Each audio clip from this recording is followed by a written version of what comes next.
Welcome to Fiction Audiobooks. If you enjoy the content, like and subscribing would be greatly appreciated.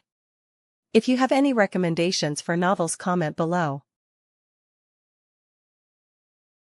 Please join my Patreon at https://www.patreon.com/fictionaudiobook. Chapter 1, Limitless Swordsmanship. What a pain in the ass. Kyoraku Shimo stared at the entrance exam in front of him, his face full of irritation. As I thought, compared to the high-risk profession of a Shinigami, the extravagant life of a noble suits me much better. If it weren't for a certain unscrupulous elder in his family, he wouldn't be here in the first place. Even while suppressing some of his power, Shimo still managed to enter the Shino Spiritual Arts Academy as an outstanding student. His excellent test results had him assigned to the top class even before the school year officially began. The orientation ceremony is tomorrow, right? Shimo glanced doubtfully at the Shinigami instructor in charge of the dormitories. Yes, once all the new students are settled, the ceremony will be held the next day. Even a formal Shinigami spoke to him with utmost respect. After all, he wore the robes of an upper-class noble. The Soul Society was a place with a strict social hierarchy, and that reality showed itself everywhere. Shino Academy used a residential system. Every student had their own room, with little difference between them. A single-person room. Not bad. Shimo surveyed his surroundings with a satisfied nod. Everything necessary was provided, and if anything was missing, the supervising Shinigami could be contacted. Ding, detected that host has officially arrived at Shino Spiritual Arts Academy and registered as a student. Check-in successful. Reward distributing. The familiar voice in his head stirred Shimo's usually calm heart with excitement. Congratulations, host has obtained swordsmanship, limitless. A flood of knowledge about the limitless sword path surged into Shimo's mind, causing his refined brows to furrow slightly. The blade mirrors the will. The way of infinity is sustained within. Shimo picked up the practice blade in the room and gave it a few swings. The blade, once heavy and clumsy, now moved with surprising grace. It flowed like an extension of his own body, light, fluid, yet deadly sharp. Limitless swordsmanship, true mastery appears effortless. Shimo couldn't help but sigh in admiration.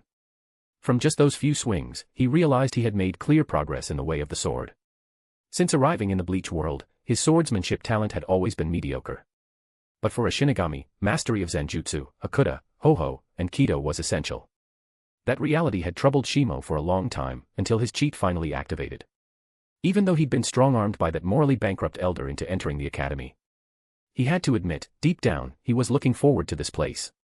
According to his memory, there was a certain short-haired girl with a curled fringe who was in the same academic year as him. Unfortunately, because of her background and innate talent, they weren't placed in the same class. Forget it. No point overthinking. Shimo shook his head, muttering indifferently to himself. I'll be in Shino Academy for a while. Anything's possible. Tomorrow's the day the Asachi selection opens, let's hope it goes smoothly. Just as his words fell, the system's prompt chimed in. New check-in mission issued.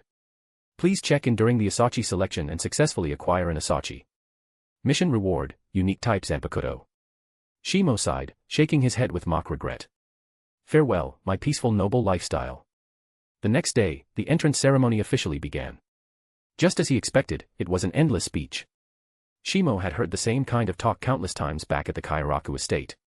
Even in his previous life, as a proud office worker, he'd sat through plenty of these. In his words, so many speeches, my ears grew calluses. Hard work. Future. Tradition. Honor. The whole speech boiled down to one thing, obedience. Only through obedience could you obtain everything you desire.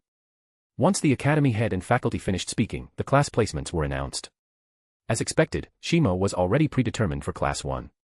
Things like that happen in every world, especially when you're a high-ranking noble. And Shimo had no issue enjoying the perks of his status. After all, transmigrating was a skill in itself. Still, among the crowd, he spotted a familiar figure. A petite girl, nearly swallowed by the standard academy robes. Her short black hair flipped upward at the ends, a single fringe fell across her refined face, and her eyes held a quiet, yet determined glint. Rukia Kuchiki. Unlike him, Rukia's swordsmanship talent wasn't strong enough to land her in Class 1. The students were now temporarily separated and led by their respective teachers to prepare for the Asachi selection, the ritual to obtain one Zanpakutō. Shimo, part of the first batch, also noticed a cocky red-haired youth in the group. Renji Abarai. Not exactly someone Shimo wanted to chat with. In a way, Renji was his competition. Of course, Shimo had no intention of giving him any chances. Following the teacher's cue, the gatekeeper began chanting the incantation to open the Asachi chamber. Spiritual energy stirred uneasily before them. Bright spell markings lit up on the barrier, distorting the space around them. Open. With a sharp cry, the barrier split, and the Asachi chamber revealed itself. What met their eyes were countless pristine white blades stabbed into the ground, their sharp aura cutting through the air. Ding, check-in started. Please successfully acquire an Asachi to complete the mission. The system's voice rang at just the right moment. Everyone, please enter the chamber in order. Follow the call of your inner soul, and find the Asachi that belongs to you. The teacher's voice echoed across the field. Shimo didn't hesitate. He walked straight in. Choosing. That was meaningless. All Asachi looked the same. The strength of a Zanpakutō depended solely on the soul of the Shinigami. After all, when Otsunomaya forged them, he granted each one unlimited potential. His hand gripped the cool hilt of a blade. In that instant, the fusion with his soul completed. Check-in complete. Reward distributing. Congratulations. Host has acquired a unique Time-Type Zanpakutō. Chapter 2, Time-Type Zanpakutō. The moment Shimo grasped the Asachi, a sudden pulling sensation coursed through his body, and his consciousness blurred in an instant. By the time he regained awareness, he found himself standing in an entirely different space. And the only word that came to mind upon seeing the scene before him. Uncanny. Surrounding him on all sides were not the landscapes of the real world, but twisted, warped clocks. The steady tick-tock of clock hands echoed in his ears. Second hands rotated. Hourglasses flowed. Gears turned. Countless timepieces operated in this bizarre dimension, each running in strange, synchronized rhythms. Before Shimo could fully take in the details, his consciousness faded again. In the next instant, he found himself back inside the Asachi selection chamber. Everything around him seemed to have frozen in the exact moment just before he lost consciousness. No one seemed to notice anything unusual about him. But one of the instructors had already taken note the moment Shimo selected his Asachi. The homeroom instructor approached him with a slightly surprised look. Shimo, you've already chosen your Asachi. Hearing this, Shimo responded with a smile, yes, I have. He raised the Asachi in his hand as proof. Of course, there was no real difference in appearance between one Asachi and another. Their true uniqueness came from the soul of the Shinigami wielding it. Although curious, the instructor didn't press for more details. As a teacher at Shino Academy, he was aware of certain hidden truths. And as a member of the Kyoraku family, it was likely that Shimo had already received special guidance from his elders before obtaining his Asachi. What he didn't know, however, was that the elder who sent Shimo here had completely washed his hands of the matter, letting Shimo grow on his own, free-range style. I'll send you out, the instructor said gravely. Once a student acquires their Asachi, they can no longer remain in the chamber. Shimo nodded and followed him to the exit. Exiting the chamber required the use of Kaidō. After all, the Asachi chamber was a sacred place for the Soul Society, home to all potential Zanpakutō. Leaving could only be done via a one-way portal. Back at the main campus of Shino Academy, the familiar system voice rang again. New check-in mission issued, check-in continuously for 2 years at Shino Academy and graduate as an exemplary student. Mission reward, first ability of your Zanpakutō's Shurikai. The mission caught Shimo off guard. The first Shurikai ability. Does that mean my Zanpakutō has multiple abilities? He'd suspected earlier that the strange dimension he entered during the selection process was likely the Zanpakutō inner world. But just as one question was answered, another arose. So, where is my Zanpakutō spirit? He recalled that space vividly. Aside from the overwhelming number of timepieces, he hadn't seen any creatures or figures resembling a spirit. Shimo stood at the entrance to the selection chamber, deep in thought until his head began to throb. Only then did he snap out of it. Forget it. Things will sort themselves out eventually. For now, he decided to shelve the question of the Zanpakutō spirit. What matters now is figuring out how to graduate within 2 years. Just as he was lost in thought, his eyes suddenly met a calm and gentle gaze. The moment he saw the owner of that gaze, Shimo involuntarily drew in a sharp breath, nearly losing his composure. Tousled brown hair framed a composed face, behind which a pair of black-rimmed glasses rested. The man wore a soft, harmless smile, as though he'd just spotted something amusing. Aizen Sosuke. Current captain of the 5th Division. Future ruler of Hueco Mundo. The ultimate schemer whose ambition shook all 3 worlds. What the hell is he doing here? Then it clicked. Right, he holds a guest teaching position at Shino Academy, in calligraphy. But that raised an even more unsettling question. Why is he looking at me with that expression? Anyone else might have responded with a polite smile of their own. But knowing Aizen's true nature, Shimo's expression stiffened. Thankfully, one of the nearby instructors arrived just in time. So surprising to see someone choose their Asachi this quickly, the teacher remarked. Usually, students linger until the very last moment. Shimo could only respond with an even more awkward smile. He turned away, but he could still feel Aizen's gaze clinging to him. He didn't know what had happened exactly. But one thing was certain, Aizen had taken an interest in him. Great. Just my luck. Shimo muttered inwardly, looks like I'll have to keep my guard up from now on. The teacher, oblivious to his discomfort, continued. Come with me. We've prepared the standard scabbards. Since all Asachi had identical appearances, their sheaths were also mass-produced, uniform, practical, and unchangeable. Not even nobles like Shimo could escape that. After selecting a scabbard, Shimo left in haste.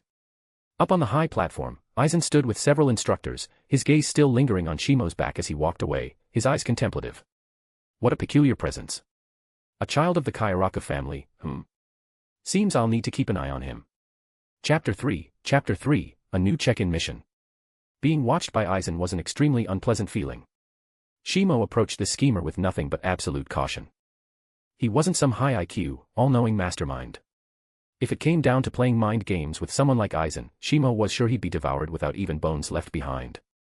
Right now, the only thing he could rely on was his privilege, his cheat system. And just as that thought surfaced. New check-in mission issued, check in during the swordsmanship class and earn the title of top newcomer in swordsmanship. Mission reward, Divine Dream, Ichito Ryu, one-strike style. Shimo stared blankly at the reward prompt. What the hell? Wasn't that reward a little over the top? Last time it was limitless swordsmanship, and now it's Divine Dream, one-strike style. What's next, Shigurson Ryu? Gale Sword Path. At this point, Shimo had no clue what direction his system was going in anymore. But hey, a reward was a reward. If the goal was the pinnacle of swordsmanship, then why not absorb every style and forge them into one? If I'm remembering correctly, our first class is swordsmanship. Shimo rubbed his chin thoughtfully with his thumb and forefinger. Might as well take this chance to finish the mission early. Since he'd been the first student to complete the Asachi selection, he was alone in the training field of the swordsmanship class. Not caring about the emptiness, Shimo stepped onto the field and began his sword training. The way without extremes begins within. Limitless swordsmanship had no fixed forms. Its essence wasn't in techniques, but in the flow. As soon as both hands gripped his Asachi, a transformation flickered in Shimo's eyes. A light flashed in his pitch-black pupils like a sharpened blade, eager to pierce through an enemy's heart. Unlike the composed and serene mastery of a traditional swordsman, Shimo's interpretation of limitless swordsmanship was more like a blade newly honed, raw and unrestrained. Each motion carried chaotic yet controlled energy. The air split with each strike, echoing with sharp wind howls. He stepped forward, twisted his waist, and slashed his Asachi at an improbable angle. The tip of the blade began to exude a subtle pressure, as if ready to sever everything in its path. After warming up, Shimo slid the Asachi back into its sheath. Moments ago, he had been satisfied with his current strength. But now, a deep frown crept onto his face. He was lazy by nature, but he wasn't talentless. Thanks to the instruction of his unprincipled elder, his foundational training was solid. Yet that foundation meant little. Here in the Soul Society, he wouldn't even qualify as cannon fodder. Hopefully the next mission will come with a more meaningful reward. Shimo glanced up at the vast blue sky, the sunlight glinting across his face as a faint concern crossed his expression. As time passed, more students who had acquired their Asachi began entering the training field. Their faces beamed with satisfaction, they had clearly bonded with the blades they'd selected. Shimo's gaze drifted past most of them, until it landed on one particular red-haired youth oozing arrogance. Renji Abarai. A product of the lawless 78th district of Rakangai, in Uzuri. Renji had developed a tough, aggressive persona to survive, and now used that same persona as a shield in this unfamiliar environment. While others arrived in small groups, he stood alone, isolated and guarded. Soon enough, Renji noticed Shimo watching him. He paused briefly, then returned the gaze with what he thought was a menacing glare. Shimo smiled casually and looked away, not taking it to heart. He understood Renji's personality well and didn't plan to engage him unnecessarily. Renji blinked, slightly confused, and muttered under his breath. Weird guy. Once all of Class 1 had gathered on the training grounds, the swordsmanship instructor appeared before them. My name is Kid Mayano. I'll be your swordsmanship instructor. Mayano was an unremarkable-looking middle-aged man, nothing about him stood out. His demeanor was calm and easygoing. To better tailor your training, we'll begin with a simple assessment. Each student will be evaluated. Southwest we can place you into the appropriate tier of instruction based on your skill level. So I expect all of you to give it your best effort. Standing among the crowd, Shimo's expression shifted slightly. A swordsmanship evaluation, huh? Mayano didn't seem concerned about the murmuring that rippled through the students. He continued in a calm voice. You'll be paired off and use wooden swords in mock duels. The winner advances to the next round. Any questions? The students glanced around, sizing up their classmates, hoping to pick a favorable opponent. But it was clear Mayano had already arranged the pairings. Soon, the vast training field was full of sparring students. From atop a small platform, Mayano's hawk-like gaze swept across the grounds. His low voice rumbled. Begin. Shimo raised his wooden sword, assessing his opponent. The boy had a pale face and looked quite young. The noble insignia on his uniform indicated he came from an aristocratic family. Which family? Shimo couldn't quite remember. Without saying much, he gave a nod of acknowledgement, and immediately entered combat mode. One-handed grip. Left foot forward. The blade thrust straight toward his opponent's throat. A sharp gust split the air. Caught off guard, the young noble stumbled under the pressure, unable to properly defend himself. Shimo's swordsmanship had already reached a remarkable level after comprehending limitless swordsmanship. His extended arm stopped just as the tip of his blade hovered at the opponent's throat. One move. Fight over. I yield. Though the noble boy was clearly frustrated by the gap between them, he had no choice but to accept it. The duels continued round by round.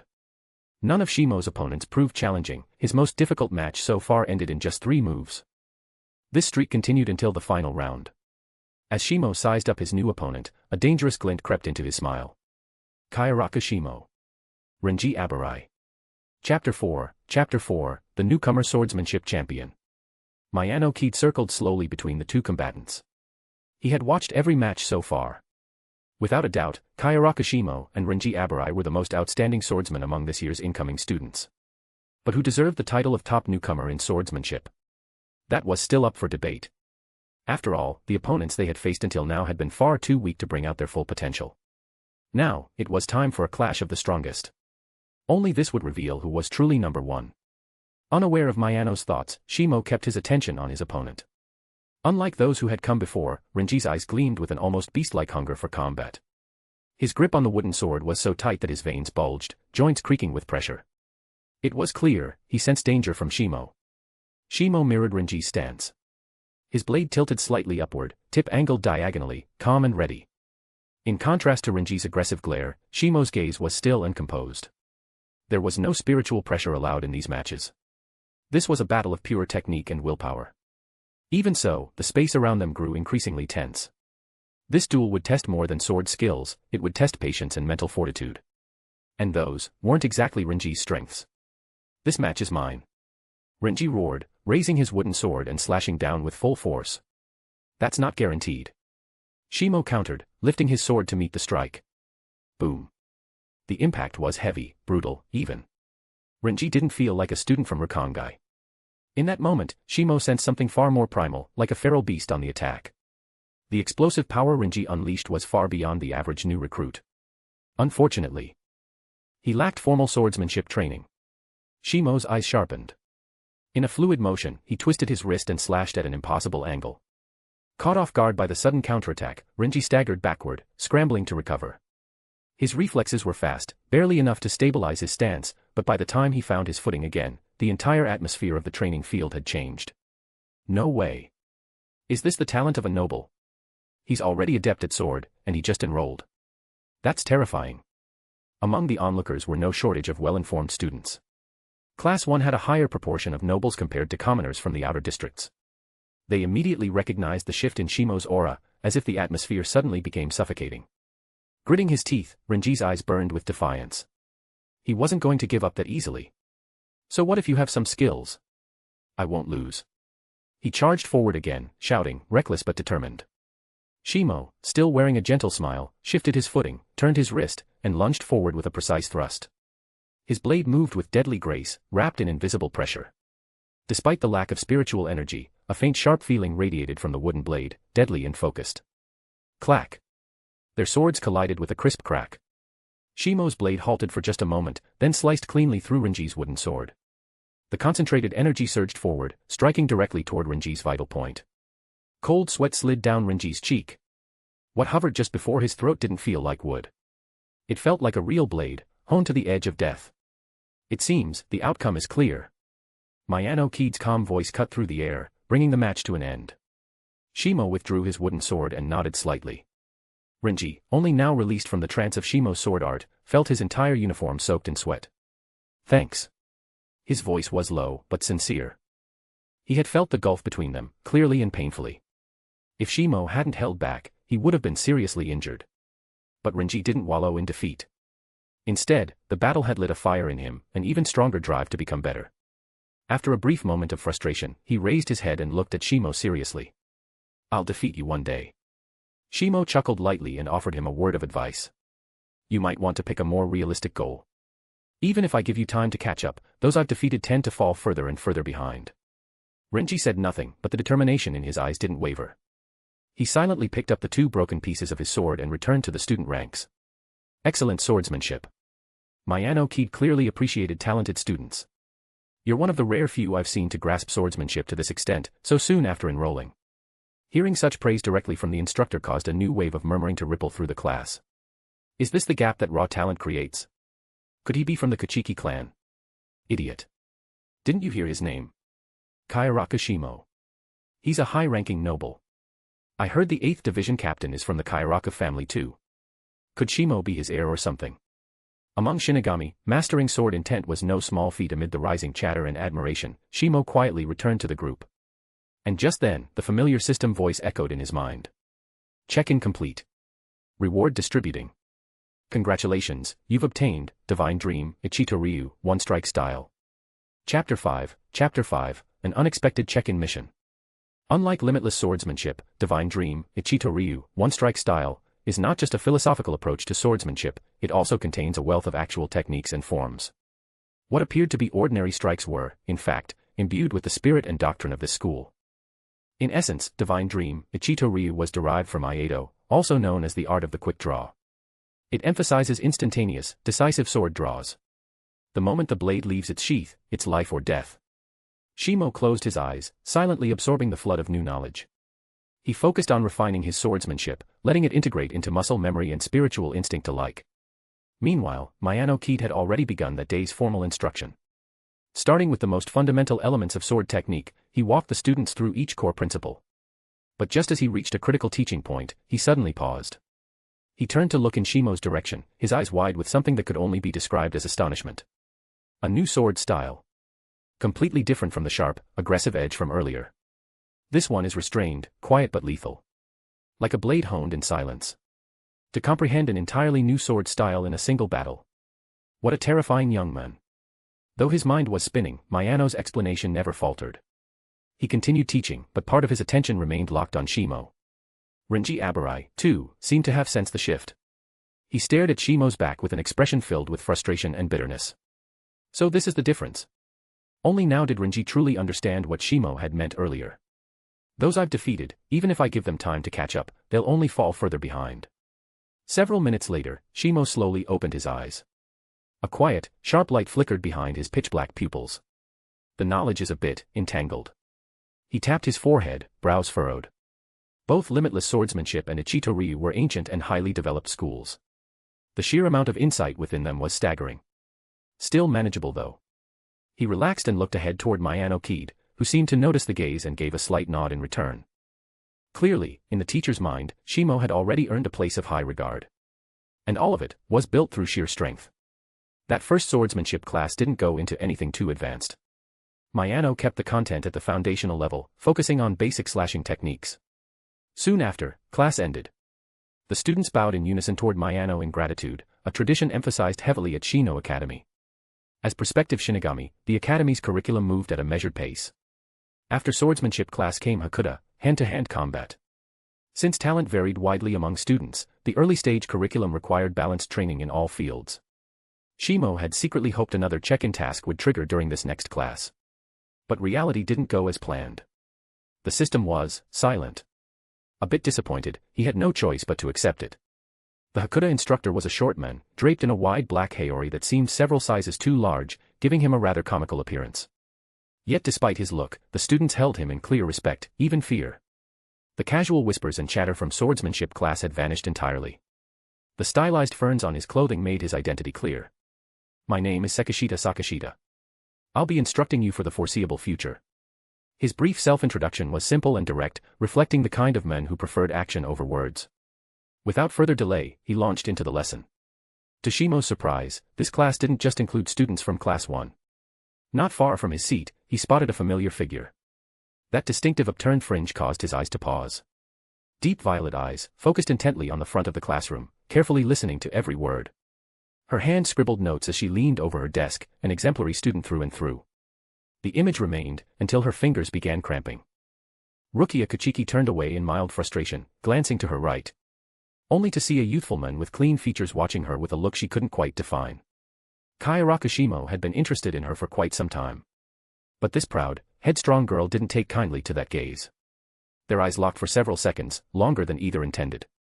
Until Rukia's ears flushed red, and she quickly turned her head back with a huff. Weirdo. She muttered under her breath.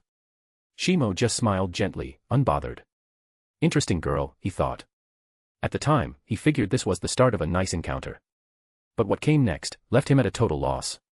Limited time check-in mission issued, sign in at Rukia Kuchiki's dorm room. Expires in 3 days. Mission reward, spiritual pressure breakthrough. Chapter 6, Rukia's reaction. When faced with the reward for the new check-in mission, Shimo found it utterly impossible to stay calm. If it had been another swordsmanship style, he might have hesitated. But this was something else entirely, it concerned the very foundation of a Shinigami's strength. Spiritual pressure. How could anyone even think of refusing that? And yet, a new problem quickly presented itself. How the hell am I supposed to bring up visiting Rukia Kuchiki's dorm when I've only just met her? At Shino Academy, all dorm rooms were single occupancy. Making a request like that during their first real conversation. It would be indistinguishable from harassment. It's not that I'm worried about seeming like a pervert. Shimo rubbed his chin, visibly troubled. The bigger concern is that if a certain Tsundere Siskin finds out, he might actually come after me with a sword. Rukia, feeling Shimo's strange gaze finally shift away, unconsciously let out a sigh of relief. But for some inexplicable reason, a subtle sense of disappointment lingered in her heart, an annoying unease that made her mood turbulent. Is it just because I'm new to this place? Rukia pondered briefly, then glanced toward Shimo's direction again. There he sat beneath the faint sunlight, brows tightly furrowed, seemingly deep in thought over some dilemma. Who is he? And why did he look at me like that? But she was soon drawn back to the lecture, scribbling diligently into her notes like the model student she was. Shimo, glancing casually at her notebook, suddenly had an idea. Seems like there's a loophole I can use. The Hakuda class wrapped up quickly. True to form, Sakashita Sekishida, the instructor, demonstrated his decisive nature by ending the lesson the moment time was up, mid-sentence or not. Then he left the classroom in a rush. Shimo glanced toward the direction he disappeared, looked like he'd headed for the main gate of Shino Academy. So even instructors here still have to carry out division duties. Puzzled but unconcerned, Shimo dropped the thought. Around him, students began rising from their seats and heading off to the next class. With such a tight schedule, Shimo couldn't help but feel a strange nostalgia. Feels just like high school. Only, what we're learning is completely different. Thud. A stack of notebooks slammed down onto his desk. Startled, Shimo turned to see none other than Rukia Kuchiki, arms crossed, glaring down at him with an intense expression. Hey! Why were you looking at me like that earlier? Rukia had never been one to beat around the bush. If she had a problem, she dealt with it head-on. Her cheeks puffed with frustration, the faintest blush creeping across her face. She looked angry, but somehow adorably so. It was the kind of expression that made it hard for anyone to take her seriously as a threat. It's nothing, Shimo said calmly. Just admiring something beautiful, that's all. He met her gaze directly, speaking every word with absolute sincerity. Nice to meet you. I'm Kyoraku Shimo. Rukia hesitated for a moment, then, upholding her usual courtesy, introduced herself as well. Rukia. There's no Kuchiki in the name, which made Shimo pause in thought. So Byakuya didn't take her in yet. That's a lovely name. He barely got the words out before Rukia cut him off. Wait, what did you mean by that just now? Rukia's curiosity was relentless. She took, getting to the bottom of things, to the extreme. It means I was complimenting your looks, Shimo replied, a little exasperated. How could someone so clever be so dense about this? Instantly, her cheeks flushed red, and it almost looked like steam was rising from her head. This was new. Back in Inuzuri, Rukia had lived among filth and crime. She'd fought for survival by stealing, scamming, lying, anything it took. No one had ever said something like that to her before. Now, caught off guard, she simply didn't know how to respond. What? Shimo reached out gently before she could recover, running his fingers once through her soft, black hair. Don't overthink it. We still got another class to get to. The warmth on her head stunned Rukia for a moment. By the time she snapped back to her senses, Shimo had already walked out of the classroom. Hey! That jerk! He got away with that while I wasn't paying attention. She jumped up and chased after him. But the hallway was empty. Shimo had vanished. Damn it. Next class is about to start. I'm gonna be late. Looking around and realizing hardly any students were still around, Rukia finally understood the situation. Clutching her books, she hurried down the hall. After weaving through several corridors, she finally reached her destination. Calligraphy room. Rukia stared at the sign over the door. This must be it. She pushed the door open. And was greeted by a warm, gentle presence. Behind a pair of black-rimmed glasses, a soft gaze met hers. A calm, deep voice echoed through the room. You're late, young lady. Chapter 7, The Calligraphy Instructor. I'm sorry. Rukia hugged her notebook tightly against her chest, bowing deeply as she apologized, her voice tense with nervousness. Being late for her very first class, it was truly a bad look. Even if the teacher appeared to be the understanding type. Just don't let it happen again. The calligraphy instructor gave her a small nod and gestured for her to enter. Rukia quickly took a few steps forward, scanning the room for an open seat. Only then did she realize, every seat had already been taken. Rukia, over here. Just as the weight of everyone's eyes began to make her feel uneasy, someone called out her name. She looked toward the voice and saw a warm smile waving her over, Kyoraku Shimo. You. She blurted out the moment she saw him, loud enough that the instructor on the podium glanced in her direction. Realizing she'd drawn attention again, Rukia hurried over to Shimo's side and took the empty seat next to him. Why are you here? Now that the stares had faded, she leaned closer and glared at him accusingly. Shimo casually twirled the brush in his fingers, trying to craft something vaguely artistic on his paper. There are only a few calligraphy instructors at Shino Academy. One instructor usually teaches several different classes. After a few awkward strokes, he sighed and set the brush down, giving up. Some things really do come down to talent, and in this case, Shimo clearly had none. The characters on his paper twisted and contorted like tortured souls, as if protesting the Soul Society's rigid class system through sheer illegibility. At the front of the classroom, the instructor finally began the day's formal lesson. My name is Sosuke Aizen. I'll be your calligraphy instructor for the foreseeable future. There was no denying it, Aizen's charisma was dangerously effective. His warm, composed voice. The calm, measured pace at which he conveyed knowledge. The graceful elegance of his handwriting. All of it mirrored his well-crafted disguise, refined, gentle, scholarly. The first-year students were, unsurprisingly, delighted to have such a teacher. All except Shimo. Though his expression remained composed, his mind was constantly on edge. Aizen never looked directly at him throughout the lesson. But after gaining new levels of sword intent, Shimo could sense subtle shifts in the air around him. Something was off. Why? Why does he have his eyes on me? Is it because of my Zanpakutō? Shimo was certain, before entering Shino Academy, he and Aizen had never met, never exchanged a word. The only time they had crossed paths was right after he exited the Asachi chamber. Which made this even more unsettling. He leaned on his hand, deep in thought, until his eyes happened to drift toward Rukia's calligraphy. And then... Puffed, ha ha ha. Shimo tried to stifle his laughter, thankful that Aizen had moved the class into self-study. The room wasn't nearly as quiet as before, so he let go and laughed outright.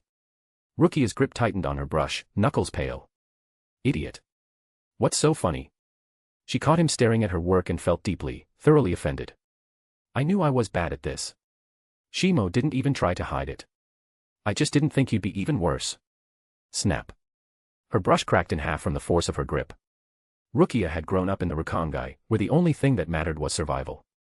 She had never touched art, never had time for it. Calligraphy was as foreign to her as luxury was to the outer districts.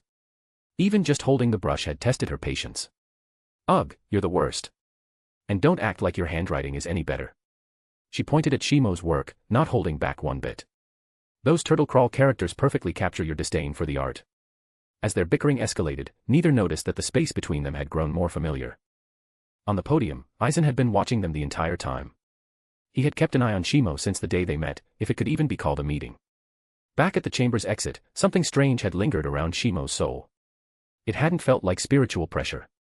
It was something else. Ancient. Hidden.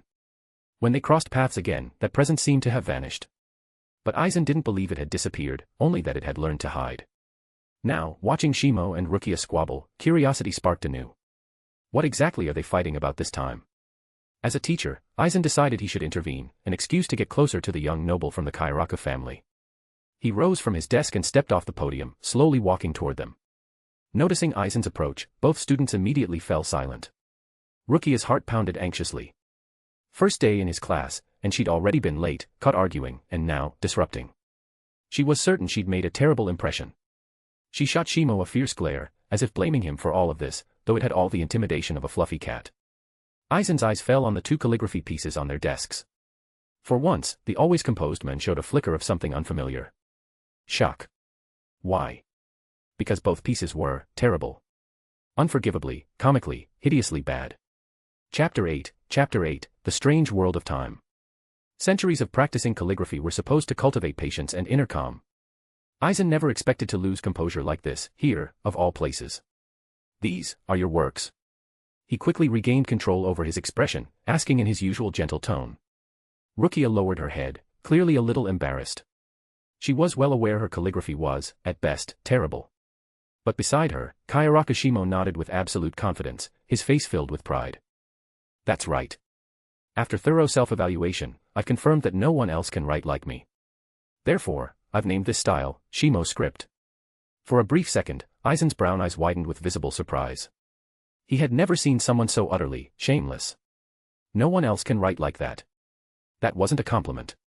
The script was so horrifyingly bad, most people wouldn't even dare look at it twice, let alone imitate it.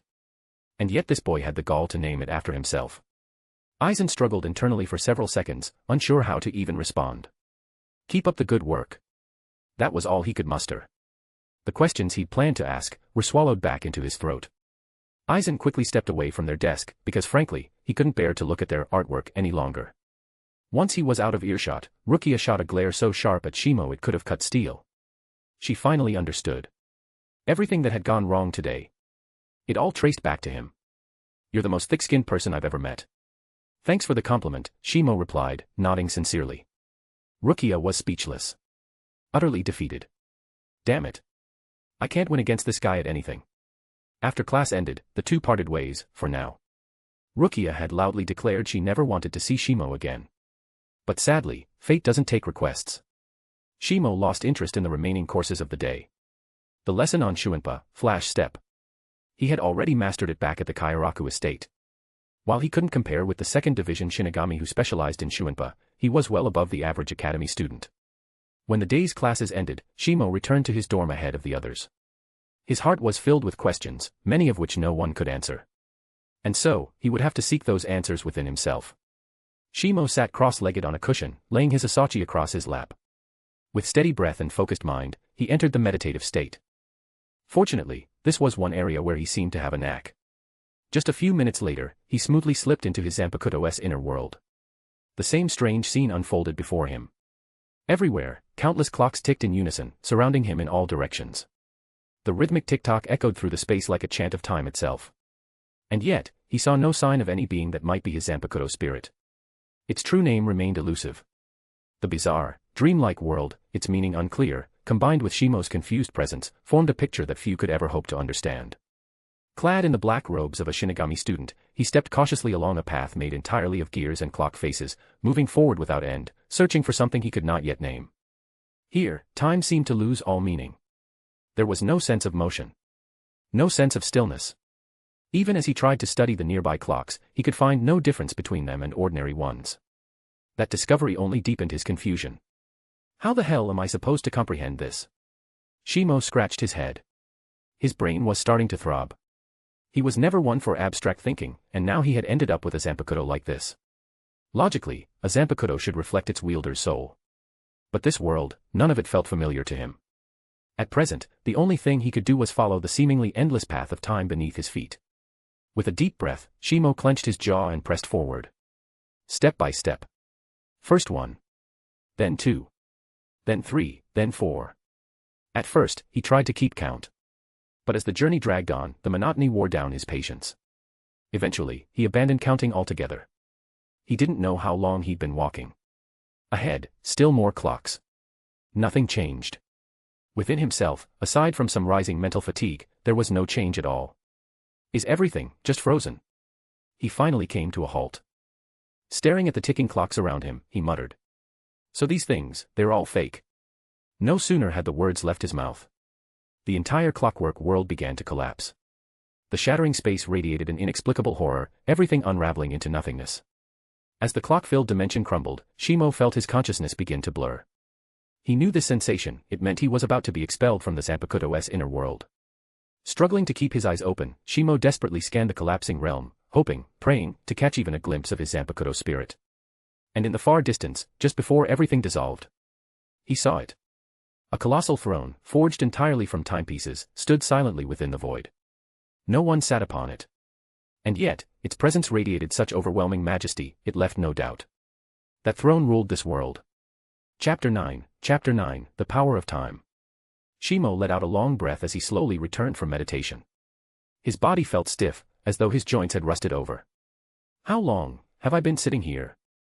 He turned his head toward the clock on the table, and instantly, his pupils contracted. 1 second. His voice was filled with disbelief. The Zanpakutō's inner world had no reference for the flow of time, but after walking endlessly along the path of time, he was sure he had spent a long while inside. Looks like, my Zanpakutō is hiding more secrets than I thought. As he said this, the image of the crumbling world and the throne made of clocks surfaced in his mind. Who was that throne meant for? And who could possibly have the right to sit on it? There's still a long way to go. With a quiet sigh, Shimo stood from the cushion. Aizen's attention had sparked a rare sense of danger within him. If there was anyone in the Soul Society he needed to be wary of, Aizen Sosuke ranked at the very top. A man who orchestrated schemes spanning centuries. Who brought down nearly half of Soul Society's upper combat force. No matter how you looked at it, Aizen was dangerously formidable. Which is why, to strengthen his self-preservation ability as soon as possible, Shimo decided to act. He tidied up his room and left in a hurry. If I remember right, Rukia walked in this direction. He paused at his dorm's doorway, recalling the layout, then headed north. Soon, he reached a more densely packed cluster of student housing. So many dorms. He took a sharp breath, brows furrowing. All student dormitories were located in the same general zone, wooden rooms connected by long corridors. Each door bore a number and nameplate. But even with that, finding Rukia's exact room among so many, was no easy task. That was until he spotted a Shinigami supervising the area. Excuse me, do you know which room Rukia is staying in? Normally, Shimo didn't use his noble status to pressure others. But that didn't mean he couldn't enjoy the privileges that came with it. The supervising Shinigami noticed the family insignia on Shimo's uniform. Upon realizing he belonged to the Kyoraku clan, the men answered quickly and respectfully. Rukia, she should be over in dorm area 7. I don't quite remember the exact room number, but I can. Before he could finish, Shimo had already vanished from sight. The blur of movement made the Shinigami's pupils shrink in shock. Gulp. He swallowed hard, his throat still dry. That level of Shuinpa, he's already faster than most seated officers. Shimo hadn't meant to show off, he was just in a hurry. But the moment he used Shuinpa, he realized something was off. My Shuinpa, it's faster. What's going on? He stopped, trying to sense the changes within himself. Spirit particle. Time. Zanpakutō. He instinctively looked down at the Asachi strap to his waist. It rested quietly, unmoving. When I release spiritual pressure, time around me seems to slow. Shimo stood in the corridor, deep in thought. This has to be related to the inner world I just visited. Only now did he recall what happened during his Asachi selection. The moment he first touched his time-based Zanpakutō, he had been pulled directly into its inner world. Most likely, this was connected to the system's effect as well. And ever since emerging from that world, he'd been subtly infused with the power of time. That's probably what Aizen noticed. Only someone at Aizen's level would even detect such a discrepancy. Anyone else would likely assume his Shuinpa had just gotten faster. So meditating and going in my inner world makes me stronger. A strange gleam flickered in his eyes. He had discovered a new path to power. In that case, I should definitely add meditation to my daily training. Both sword and spirit, together will make me stronger. For the first time in a long while, Shimo felt a surge of pure excitement. He quickened his pace, Shuinpa carrying him effortlessly through the dorm corridors toward dorm area 7. After a quick sweep, he found it, a wooden nameplate etched with the name Rukia. Ahem. He cleared his thoughts and raised his hand, just about to knock. Bang. The door flew open suddenly. A small figure ran straight into his chest with a soft thud. The recoil knocked Rukia back a step, completely caught off guard. Instinctively, Shimo reached out to steady her, one hand bracing her back as she fell into his arms. Their eyes met, and for a brief moment, the air froze between them. Her face flushed instantly, the crimson spreading all the way to her ears. A flicker of panic shimmered in her eyes. The second she realized what had happened, she scrambled out of his arms like a startled cat. The stubborn strand of hair above her forehead twitched furiously, as if mirroring her emotions. Why you? What are you doing here? Chapter 10, Spiritual Pressure Breakthrough. If I said I came here to study, would you believe me? Shimo's expression was unusually sincere. Naturally, Rukia didn't believe a word of it. She gave him a skeptical look, her eyes locked tightly on him. A faint blush still lingered on her cheeks. Be honest, what's your real reason for being here? If you don't tell me, I'm calling a teacher.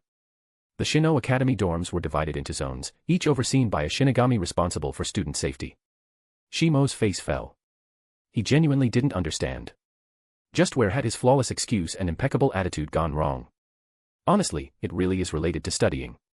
He doubled down. Earlier during swordsmanship class, I noticed you taking detailed notes. So I was hoping to borrow them to copy down. It was the best excuse he could think of. Rukia's expression visibly softened. For some reason, she found it surprisingly easy to believe him. If that's the case, I'll go grab them for you. Her response took Shimo off guard. This wasn't the development he'd hoped for.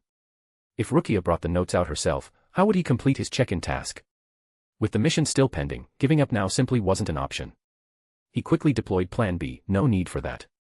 I brought my own paper and pen. Under Rukia's surprised gaze, Shimo pulled writing materials from his uniform. My handwriting might not be the best, but I'm quite skilled at transcribing with a hard pen. It's just one class's worth of notes, shouldn't take more than 5 minutes. Rukia looked at him, her heart wavering inexplicably. Despite herself, she couldn't bring herself to say no. After a long inner struggle, the tension in her brows finally eased. Oh okay then, but you can't make fun of me. Shimo blinked in confusion. Before he could even process her words, Rukia had already stepped aside, allowing him into her dorm. Crossing the threshold, Shimo was greeted by Rukia's private space, a reflection of her inner world. The pink-themed interior radiated a youthful femininity. Bunny plushies and decorations filled the room, clearly the result of great care and thought. Shimo's expression softened. He spoke gently. It's a beautiful room. Ah really?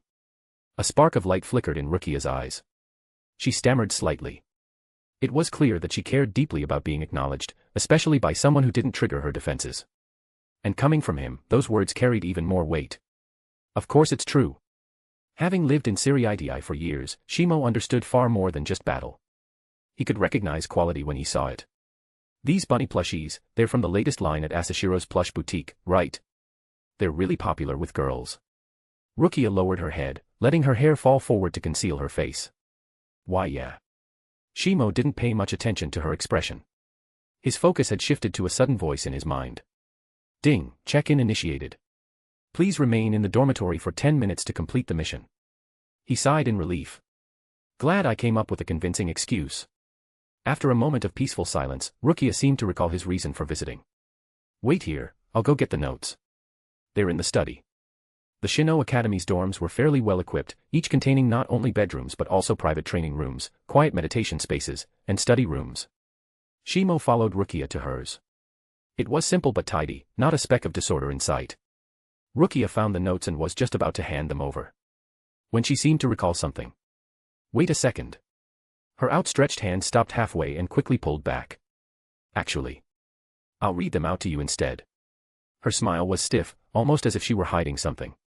Shimo didn't press her. He simply sat down properly at the desk, arranged his paper and pen, and focused quietly. Seeing this, Rukia let out a small breath of relief. Hakuda, the hand-to-hand techniques required of all Shinigami, is meant to refine the body and spirit. Her voice, clear and bell-like, rang gently in Shimo's ears. The soft rustle of pen on paper followed, forming a quiet harmony between them. A focused girl. A calm, attentive boy. The study was enveloped in a rare tranquility. Time ticked away. To Shimo's surprise, Rukia's dedication to her studies far exceeded his expectations. Every key point the teacher from 2nd Division had mentioned was meticulously recorded in her notes. Which meant Shimo had to spend far longer than he expected copying everything down. Until check-in complete. Rewards issuing. Reward granted, spiritual pressure breakthrough. The moment the system's voice faded, an ominous feeling surged in Shimo's chest. Without hesitation, he reached out and pulled Rukia into his arms with a force that startled her.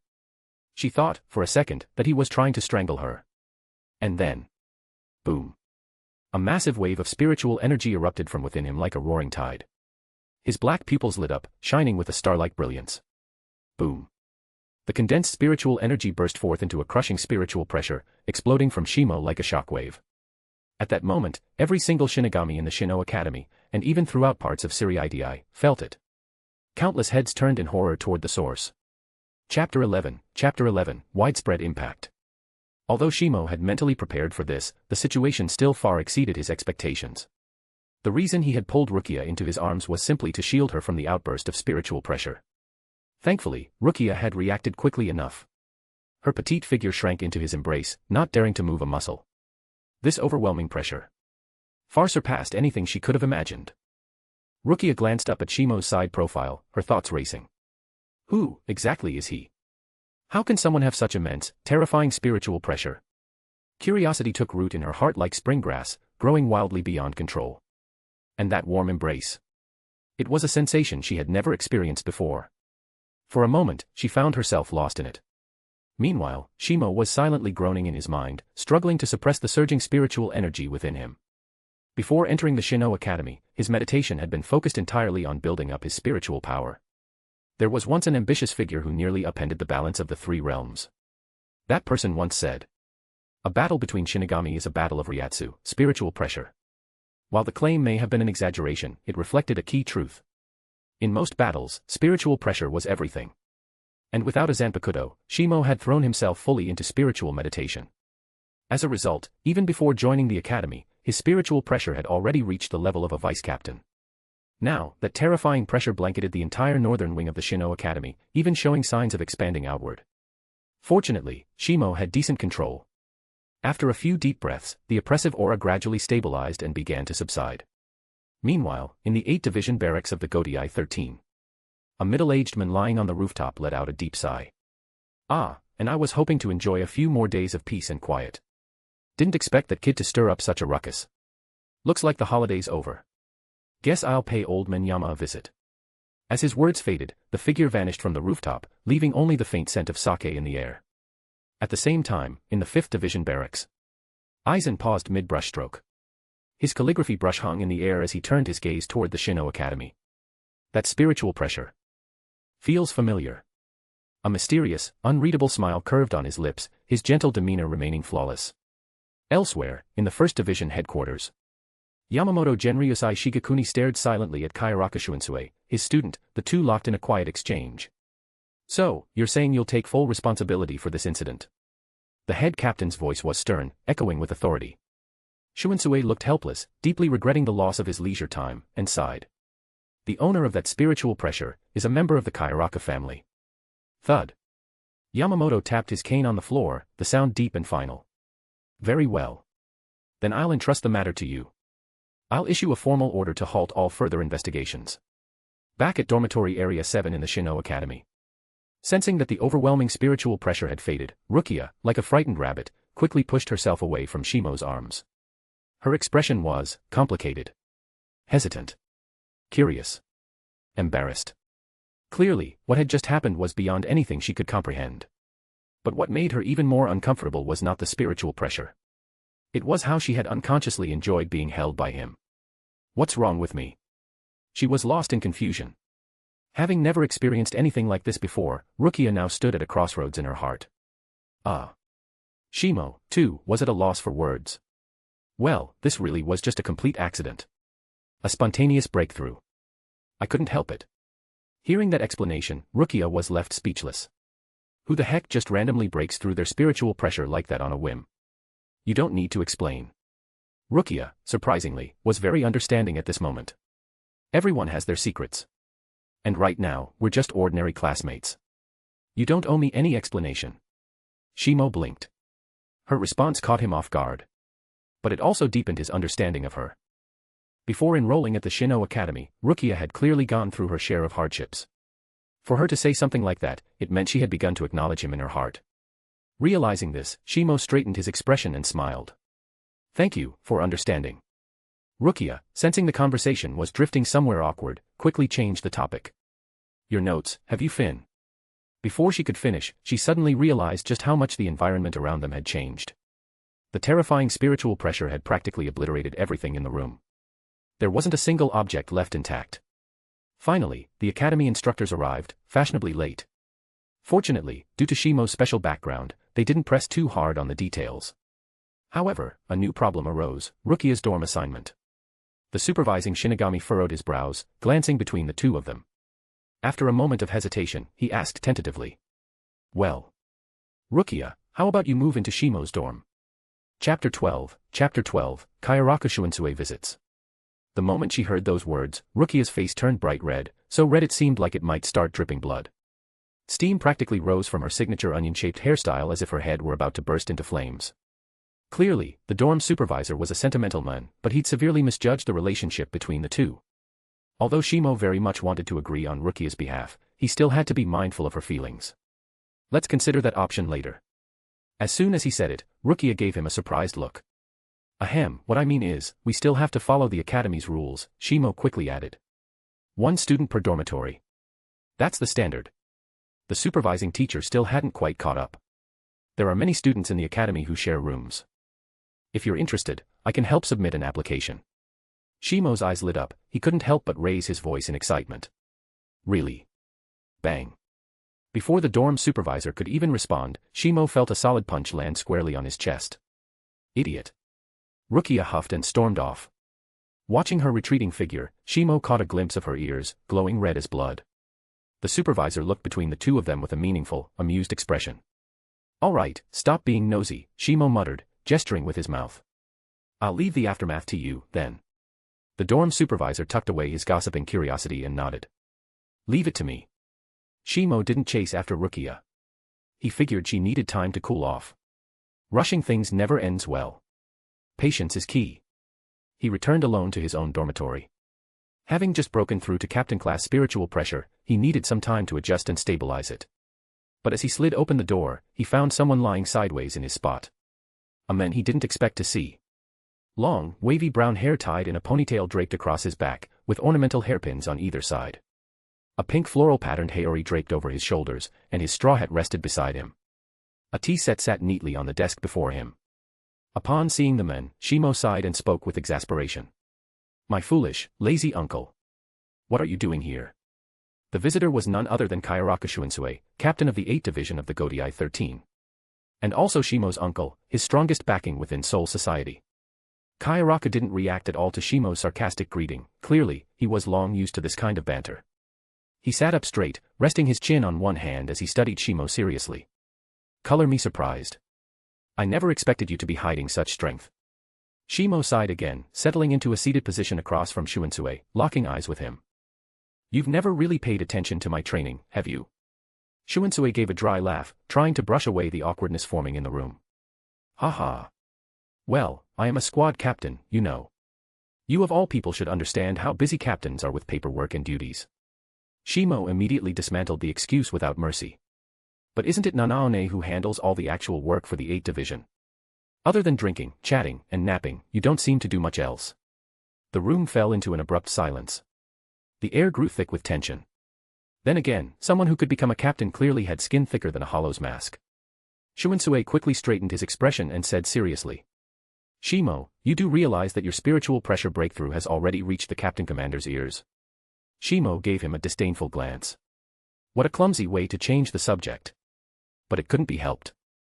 I figured all the captains must have sensed it already. Shunsui nodded in acknowledgement. That's right.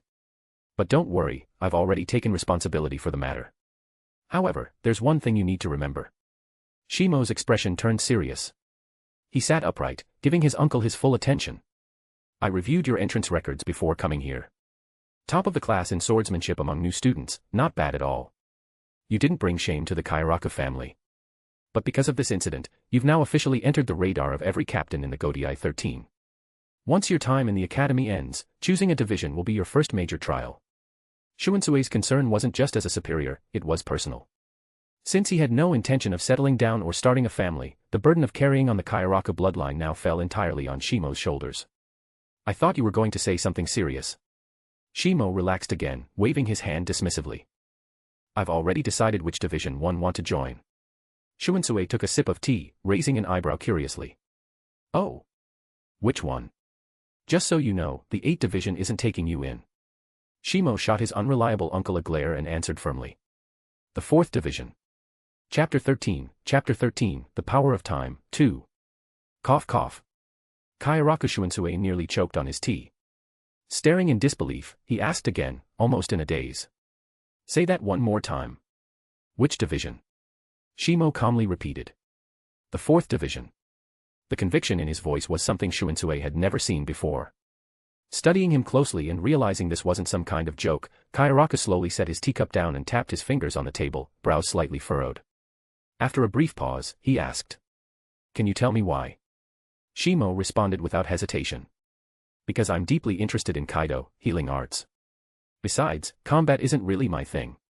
And more importantly, since you have no plans to get married or have children, someone has to think about carrying on the Kyoraku family line.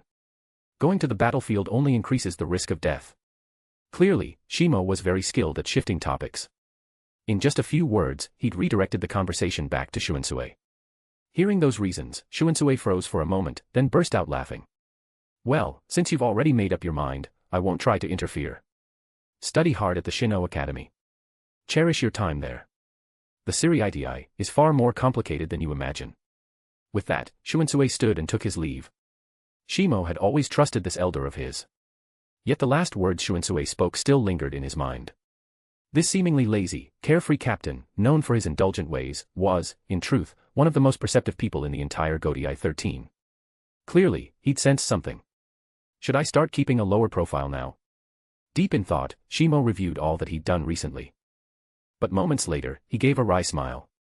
I've already left an impression on the captains. What good would it do to hold back now? Right now, the Siri was like a murky swamp. One misstep, and you could be dragged under. The only solution was to gain the strength to rise above that swamp.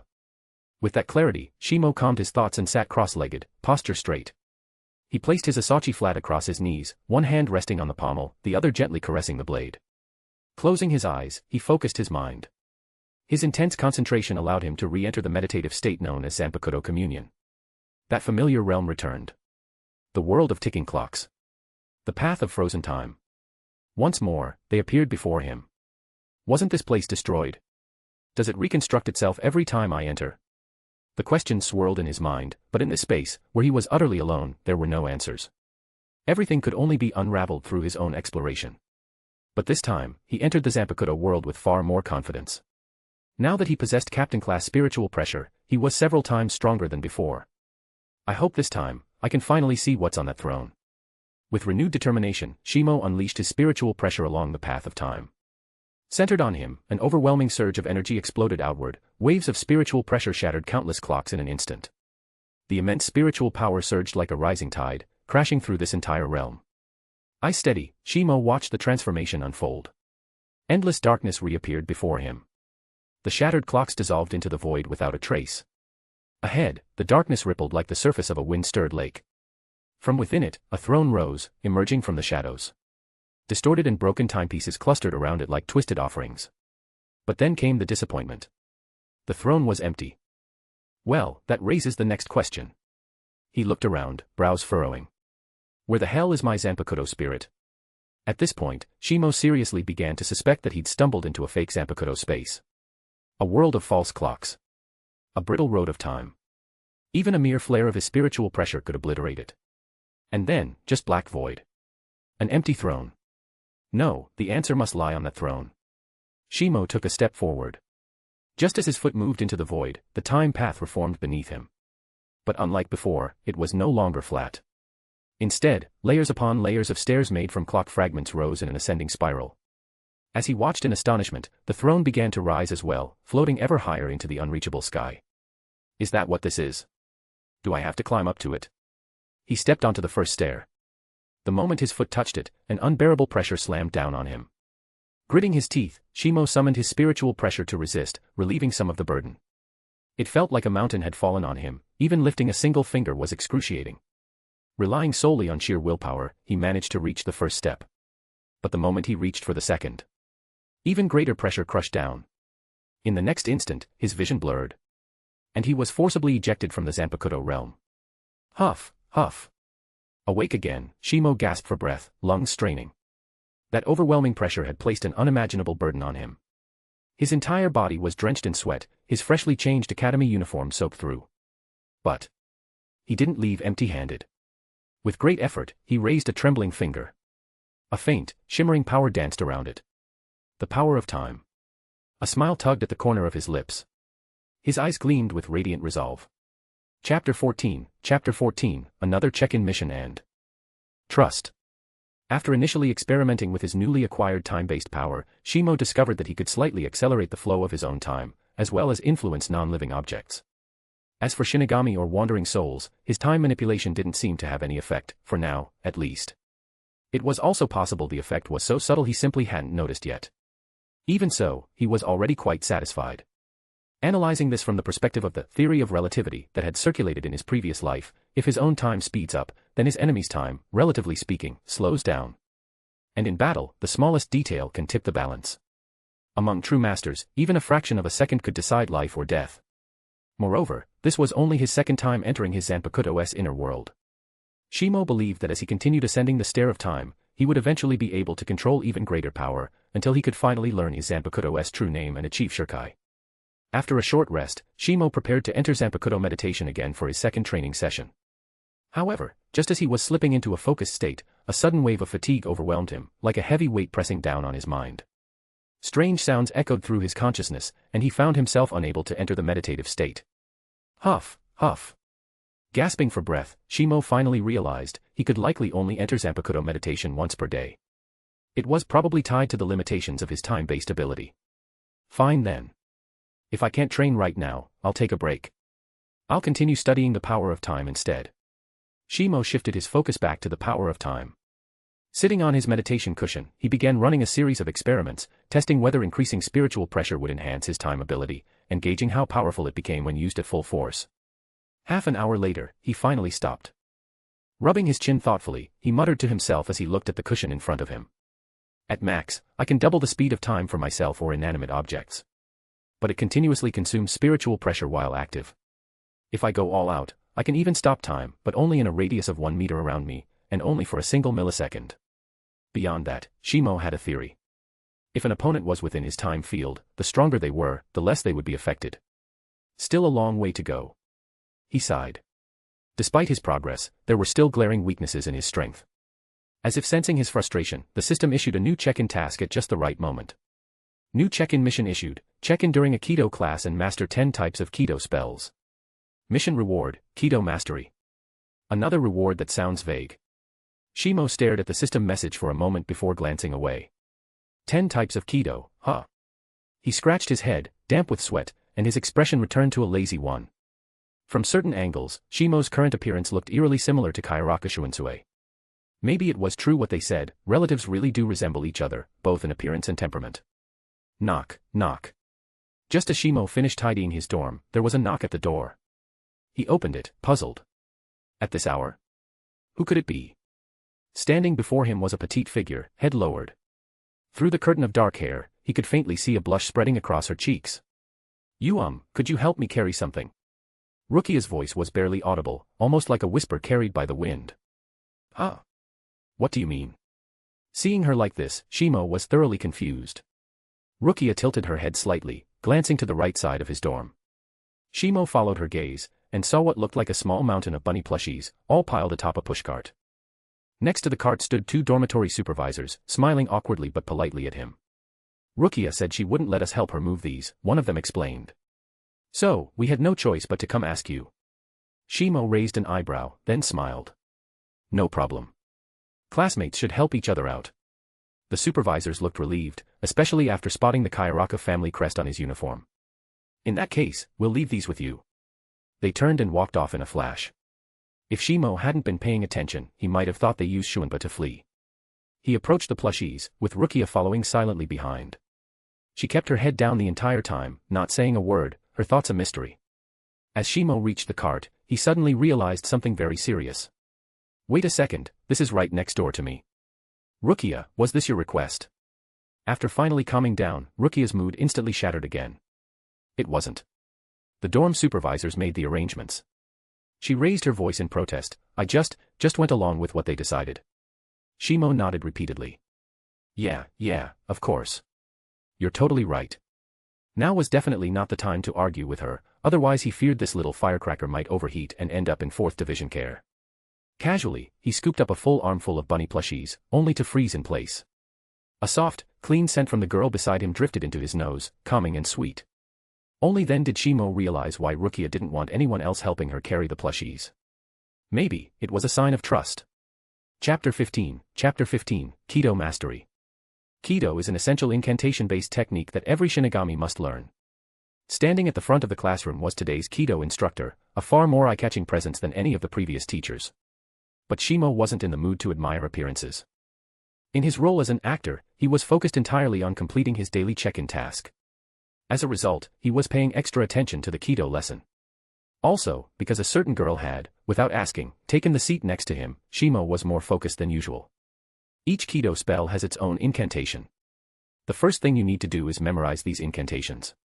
The instructor's name was Asami Ryoko, a seasoned member of the Kaidō Corps, proficient in Heido, Bakudō, and Kaidō. According to her, she'd been teaching Kaidō at the Shino Academy for over a century. As for why Rukia was sitting next to Shimo and had even been transferred into the special class. Well, to explain that, you'd have to start with the decaying noble system of the Soul Society, a topic better left for another time. In short, Shimo used his authority to have Rukia reassigned to Class 1. And when that red-haired guy found out, he got way too excited. What he didn't expect next, though, was something he couldn't mentally recover from. Rukia sat next to Kyoraku Shimo. Abaririnji was struggling to accept reality. What the hell happened over the past couple days? Heido number 1, show. With spiritual pressure funneled to his right index finger, a burst of force launched forward, striking the wooden target on the training field with a sharp bang. Smoke rose, and the target disintegrated instantly. Asami Ryoko didn't look surprised. She quietly scribbled something into her notebook. The other students began their attempts, imitating the spell's form and chant.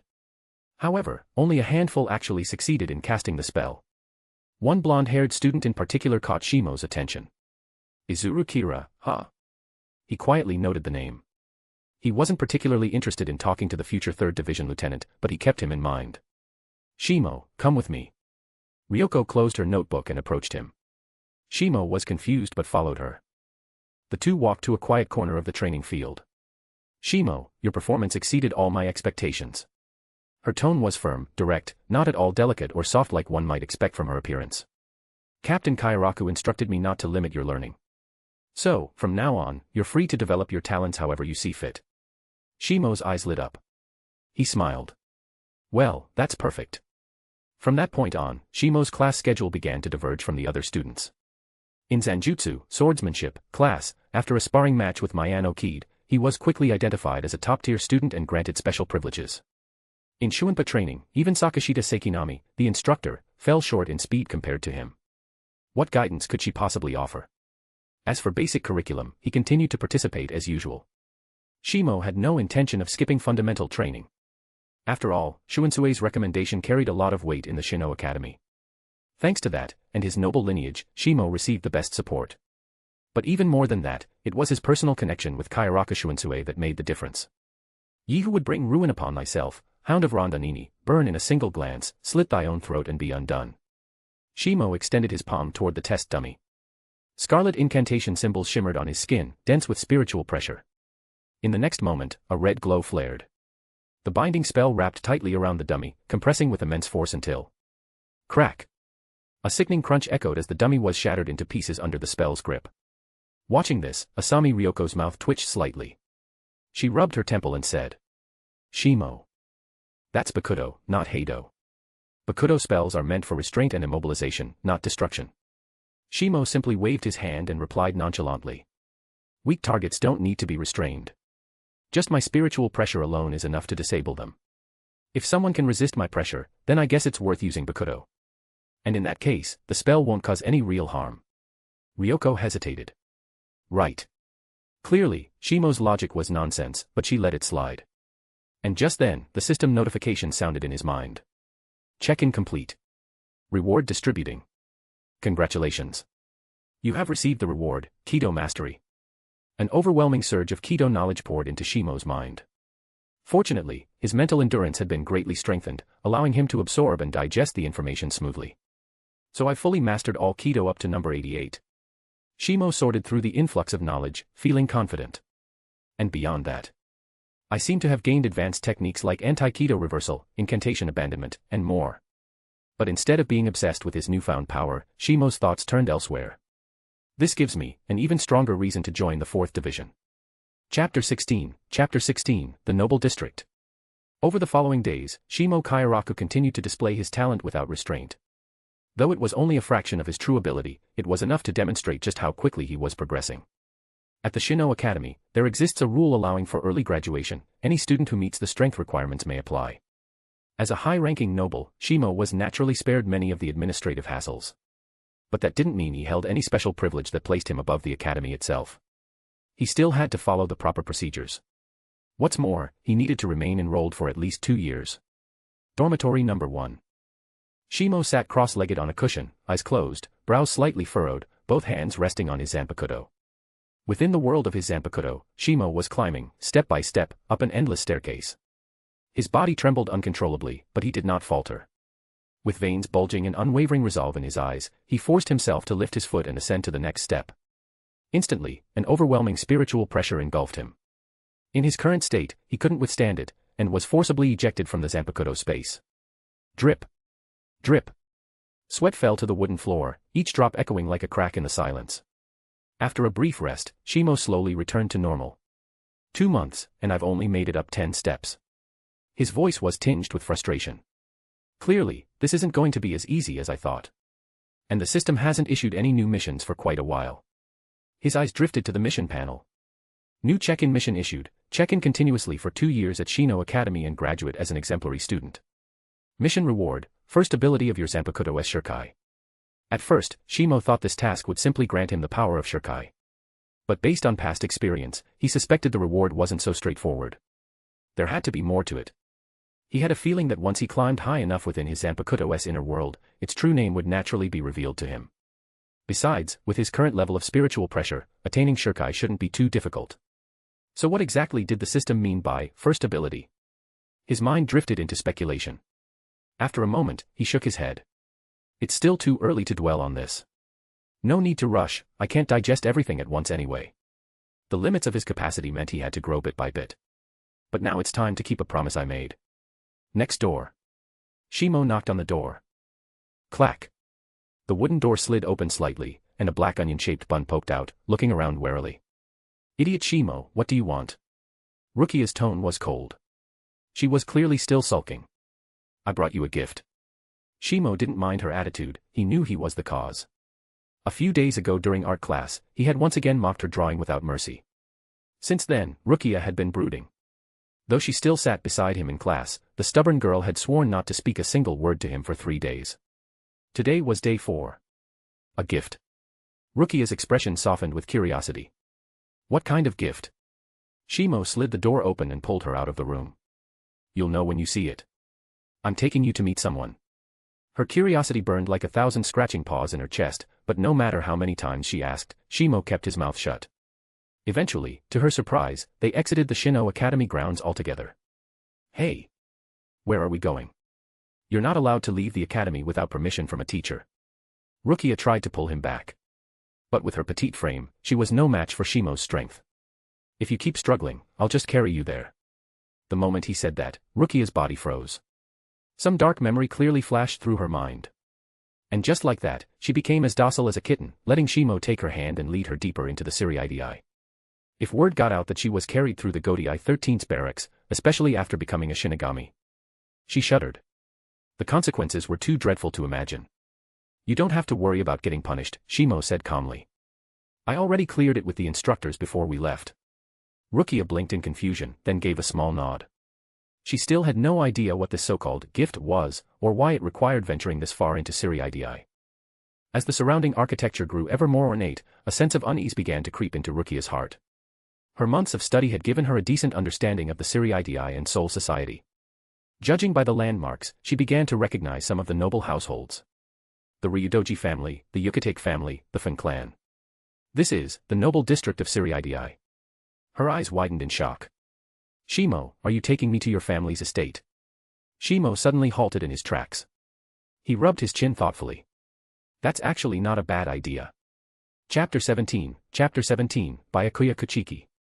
Rukia had known about Shimo's noble status for quite some time. In the beginning, she had been somewhat bothered by it. But as time passed, she realized that Shimo never seemed to care about their difference in status at all. Gradually, she became used to the idea. Even so, seeing the noble district of the Siriidii for the first time today still left her stunned. Shimo, you've got to be kidding. Rukia's voice dropped to a whisper. I'm just a commoner from Rakongai. I'm not supposed to step foot into a noble's estate. Her tone turned somber. Relax. Don't overthink it. We're not going to the Kyoraku estate today, Shimo replied calmly, gently taking Rukia's hand and continuing deeper into the district.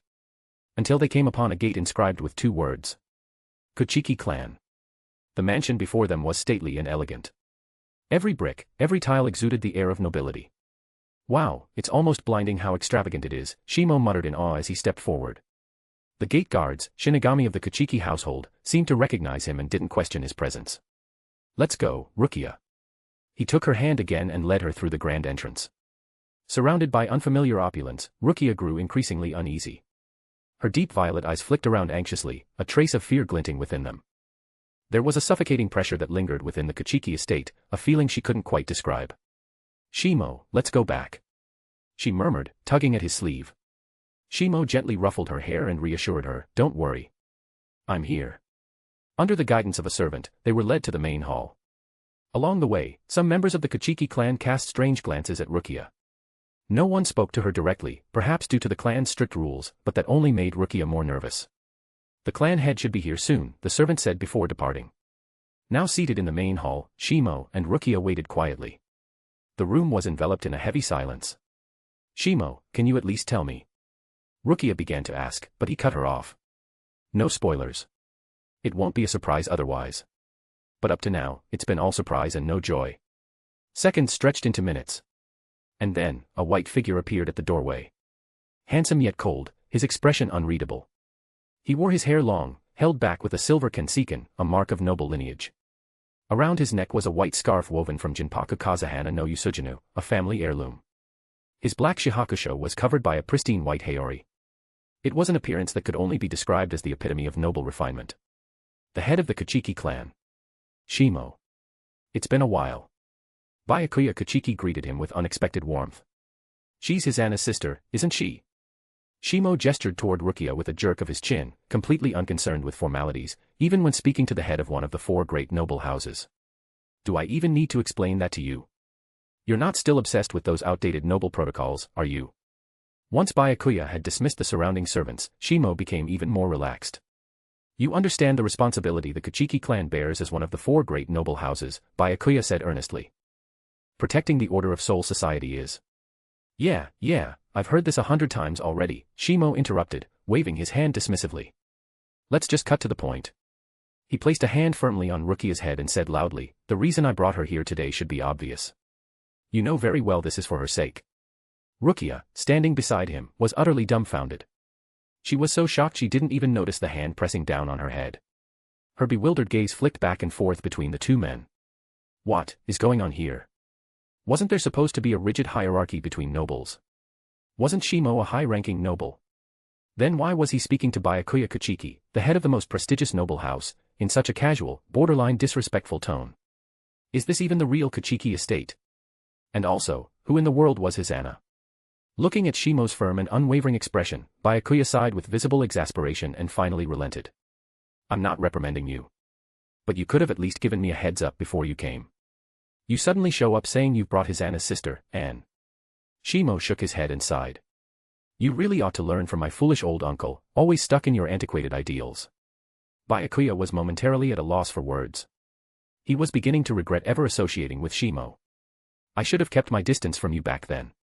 Shimo grinned and said, by now, you owe me 39 favors. Let's hope, in the long lives of Shinigami, you find the time to repay them. Byakuya sighed again, internally cursing his poor judgment in choosing friends. Come. Hisana is resting. With that, he turned and walked out of the hall. Shimo, still holding Rukia's hand, followed close behind. Rukia, trailing after them in a daze, muttered under her breath. What the hell is going on? Chapter 18, Sisters Reunited. Shimo gently pulled Rukia closer and explained. Actually, you still have an older sister who's alive. Back in the human world, after Hisana and you passed away, your souls were sent to the Rakangai. You should know better than anyone how harsh life in the 78th district is. Given Hisana's frail condition, there was no way she could have survived while also raising a baby. So she had no choice but to abandon you. As Shimo spoke, Rukia's expression shifted from confusion to shock, and eventually grew somber. So I had family all along. Shimo reached out and gently ruffled her hair to comfort her. Later on, Hisana met Kachiki Byakuya in the Rakangai, you know, that uptight noble walking ahead of us. Despite being the heir of a noble clan, Byakuya defied tradition and married her. After they settled down, she dedicated herself to searching for you. But, her body had already grown weak. At those words, Shimo felt Rukia's small hands suddenly tighten around his. Why did it have to be like this? Shimo closed his hands around hers, holding them firmly. Hisana was always sickly. She never stopped searching for you in the Rakangai whenever she had free time. The strain only worsened her health. So you see, the world didn't abandon you. Rukia lifted her head. A trace of gratitude flickered in her deep violet eyes. She understood, everything Shimo was doing was for her sake. Ahem. Up ahead, Byakuya, who'd been listening in silence, finally broke it with a soft cough. Let's not keep Hisana waiting too long. Shimo shot him an annoyed glare. You've clearly got a bone to pick with me, don't you?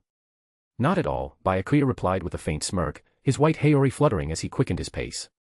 He kept his expression calm and composed the whole time. Shimo scowled at him but still pulled Rukia along as they followed behind. Kuchiki Estate, side residence. After weaving through several curved walkways, the scenery gradually changed. Petals from blooming cherry blossoms drifted lazily through the air, adding an ethereal calm to the garden's already serene beauty. Outside a quiet room, beneath the eaves, sat a woman in a pale-colored kimono. She gazed at the rippling surface of the pond, seemingly lost in thought. Her features were nearly identical to Rukia's. The only differences lay in the slight droop of her eyes and her soft, gentle demeanor. Hisana. At this moment, even Byakuya's normally detached tone softened. Though subtle, it was a change only the woman before him could perceive. I've brought someone to see you. Hisana turned her head toward Shimo and Rukia, and in the instant her eyes met Rukia's, her body froze. Tears welled up in her eyes. The calm expression she wore shattered like still water disturbed by a falling stone. Emotions surged. Ignoring Byakuya's gentle protest, Hisana stumbled to her feet and ran toward Rukia. Shimo released Rukia's hand just in time and silently stepped back. But before he could retreat too far, Byakuya stopped him with a hand on his shoulder. Give them a moment alone. With that, Byakuya used Shuinpa to flash step away, taking Shimo with him. The sudden surge of spiritual pressure left Shimo no choice but to match pace. Damn, he muttered under his breath, channeling a large amount of spiritual energy to keep up. Byakuya noticed Shimo's Shuinpa and gave a rare look of mild surprise. That's unexpected. They landed in a nearby courtyard, sitting across from each other in a garden pavilion. You'll find a lot of things you didn't expect about me, Shimo shot back with a sneer. Cold on the outside, warm on the inside, what a typical tsundere. You've grown significantly stronger in just a few months at the Shino Academy. Byakuya observed him calmly. Have you decided which division you want to join? Shimo rolled his eyes. Well, it won't be the 6th division or the 8th division, that's for sure. Byakuya raised an eyebrow. That answer caught him off guard. Why not? Shimo looked up at the sky. His tone was calm, yet there was a hint of defiance in it. A fledgling hawk needs to brave the open skies to strengthen its wings. 6th division and 8th division aren't for me. Byakuya seemed to consider something. Don't tell me, you're aiming for 1st division. Judging by what Shimo said, it seemed only the combat-heavy 11th division could suit him. Shimo turned to meet Byakuya's gaze and gave a sly smile. Wrong. My choice is 4th division. Huh. A vein throbbed on Byakuya's forehead. Once again, Shimo had thrown his thoughts into chaos. Then what was all that about a fledgling hawk just now? Shimo tapped the stone table in front of him, producing a thunk-thunk-thunk sound. Do you remember the most infamous criminal in Soul Society's history? Chapter 19, Rukia's thoughts. At those words, Kachiki Byakuya's pupils suddenly contracted, as if some unpleasant memory had surfaced. Why are you bringing that up all of a sudden? Shimo smiled, wearing an expression Byakuya couldn't begin to decipher. Is there anything more thrilling than provoking the original Kenpachi, besides challenging the captain commander himself? A faint tremor ran through the Zanpakutō at Byakuya's waist. Shimo's words had shaken him deeply. It took a long moment before Byakuya collected himself. Then, with a gaze filled with pity, he looked at Shimo and said, "As thanks, I'll make sure your remains are properly buried. And as for Rukia, I'll take good care of her. After all, she is Hisana's little sister. If necessary, I can even use my authority as the head of the Kachiki clan to have her adopted into the family." A black vein popped on Shimo's forehead as his expression fell. "Can't you at least hope for the best? After everything I've done for you?" Byakuya shook his head, the sympathy on his face growing deeper. Kind words don't stop a dead man, and no amount of compassion can save someone who walks their own path to death. There are some things even I cannot stop. Shimo was momentarily speechless. He realized that ever since he and Byakuya had grown closer, the guy's hidden snark was beginning to show more and more. In a way, Shimo only had himself to blame. Byakuya had never talked like this before. "Well then," Byakuya continued, his tone suddenly shifting back to his usual dignified self, "since you've made your decision, I won't try to dissuade you. However, know that the doors of the 6th Division will always be open to you. Not only that, the position of lieutenant is yours, should you want it." Hearing that, Shimo's expression finally brightened. "Now that's more like it. It's about time. I should take Rukia back to the Shino Academy." Shimo stood and prepared to head toward the annex. Byakuya had no objections and followed closely behind. On the way, Shimo suddenly remembered something. "Right. I suggest you do everything in your power to keep Hisana alive. At the very least, hold on until I've achieved Shirkai." Byakuya's expression stiffened slightly as he asked, "What do you mean?" Whenever it involved Hisana, his usually cold demeanor fell apart. "Maybe I might be able to fully bring her back." A strange light flashed in Shimo's eyes, radiating a sense of calm confidence and trust. "But even the 4th Division?" Byakuya looked troubled. "If 4th Division isn't enough, then try the Royal Guard. And if that doesn't work, I can introduce you to someone in the human world." Shimo walked alongside him in a relaxed, casual manner. "That person in the human world will definitely have a way." Byakuya nodded, committing Shimo's words to memory. When it came to Hisana's life, he wouldn't take any chances. When they saw Rukia again, the girl's eyes were slightly red and puffy. Tear stains still marked her delicate cheeks. She seemed to notice Shimo approaching and quickly wiped her face with her sleeve, trying to hide her vulnerability. Forcing a smile onto her pale face, Hisana softly said, "Thank you, Shimo.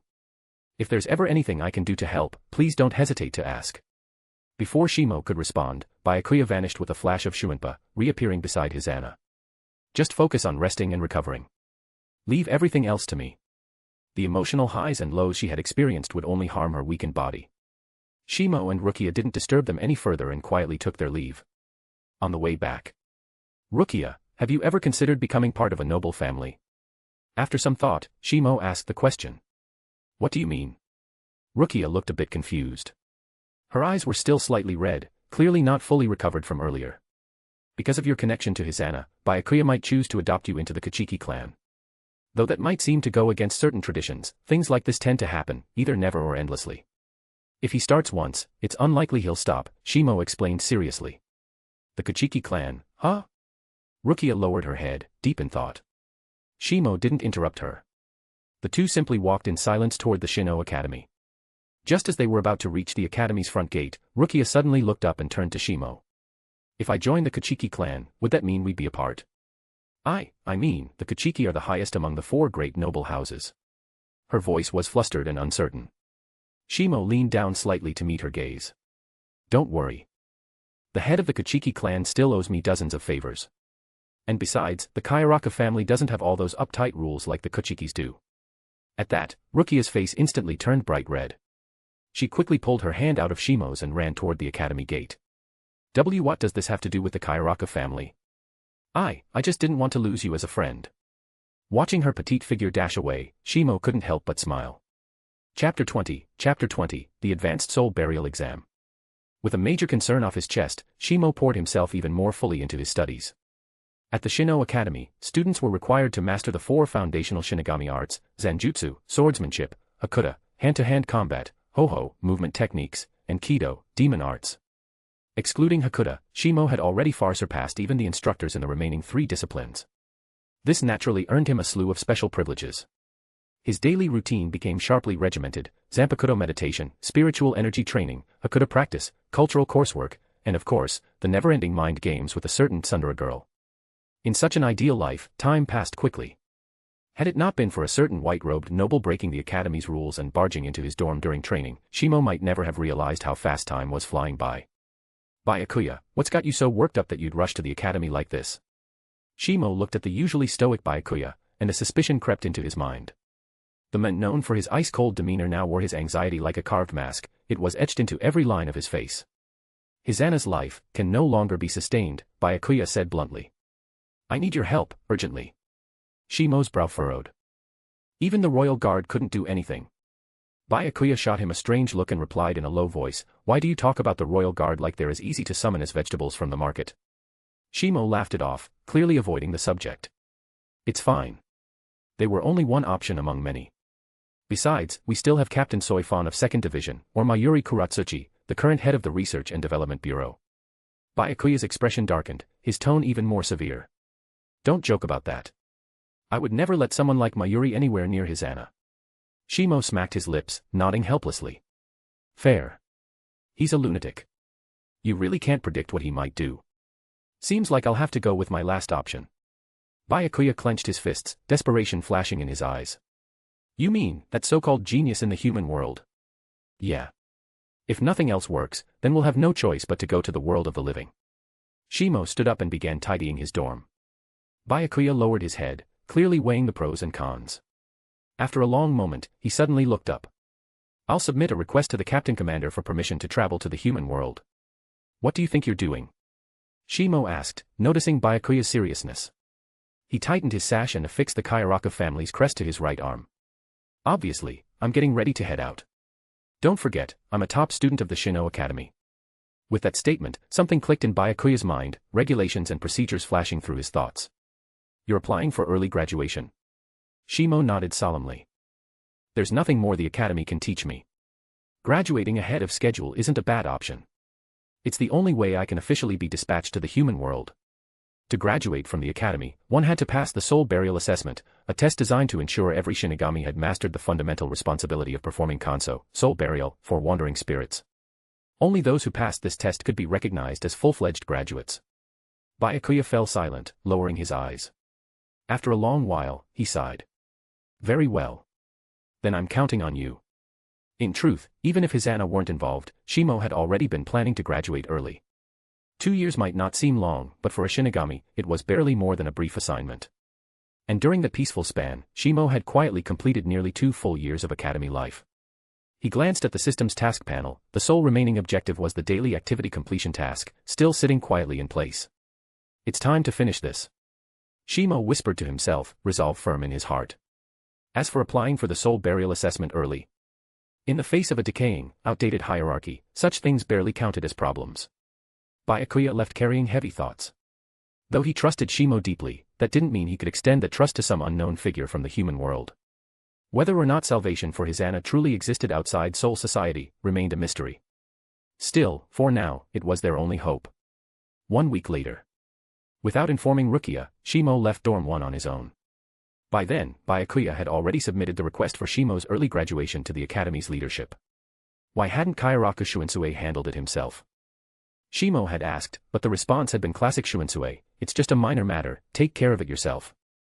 Thanks to skipping all the red tape and with the weight of Byakuya's influence behind it, the request sailed through approval. After all, no matter how noble the Kyoraku family was, the difference between upper nobility and the 4 great noble houses was significant.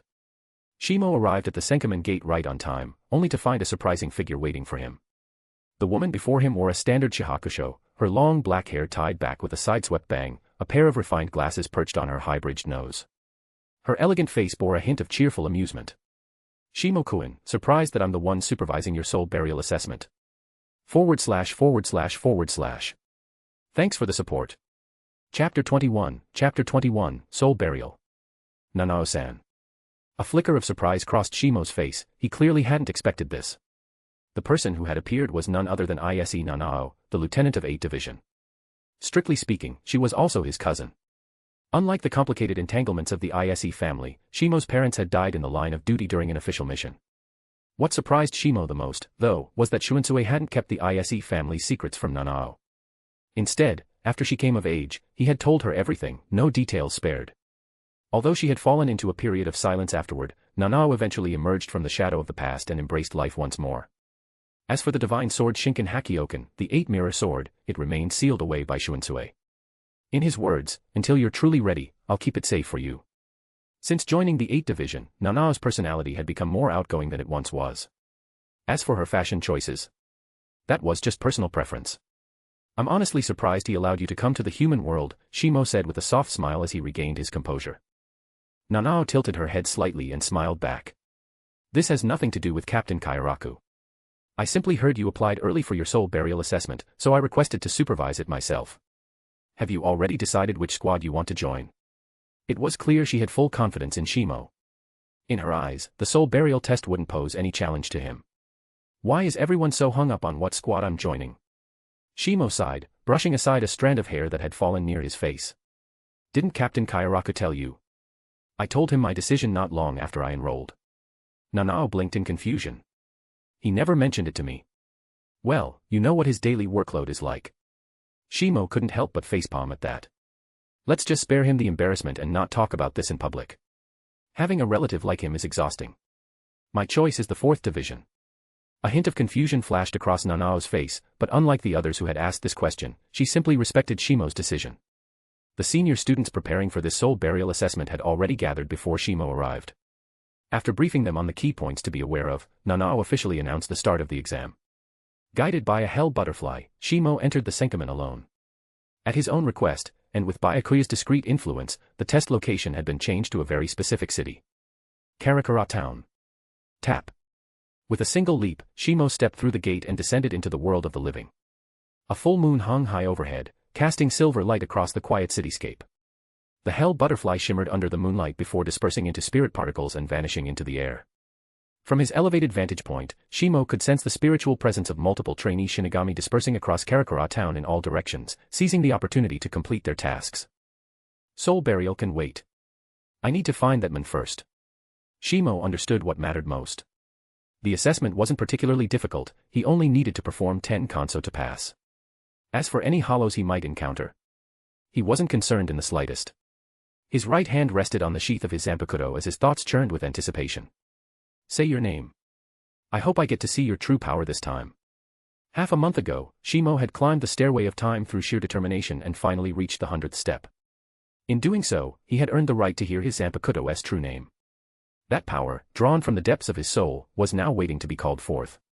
He moved swiftly across rooftops, weaving between buildings as he searched for his true target in the human world.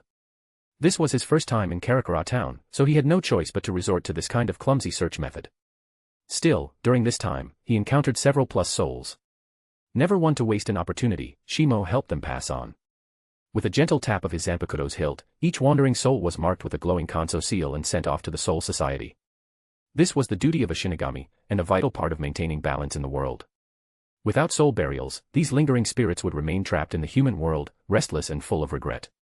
In time, they would either succumb to their own negativity and become hollows, or be devoured by existing ones. After several successful kansos, Shimo had grown quite proficient. SHFF, SHFF. As he dashed across the rooftops, strange sounds echoed from the streets below. Peering down, he spotted a lifeless man trudging aimlessly, his eyes dull, his posture slouched, completely hollowed of hope. He was a middle-aged man with a ragged beard and a spirit full of sorrow, wandering without direction through the street. Shimo had always prided himself on his swift, efficient handling of such souls. In a flash of Shuinpa, he vanished from his rooftop perch, reappearing directly in front of the man. Before the spirit could even speak, the hilt of Shimo's Zanpakutō was already pressed gently against his forehead. A faint white glow appeared, and the soul burial symbol lit up. Moments later, the man's soul was sent peacefully to the Soul Society. Just then, a long-lost, familiar chime echoed in Shimo's mind.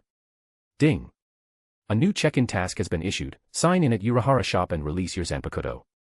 Reward, Mastery of Hakuta. // TL/N, just a quick announcement. There would be no more sword intent bullshit here or other term. XD, angry face. I would instead use the concept of sword style, sword arts, sword techniques, etc., to befit Bleach universe. Even if I have to alter some stuffs. So yeah, there would be no more bullshit here. // Thanks for the support. Chapter 22, Check-in location, Unohana shop, 200p.s bonus.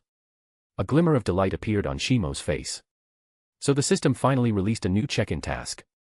Ever since completing the Kaidō class check-in task, he hadn't received another system mission. That left him with no choice but to rely solely on constant training to grow stronger. Thankfully, his innate talent was exceptional, and he never truly stalled in his training. But to link the task to this. Staring at the mission interface, Shimo fell into thought. Does this mean I have to achieve Shurikai inside the Unohana shop? That feels a bit rude, doesn't it? He quickly dismissed the thought with a smirk. All for the sake of getting stronger. Refocusing his energy, Shimo continued searching for the shop. Along the way, whenever he encountered a wandering plus, he would smoothly perform a kanso. Letting souls linger in the human world was dangerous, for everyone. Shimo only had a vague impression of the shop's location in his memory. And relying on that faint notion to locate the Unohana shop was no easy feat, especially since Kyoraku Shunsui, for the safety of himself and those around him, had cloaked the place in a powerful concealment barrier. That made the search even harder. Looks like I'll need help from other sources. Releasing his spiritual perception, Shimo extended his senses into the air, feeling for the flow of spirit particles. 7 o'clock, there's a clash between a Shinigami and a hollow. The moment the words left his mouth, Shimo had already vanished from sight. Spiritual pressure surged, Shuinpa at full throttle. He raced toward the site of the battle. Upon arrival, he discovered a one-sided scene. The senior Shino Academy student was faring terribly. The opponent, a massive ape-like hollow, a gaping hole in its chest and muscular arms flailing wildly, generating fierce shockwaves with each swing. The student, far weaker in spiritual pressure, was barely holding on by using his speed to dodge. From Shimo's perspective, it was painful to watch. Crude swordsmanship. Shuinpa slower than a crawling turtle. The fact that the guy hadn't been flattened yet was nothing short of miraculous. Senpai, do you need backup? Unlike Kyoraku Shunsui, who liked to barge into people's fights for fun, Shimo preferred to respect his allies during battle. Hearing another voice, the senior student lit up with relief and immediately called out. Please. I'd really appreciate the help. Shimo raised a brow. This guy was surprisingly polite, considering he was about to be gorilla-punched into the pavement. Well, Shimo had no problem helping someone like that. Bakudo number 9, Geki. He thrust out his palm, crimson script glowing across it as Kaidō energy surged forth. A beam of red light shot toward the hollow. The ape-like creature didn't even flinch. It scoffed and raised a hand the size of a millstone to swat it away. This one's mine for now, Shimo said calmly, stepping toward the battlefield. Go find Lieutenant Ise. She'll assist you. Before he even finished speaking, the red beam curved unnaturally, slipping past the hollow's massive arm and wrapping directly around its thick neck. Roar. The hollow let out a howl of terror, clawing frantically at its throat in a futile attempt to free itself from the binding Kaidō. The senior student had recognized Shimo the moment he arrived. After all, the emblem of the Kyoraku family was hard to miss. Rumor had it this outstanding student had deep ties to Captain Kyoraku of 8th Division. With that in mind, there was no need to fret about the power gap between them. Thank you, he called once more, then quickly retreated from the battlefield. Shimo sensed his spiritual pressure fading into the distance and gave a slight nod, then looked at the struggling hollow with satisfaction. My first helper. As Shimo approached, the hollow was seized by a creeping sense of despair. I need you to help me find a certain shop. Shimo described the unique characteristics of the Unohana shop in calm detail. When you locate it, the bakudo on your neck will be released. Understood. There was no emotion in his voice, only cold tone. The ape-like hollow stared at him, petrified, as if facing a demon from hell. But after hearing the instructions, it nodded rapidly. The binding spell around its neck posed a very real threat to its existence. Shimo waved his hand. Go. I'll be tracking the position of the seal. When you find the shop, just stay put and don't move. The hollow fled in pure panic. One helper isn't enough. Shimo resumed his search for more hollows. Compared to finding Unohana's shop, tracking down these monsters was child's play.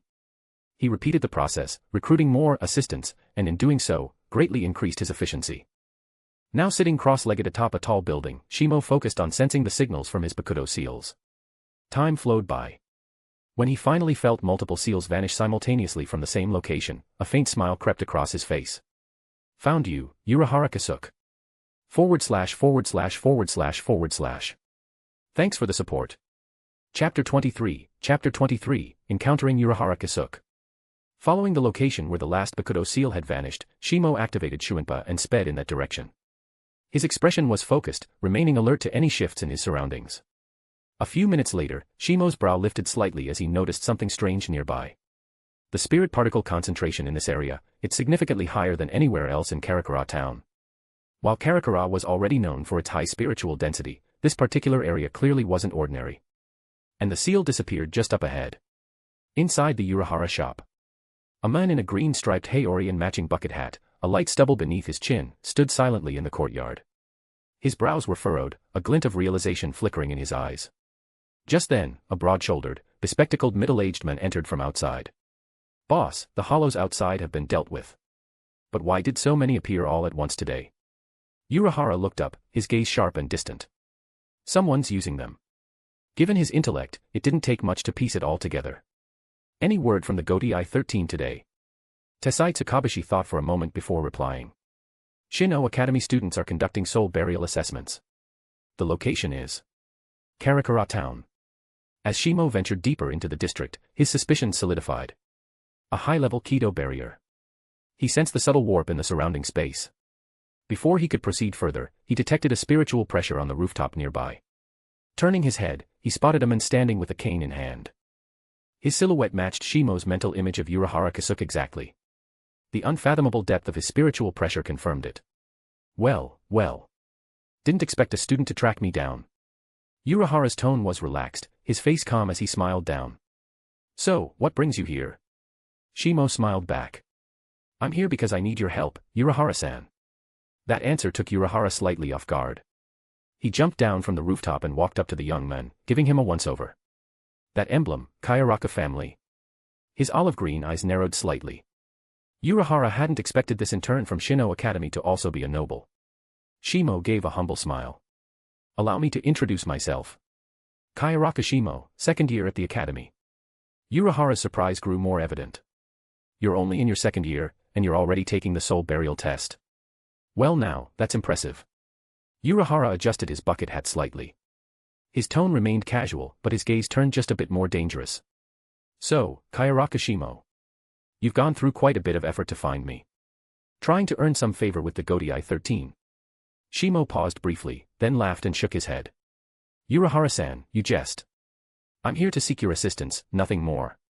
Urahara didn't drop his guard over a few polite words. On the contrary, he remained intensely cautious of this unfamiliar student. Had it not been for Shimo's noble status, Urahara might have already acted to eliminate the threat. After all, a noble going missing, especially during a soul burial assessment, would trigger a crisis. "I thought that might be the case," Shimo said calmly, as if he had anticipated this tension. "To show my sincerity, I can share some intelligence with you regarding Aizen Sasuke." That name alone seemed to cast a spell over the courtyard. The moment Shimo spoke it, Urahara's smile vanished, replaced by a heavy expression. He lowered the brim of his hat further, hiding the subtle flicker in his eyes. "It seems you know more than I expected." Shimo took a step forward, and without hesitation, unleashed the full weight of captain-class spiritual pressure. The crushing force rippled across the area. Urahara's pupils narrowed slightly. Yet another surprise. The sheer number of unexpected developments was starting to make him feel as if reality itself were slipping from his grasp. Then, just as swiftly, it vanished. Shimo had only released his spiritual pressure to demonstrate his capability, to avoid being mistaken for an amateur and attacked prematurely. "Urahara-san," he said, returning to a composed posture, "can we talk now?" Urahara gave him a long, thoughtful look before finally smiling again. "I suppose I was being overly cautious. Come in, guest." Shimo followed Urahara toward the entrance of the shop. Just before they reached the barrier, Urahara drew the cane from his hand and revealed the hidden Zanpakutō within. Shing! A crisp unsheathing sound rang out as Urahara raised his Benihime, lightly touching it to the barrier's edge. Passing through the ward, Shimo finally entered the legendary Urahara shop. Tesai stood inside, watching Shimo warily, his hands already twitching as if ready to cast Kaidō at any moment. "This is our guest, Kyoraku Shimo," Urahara explained. "No need to be so tense." At Urahara's gesture, Shimo sat down cross-legged on the tatami floor. "Well then, young intern," Urahara said, sitting across from him at the tea table, a rare seriousness in his tone. "Let's talk about what you're here for. /////. Thanks for the support." Chapter 24, Reaching an Agreement. There was no denying it, Uruhara's gaze carried a weight few could bear. Even just locking eyes with him, Shimo could feel a pressure like a bottomless abyss. He had only ever sensed something like this once before, from Aizen Sasuke. Of course, he didn't mean in terms of raw power, but that same suffocating sense of depth. I'm here to save someone. Shimo's tone was firm, his words carrying no hesitation. Uruhara raised an eyebrow and casually filled Shimo's teacup from the kettle. Saving someone? Shouldn't you be going to 4th Division for that? I'm not exactly a medical expert, you know. Shimo nodded and clarified, more precisely, I'm trying to save a plus on the brink of disappearance. Uruhara cradled his own teacup in both hands, waiting for more. Her name is Kachiki Hizana, wife of Kachiki Byakuya, head of the current Kachiki clan. At that, Uruhara's eyes flashed with surprise. Due to chronic illness and exhaustion, she's now at the very edge of fading away, Shimo continued. Even the captain of 4th Division has no way to save her. He gave a brief rundown of Hizana's condition and then waited for Uruhara's response. After a long silence, Uruhara took off his bucket hat and fell into thought. Eventually, he spoke. And what exactly do I gain from helping you? Clearly expecting this question, Shimo answered without delay. An alliance between the Kachiki and Kyoraku families. And classified intelligence on Aizen Sasuke. At those words, a faint smile returned to Uruhara's lips. Well, with an offer that's sincere, it'd be rude to turn you down. The first part of the deal, political support, was something Uruhara could take or leave. But information on Aizen? That he could not ignore.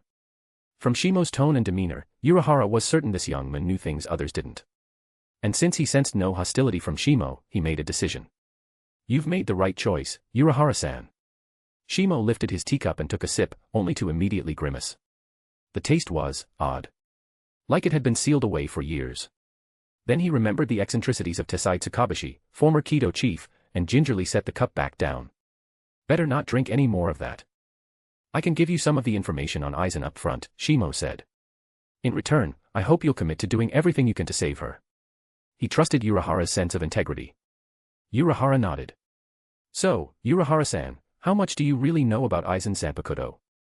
That question brought a strange look to Uruhara's face. He's never exactly hidden it, he said. Most Shinigami know what it does. It's a water-type Zanpakutō.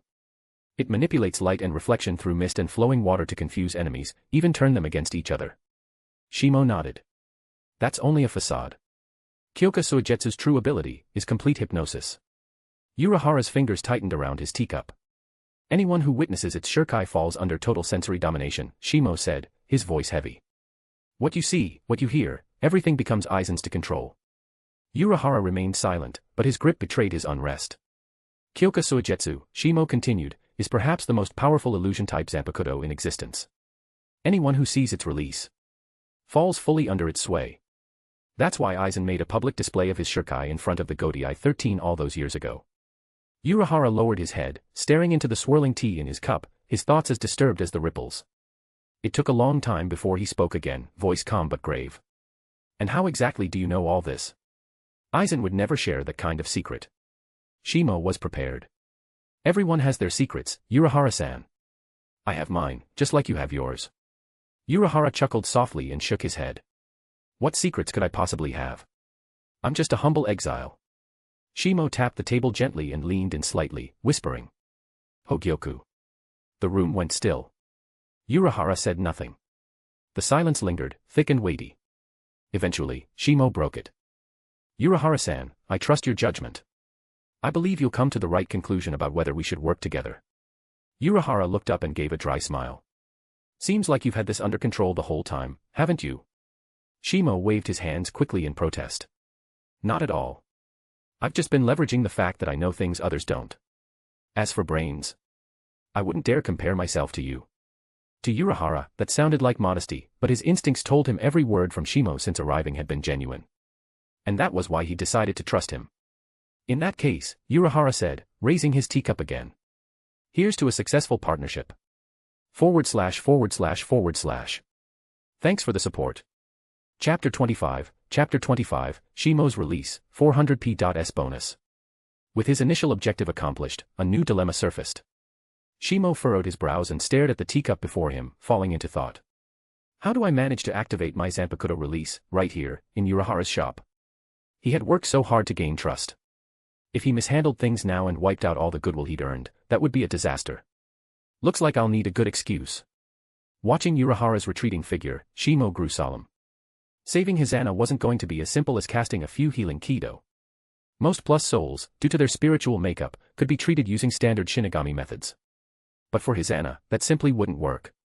Uruhara would have to reconstruct the restorative properties of Kaidō through a custom adaptation, something that required immense effort.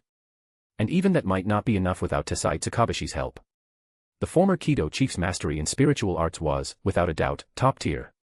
Led by Uruhara, Shimo descended into the secret underground chamber beneath the Uruhara shop. It was vast, filled with complex Kaidō constructs, clearly the product of significant time and effort.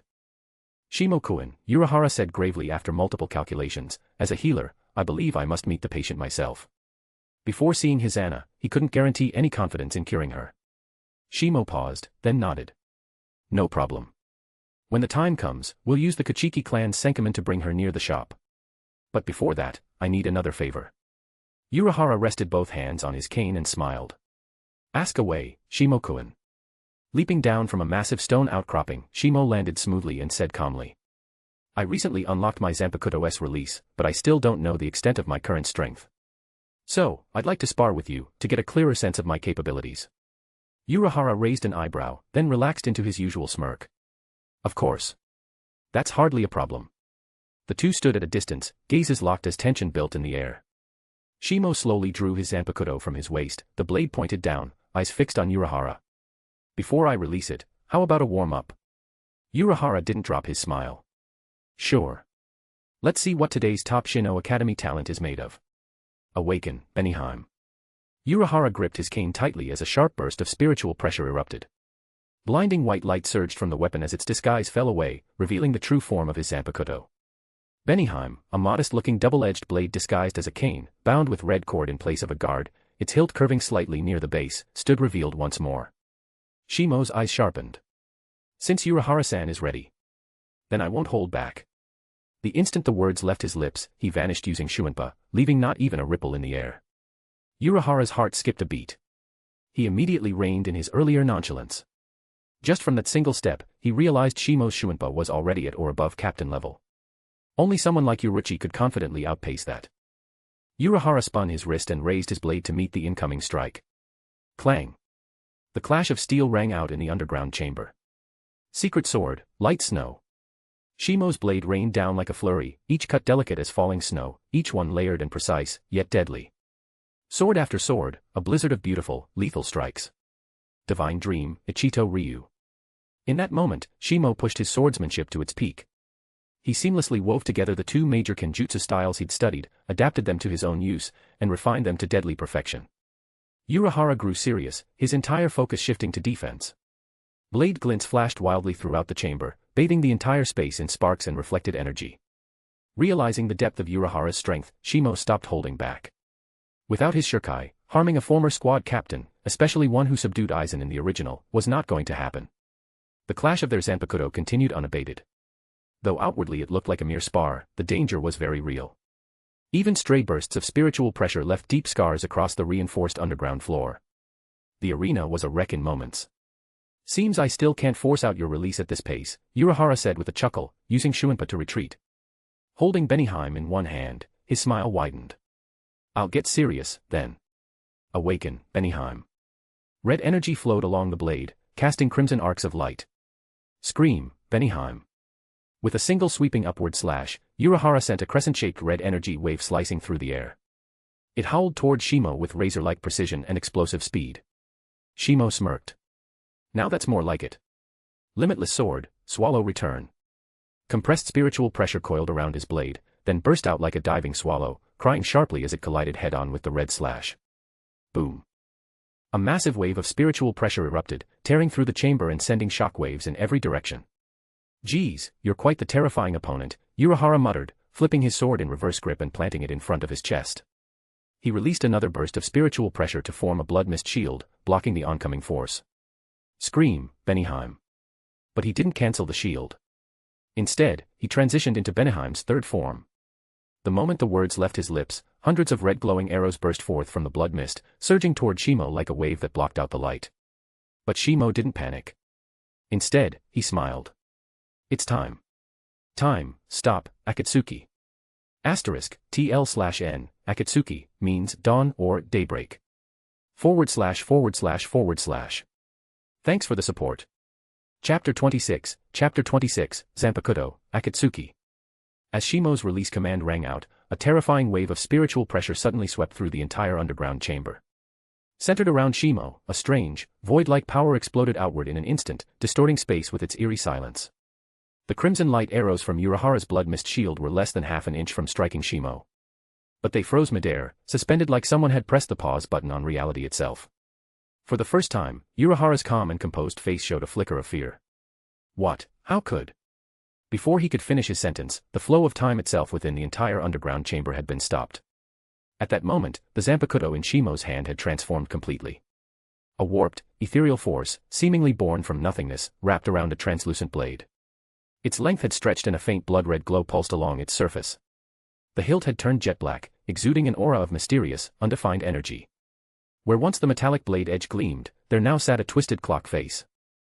Its hour, minute, and second hands still moved, but only within the sword itself. Shimo looked down at his transformed Zanpakutō with clear satisfaction. It wasn't yet a perfect release, but the results were more than enough for now. The name of his Zanpakutō, Akatsuki. Akatsuki, meaning dawn or daybreak, symbolized the morning time itself. It was a name that perfectly suits this intriguing Zanpakutō. Upon releasing his shuriken, Shimo could freeze time within a small area centered around himself, lasting up to 3 seconds, depending on his spiritual pressure output.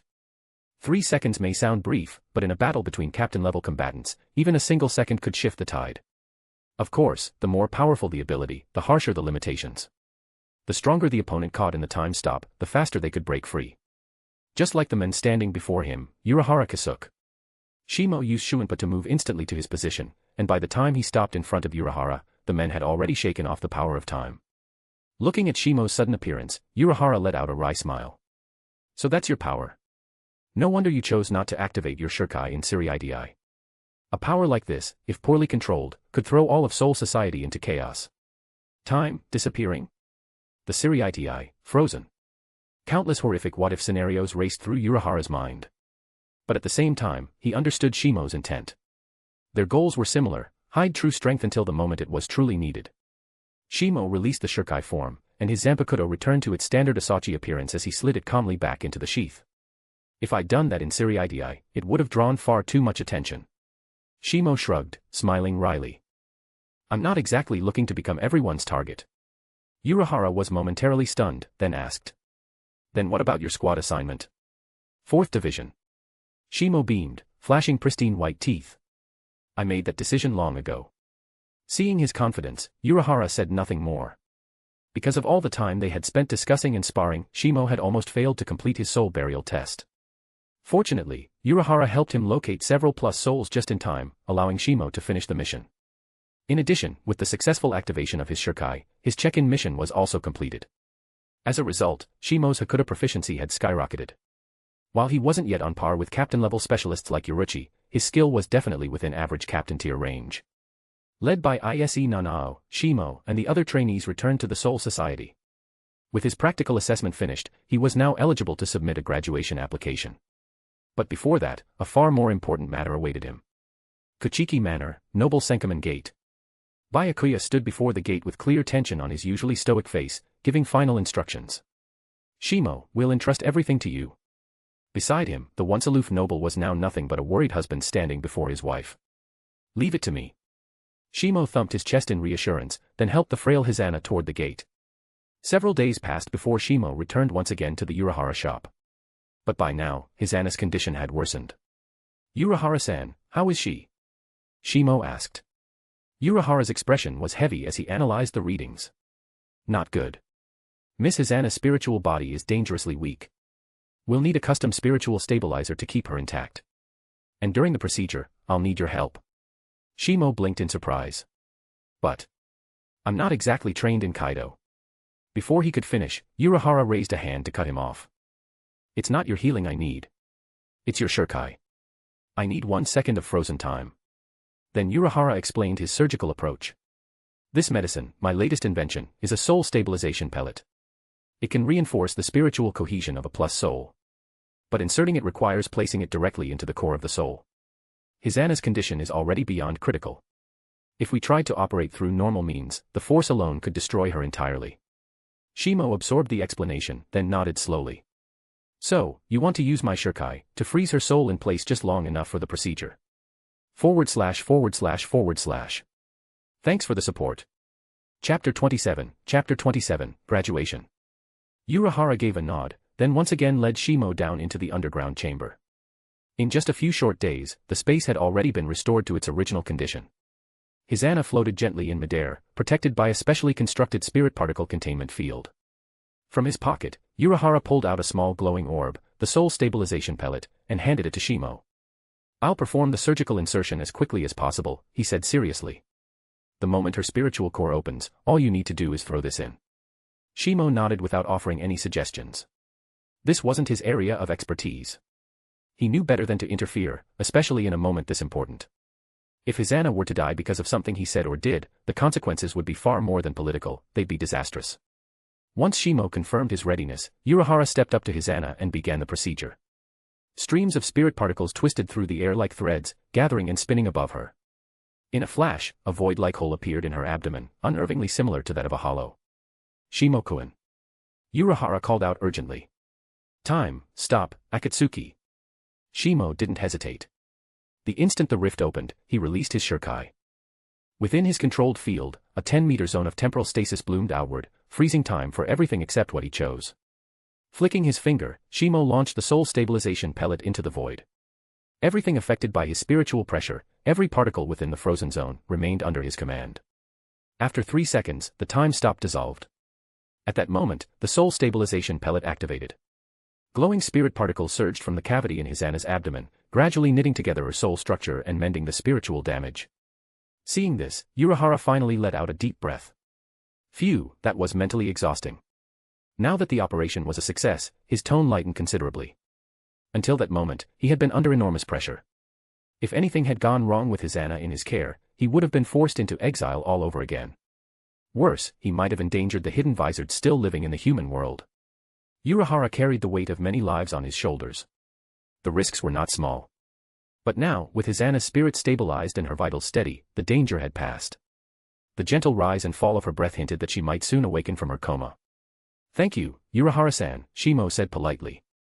Unohana waved it off, pulling out a small white folding fan from who knows where and fanning himself leisurely. Think nothing of it. It's getting late. I'll send you two home, all right. Compared to the human world, the Kachiki estate is far better for her recovery. It was a clear cue, time to go. But Shimo wasn't the type to overstay. There was nothing left for him in the human world. Aside from Unohana and a handful of exiles, he had no lingering ties here. Bidding farewell to Unohana, Shimo opened a senkamen and returned to Soul Society with Hisana. Naturally, they reappeared at the Kachiki estate, a privilege reserved for noble families. Technically speaking, opening a private senkamen like this was against family protocol. But as Shimo had once said, things like this only happen 0 times, or countless times. And Kachiki Byakuya, the one who first broke the rules for Hisana's sake, had already long committed himself to being the latter. When Shimo stepped out of the gate, he saw Byakuya already waiting anxiously. No need to worry, Shimo said with a reassuring smile. Hisana's condition has stabilized completely. She's still weak, but her life is no longer in danger. At those words, Byakuya finally exhaled. Thank you, Shimo. He didn't ask for details about the treatment or who had performed it. Though he had vague suspicions, he chose not to voice them. The men before him had saved someone precious. That alone was enough for Byakuya to offer his trust, and a debt he intended to repay, no matter the cost. He would simply wait for the right moment. With Hisana's crisis resolved, it was time to move on. Back at Shino Academy, Shimo submitted his request for early graduation. The administration wasn't surprised. In fact, they processed everything at record speed. Once all official documents were handed over, Shimo, once a student, was now a fully fledged Shinigami.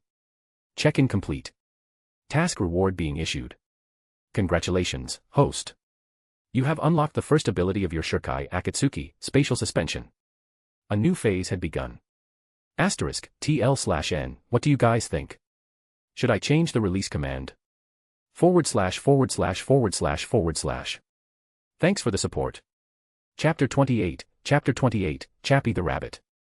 The moment the system notification sounded, Shimo's pitch-black pupils contracted sharply. Spatial suspension. Wasn't this supposed to be a Time-Type Zanpakutō? But before the doubt could linger, the system gave its response. The first ability upon Shurikai release is separate from the Time-Type. Please treasure every additional power you obtain. Shimo accepted the explanation without resistance. Even just from the name alone, he could tell how extraordinary this ability was. After all, any ability involving the manipulation of space was bound to be powerful. Drawing his Zanpakutō from its sheath, Shimo tried to activate the new skill. By now, he could already control the range of his time-stopping ability with ease. Asterisk cease all, Akatsuki. TL/N, release command will be changed to this. The time freeze enveloped only the dormitory and ended quickly.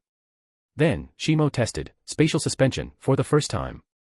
Pointing the blade's tip forward, a surge of spiritual pressure erupted, instantly blanketing the entire dormitory. In an instant, within a 10-meter radius around Shimo, up, down, left, and right, the very space itself became completely immobilized. Unlike time stop, spatial suspension consumed much less spiritual energy, and its duration could be adjusted based on the user's remaining reserves. However, its destructive potential was also slightly inferior.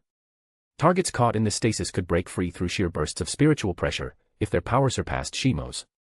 Otherwise, being trapped in the stilled space was like being sealed in amber, left with only the ability to think. Disengaging the freeze, Shimo slid his blade back into its sheath, clearly pleased with the new power. Knock knock. Just then, someone knocked at the door. Without turning his head, Shimo called out. Come in, Rukia. He had already sensed her spiritual pressure the moment she approached.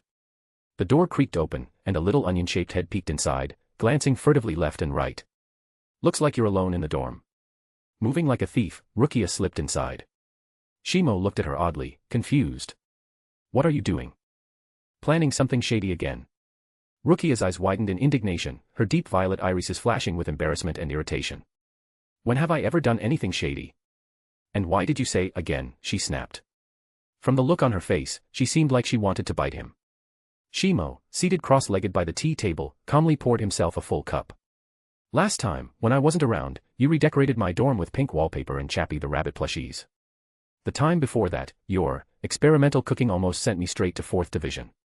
And the time before that, well, that was even worse, you. Before he could finish, Rukia's face flushed bright red and she quickly cut him off. Stop. That's enough.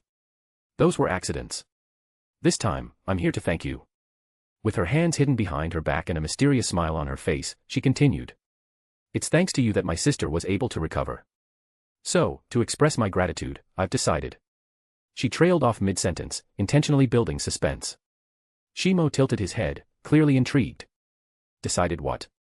Ta-da. With a flourish, Rukia revealed what she had been hiding behind her back, her expression beaming with pride. The latest model of Chappie the Rabbit plushie. It took me 3 days to finally get it. Shimo looked closer and saw her holding up a pink Chappie the Rabbit doll. Her face was flushed, and she seemed truly excited. To her surprise, Shimo didn't mock her or turn her down. Instead, he reached out, patted her on the head, and gently said. Thanks. I really like it. Then he took the plush from her hands. But what happened next caught him completely off guard. Just as he accepted the doll, Rukia suddenly stood on tiptoe and leaned forward. Before he could react, he felt something soft and cool brush against his cheek. Take good care of Chappie the Rabbit. Blushing all the way to her ears, steam practically rising from her head, Rukia turned and fled the dorm like a frightened bunny. Watching her disappearing figure, Shimo found himself in unusually high spirits.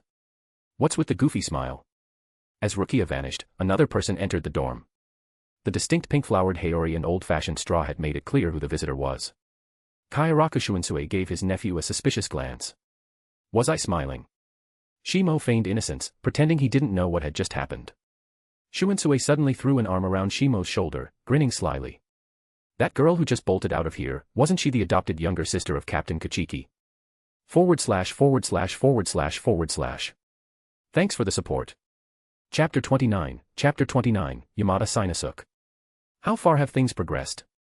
You know, nephew, the entire future of the Kyoraku household now rests on your shoulders. Kyoraku Shunsui had become incredibly nosy. Shimo shot a glare at his shameless uncle and replied with a snort of disdain. If the Kyoraku family's future depends on you, then we're screwed. That line alone turned Shuansue's face a noticeable shade of red. Let's talk business. I'm here today to discuss your assignment to a division. To cover up his failure at probing into Shimo's love life, Shunsui hastily shifted the topic. Originally, getting into 4th Division shouldn't have been difficult. But, there's been a minor hiccup. At this point, Shunsui looked more and more awkward. As the head of the Kyoraku family and the captain of 8th Division, why did he always end up with zero dignity in front of his nephew? Shimo had expressed his desire to join 4th Division quite some time ago. Everyone assumed it would be a formality. But when the time came to actually process it, unexpected trouble arose. Or, how about joining 8th Division instead? Shunsui tested the waters. We've saved the 3rd seat for you. If Nanao doesn't mind, you could even be my lieutenant. Shimo carefully packed his rabbit chappie plush into his luggage. He was about to leave the Shino Academy, and this was something worth taking with him. Then what? Take over your job. You've already neglected the Kyoraku family's affairs, and now you're trying to offload the 8th Division's responsibilities too. Shunsui leaned against the doorframe with a resigned sigh. Ah, busted already. But yes, there is indeed a slight issue with 4th Division. Shimo continued packing without looking up. What kind of issue? Shunsui let out a deeper sigh and replied. 4th Division's Lieutenant, Yamada Sinasuke, seems to suspect your intentions. He thinks you're a pampered noble, a star student who graduated early from Shino Academy, trying to sneak into the logistics division for less than pure reasons. He's demanded a practical test of your Kaidō skills. At that, Shimo finally looked up, his eyes narrowing in recollection. At this point in time, Kotetsu Isane hadn't yet been promoted to lieutenant. She was likely still a seated officer or even just a regular member. So the current lieutenant of 4th Division was Yamada Sinasuke. From what Shimo remembered, he was a gloomy, if not outright sinister, figure. His only redeeming quality might be his loyalty to 4th Division's captain, Unohana Retsu.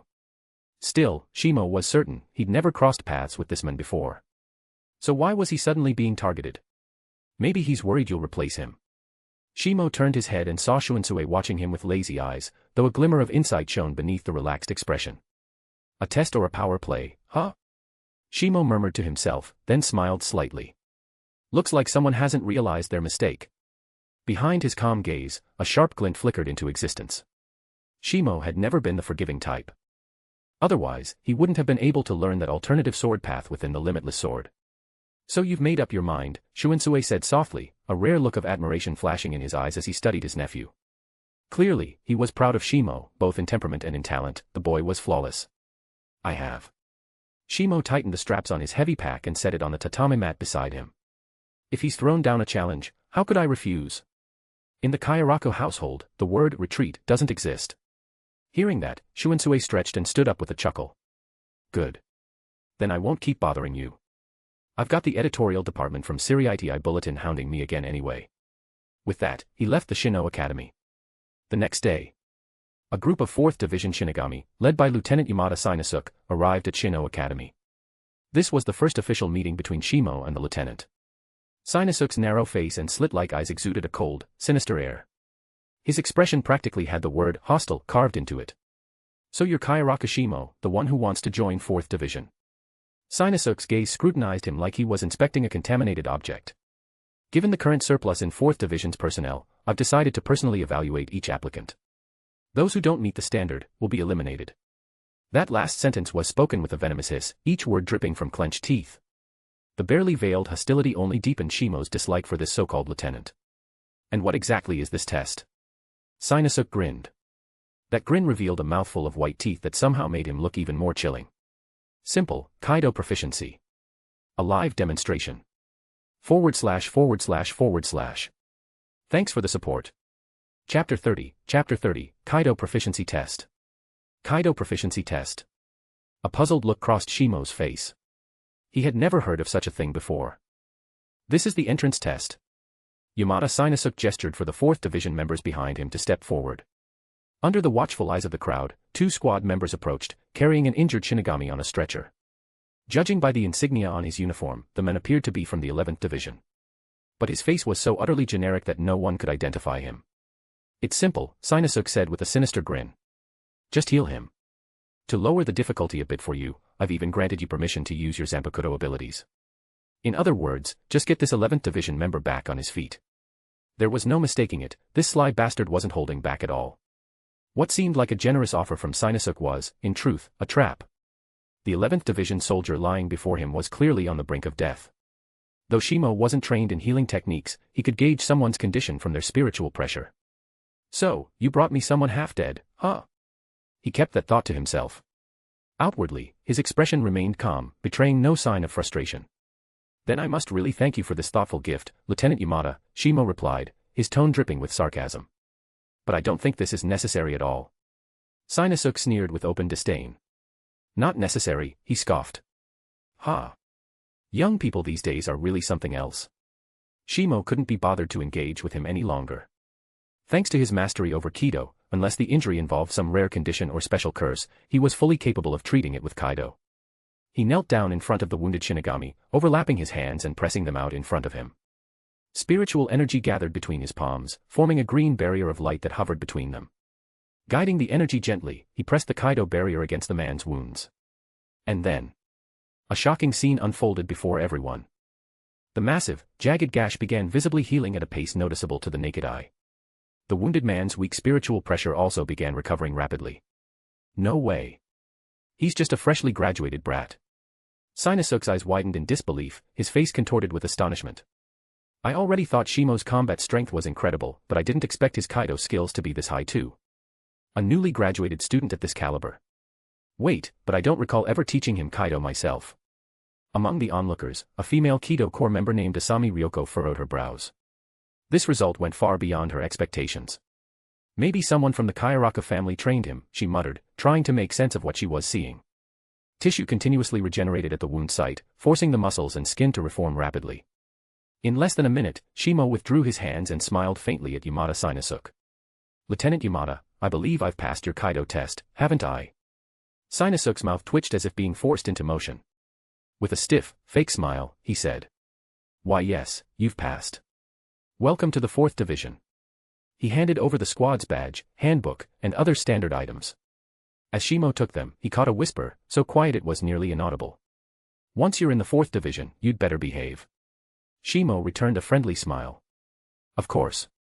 But for some reason, what others saw as a calm, polite smile looked to Shinasuke more like a demon's wicked grin. He knew in his gut, ever since he tried to sabotage Shimo, a grudge had already been forged between them. At first, he hadn't thought much of the boy, just another noble brat from Shino Academy.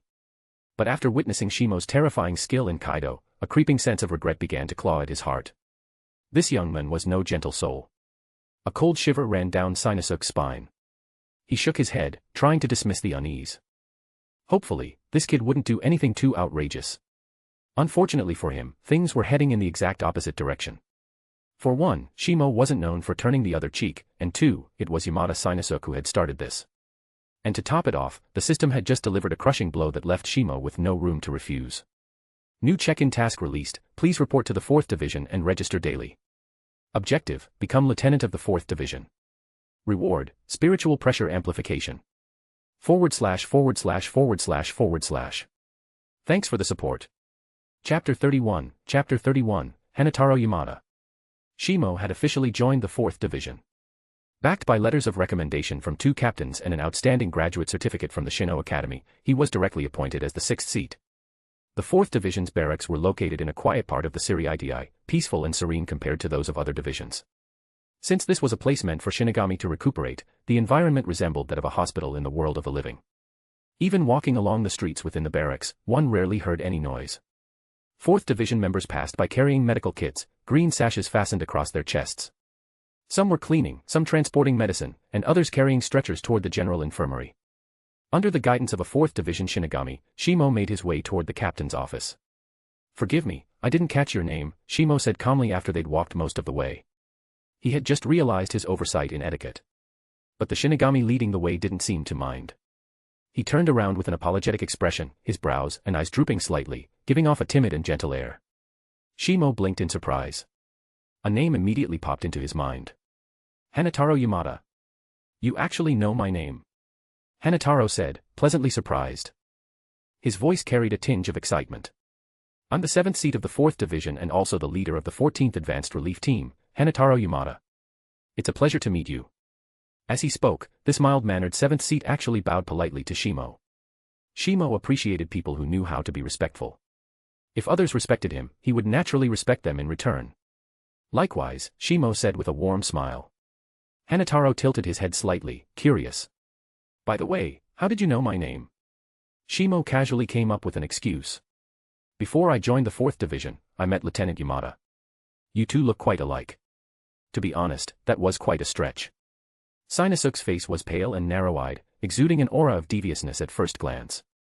Hanataro, by contrast, had a meek and timid appearance that made people instinctively think he was easily bullied. They were complete opposites.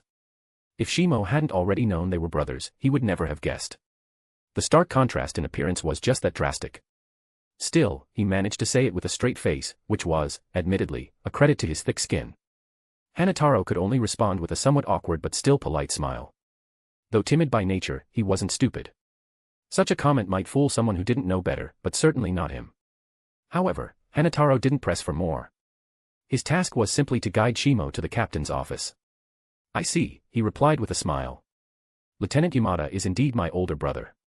We get along well. I actually admire you quite a bit, Shimo. As their conversation shifted, Hanataro gradually relaxed around him.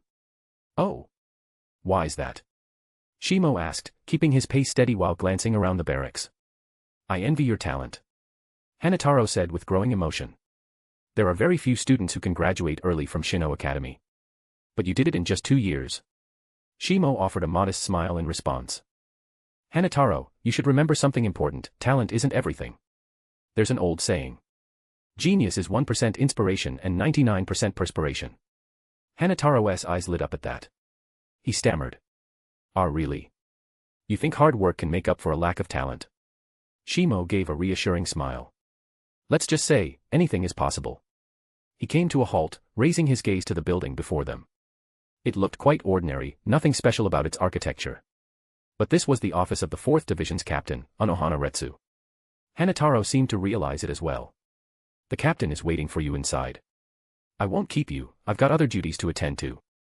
Thanks for guiding me here, Shimo nodded with a smile. Hanataro still seemed lost in thought, his expression bright and hopeful.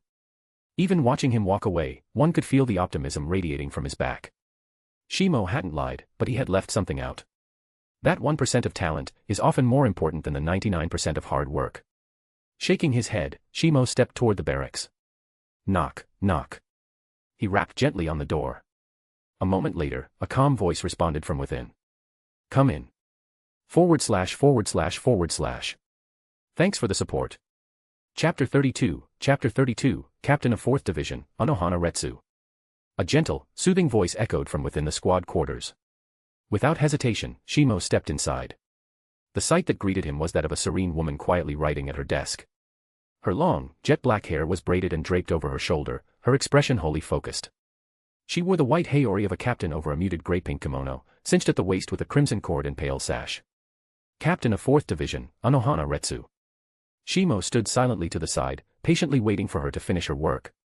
Unohana's personality was known to be gentle and considerate most of the time, and she didn't keep him waiting long. Soon, she set down her brush and looked up. Welcome to 4th Division, Shimo-kun, Unohana said with a warm smile, her eyes curving into graceful arcs.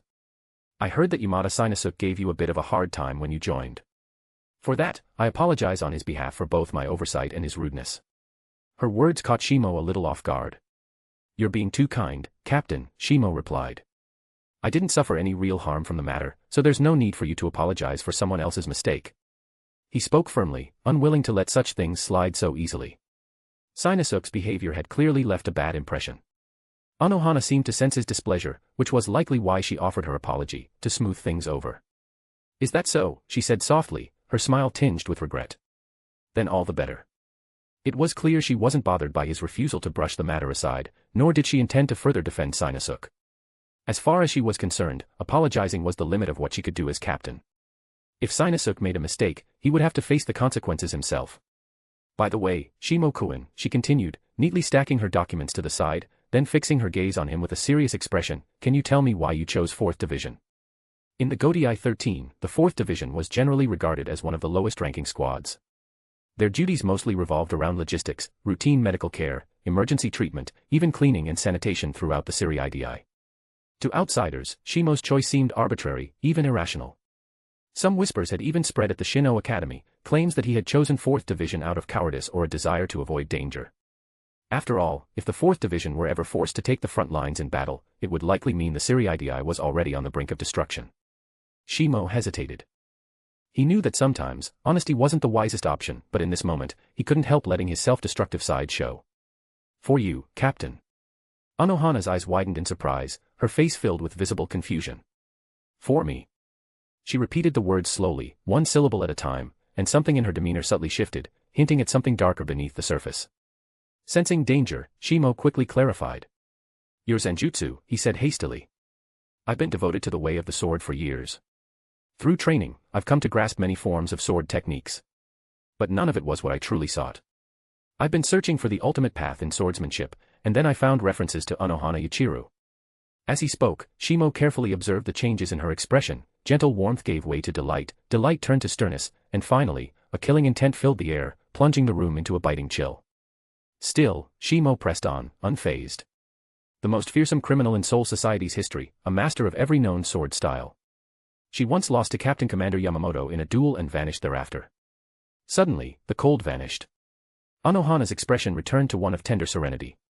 And what, she asked softly, does that have to do with me? Shimo was left speechless. He had imagined many ways she might respond, but somehow, he'd overlooked the most straightforward one, complete denial. If she truly intended to deny it, there was nothing he could do to force the truth out of her. Even among the captains, Unohana's strength was considered top tier. Well then, Shimo-kun. Before he could say another word, Unohana continued, her tone calm and composed. As the 6th seat of 4th Division, your role will be to lead 6th Relief Unit as its squad leader. Shimo nodded in agreement, though knowing his personality, he'd probably delegate most of the work to his lieutenant. Also, she added, tilting her head slightly with a faint smile, would it be too much trouble to show me your sword style? Surprised, Shimo replied cheerfully, of course not. As soon as he spoke, the atmosphere in the squad quarters shifted once more. A surge of razor-sharp spiritual pressure erupted from Shimo like a blooming lotus, layer upon layer unfolding from his body. And hidden within the surge of aura, there was a second, entirely distinct form of Zanjutsu. Unohana's eyes flickered with subtle astonishment. Clearly, Shimo's display had exceeded her expectations. She took a moment to carefully sense the energy, then spoke. When the moon reaches the treetops tonight, I will be at 4th Division's first training ground. I hope you'll be on time. // Thanks for the support. Chapter 33, Shimo's True Nature. In the end, even Unohana couldn't resist the temptation of swordsmanship. Especially when what appeared before her was a completely unfamiliar form of Zanjutsu. That temptation was akin to a starving person suddenly being presented with a full-course feast. If anything, it was even more intense. Ordinary people simply couldn't withstand such a temptation. But Unohana still had many responsibilities to handle. 4th Division had a massive number of members. Compared to other divisions, its logistics and administrative burdens were significantly heavier, duty assignments, patient treatment, injury reports, arrangements for the relief stations. Whether it was Unohana or the seated officers under her, one word defined them all, busy. Led by a 4th Division Shinigami from the 6th Relief Unit, Shimo received his Shahakusho and was guided toward his designated barracks. However, before he even reached the building, he heard a loud commotion echoing from within. Trash like he was challenging me with those pitiful little Kaidō tricks. Did you bang your head in the ground? The voice was unbearably grating, like low-grade sandpaper being scraped violently across a blackboard, so harsh it could make your spine shiver. It was torture to the ears. Shimo frowned deeply and turned to the squad member guiding him. What the hell is making that noise? The Shinigami leading him was a timid sort, a bit like Yamada Hanataro in personality. Cowardice seemed almost like a standard trait among some 4th Division members. Many Shinigami who feared combat had gathered here. And since Unohana never rejected any applicants, the 4th Division had become a true melting pot, everything from capable medics to total misfits. Of course, Shimo couldn't care less about most of that. Still, if he was going to live here, some things needed to be set straight. The guide visibly flinched at Shimo's question, his voice trembling as he replied. That's Vice Leader of our 6th Relief Unit, Kurikashima Daiki. After the last team leader left, the position should have gone to him. But now. He glanced cautiously at Shimo. Shimo's expression darkened instantly. So, his arrival had taken someone else's promotion. This situation was starting to feel eerily similar to what happened with Sinusuke. Fuck. Another extra again. Shimo-sama. Are you sure you want to go in now? The guide hesitated as they stood before the barracks. Inside, Kyoraku Shima's screeching voice continued its abuse, clearly bullying someone. What kind of stupid question is that? Shimo walked up to the door, and kicked it in. Crack. The sharp sound of splintering would instantly silence Kurikashima's rant. Who the hell? Kurikashima Daiki looked exactly like he sounded, hideously unpleasant. One glance at his ugly face was enough to give anyone nightmares. Shimo nearly averted his eyes. Is this what they call a miracle of creation? Staring at the two newcomers, Kurikashima's anger exploded. You bastards. This is the 6th Relief Unit Barracks of 4th Division. I'm the vice leader here. How dare you cause trouble in my domain? Shimo calmly extended a finger and intoned. Bakudo number 4, Hainawa. Crawling rope. Spiritual pressure surged from his fingertip, forming glowing golden ropes that wrapped around Kurikashima's limbs and tied him up completely. You little shit. You attack, MMPH. Before he could finish, Shimo sealed his mouth shut as well. Letting out a long sigh, Shimo muttered in satisfaction. Ah, finally, peace and quiet. Frankly, if this weren't the 4th Division's barracks, Shimo might have just put the men down permanently. Keeping someone like this in the Siriidii was nothing short of defilement. Kurikashima writhed on the ground like a worm, glaring at Shimo with bloodshot, hateful eyes, as if burning the memory of him into his soul for future revenge. Smack. Shimo stepped on his face, then looked around at the stunned squad members. Let me introduce myself. I'm Kyoraku Shimo.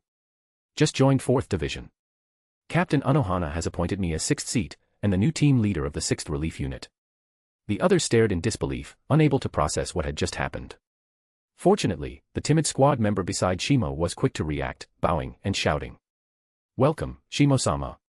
The rest of the unit slowly came back to their senses and followed suit. Welcome, Shimo-sama. Welcome, Shimo-sama. Shimo nodded in satisfaction. Though they seemed weak, these members still had potential. That thing was bullying you earlier, wasn't it? The bruises and black eyes on the other Shinigami left little doubt. Yet no one dared to speak. Don't worry. I've got your back. With a twist of his foot, Shimo kicked Kurikashima out of the building. Go ahead. Beat him. As long as you don't kill him, beat him like your lives depend on it. Return every ounce of abuse he gave you, tenfold. / Thanks for the support. Chapter 34, using his own methods against him, 200p.s bonus. The squad members looked at each other, none of them dared to make a move.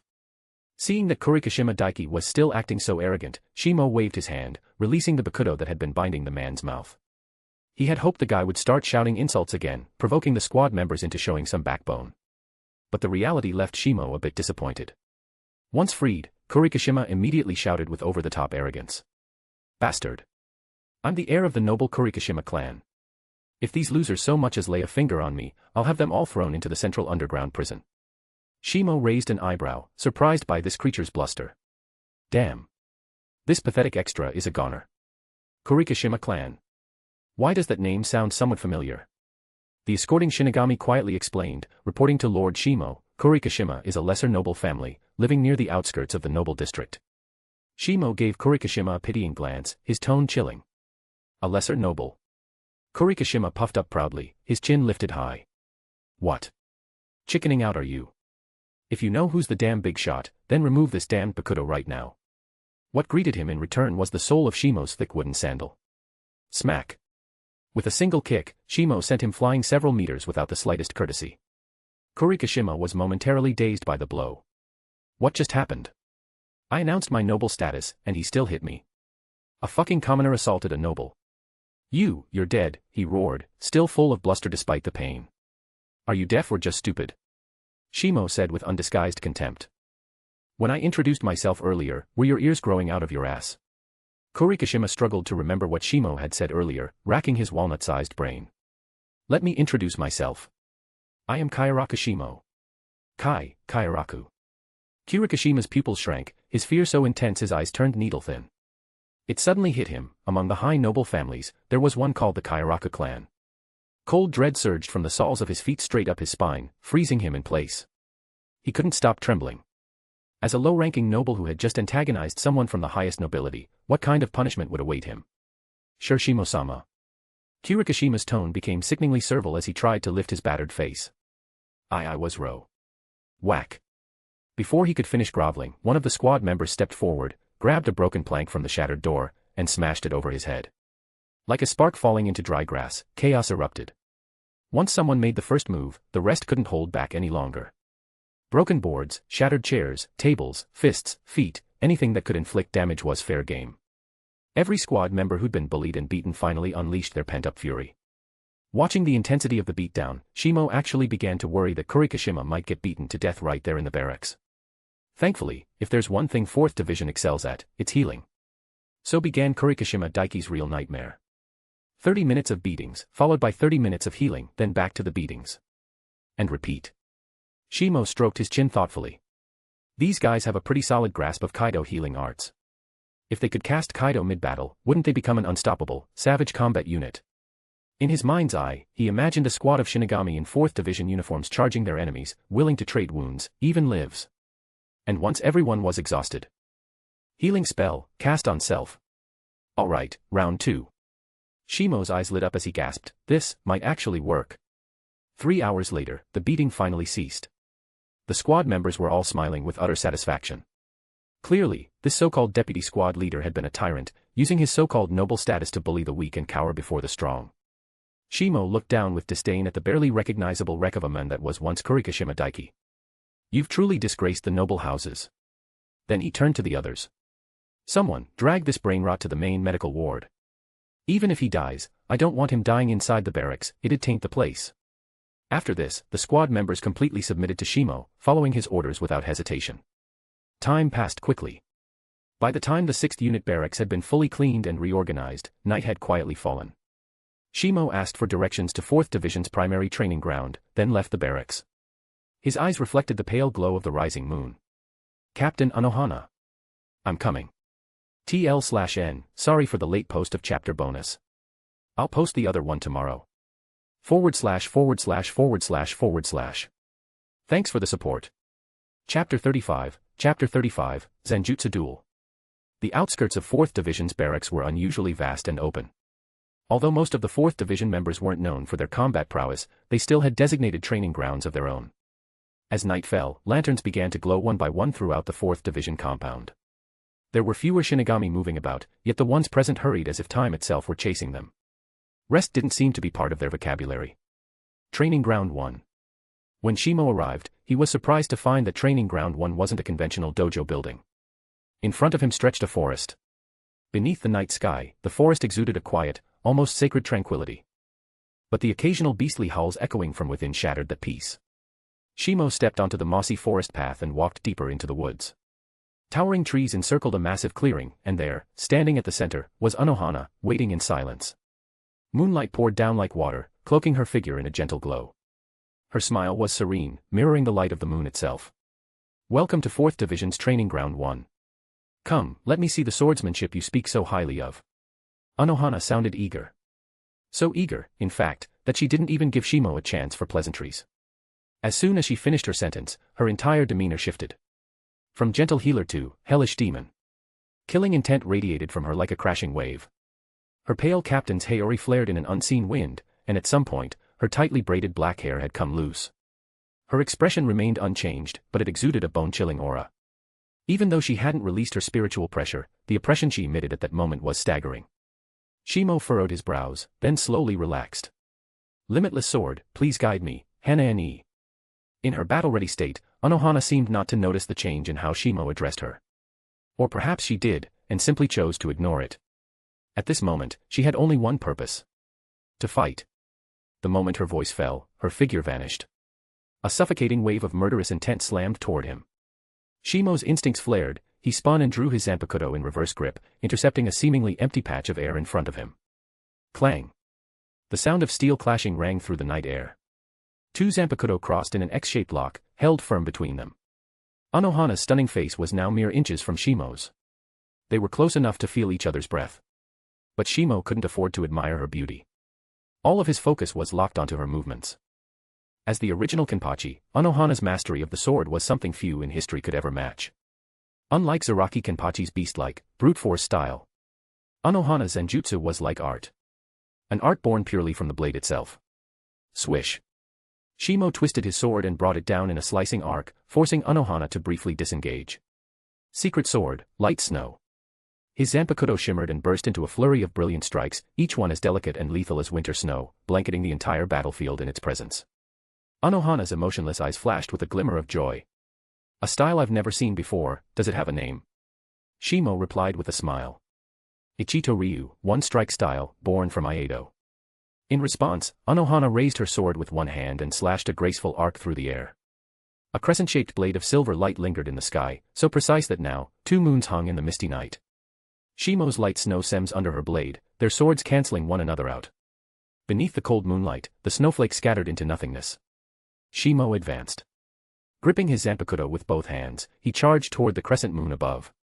Ichito Ryu style, dream residual. This ultimate technique combined extreme speed with a single, undodgeable slash. It created a sword strike so fast, so precise, that it left no room for defense. He thought this strike might finally pressure Unohana. But atop that shining crescent, she met every blow with even greater speed. His attacks, clean and sharp as they were all deflected. Swordsmanship without the essence of the sword itself is no different from blind slashing. Unohana lowered her Zanpakutō across her chest. Around her, it was as if the very air bled. Shimo said nothing. He slowly sheathed his sword. Then I have only one move left. He crouched slightly, eyes locked onto her. His left hand rested on the scabbard, and his right tightly gripped the hilt. Limitless sword, swallow return. The next instant, Shimo raised his arm high, light exploded from his sword, engulfing the entire training ground. Even the moon in the sky seems to be cleaved into 2. Shimo and Unohana passed each other. Both stood perfectly still, backs to one another. In the stillness of the forest, a cold wind blew across the field. Unohana noticed her loosened black hair. A single strand had been cut away. It drifted gently in the air before falling. And just before it touched the ground, a pale, clean hand caught it. Hana-ne, would it be alright if I kept this as a souvenir? Under the moonlight, Shimo's lips curved into a quiet smile. This single strand of hair will be the flex material of century. After all, who wouldn't be terrified if they knew that this is the hair of one of the most horrifying criminal in Seoul society? / Thanks for the support. Chapter 36, Unohana's Intentions. Upon hearing Shimo's words, Unohana was briefly taken aback. Then, she smiled like a blooming flower. Of course you may. Under the moonlight, her black hair swayed in the breeze, and her picturesque face became a breathtaking sight against the tranquil forest backdrop. But I'd still like to know, she added with lingering curiosity, what was the name of that final sword technique? Shimo didn't respond immediately. He paused, deep in thought. While the technique stemmed from the sword technique that the system gave to him, the essence of the strike was a culmination of various sword arts he had painstakingly mastered and internalized on his own. Limitless, he finally answered with quiet certainty. Limitless, the concept of infinite inclusion and endless refinement. It was his first technique and also the foundation upon which Shimo was building his own sword way, integrating and perfecting everything he had ever learned. Limitless style. Unohana tilted her head slightly, mulling over the meaning of the name. Infinite and boundless, is it? She looked up, eyes warm and playful. My, Shimo-kun, your ambition runs deep. Her tone was teasing, but her smile was radiant as ever. There was no mistaking it, the Unohana Retsu standing before him now was a world apart from the one who had just moments earlier radiated killing intent like a demon from hell. That version of her had been the first Kenpachi, the embodiment of carnage and bloodlust, wreathed in an aura of death. Now, she was gentle and serene, every word and every gesture embodying elegance and grace. Shimo could only respond with a smile, brushing off her words. He couldn't exactly tell her the truth, that the name Limitless was borrowed from a certain technique given to him. If he really said that, he might as well bang his head into a brick. Oh, right. As she spoke, Unohana casually gathered her loose hair and began rebraiding it into the signature rope-like plait that hung down over her chest. Why do you call me Hana-ne? That question touched something deeper, a matter of the soul. Shimo's expression cracked instantly. Why did Unohana care about things so far beyond what Rukia ever noticed? Is it not okay for me to call you that? He countered, trying to recover his composure. She paused for a beat, then let her braid fall into place as she mused aloud. I don't think there's anything wrong with it. I actually quite like the sound of it. Shimo's eyes lit up. Then I'll keep using it. Once Unohana had finished tidying herself, the two walked together out of the training grounds. The duel tonight had clearly pleased her deeply.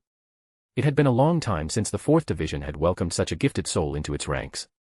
Though she suspected his motives weren't entirely pure, he was still a cut above the typical support-oriented recruits. But, something still nagged at her. Given Shimo's current strength, was the position of 6th seat truly worthy of him? As that thought settled in her mind, she turned to him and asked. Shimo-kun, would you be interested in becoming the lieutenant of the 4th Division? At that moment, Shimo had actually been contemplating whether he should submit a formal challenge for the seat, and then she just offered it to him. Was this that mythical moment of perfect synchronicity? But just as he was savoring the idea, he noticed something was off. He glanced sideways. Unohana was smiling sweetly, but something about her expression sent chills down his spine. What dangerous thoughts are you entertaining? She asked with a frosty undertone. Shimo immediately straightened up and replied righteously, I was only wondering whether I'm truly fit to take on the role of lieutenant. And, he added quickly, what would become of the current lieutenant, Yamada Shinasuke? The chill in Unohana's aura faded in an instant. Her gentle smile returned. It's fine. I have full confidence in your ability. You'd still be in charge of the 6th Relief Squad. As for Shinasuke. At the mention of the current lieutenant, the light faded from her face slightly. He'll be reassigned to the Shino Academy to take up a post there. Clearly, Unohana knew her lieutenant's personality well. Though Shinasuke obeyed her orders without question, many in the 4th Division feared, or even disliked him. That made him poorly suited to continue as lieutenant. And as for what had happened this afternoon in the 6th Relief Unit's barracks, Unohana had heard about it. Shimo's actions had won over a significant portion of the team. In her view, that alone made him a more suitable candidate for the position. Not to mention, his strength. At that thought, Unohana let out a small chuckle and shook her head. There were few Shinigami who could claim such mastery of the sword. Even among captains, Shimo's Zanjutsu would stand out. If possible, she was determined to make him her lieutenant. That way, she could spend more time arranging flowers. Unohana had already laid out her plan. In that case, Shimo smiled and nodded. I'll submit a challenge for the seat tomorrow. // Thanks for the support. Chapter 37, The Duel for the Seat, 400p.s bonus. Ordinarily, a prodigy like Kyoraku Shimo, who had graduated ahead of schedule, would be honored with a formal welcome ceremony upon joining a division. However, due to Captain Unohana's overwhelming workload, the ceremony had been postponed until today. 4th Division Assembly Hall. Seated officers and several squad leaders from the Healing Corps had all gathered together. The hall was spacious, yet with so many people present, it didn't feel so roomy after all. The crowd murmured with interest, curious about this new arrival, Kyoraku Shimo, who had joined the 4th Division and already taken the position of 6th seat. Still, most members of the 4th Division weren't particularly ambitious or competitive. So while there was curiosity, the overall reaction was relatively subdued. As Unohana and Shimo entered the hall together, the low hum of conversation quickly died down. The 4th Division members held deep respect for Unohana. However, their attention naturally shifted to the figure walking behind her. A neatly tailored shihakusho. A simple, unadorned Zanpakutō. There was nothing visually remarkable about Shimo's appearance. Yet one detail caught everyone's eye, along with the 4th Division badge on his shoulder, he also wore an insignia representing the noble Kyoraku clan. A noble of the highest class, upper noble house, the Kyoraku family. By tradition, nobles of such status usually chose to join the 6th Division, the one favored by the aristocracy. But Shimo had unexpectedly chosen the 4th Division, a move that left everyone surprised. Although puzzled, no one dared to step forward and ask. The gap in status between them was like a deep chasm, one that kept them firmly on the other side. Unohana slowly walked up to the platform, her gaze sweeping calmly over the assembly. Shimo and Shinasuke stood to either side of her. Once she confirmed everyone had arrived, Unohana smiled and spoke. Yesterday, our 4th Division welcomed a new member, Kyoraku Shimo. Having passed the Kaidō proficiency test administered by Vice Captain Yamada Shinasuke, he has officially joined us as our 6th seat officer. Although most squad members didn't particularly concern themselves with seat rankings. As captain, Unohana still felt obligated to offer an explanation. After a brief introduction of Shimo, her tone shifted, steering the gathering toward its true purpose. Her left hand rested gently on the hilt of her Zanpakutō, and her expression turned solemn. As you all know, Soul Society has long upheld a certain tradition. Although Shimo has directly assumed the 6th seat, he still retains the right to challenge for a higher seat through an official seat challenge duel. Yesterday, he formally submitted his request to me. So today, in addition to the welcome ceremony, we shall also conduct a duel for the seat. Upon hearing this, a flicker of unease rose in Shinasuke's heart. He turned a cold gaze toward Shimo beside him, only to meet his calm and composed eyes directly. That serene gaze, like sunlight through morning mist, made Shinasuke all the more uneasy. From this point onward, Shimo may issue a challenge to any officer ranked 5th seat or above. If he wins, he will replace them in that seat. Unohana's eyes drifted across the officers present.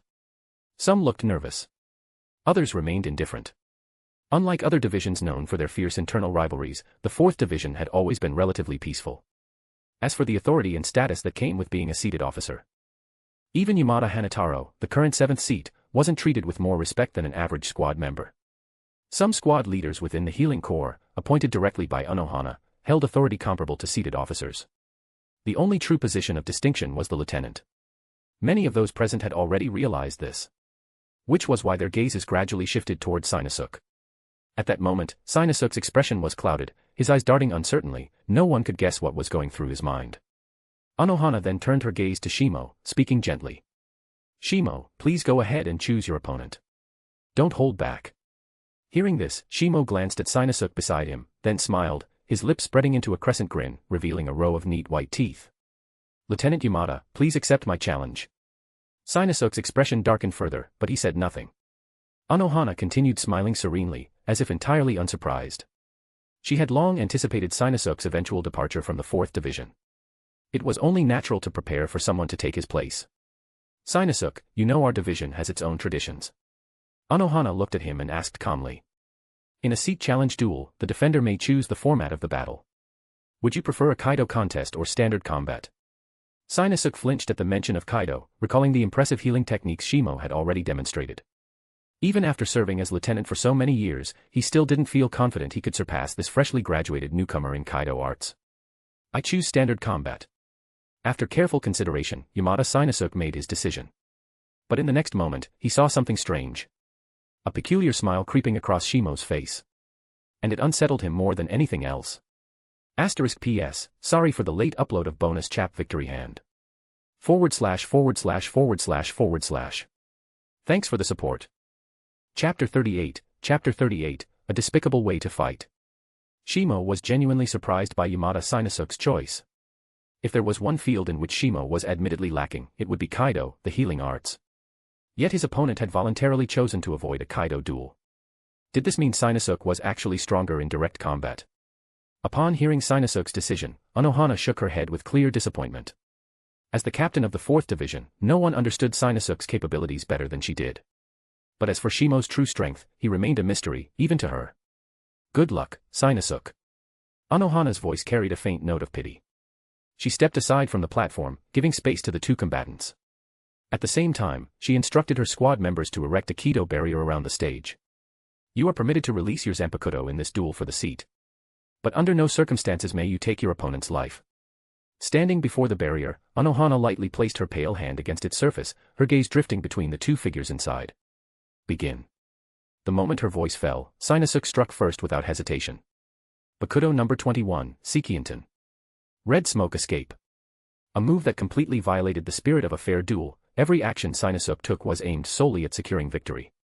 To ensure nothing went wrong, he launched a Kaidō spell while Shimo was unprepared. Thick red smoke instantly engulfed the barrier.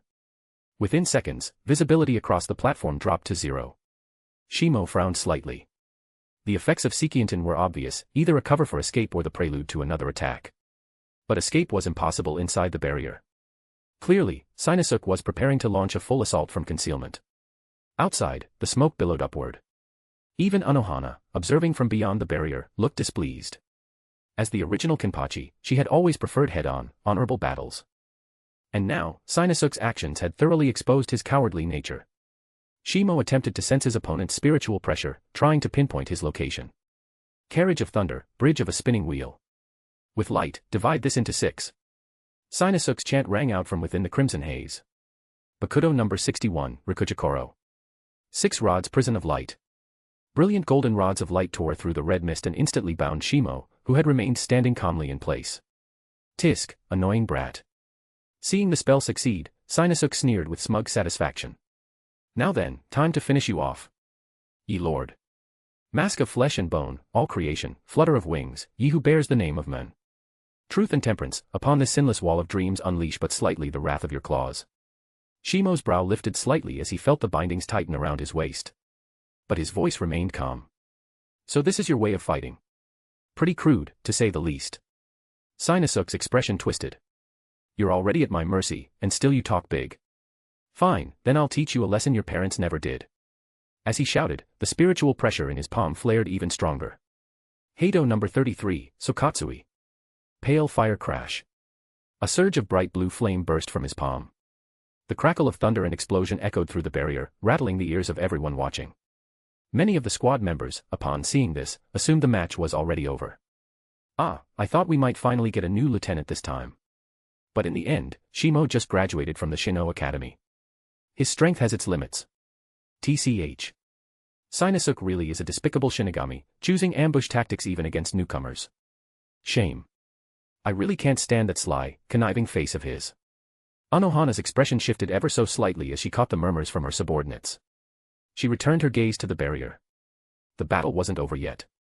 Boom. A thunderous explosion erupted inside the barrier. Thick smoke billowed upward, once again obscuring everything inside. For some reason, the moment the blast hit, Shinasuke felt a wave of danger surge within him. He waved his hand to disperse the smoke, and what he saw froze him in place. His already narrow pupils contracted into needle-thin points. Impossible. He could hardly believe his eyes. You broke free from Rikujikoro. Before him, Shimo stood calmly, his right hand raised in front of him. A round shield of Kaidō energy floated silently before him, having completely absorbed the impact of Sokatsui. Bakudo number 39, and Kozen. Round lock fan. That kind of 3-year-old kid's fighting style doesn't work on me. It was now evident, Yamada Shinasuke was no fighter. Despite holding the rank of lieutenant, he was clearly a logistics officer at heart. In combat terms, perhaps even an embarrassment to the title. Since you're so eager to buzz off from your rank, allow me to grant your wish. Shimo lowered his hand. And Kozen vanished instantly. Bakudo number 75, Gochuteken. 5-pillared iron weights. As the incantation ended, 5 massive iron pillars suddenly materialized in the air above. They hurtled downward, aimed directly at Shinasuke. His thin, frail body looked even smaller compared to the titanic rods descending from the sky, creating a stunning visual impact. Everyone watching was dumbfounded. Boom. With a thunderous crash, the pillars slammed down, pinning Shinasuke firmly to the dueling platform, completely immobilized. It's over, Yamada Shinasuke. Shimo's expression remained indifferent, showing not even a hint of joy from his victory. Kaidō number 4, Byakurai. Pale lightning. A flash of blue-white lightning fired from his fingertip. // Thanks for the support. Chapter 39, Kotetsu Isein. The piercing shriek of Byakurai roared forth, engulfing Yamada Shinasuke in an instant. Although he had already been completely pinned down by Gochuteken, leaving him utterly unable to resist, Unohana made no move to stop Shimo's follow-up attack. Beneath her gentle exterior was a heart as dark as ink. Shinasuke had previously used Kaidō number 33, Sokatsui on Shimo when the latter had no ability to fight back. Now the situation had simply reversed.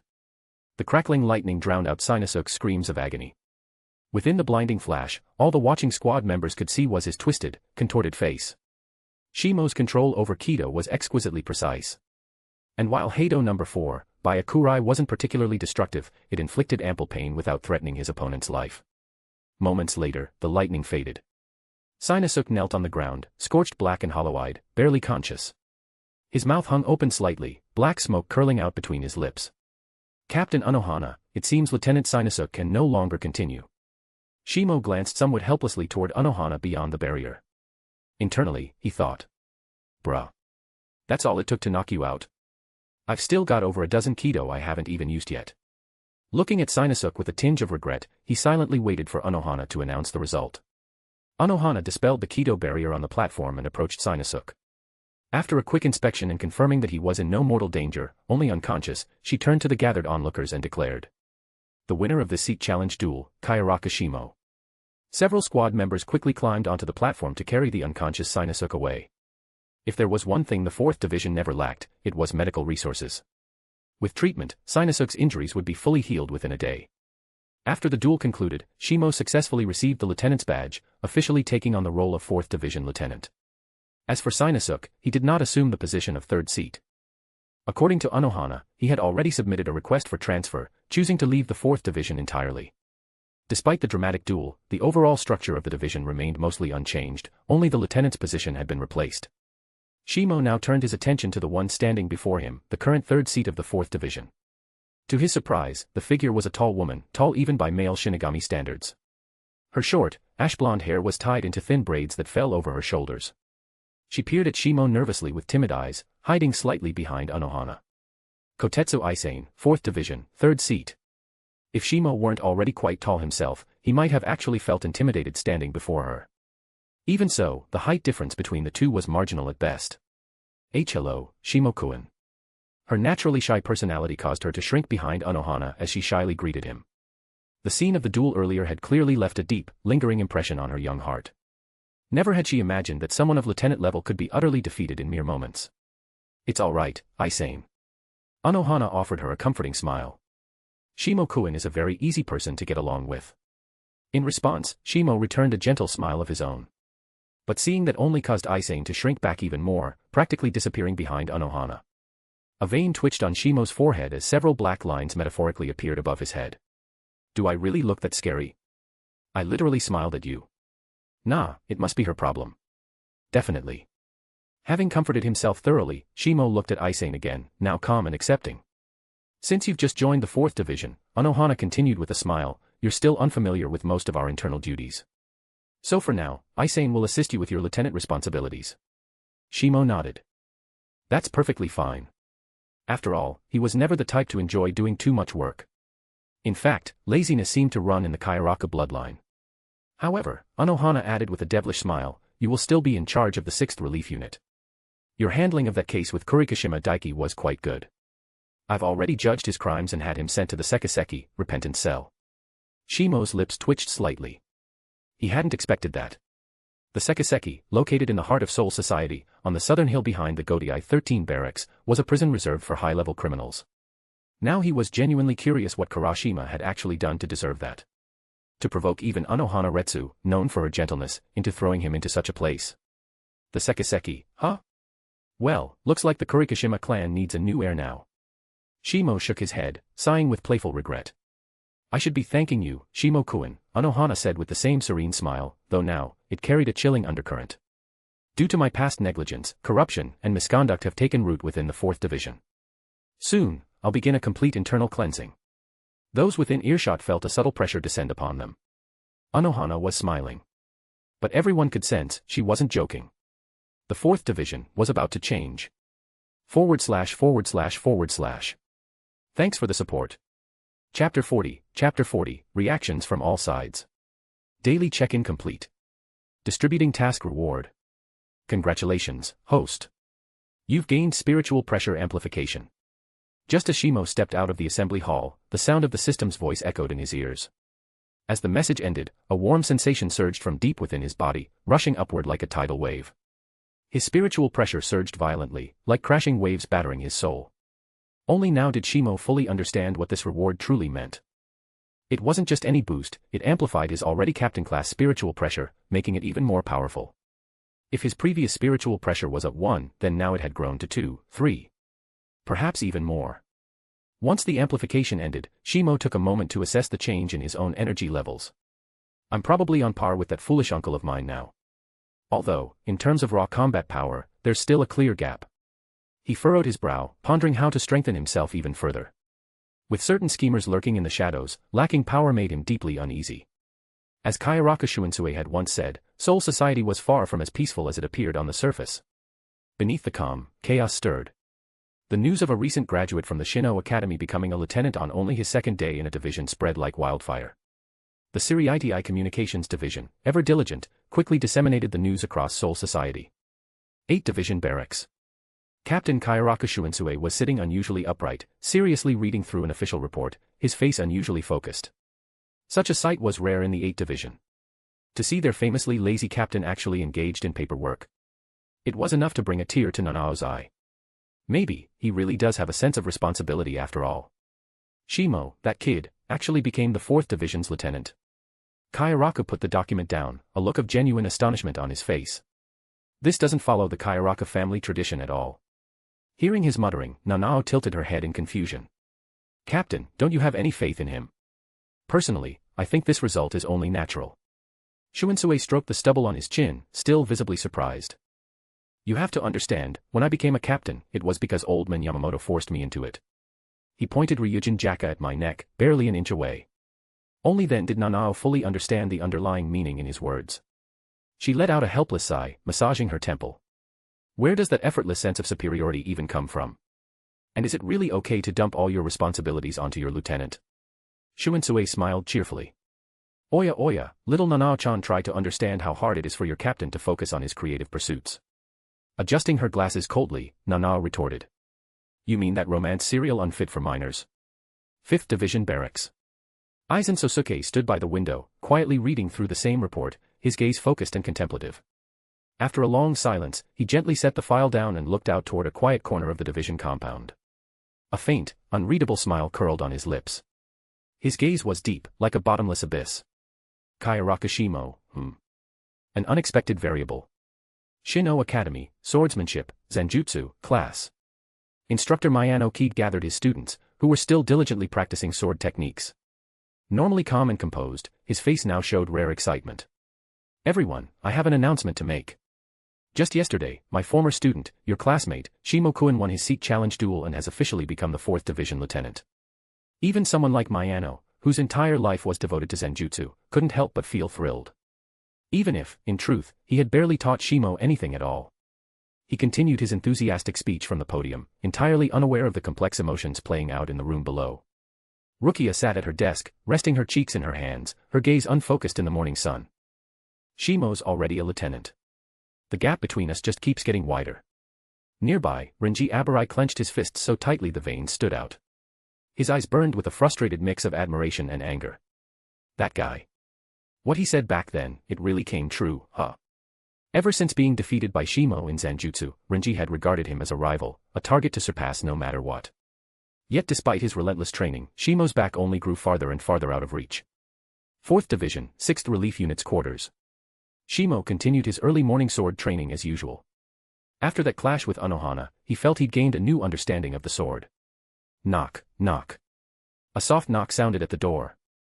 Shimo opened it, and was mildly surprised by who stood outside. Captain Unohana. Aizen. What brings you two here? / Thanks for the support. Chapter 41, Emergency Medical Response, 200p.s bonus. Unohana offered a warm smile and gently pulled Kotetsu Aizen from behind her, placing her in front of Shimo. Shimo-kun, since today is your first official day as lieutenant, I'd like Aizen to help you get familiar with the responsibilities for now. Aizen cautiously extended her right hand in greeting, her face stiff with nervousness and timidity. Clearly, witnessing Shimo's overwhelming combat style had left a lasting psychological shadow. Even for someone as naturally shy as Aizen, this level of fear was abnormal. Shimo-kun. Please take care of me. That final line sounded as if she had mustered every ounce of courage in her body. She bowed deeply, eyes tightly shut. Shimo was momentarily stunned by her extreme display. This was the first time he'd met someone so introverted. Please take care of me as well. Unohana watched the scene unfold with satisfaction and chuckled softly. Since you two are getting along so well, I'll leave the rest to you. I've got plenty of paperwork to handle. With that, she turned and gracefully departed, leaving just Shimo and Aizen standing at the entrance of the 6th Relief Unit's barracks. The atmosphere froze a little. Shimo glanced at Aizen, who seemed to be subtly avoiding eye contact, and sighed inwardly. How am I supposed to communicate like this? I can't exactly draw my Zanpakutō and threaten her into talking, can I? He played out that scenario briefly in his head, and wisely abandoned it within seconds. No, better go with a gentler approach. He let out a light sigh and took the initiative to break the silence. Aizen, could you tell me about the duties I'm expected to handle? Aizen looked down at her hands, nervously entangling her fingers like she was testing if they could be tied into knots. Shimo's sudden question startled her, making her even more flustered. That is, well. It took her a while to gather herself. Shimo stood calmly beside her, patiently waiting. A lieutenant's duties mostly involve tasks that regular squad members can't handle. Like what? Shimo asked, intrigued. Healing critical injuries, responding to emergency situations in dangerous areas. Also, mediating conflicts if they arise between divisions. As their conversation continued, Aizen gradually began to relax. She realized that Shimo wasn't nearly as terrifying as he seemed during yesterday's duel. Just as Captain Unohana had said, Shimo-kun was actually very approachable. She remembered the rumors circulating within the division that the previous lieutenant, Yamada Sinasuke, had repeatedly made things difficult for Shimo when he first expressed interest in joining the 4th Division. Maybe, that was part of why Shimo had gone so hard on him during the seat challenge. Aizen couldn't help but speculate endlessly. Meanwhile, Shimo, hand on his chin, was already thinking about his future plans when... Knock knock. The two had barely sat down inside the barracks when the door was rapped sharply. The urgency in the knock suggested something serious. Shimo stood and opened the door.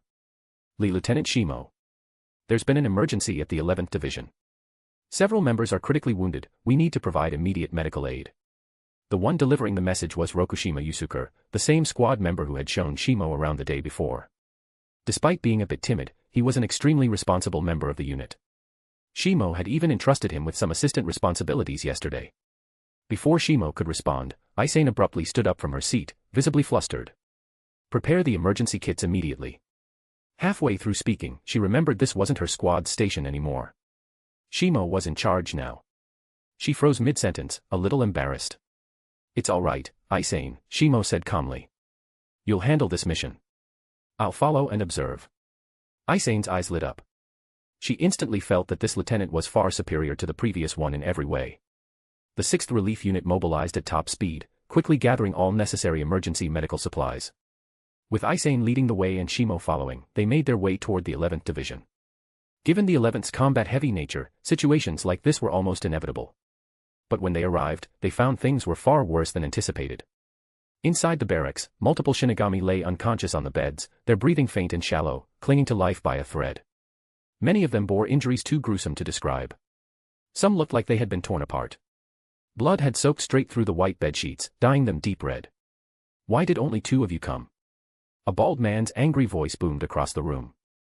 Where's the rest of the 4th Division? If anything happens to my men, don't think for a second you'll walk away. Aisane's expression turned firm as she strode directly toward the most critically wounded patient. Her hands glowed with a soft green light as spiritual pressure flowed outward, enveloping the injuries. Third seat Madarame, she said firmly, please watch your tone. We came here the moment we received the call. This is the fastest response you could possibly expect. At this moment, Aisane was composed, resolute, and unwavering. We'll do everything in our power to treat every injured person here. But if you continue speaking like that, I'll have no choice but to report this to Captain Unohana. Before she could finish her sentence, Shimo stepped in and cut her off. No need to report to Unohana. His gaze sharpened, faint traces of light flickering in his eyes. I'm the lieutenant here. That means, I'm in charge. / Thanks for the support. Chapter 42, Madarame Ikaku's provocation. Ha. Ikaku narrowed his eyes, the red shadow around them flickering like dancing flames. Do you even know who I am? With his signature feral expression, he shoved his face right up to Shimo, baring his teeth. I'm Madarame Ikaku, 3rd seat of the 11th Division. Having spent most of his time on the front lines, Ikaku was rather out of touch with recent happenings in the Siri-IDI. Start the treatment. Shimo completely ignored Ikaku's shouting. His eyes were already scanning the injured. Stabilize their conditions first. Each wounded soul bore different injuries, some showed signs of being torn by claws, others displayed erosion by spirit particles. Many had missing limbs, the scene thoroughly gruesome. Shimo understood perfectly what his duty was. He held out his palm, and a soft green glow, the light of healing, blossomed forth. That warm, life-giving glow enveloped every injured soul in the room. Advanced Kaidō, mass healing. Aisane stood frozen, eyes wide in disbelief at what she was seeing. Shimo-kun can use Kaidō to such a level. Even Ikaku's face turned serious at the sight. He didn't understand Kaidō. He understood Kaidō even less. But the spiritual pressure radiating throughout the room was enough to tell him just how powerful this man was. This kid. His narrow eyes squinted as he stared hard at Shimo, who remained focused on casting Kaidō. Moments later, the 6th Relief Unit arrived, carrying advanced medical equipment.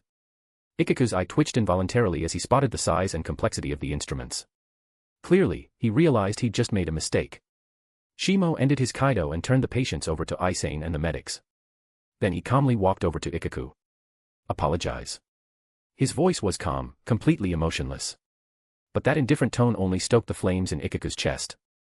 No way in hell. If Madarame Ikaku were the type to back down easily, he wouldn't be Madarame Ikaku. Clink. A low hum came from the Zanpakutō at Shimo's waist. In that case, he said, let's settle it with strength. Lieutenant Shimo. Aisane called out, her face full of worry. Madarame-san is incredibly strong. Besides, there wasn't any real conflict here. Situations like this weren't new to Aisane. She understood how the 11th Division operated, hot-blooded warriors with short tempers and bigger fists. She'd usually resolve these types of incidents with a verbal warning. But that didn't mean Shimo saw it the same way. Isane, sometimes. Respect must be earned. His words silenced her. And perhaps, he was right. Isane bit her lip as memories of how the 4th Division was once treated came flooding back. She stepped aside, choosing not to interfere. Ikaku's gaze grew dangerous, but he didn't respond immediately. He knew full well this situation was his fault, a hot-headed outburst that got out of control. Still, the words, "I'm sorry," were stuck in his throat. Shimo stared at him with a gaze full of calm pressure, completely devoid of fear. "Are you scared?" 3 simple words exploded in the room like a thunderclap. "Bastard. I'll teach you a damn lesson you won't ever forget." Fury erupted from Ikaku as he roared out, unable to contain himself. The 11th Division prided itself on brute strength and battle-hardened honor. Within their barracks, there was a designated dueling arena for exactly this sort of thing. At the arena, Shimo stood calmly, arms at his sides. He didn't even reach for his Zanpakutō. His gaze toward Ikaku was nothing short of disdainful. That look alone was enough to pour fuel on Ikaku's fire. Veins bulged on his shiny bald head, twitching violently with rage. "Don't worry, I'll leave you in one piece." Shing. Zanpakutō drawn, Ikaku vanished with Shuunpa, charging in like a rampaging beast. His sword came crashing down. Shimo sidestepped with just enough movement to dodge the strike entirely, his motion fluid and precise. Ikaku's instincts sharpened the moment he entered battle. His mind calmed, focused. His wrist twisted, blade reversing direction, slashing toward Shimo's abdomen. Clang. At the last second, Shimo raised his still-sheathed Zanpakutō, intercepting the blow with minimal movement. Steel clashed. Both forces locked in. But Ikaku's expression changed dramatically. He realized, his strength wasn't even winning out. The veins on his forehead bulged again. The red shadow beneath his eyes deepened with fury. Damn it. He leapt backward, retreating to the far edge of the arena. He didn't even draw his blade. Shimo stood with one hand resting on the sheath, his expression completely unchanged. He waited quietly, as if daring Ikaku to give it his all. "You're pretty damn confident, huh?" Ikaku's lips curled into a crooked grin. "Then I've got no choice but to go all out." Shimo watched as the bald warrior crossed both arms, one gripping the sheath, the other the hilt. He snapped them together with a shout that echoed through the arena. "Grow, Hosokumaru. ///////. Thanks for the support." Chapter 43, Madarame Ikaku's full strength. With a roar, Madarame Ikaku's Zanpakutō and sheath erupted in a flash of dazzling white light. Though only the 3rd seat of the 11th Division, his raw power rivaled, if not surpassed, that of many lieutenants. Wild spiritual pressure surged through his weapon as it transformed. Blade and sheath fused into one, forming a long wooden spear gripped tightly in his hands. Ikaku spread his arms wide, grasping Hosokumaru with all his might, the spearhead angled downward. But across from him, Shimo remained calm. Not a flicker of panic showed on his face, if anything, he looked slightly amused. To be honest, Ikaku's shurikai was probably one of the most awkward shurikai forms Shimo had ever seen. Sure, the long wooden spear gave Ikaku a bit more variety in combat. But in terms of durability, it was actually inferior to a standard Zanpakutō. Shimo faintly remembered that Ikaku's Hosokumaru had snapped more than once in the past, its fragility was infamous and often weakened its effectiveness. Then again, that had much to do with Ikaku's reckless fighting style. After all, being a brute was practically the 11th Division's trademark, from the captain down to the newest recruits. "Alright, Hosokumaru, let's go." Ikaku grinned with excitement, his blood surging at the thrill of finally facing a worthy opponent. He lunged with the spear pointed down, spinning upward mid-strike toward Shimo's head. The force of the attack split the air itself. Shimo didn't move. With his left hand, he swung the sheathed Zanpakutō sideways, smacking the spearhead away. Swish. Swish. Ikaku's spear danced like a dragon, slicing through the air with a vicious whistle. His explosive spiritual pressure caused cracks and chips to form across the stone dueling platform. To the spectators below, the duel was heating up rapidly. "Go, Ikaku-san. 3rd seat. Crush that 4th Division brat. Wait, that guy hasn't even drawn his Zanpakutō yet. Ikaku-san might be in danger." The 11th Division held Ikaku in high esteem, but they weren't blind to the fight unfolding before them. Sweat beaded down Ikaku's shiny forehead, and his previously surging spiritual pressure was beginning to wane slightly. Meanwhile, Shimo still stood with not even a crease in his uniform out of place.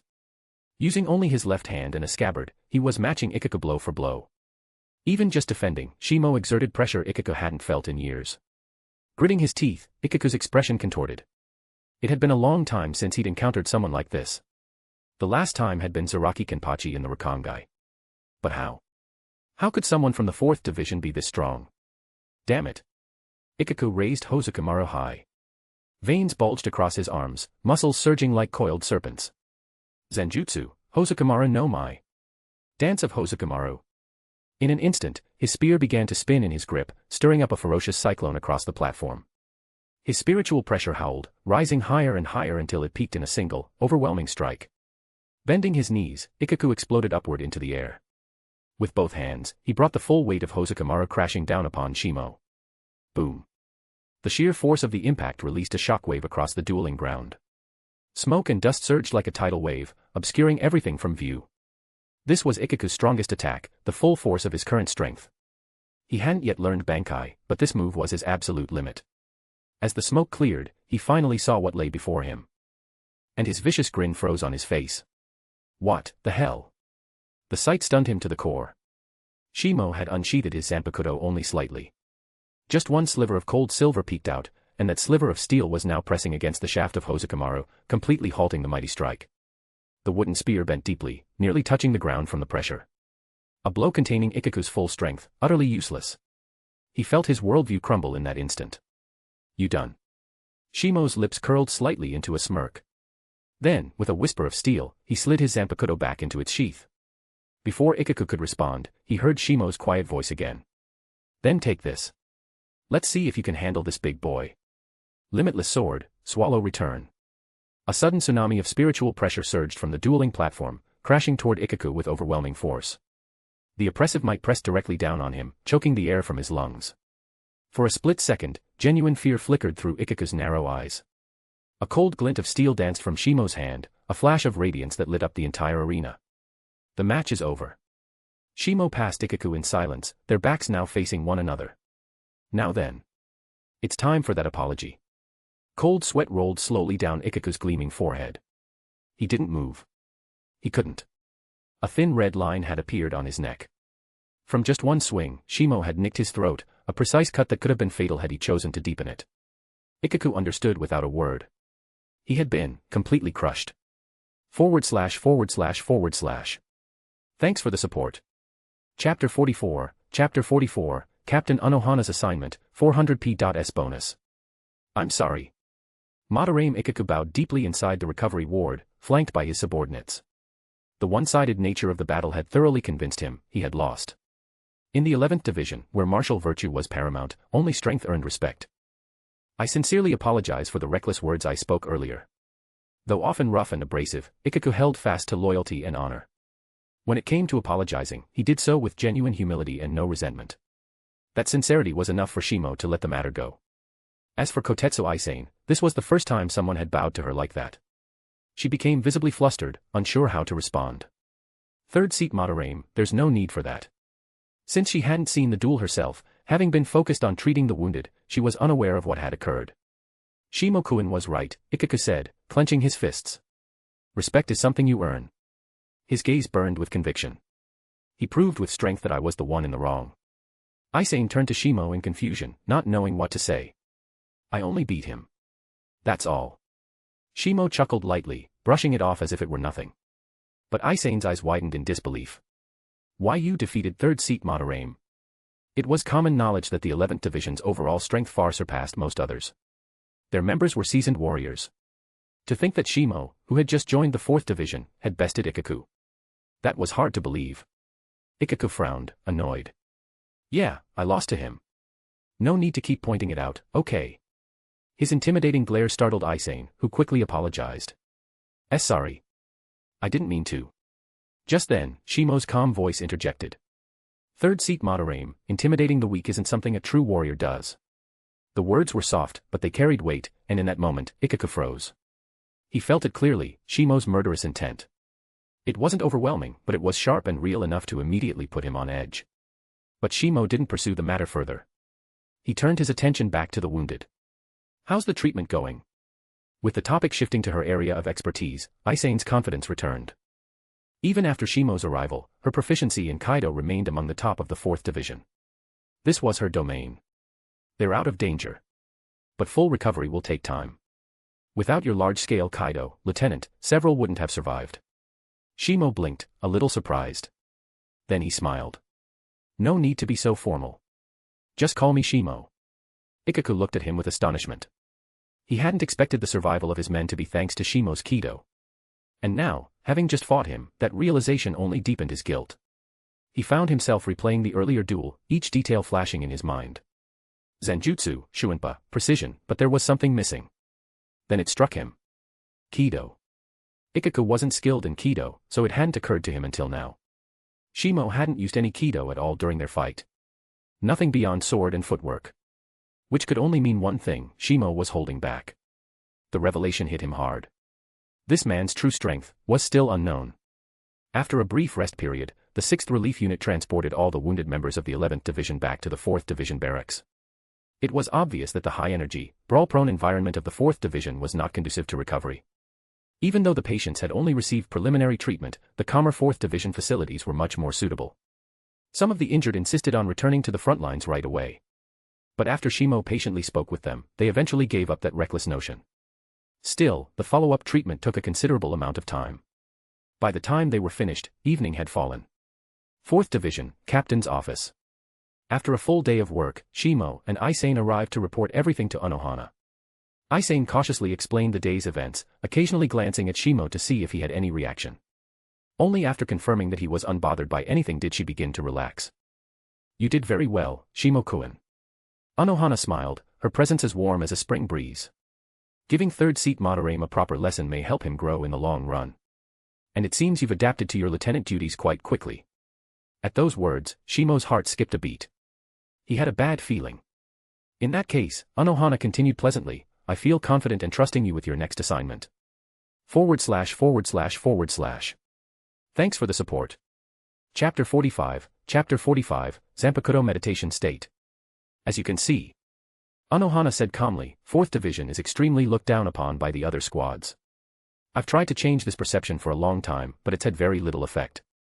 As she spoke, the light in her expression dimmed slightly. It wasn't until you arrived that I realized the problem doesn't lie with others, but with the 4th Division itself. Shimo was a little taken aback. Does it have something to do with Kurikashima Daiki? Unohana nodded and explained. Not just him. There are many others like him, bullying the weak, defying superiors, it's not uncommon. That's why I want to entrust you with the task of reforming the 4th Division. Shimo felt troubled. But I've only just joined the squad. Unohana's smile remained warm, as if it could melt the coldest room. It's fine. You just need to deal with the rule breakers the same way you handled Kurikashima Daiki. Shimo was still hesitant. He lowered his head, resting his chin on his hand, lost in thought. Only when the atmosphere around him grew uncomfortably quiet did he finally realize something was wrong. He abruptly looked up at Unohana. Still the same gentle smile, but an undercurrent of cunning darkness seemed to swirl beneath it. Shimo-kun, are you ready to tame the tiger? I'll do my best. He replied quickly, trying to avoid being slashed. Back in his room, Shimo let out a long breath. Being around Hana-e is so stressful. That hidden darkness, it's like she could suddenly turn into a demon from hell and cut me down. He shivered at the thought. I came to 4th Division for an easy life. Things were clearly spiraling far beyond what he had expected. Screw it. No point dwelling on that. I have something more important to take care of tonight. His battle with Ikaku earlier had made Shimo realize he might be capable of climbing even higher on the time staircase. Earlier that day, he had already completed his scheduled Zanpakutō meditation training, so he hadn't pushed further after gaining the spiritual pressure amplification. But now, he still had one more chance to train in Zanpakutō meditation. Seated cross-legged on the cushion in the middle of the room, Shimo closed his eyes, focusing his spirit. His Zanpakutō lay flat across his legs, one hand resting on the sheath, the other on the blade. Within moments, as his consciousness blurred, he entered the world of his Zanpakutō once again. What greeted him was the same unchanging stare of time. The throne of time still loomed at the distant horizon, so far away that even after climbing 100 steps, it was barely any closer. Compared to the seemingly endless staircase, 100 steps was but a trivial beginning. Following the previous climb's trail, Shimo released his spiritual pressure and continued his ascent, enduring the mounting pressure. 1 step. 2 steps. 3 steps. On the time staircase, time once again lost its meaning. Shimo had no idea how long he had been climbing. He only knew that before he reached his limit, he didn't need to stop. Sweat dripped down, soaking his shahakusho and staining the twisted clock beneath his feet. How many steps has it been? He felt his spiritual pressure nearing depletion. Even his consciousness began to blur. The surge of power from his earlier boost made him overly immersed in the thrill of growth, and he failed to realize he hadn't fully mastered this power yet. Crack! Without thinking, Shimo raised his foot to take another step, only to hear a faint shattering sound beneath his sole. Strangely enough, his foot immediately restored itself. As if some invisible force reached out and reassembled it in an instant. Shimo continued climbing. Crack! That crushing pressure again shattered the bones in his foot. And again, some strange force surged forth, healing it almost instantly. This phenomenon continued for dozens of steps. Crack! A violent sound burst from both legs, abruptly snapping Shimo out of his hazy trance. Hiss! His eyes flew open, and he sucked in a breath of cold air. What the hell am I doing? He still didn't fully understand what was happening. He watched in shock as the fractured bones in his legs slowly reformed under the same strange force. What is this? Shimo forced his eyes open, observing everything in detail. His heart pounded wildly. A near uncontrollable excitement surged in him. Okay, retreat first. Suppressing his emotions, he willed himself out of the Zanpakutō's world. // Thanks for the support. Chapter 46, second release. The Shimo's consciousness returned to his body, and overwhelming exhaustion swept over him. It wasn't physical, it came from deep within his soul. He didn't even have the strength to lift a single finger. Realizing the state he was in, Shimo closed his eyes again and fell backward. He didn't know how long he had slept. When he awoke, sunlight was already spilling through the window and across the room. What the hell did I do in the Zanpakutō space last night? Remembering that soul-deep exhaustion gave him chills. But aside from that, he noticed his Zanpakutō seemed to have undergone a new transformation. Next came testing this new ability. Just to be safe, Shimo once again activated Cease All. Every time he used this power, it consumed a massive amount of spiritual pressure. Even with his current boosted reserves, he could only afford to use it a few times. With a firm grip on his long, slender blade, Akatsuki, he unleashed a surge of terrifying spiritual pressure from his fingertips. Flip the hourglass, Akatsuki. The new Shirkai release phrase felt like opening a valve on his spiritual power. A torrent of spiritual pressure flooded from his body into the Zanpakutō like an unstoppable flood. The drain was immense, his face paled visibly. But with his current level, he could still hold on. With sharp eyes, he closely observed the changes around him. Centered on his body, time began to reverse. Spiritual pressure regenerated. The pain between his brows vanished. What annoyed him, though, was that his own state was also being dragged back. His previously recovered brain has throbbed again. When the rewind stopped, his spiritual pressure had been nearly exhausted. Shimo estimated that everything around him had returned to its state about 1 minute earlier. This power is terrifying. He let out a sigh of awe and didn't continue experimenting further. Now, in addition to the time stop ability, Cease All, he obtained a new trump card. Even just brainstorming casually, he could come up with dozens of potential battle strategies. This gave Shimo more confidence in facing Aizen someday. He returned his Zanpakutō to its sealed state, took time to restore his spiritual pressure, then left his quarters. The task Unohana had assigned him was incredibly difficult. To change 4th Division's current status, he had to start at the root. Shimo decided to begin with a pilot reform of his own 6th Relief Unit. Training Ground Number 3. The members of the 6th Relief Unit looked around, confused as to why their lieutenant had called them here. Once everyone had arrived, Shimo stepped in front of them. Because Captain Unohana is dissatisfied with the current state of the 4th Division, she's entrusted me with initiating reforms. And you are the start of that change. Without any unnecessary theatrics, Shimo got straight to the point. Rokushima Yusuke. His tone suddenly sharpened. Present. Rokushima Yusuke is one of the Shinigami who had guided him when he first arrived at 4th Division. Appears to be a low self-esteem type guy, but seems to be a responsible and good person anyways. From this moment on, you're the vice leader of the 6th Relief Unit. A hint of hesitation flashed across Rokushima's face. He doubted whether he was up to the task. But under Shimo's sharp gaze, like a blade made of ice, he shivered, his hair standing on end. Recalling his lieutenant's recent combat achievements, Rokushima didn't dare hesitate any longer. With a voice nearly breaking, he shouted his acceptance, leaving the others staring at him in disbelief. Good. Very spirited. Shimo nodded in satisfaction, and began laying out his plan. I've considered many ways to improve the squad. But in the end, only one plan remains. // Thanks for the support. Chapter 47, Squad Training and Hueco Mundo Rescue Mission. The members of the 6th Relief Unit stood at attention, their eyes fixed on Shimo, awaiting his next words. Shimo cleared his throat and continued. It's about one thing, getting stronger. Dignity isn't something others give you. It's something you earn yourself. The 4th Division has an advantage the others don't. That statement drew puzzled expressions from the team. Everyone knew that the 4th Division was the weakest among the Godai 13. Their role had always been logistics and emergency treatment.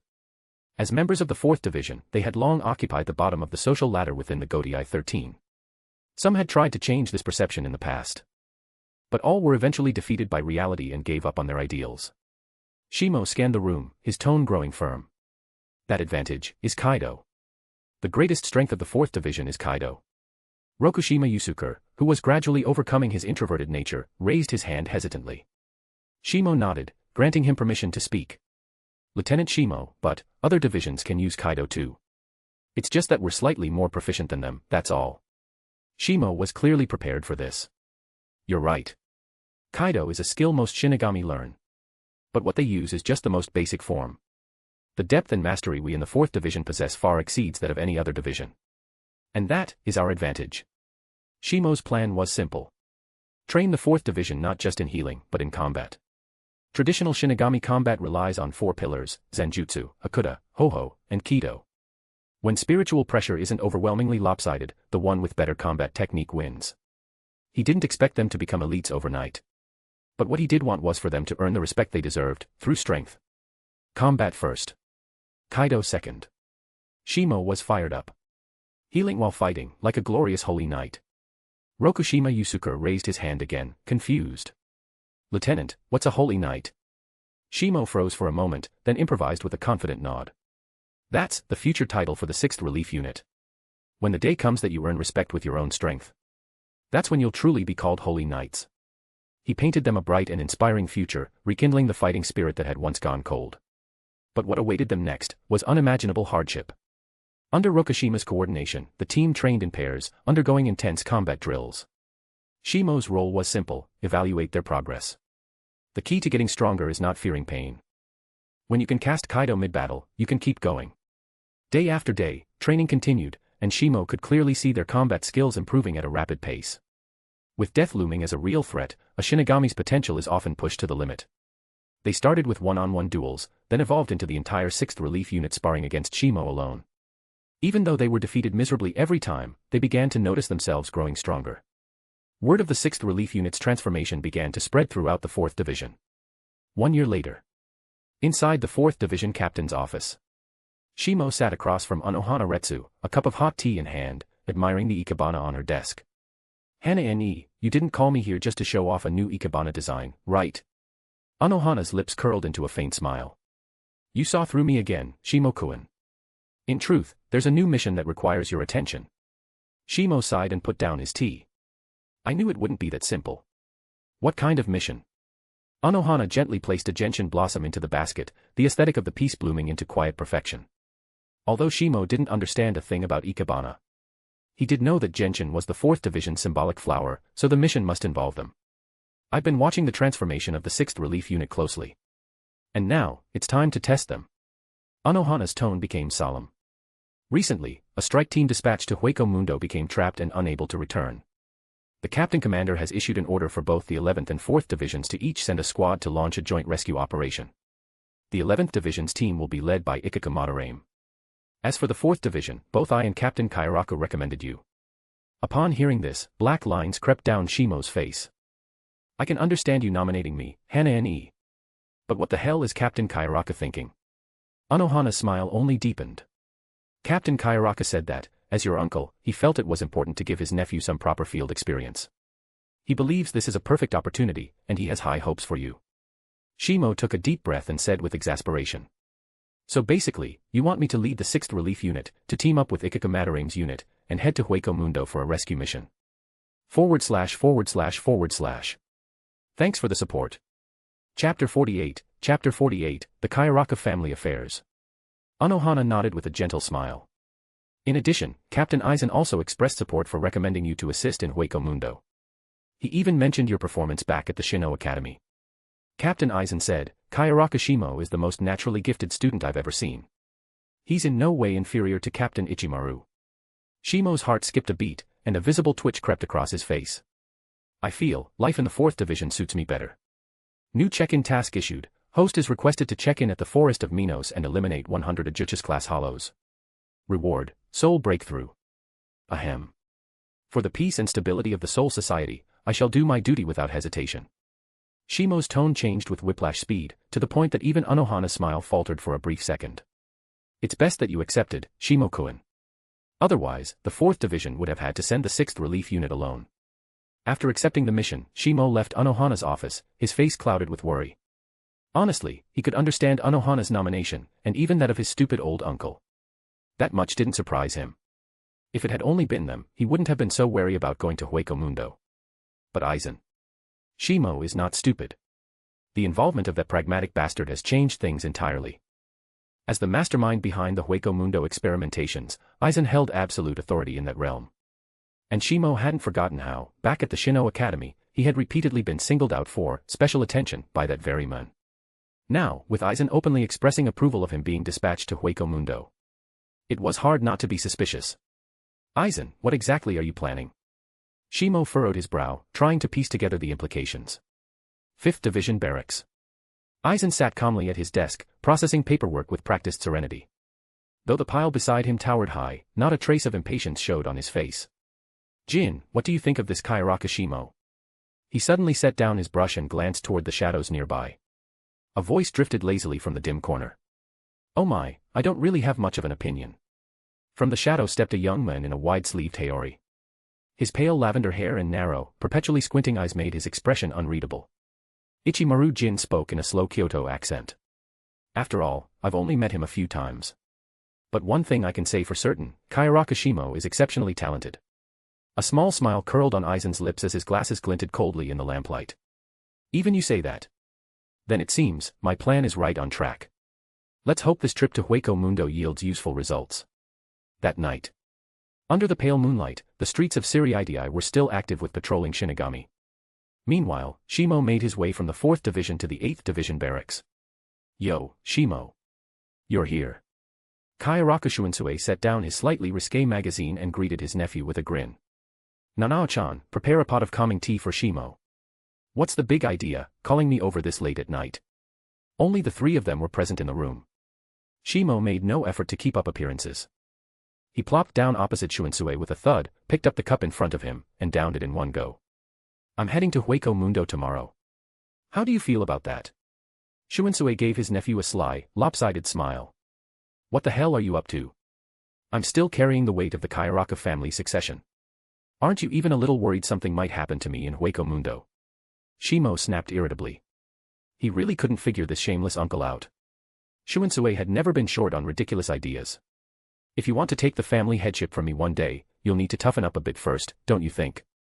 Some of the ancient fogies in our clan are already grumbling about how you're wasting your time in the 4th Division. But to Shimo's surprise, this particular idea wasn't one of Shunsui's schemes.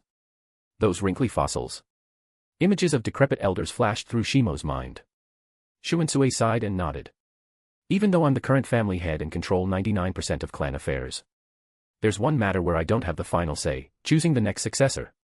Those old bones won't approve of a weakling taking the reins of the Kyoraku household. This trip to Hueco Mundo is your chance to prove your strength. Shimo's brow furrowed deeply. Everything was converging at once.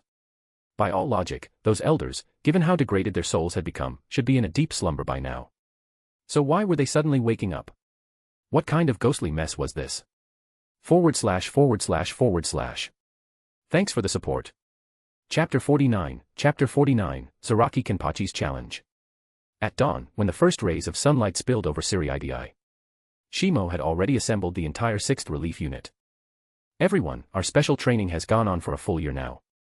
Shimo looked around at them with a solemn gaze, his tone serious. I'm sure you've noticed the changes in yourselves. Compared to a year ago, you've all undergone tremendous growth. And now, it's time to prove it. The members of the 6th Relief Unit exchanged glances, their expressions visibly excited. Yesterday, Captain Unohana entrusted me with a mission. Shimo's eyes were deep and unreadable as he shared the details of the rescue operation in Hueco Mundo. To his satisfaction, none of his subordinates showed any fear at the mention of the mission. Each of their gazes remained steady, undaunted. All that effort over the year hasn't gone to waste. Beside him, Tsuyon Rika couldn't help but smirk at that comment. After all, Shimo had spent most of that year simply beating these team members into shape, he hadn't done much else. Well then, Shimo declared. Let's move out. Time to rendezvous with the 11th Division. Under Shimo's lead, all 12 members of the 6th Relief Unit marched toward the 11th Division barracks. A year ago, the 6th Relief Unit had 36 members. As the training intensity escalated, most of them had been weeded out by Shimo and reassigned to other units. Naturally, those who remained were the most talented, at the very least, their aptitude for Kaidō was commendable. 11th Division Barracks. Ikaku Madarame was hand-picking members for the upcoming mission. Yumichika, you're coming too. At those words, Iasegawa Yumichika smirked with satisfaction. Looks like you do need the help of someone as beautiful as me. A vein twitched on Ikaku's forehead as he made a concerted effort to ignore the narcissist's comment. If it weren't for the fact that Yumichika was the strongest in the squad after the captain and lieutenant, he absolutely would not have brought this vain peacock along. Slap. Slap. Baldy. Do your best out there. Before anyone noticed, Yuichiro Kusajishi had appeared right above Ikaku's shiny head. Her pink hair fluttered as her sparkling eyes lit up with glee. Yuichiro playfully patted Ikaku's bald head enthusiastically to encourage him. Ken-chan and I will be waiting for you to come back. Ikaku was practically fuming, but couldn't do anything. As a bald man, the one thing he hated most was people slapping his head. Yet Lieutenant Yuichiro Kusajishi seemed to have a strange fondness for just that. If you hit my head again, I swear I'll cut you down. Ikaku roared. Yuichiro hopped off his shoulder with a mischievous giggle and darted back toward the barracks. Smack. Yo, Ikaku. All set. Ikaku instinctively grabbed the hilt of his Zanpakutō and spun around, ready to slash whoever had just smacked his head again into minced meat. But when he saw who it was, his face froze and his sword refused to budge. That face, what's with that look? Shimo asked, confused. And nothing. Realizing it was Shimo who had patted his head, Ikaku instantly backed down. Sure, he loved fighting strong opponents, but that didn't mean he enjoyed being utterly humiliated. After their previous encounter, Ikaku had learned exactly how vast the gap between them was. A gap that couldn't be crossed no matter how hard he trained. I smell power on you. At some point, Kenpachi Zaraki and Yuichiro had appeared nearby. With his wild hair like a hedgehog, tied with bells, and his cruel face marked by a long scar, Zaraki looked like a demon out of legend.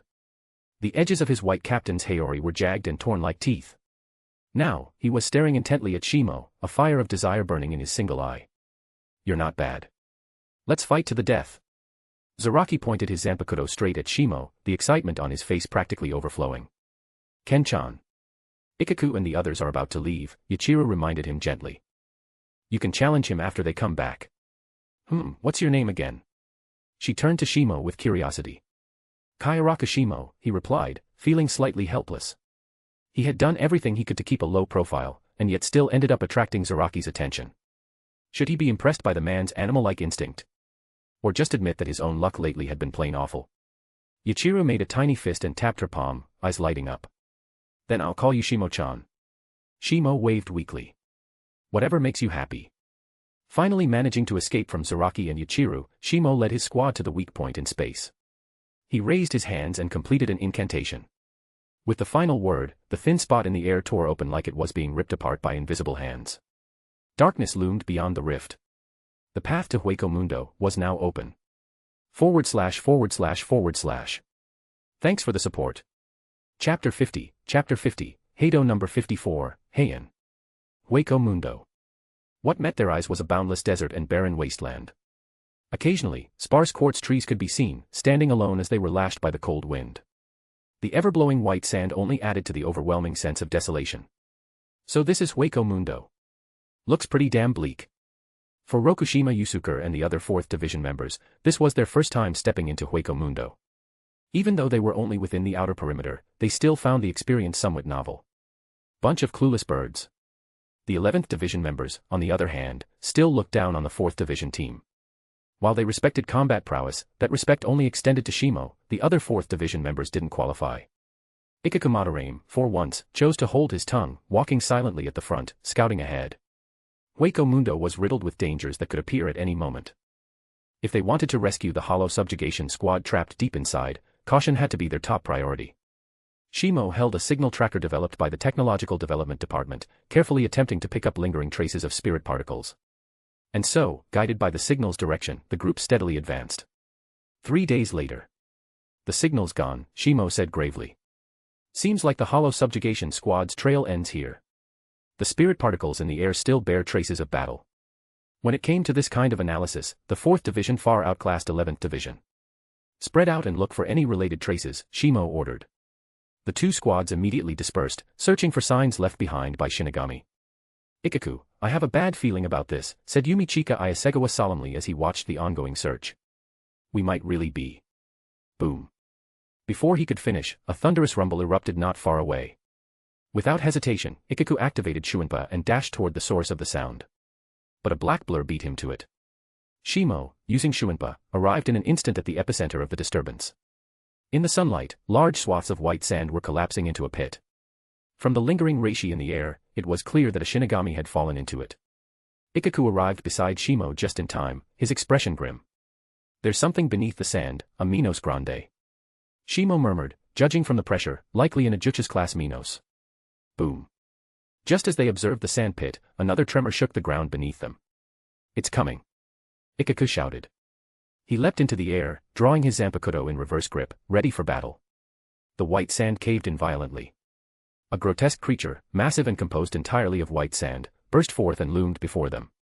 Pathetic and lowly beings. How dare you trespass upon this territory? Behold, as the great Lord Runaganga grants you the mercy by death. A giant over 30 meters tall rose from the sand, its massive form delivering a staggering visual impact. Kek finally found something still breathing.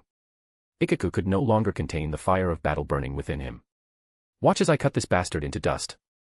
Before Shimo could even speak, Ikaku had already charged forward, brandishing his Zanpakutō. Teaming up with this bunch of lunatics really is exhausting. Wild, frenzied slashes landed on Runaganga's body. The white sand burst and scattered like snow in a storm, creating a spectacular scene. Under the intensity of Ikaku's assault, Runaganga didn't seem capable of fighting back at all. But very quickly, Ikaku noticed something off. Its body, it's regenerating. Runaganga's emotionless mask let out a thunderous roar. Your arrogance will be your undoing. His enormous arms, matching his towering height, swept through the air, generating howling tornadoes that surged toward the Shinigami. Ikaku slashed repeatedly, cleaving the twisters into nothingness. Runaganga is a supermassive Arankar, tasked with guarding Las Noches deep within Hueco Mundo. Shimo explained calmly from behind Ikaku. His entire body is formed from white sand, earning him the title, Guardian of the White Sands. He's immune to slashes. Then how do we kill him? Ikaku glared at the ever-regenerating Runaganga. This thing really is the bane of you 11th Division guys. Shimo took a step forward, raising his right hand and pointing his index finger at Runaganga. Well, that's what happens when you all dump every stat into strength. Kaidō number 54, Heian. Abolishing flames. Spiritual power surged. A dark violet disc-shaped flame shot from Shimo's fingertip, hurtling toward Runaganga. The moment it touched his white sand body, a torrent of blazing purple fire erupted, completely engulfing him. The towering column of fire, several meters high, left every Shinigami present utterly stunned. Gulp. Someone in the crowd nervously swallowed. That single sound seemed to set off a chain reaction. Soon, all of them felt a dry tightness in their throats. With things like this, best to just burn them all into ashes. Shimo smiled, but that smile seems to scare the shit out of them. // Thanks for the support. Chapter 51, Nell, 200p.s bonus. It was true that Runaganga was immune to slashing attacks. But his true weakness was water. Yet Shimo couldn't even be bothered to use a water-based Kaidō, he simply unleashed Heian and ended it. If even the soul was reduced to ashes, there was no point fussing over elemental counters. The giant's body writhed madly under the scorching blaze of Heian. And in less than 3 seconds, it was reduced to complete nothingness. See? That simple. Shimo retracted his hand, his tone light and casual. With his current level of spiritual pressure, killing a Runaganga took no effort at all. But Runaganga is usually stationed near Las Noches. Why was one out here in the outer perimeter? Shimo frowned, gazing into the distance. Based on their current location, they were still quite far from Las Noches. But the appearance of Runaganga here, did it mean their presence had already alerted the Arankar within Las Noches? While he had no fear of those enemies, the same couldn't be said for the other squad members. If the Arankar of Hueco Mundo emerged en masse, the situation could turn disastrous. Let's hope I'm just overthinking things. Shimo murmured under his breath and then instructed the team to press forward. They should still be a fair distance from the forest of Minos. This time, no one spread out. The earlier encounter with Runaganga had already cost the team dearly. In a place as dangerous as Hueco Mundo, it was better for the weaker members to stay close together. Shimo took the lead, forging the path ahead. Watching their lieutenants back, the 4th Division members felt an unprecedented sense of security. Perhaps Lieutenant Shimo already possesses strength on par with a Godai 13 captain. Rokushima Yusuke and the others couldn't help but think. Another endless day of searching passed. Then, the group came across new traces, evidence left behind by other Shinigami. By now, they had ventured into the inner regions of Hueco Mundo. Beyond this point lay Las Noches. If Shimo were alone, he might have gone ahead out of curiosity. But with so many squad members under his protection, caution took priority. The monotonous desert gave way to scattered quartz trees protruding from the sand. That's when Shimo realized. Looks like we've reached the forest of Minos. Just then, a distant sound of crying reached his ears. Yua! Stop chasing me! Sand billowed into the sky, as if a massive creature was tearing through the desert. Noticing the scene, Shimo's lips curled into a faint smile. I wasn't really expecting anything. But running into you all here, that's a pleasant surprise. A small green figure, childlike in appearance, was bawling and sprinting through the desert, chased by 3 bizarre-looking creatures. To anyone watching, the scene was clear, a small, weak one being bullied by larger beasts. Neliel Tu Odelschwank wiped tears from her face as she ran, half crying, half laughing. Thud. Her forehead smacked into something solid. The impact knocked her straight onto the sand. Dazed, Nell looked up, gazing at the figure she had crashed into. Huh. Who are you people? She still hadn't fully processed what was happening. Shimo gently picked her up and pulled back the hood from her head. Hello there. I'm Kyoraku Shimo. His smile was as warm as a spring breeze, radiating kindness and ease. Behind her, the 3 pursuing creatures, Dondo Chaka with his massive face, Pesh the termite-like Arankar, and the huge wriggling Bawa, skidded to a stop. Their eyes widened in horror. Nearly 30 fierce-looking 11th Division Shinigami glared at them. Even though the Shinigami hadn't released any spiritual pressure, the oppressive aura was suffocating. Black robes, savage expressions, long swords at their sides. Nell. They're Shinigami. Bawa. The 2 Arankar let out terrified screams, their fear reaching a fever pitch. Hearing them, Nell looked up blankly. Her big, watery eyes filled with panic. Wah. Nell doesn't want to die. Her mind, childlike and innocent, was pure and kind, but lacked the power to protect herself. Though she had escaped the cycle of combat, she now found herself in a new kind of danger. Shimo sighed and gently wiped away her tears. Don't worry. We're not bad guys. Nell sniffled and looked at him pitifully. Really? Shimo chuckled. Of course. Don't let their scary faces fool you, these Shinigami are actually pretty kind. Hearing that, Yumichika Ayasegawa's forehead twitched violently. You bastard. Did you just call me ugly? Ikaku Madarame quickly stepped in to block him. He couldn't even beat Shimo himself, never mind Yumichika trying. Despite their terror, Dondo Chaka and Pesh firmly stood by Nell's side. Even surrounded by a pack of intimidating Shinigami, they didn't back down. Alright, that's enough crowding around.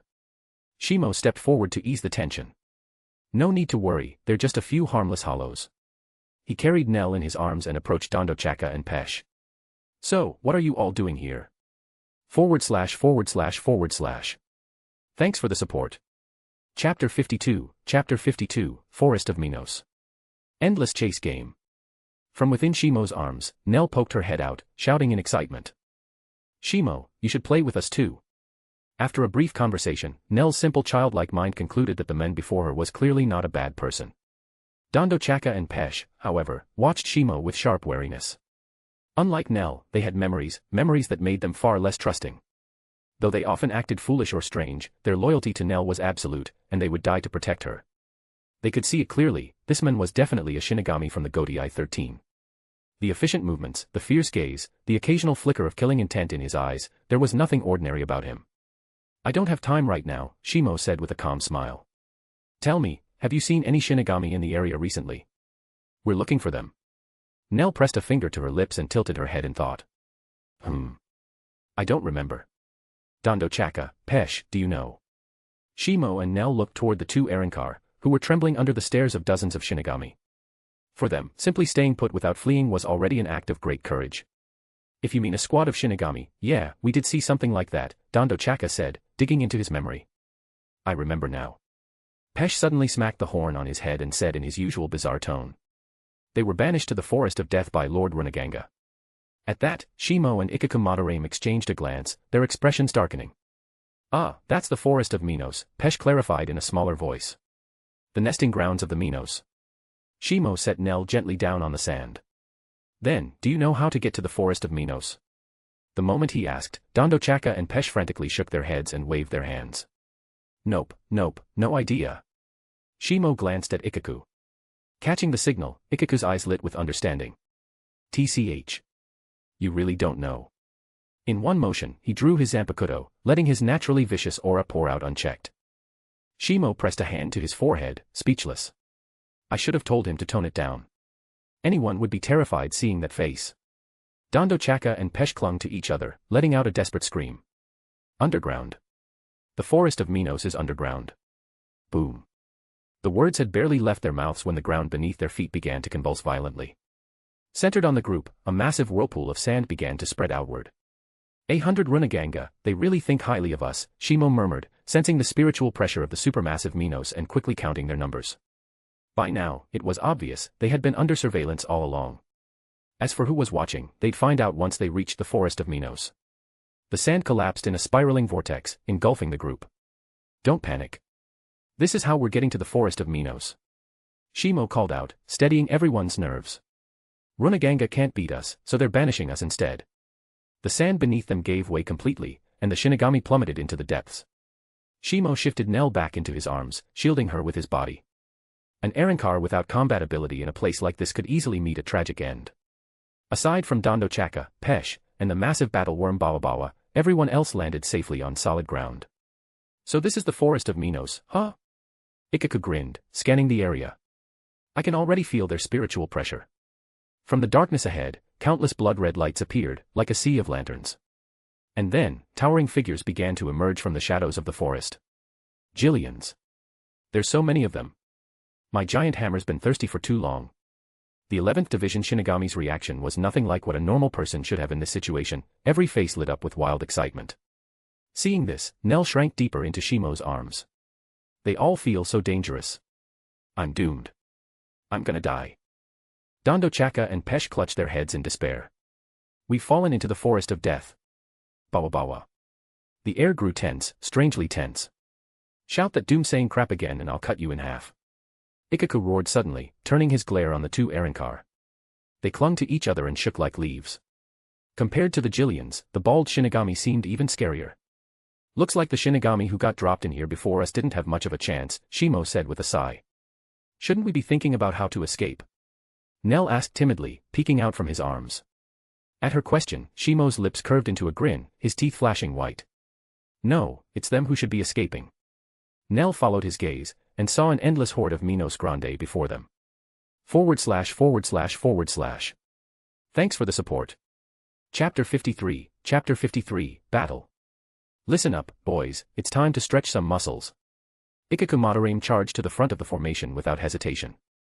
Cut every last one of these trash heaps into reishi. The 11th Division members roared back in unison, their eyes burning with excitement. These were the most elite members under the seated officers of 11th Division, men whose hunger for battle was slowly catching up to that of Kenpachi Zaraki himself. Especially under Ikaku's lead, that battle lust burned hotter than ever. This Waco Mundo expedition had brought 30 11th Division members under the command of 3rd Seat Ikaku Madarame and 5th Seat Yumichika Ayasegawa. Aside from the one man they had lost earlier in the White Sands to Runaganga's ambush, all 31 charged headlong into the swarm of Minos Grande. Each swing of a Zanpakutō felled a Jillion, their massive bodies breaking apart into spirit particles and dissipating into the air. The mindless Jillions knew nothing of fear, they only obeyed the orders of the more advanced Minos. Devour every intruder. The war between Shinigami and Minos erupted instantly. No bursts of Kaidō, no tangles of Bakutō, only raw slashes laced with immense spiritual pressure. Grow, Hosokumaru. Ikaku bellowed with laughter, slamming his Zanpakutō against its sheath as he called its true name. Bloom, Fuji Kujaku. Entwine. The battle entered a fever pitch. One after another, 30 11th Division members unleashed their shurikai. While their destructive power was varied, it still boosted their fighting strength. Hundreds of Jillians poured from the darkness, their towering black forms cloaked like elongated capes, emotionless masks gleaming above. Their cavernous jaws opened as they let out hoarse, guttural roars. Shush ha. The sound carried far into the forest. Shut the hell up. Ikaku snarled, leaping high into the air. Shuinpa. A faint red glow of spiritual power flickered over his muscular frame as he flashed across the sky. Shrip. Several Jillians split cleanly down the middle, dissolving into spirit particles before they even hit the ground. For a moment, a huge gap opened in the enemy's ranks, but before the Shinigami could take a breath, more Jillians surged forward to fill it. They could kill endlessly, and still more would come. The 11th Division Shinigami soon became lost in the crimson haze of battle frenzy. Layer after layer of Jillians fell, their spirit particles scattering back into Hueco Mundo's embrace. Such energy. At some point, several dozen shadowy figures appeared atop the towering quartz trees around them. They were terrifying to behold, living testaments to the strange wonders of creation, yet shared a common trait. Jagged hollow masks fused to their cheeks, revealing rows of densely packed, razor-sharp teeth. Their fighting style is just like the last group of Shinigami that entered the forest of Minos. Doesn't matter. They'll die here all the same. The delicious souls of Shinigami. I can almost taste them. Their overlapping voices echoed above the forest canopy. Ajuchas. Yumachika's eyes narrowed in recognition. These Minos were driving the Jillians to whittle down the Shinigami's spiritual pressure, planning to strike only at the decisive moment to wipe them all out. In the forest of Minos, Jillians were the most common, and the most expendable, fodder. Fire Zero.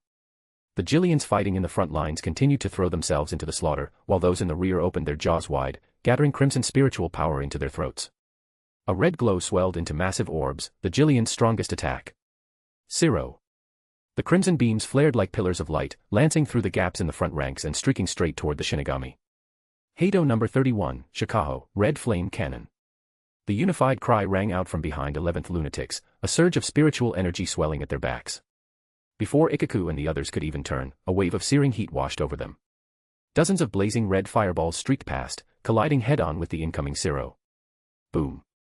A chain of deafening explosions erupted at the point of impact, the dazzling light bright enough to illuminate the entire forest of Minos. The 11th Division fighters stared in shock at the 4th Division members behind them. These so-called support division medics were unleashing terrifying combat strength. Even without incantation, their Kaidō number 31 spells had blocked a coordinated Zero barrage from dozens of Jillians. What the fuck is happening to this world? Rokushima Yusuke and the others panted lightly, faces lit with exhilaration. The stunned looks from the other squads, that was a respect earned through raw power. Nell buried her face deep into Shimo's chest, not daring to peek out. The endless explosions, slashes, and roars outside felt like the end of the world.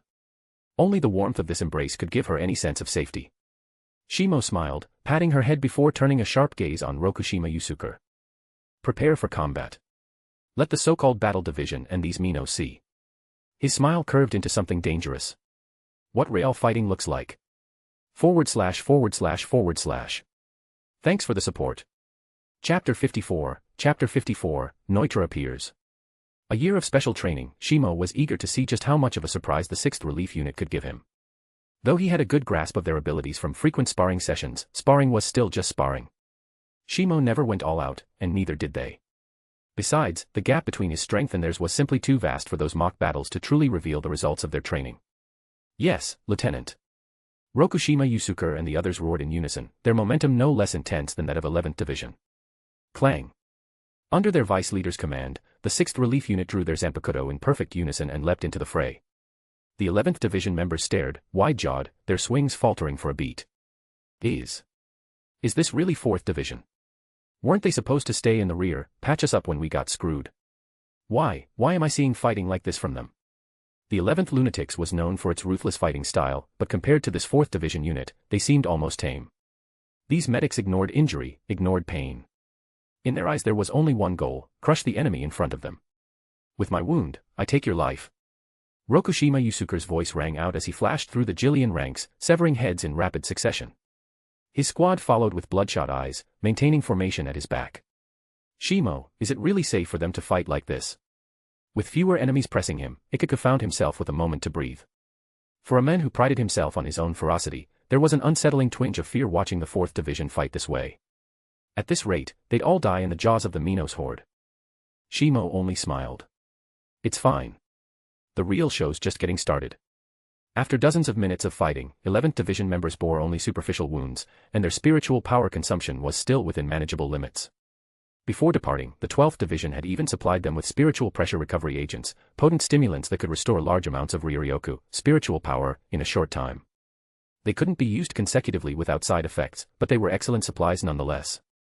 Shimo didn't pay them much mind. He knew Urahara's shop in the human world stocked even better recovery medicine, ones that could heal the body as well as restore spiritual power. Unfortunately, there hadn't been enough time to make a supply run before this mission. The addition of 4th Division's fighters greatly eased the pressure on the lunatics of 11th. Their near-maniacal fighting style even stirred the battle spirit of the 11th Division. The Ajuchas watching from above the quartz trees noticed something was wrong. TCH, the Jillian's replenishment rate can't keep up with the Shinigami's kill rate. They must be an elite Godai 13 unit, ordinary Shinigami wouldn't have this level of combat ability. We can't let them keep this up. It's time we joined the battle. Change formation. Rokushima Yusuke's face was smeared with blood, all traces of his earlier meek demeanor gone. Multiple injuries made his body look battered, barely upright, as if he could fall at any moment. At his command, 4th Division shifted instantly, footwork weaving, bodies turning. Those with lighter injuries stepped to the front to absorb the Minos attacks. What the hell are they doing now? Ikaku scratched his head, bewildered. Shimo's lips curled in satisfaction. This is a 4th Division combat style I designed myself. You'll see in a moment. Under Rokushima's lead, several Shinigami raised their left hands and called out softly. Mass healing barrier. A brilliant green light burst forth, forming a protective dome that instantly enveloped every Shinigami present, including the members of 11th Division. What? Impossible. Yumichika's reaction was even more dramatic than Ikaku's. His eyes went wide, staring as if he couldn't believe what he was seeing. Using Kaidō, in the middle of battle. Has 4th Division's healing skill really reached this level? As one of the few in 11th Division versed in Kido, Yumichika understood better than anyone the difficulty of pulling this off in the chaos of combat. The green light faded, and every Shinigami inside was restored to full strength, as if they'd never been injured. Their spiritual power and stamina surged, giving them the sense they could fight for days. Meanwhile, Rokushima and several others took out Ryoryoku recovery injectors, administering them under the cover of their comrades. Within seconds, their spiritual pressure was back, and they rejoined the fight. At last, the Ajuchas could no longer hold back. They leapt from the quartz trees and plunged into the battle. Ikaku swung Hosokumaru up onto his shoulder, grinning at the new challengers. But Shimo remained where he was, his deep gaze fixed on the darkness deeper in the forest. Your comrades are all fighting with everything they've got. Why aren't you joining them? From the shadows came a voice dripping with arrogance. A tall figure stepped into the light, his circular collar accentuating his long, lean frame. A cruel face half covered by an eye patch that hid his hollow hole. Resting on his shoulder was a bizarre, oversized side-shaped Zanpakutō. 5th Espada, Neutra Gilga grinned wickedly, eyes locked on Shimo as his deep voice rolled out. HNH. Shinigami. // Thanks for the support. Chapter 55, the so-called hardest hero. Neutra Gilga. Among the Espada, he symbolized despair. His name represented a battle fought for no reason, pure instinct. He was once described by Nell too as a mindless beast, unworthy of being called a warrior. A creature driven solely by instinct, growing stronger through endless combat, and yearning to die at the hands of a true powerhouse. Up to now, he was the strongest enemy Shimo had ever faced. So, they sent you out. They must really think highly of me. Shimo's voice carried a mocking edge, his tone dripping with sarcasm. He clearly didn't return the sentiment. Neutra froze for a moment, then grinned, baring rows of jagged teeth. I've got no idea what you're talking about, Shinigami. He dropped his Zanpakutō to the ground. The massive crescent blade embedded deep into the sand, the chained hilt still wrapped around his waist. All I know is, you're my target this time. I hope you can satisfy my urge to kill. Ha ha ha ha ha. That sick, manic laugh echoed through the desolate wasteland. Nell, you and Dandichaka, back away from here. Shimo gently set Nell down onto the sand. But to his surprise, her small hand clutched tightly to his sleeve.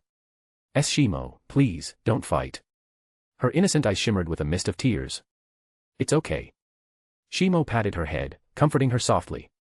This big mantis won't be able to beat me. This time. I'll avenge you. Neutra's lone, exposed eye widened in shock. So it was you who brought them here. Nell. Hearing Neutra call her name, Nell's body instantly trembled uncontrollably. Shut it, fucker. Shimo pulled Nell into his arms again, shielding her from the fear. You're nothing more than a coward who relies on ambushes. Aside from barking like a dog, what else can you actually do? Dandichaka. At Shimo's call, Dandichaka rushed over from behind. Protect Nell. Leave this guy to me. Gone was Dandichaka's usual light-hearted silliness, his face was now solemn and grim. He had already picked up on a lot from their brief conversation. This Shinigami knew things, deep secrets. Though he felt powerless, there was Northwest choice but to place his hopes on him. Because with the strength they currently possessed, none of them could stand up to Neutra Gilga. With Shimo's reassurance, Nell stopped trembling. Though her eyes still showed fear, she was now safely shielded behind Dandichaka. Come on then. Let's begin. Shimo stood up, flexing his wrist. Neutra looked at the Shinigami before him with a strange glint in his eye, grinning maliciously. Looks like you know quite a bit. All the more reason to kill you completely. As soon as he finished speaking, Neutra vanished from view. That tall, mantis-like figure appeared midair, raising his massive crescent scythe and bringing it down from above in a deadly slash. Still relying on cheap tricks as always. Shimo wasn't careless. He drew his Zanpakutō in reverse and parried the attack head-on. Clang. The clash of steel rang out through the forest of Minos. Neutra's face lit up in joy. You're pretty strong, Shinigami. Finally, a worthy opponent. This is exhilarating. His massive weapon rained down blow after blow, each strike heavier than the last, as though he had the upper hand. The sound was like a grand symphony echoing through the hollow forest. The surrounding battles between Shinigami and hollows ground to a halt.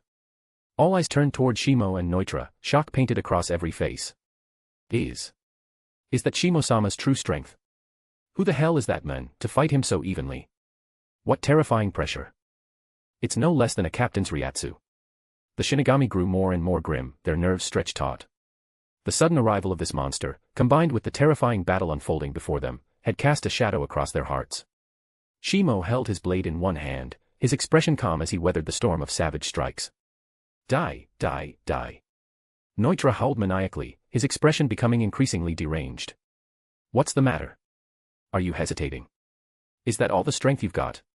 With a single upward swing, Shimo knocked the massive scythe aside and said coldly. Will you die if you fucking tape your mouth? That number on your tongue actually makes sense now. Secret sword, light snow. In that moment, fine snow began to drift down over the forest of Minos, where it had been forever still, unchanging. Neutra's expression turned blank. What the hell is this? Slice. A flake of snow brushed across his cheek. A streak of blood suddenly appeared. What? Neutra's lone eye bulged wide, his face twisted in horror. It broke through my arrow in a single blow. Shimo calmly slid his Zanpakutō back into its sheath, lowering his stance slightly. He stared down at Neutra, with empty eyes. And in that instant, his overwhelming spiritual pressure surged like a tidal wave across the forest of Minos. That suffocating weight bore down on every Shinigami and hollow present. Limitless sword, swallow return. / Thanks for the support. Chapter 56, Pray. Santa Teresa. Suddenly, the dim forest of Minos was illuminated by the flash of a blade. Under Shimo's rising pressure, a crescent moon manifested, its cold, pale light cast haunting shadows across Neutra's face, revealing both the unease in his eyes, and the thrill buried deep within them. Boom. An explosion of spiritual pressure erupted from their battlefield, moonlight-infused spiritual pressure radiating outward like a shockwave. Even though the impact had been weakened multiple times as it spread, it still covered several kilometers. Countless Jillians were annihilated by the aftermath alone. Towering quartz trees shattered like glass, collapsing one after another and kicking up clouds of dust. Get away from here, now. Ikaku finally realized the real danger wasn't the hordes of hollows surrounding them. It was that monster standing in front of them. This kind of power, it's already comparable to Captain Zaraki, isn't it? Yumichika Iasegawa, guarding Ikaku's flank, struggled to shield them from the waves of force. The gap between us is tremendous. Ikaku's expression darkened. It's hard to say exactly. But if Captain Zaraki ever finds out there's a Shinigami this powerful in the Godai 13, he'd challenge him immediately. Yumichika blinked. What do you mean? Despite everything, Ikaku was still reliable when it mattered. I mean, if we don't want the 11th Division's wages cut again. It's probably best if we don't tell the captain about Shimo's strength. He sighed helplessly as he said this. What terrifying swordsmanship. Through the dust, a figure staggered out. Didn't think your power would be this overwhelming. Cough. Neutra doubled over, mouth dripping with blood. When he finally emerged fully from the smoke, everyone could see the damage. A massive wound ran from his right shoulder down to his left waist, as if cleaved entirely in two. Even his internal organs could be faintly seen shifting within, blood still pouring from the gash. A single strike, actually. Ikaku was struck speechless by the sheer devastation. He must be at least captain class. Yumachika's expression grew serious. A terrifying Shinigami. Even Dandi Chaka and Pesh, usually comic relief, were now deadly silent. Shimo's power had completely surpassed anything they had imagined. Even before Nell-sama lost her memories, I don't think she was ever this strong. Their eyes all turned to Nell. She stood there, worriedly watching Shimo from afar. Please, win, Shimo. Her trembling voice betrayed the lingering fear in her heart. Is that it? Shimo held his Zanpakutō in one hand, gazing at the barely standing Noitra. I overestimated you. That look of contempt cut deeper than any blade. You think I'd lose to you? To a fucking Shinigami? Noitra roared, raising his giant scythe. The crescent blade flared with golden spiritual pressure. Dust and sand began to swirl without wind, spiraling madly around him. Pray. Santa Teresa. The golden aura engulfed his body, while the flying sand completely obscured him from view. Your death is certain now, damn Shinigami. Noitra's voice rang out arrogantly once more. This was his resurrection, his release. For the first time, he revealed it to a Shinigami. A twisted horn pierced through his skull. Yellow, crisscrossing markings appeared across his face, and his hollow hole became surrounded by mask-like bone ridges resembling fangs. His spiritual pressure now was far more oppressive than before. He now had 4 arms, each wielding a double-bladed scythe shaped like crescent moons. The golden aura around him pulsed violently. Weaker hollows and even ordinary Shinigami couldn't approach him now. Sonido. He moved first again, vanishing in a blur. In the next moment, he reappeared in front of Shimo. Raising all 4 sides high, they crackled with golden energy, poised to shred everything in sight. Clang. The piercing clash of metal echoed across the battlefield. Even Shinigami miles away could hear the impact. So this is your full strength. Shimo's expression remained unchanged, but inside, he felt, kind of disappointed. He had hoped Noitra would surprise him, but even in Resurrection. This is it. Stop spouting nonsense. Noitra howled in rage, all 4 arms slashing furiously. His blades carved up stone and trees alike, the storm of destruction growing in scale. It looked spectacular, but lacked substance. All you can do is block, cowardly Shinigami. Shimo sighed lightly and vanished with Shuinpa, avoiding the next wave of attacks. What's wrong, afraid now, Shinigami? Noitra sneered, thinking Shimo was finally losing ground. But Shimo now held his Zanpakutō in a reverse grip, the tip angled toward the ground. He looked at Noitra, not with fear, but with pity. I moved only to finish this more cleanly. Cease all, Akatsuki. // Thanks for the support. Chapter 57, Instant Kill. The moment Kyoraku Shimo's words fell, a void-like force erupted outward from him in an instant. A terrifying spiritual pressure engulfed everything around him. That overwhelming, unanswerable force blanketed the entire battlefield. Every Shinigami and hollow froze in place, their bodies locked and expressions stiff. Even the airborne dust, the scattered spiritual energy, and the flow of spirit particles all froze in their final positions, completely halted in time. It's over. With a Shuinpa, Shimo instantly appeared before Noitra. At that moment, Noitra still wore his twisted expression. Beneath the forced calm on his face was a deep, instinctive fear of death. Even beasts have things they fear. Limitless sword, infinity. The long, crimson blade rested steadily in Shimo's hand. His slash fell. There was no earth-shattering explosion, no quake or shockwave. His sword, Akatsuki, slipped through Noitra's body as effortlessly as a hot knife through tofu, slashing him in two without the slightest resistance. Time resumed. Blood gushed like a fountain from the cleaved wound, instantly dyeing the ground beneath Noitra's feet in crimson. Wah! What just happened? Noitra's eyes glazed over as the light in them gradually faded. So this is your full power. At the edge of death, a faint smile curved at the corners of Noitra's mouth. To die at the hands of someone truly powerful. Shimo's slash didn't stop there. It continued past Noitra, cutting deep into the distance. The energy tearing through the forest of Minos with unstoppable might. Everything in its path, trees stretching for dozens of miles, was obliterated, reduced to rubble in an instant. The Shinigami and Hollows had already stopped fighting, all frozen in shock as they witnessed the aftermath of that clash. But the outcome had far surpassed anything they could have think of. What happened just now? How did Shimo-sama slay that monster with a single strike? That kind of sword technique. Holy shit. Lord Neutra. The cries came from the stunned Ajuchas. Realizing that Neutra had fallen, they instantly knew what fate awaited them next. Retreat. Everyone retreat. The shrill screams echoed throughout the entire forest of Minos, snapping the stunned hollows back to their senses. The Jillians quickly followed the orders of the Ajuchas and began withdrawing into the deeper forest. As for the remaining Ajuchas, they scattered in all directions, fleeing at their fastest possible speed. Even the fifth Espada had been sliced like a tofu by that Shinigami. There was no way any of them believed they could survive against these maniacs.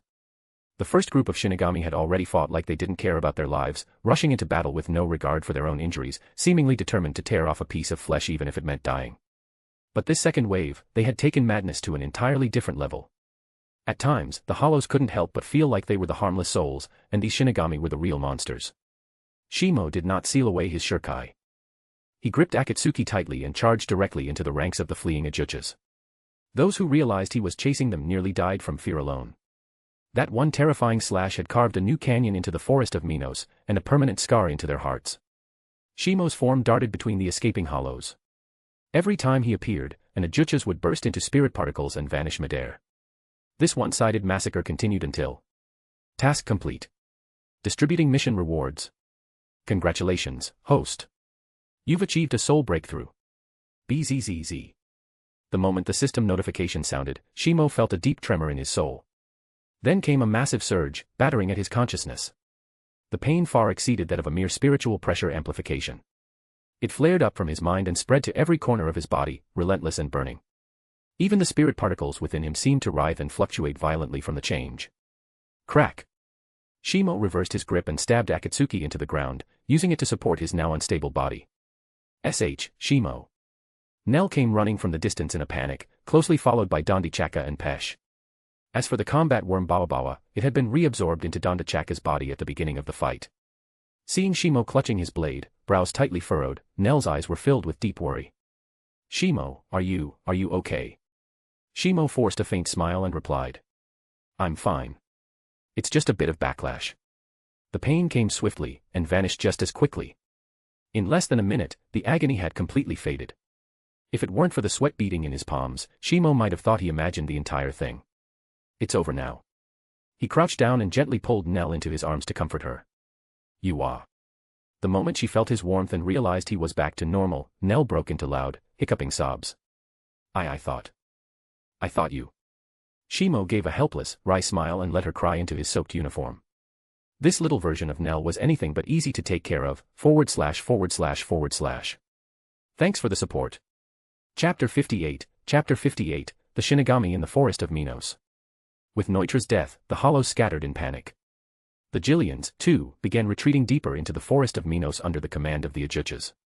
After chasing for a while, the Shinigami regrouped around Shimo. Shimo-sama. Rokushima Yusuke's face was pale from exertion, yet it couldn't hide his excitement. In this operation, the 6th Relief Unit eliminated a total of 289 Jillians and 30 Ajuchas. The results are outstanding. Shimo nodded calmly. Keep up the effort. The coordination of your formation still needs improvement. Also, all squad members must fully master mass healing techniques.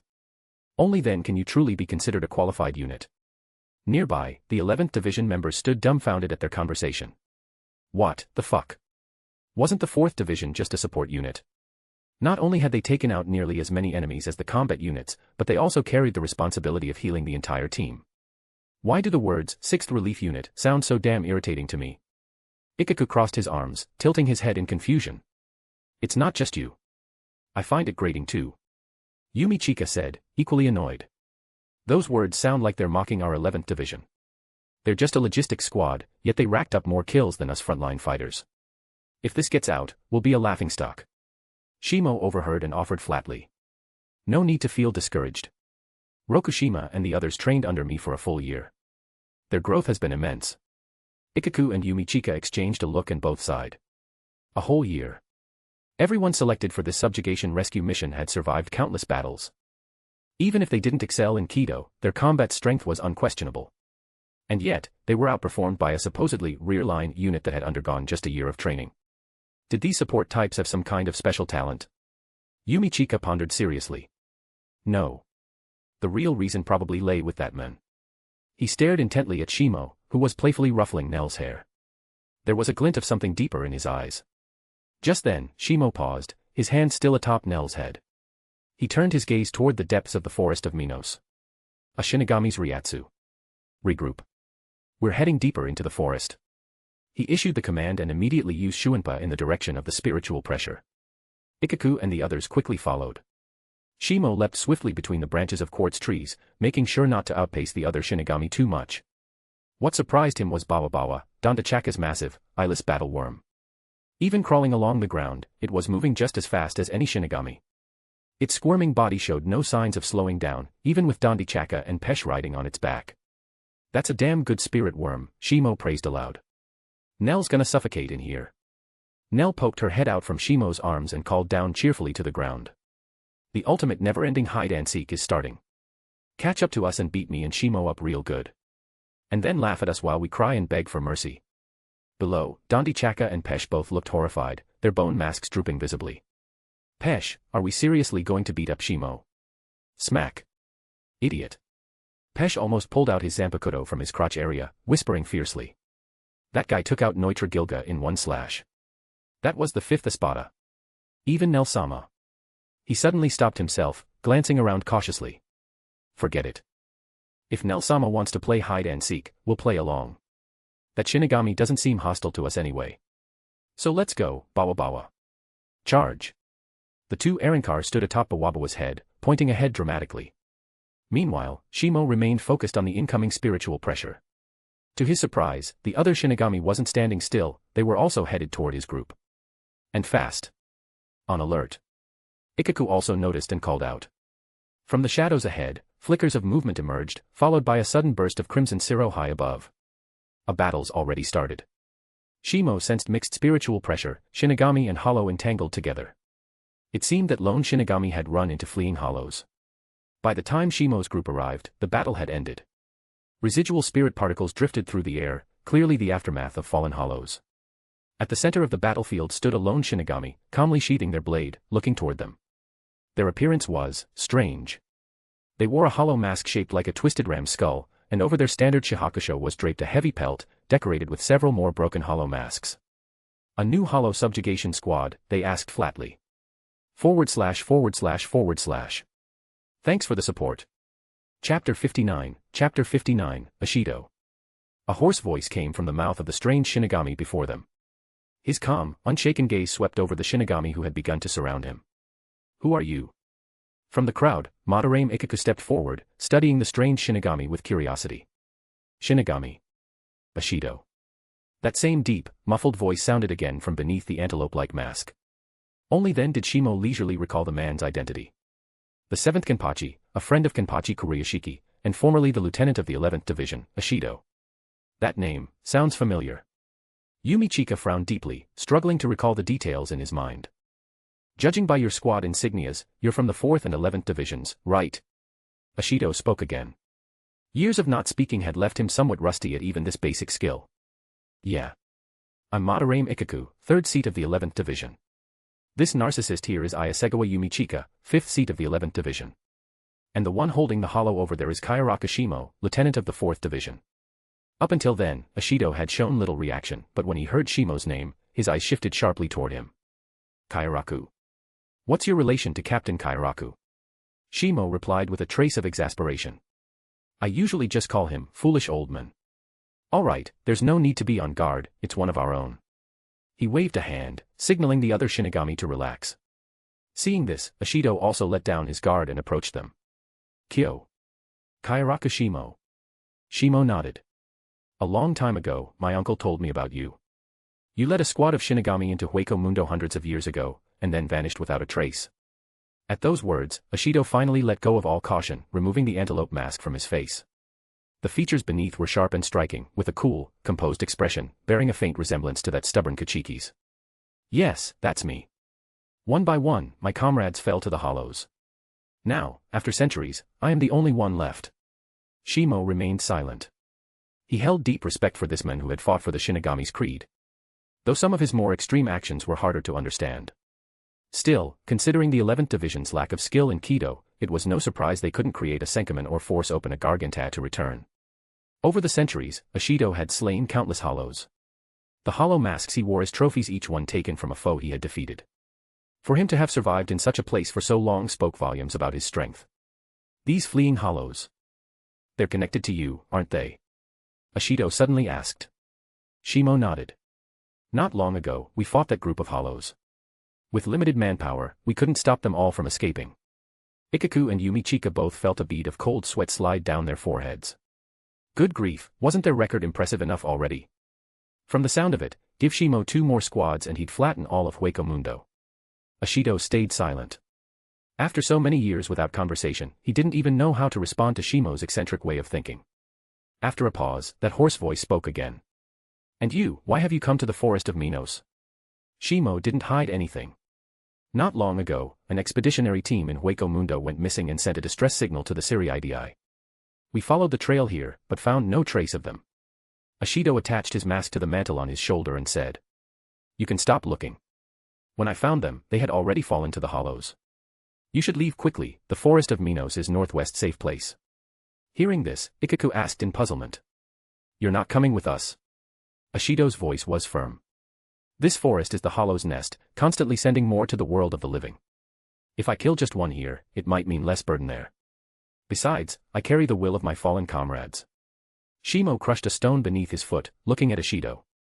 You'd better come with us. Neutra is dead in the forest of Minos, Hueco Mundo will have noticed by now. He gave Ashido a brief explanation of who Neutra was. Claiming all the intel came from Kyoraku Shunsui. Given that Shunsui was one of the longest-serving captains in Soul Society, it was plausible. Killing hollows is a Shinigami's duty, but that doesn't mean you must stay rooted in one place, Shimo said gravely. Besides, the world is never purely black or white. Even among hollows, there are both good and bad. Just as with Shinigami. He patted Nell's head, paused, and added quietly. The same goes for us. // Thanks for the support. Chapter 60, The Journey Back. Under Shimo's persuasion, Ashido finally agreed to return with the group. This mission to Hueco Mundo, meant as a rescue operation, hadn't ended empty-handed after all. Now, there was only one last matter to resolve. You are. Sure. Shimo, you're leaving. Nell wailed, tears streaming uncontrollably down her face. And Nell doesn't want you to go. Beside her, Dondo Chaka and Pesh clung to each other, howling dramatically while sneaking glances at Shimo from time to time. Shimo ignored the two and crouched down, gently wiping the tears from Nell's cheeks. I don't want to leave you either, Nell, but Hueco Mundo isn't a place we can live in. So, no matter what, I have to go. Nell hiccuped, her sobs quieting, and looked up at him timidly. Isn't there another way? Shimo thought for a moment, then nodded firmly. There is. But, it means you'll have to make your own choice. Nell blinked in confusion. What choice? Instead of answering right away, Shimo countered, Nell, do you trust me? Nell tapped a finger against her lips, thinking. Then her face brightened. Of course Nell trusts Shimo. Being with Shimo feels safe and happy. Especially in Shimo's arms, they feel so warm. By now, they had moved away from the main group. Ikaku and the others were curious but didn't question him. This mission had been led, and ultimately saved by Shimo, so they respected his decisions. As for Ashido, having just rejoined a Shinigami squad after centuries alone, he had remained quiet, but when it came time to leave the forest of Minos, he hesitated. In that case. Shimo locked eyes with Nell, his gaze unwavering. Nell, would you come with me? Where to?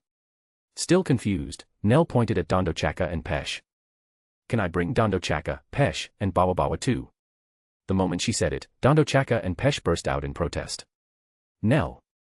Absolutely not. You can't leave with a Shinigami. Dondo Chaka cried, almost in tears. The place Shinigami live is full of scary, vicious Shinigami. They'll chop you into pieces. Pesh added, forgetting to even think about whether Shimo was dangerous. Protecting Nell was the sole purpose of their existence. As her fraction, they had made guarding her their reason for living, and that was why they were so desperate to stop her from leaving with him. Shimo, is what they're saying true? Nell asked, torn. On one side were her longtime protectors, on the other, the Shinigami she didn't want to part with. She didn't know how to choose. You two seem to know a lot, Shimo sighed. But relax. I'm not taking you to the Soul Society, that place is far too dangerous for you. Dondo Chaka and Pesh paused, bewildered. Then, where? Shimo's gaze deepened as he glanced toward where the other Shinigami were gathered. The world of the living. Shimo still handled all travel between Hueco Mundo and the Soul Society.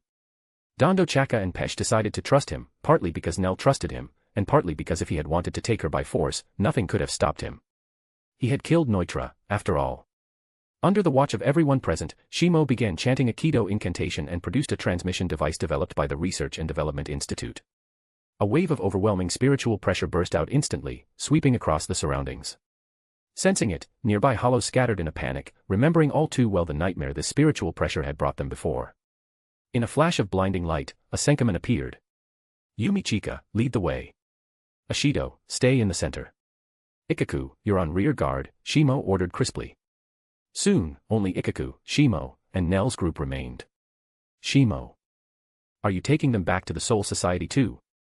Ikaku asked after a moment's hesitation. Of course not, Shimo replied evenly. If Nell, as a hollow, appeared in Soul Society, she'd be destroyed instantly. I'll see them to the White Sands, then leave.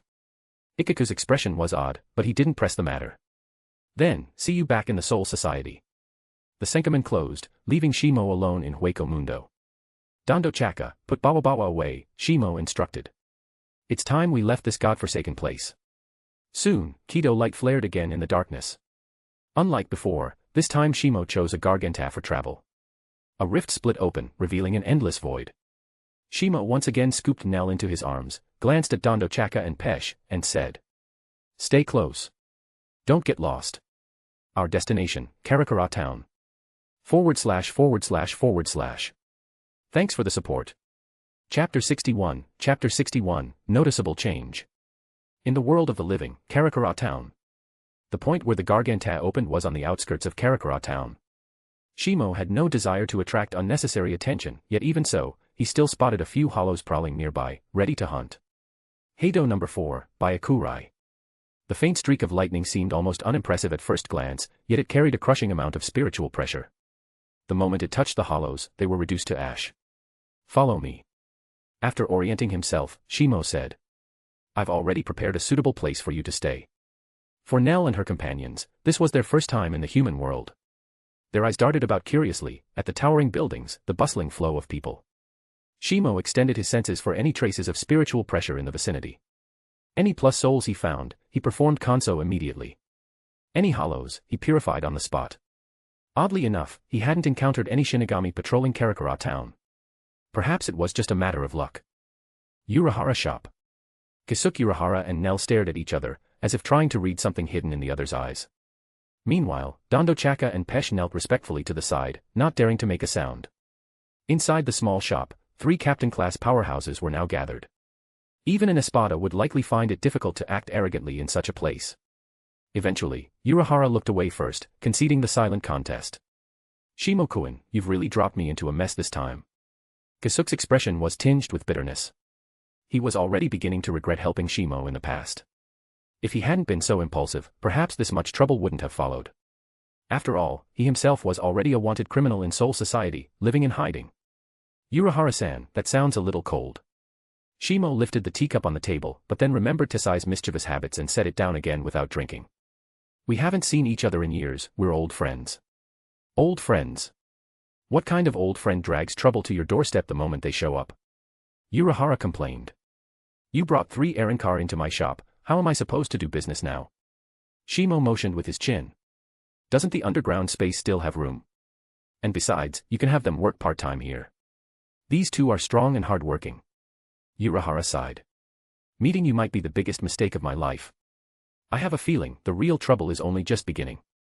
It was clear he knew there was no longer any point in refusing. All right then, Urahara said, tell me who these 3 Aaronkar really are. He took off his fisherman's hat, a faint smile appearing on his face. Judging from the residual ryatsu on them, I'm guessing their identities aren't simple. Shimo saw no need to hide the truth, Nell would likely be staying in the human world for quite some time, and even if he said nothing, Urahara would find out eventually. One could doubt many things, but never Kisuke Urahara's intelligence. Former Espada number 3, Neliel 2 Odelschwank. The other 2 are her fraction. As for how she ended up like this, those 2 can explain. He pushed Dondo Chaka and Pesh forward. Dondo Chaka's massive head nearly filled the entire space in front of the table. Urahara couldn't help but let out a helpless chuckle. Let's talk downstairs, this place is too cramped. Back in the underground training hall, Shimo noticed it had changed drastically since his last visit. No need to be surprised, Unohana said calmly. My experiments often damage the environment down here, so it's been repaired and altered more than once. Soon, Tessai brought carpets and a low table. Everyone sat down, waiting for Dondo Chaka and Pesh's account. With heavy expressions, they recounted the entire grudge between Neutra and Nell in detail. In the end, Espada number 5, Neutra Gilga, was slain by Shimo-sama, Dondo Chaka concluded. One strike, Pesh quickly added. That slash carved a whole new canyon through the Forest of Minos, the so-called Forest of Death. When they finished, both Frachen knelt again, staring obediently at the floor. Nell still looked around the group in confusion, clearly not understanding the conversation without her memories. Unohana gave Shimo a peculiar look, his military green eye scanning him from head to toe. Before they spoke, I hadn't noticed, but now I see it. Shimo-kun, since the last time we met, you've undergone a fundamental change. /////. Thanks for the support. Chapter 62, a transaction between friends, 200p.s bonus. Facing Unohana's words, Shimo only smiled without answering. He had no habit of laying all his cards on the table, especially not in front of Unohana, one of the 5 special war powers. Still, Shimo was impressed by Unohana's perceptiveness. With just a rough sense of his spiritual pressure, Unohana had picked up that something was off. That alone spoke volumes about his observational skill. Indeed, Shimo had undergone some changes linked to a recent check-in reward he had obtained in the Forest of Minos, soul breakthrough. As the name implied, it was a breakthrough in the very essence of the soul. Holofication for Shinigami, or the Arrancar evolution for hollows, were, in essence, both ways of breaking the soul's limits. But neither truly altered the soul's fundamental nature. Whether it was a holofied Shinigami or an Arrancar, their power might soar, sometimes even surpassing certain captains, but a hollow was still a hollow, and a Shinigami remained a Shinigami. Any communication between their powers was already rare and difficult. To go even further, one would need to obtain new power altogether. Shimo's soul breakthrough, however, was a change in the soul's very nature. This meant his potential and limits had been surpassed. At this moment, he now possessed the potential to exceed all boundaries. Perhaps because his soul had only just broken through, his spiritual pressure had subtly shifted, enough for Unohana to notice. Oh, I see. Unohana chuckled when Shimo only smiled in response. My bad for prying. In any case, we're still friends. He was wise enough to drop the subject. That's right, may our friendship last forever, Shimo replied with a smile. Since we're friends, I'd like to trouble you with one more thing. Unohana's face immediately fell, cursing himself inwardly. Why did he have to bring up friendship? Now he'd be roped into more unpaid labor. Shimo bent down and set Nell down on the carpet, pointing to the crack running through her mask. Is there any way to fix this? Unohana leaned closer, examining the clean break down the middle. His brows furrowed. The leaking Ryatsu makes it impossible for her to maintain the same density in her body. Shrinking her size is a form of self-protection. This isn't like the usual Arrancar abilities. Rather than calling it a regression, think of it as instinct. Then came a string of dense, technical jargon. Shimo's head started to pound. He wasn't a researcher, and Unohana's technobabble was like another language. How about just giving me a straight answer? Everything you just said is way beyond my understanding. Unohana gave an awkward laugh. It can be fixed. It's not that difficult, just needs a bit of time. As soon as he finished, Shimo pointed at Dondo Chaka and Pesh. What about these two? I'm not asking you to restore their strength, just change their appearance. They're way too ugly like this. Dondo Chaka and Pesh looked at each other, then burst into tears. Rejected for our looks again. Is it our fault we were born ugly? This appearance-obsessed world is truly hopeless for hollows. Bawa bawa. At some point, Dondo Chaka had released bawa bawa, and the 3 of them wailed together in an ear-splitting chorus. Shimo spread his hands helplessly and looked at Unohana. Your call, Unohana-san.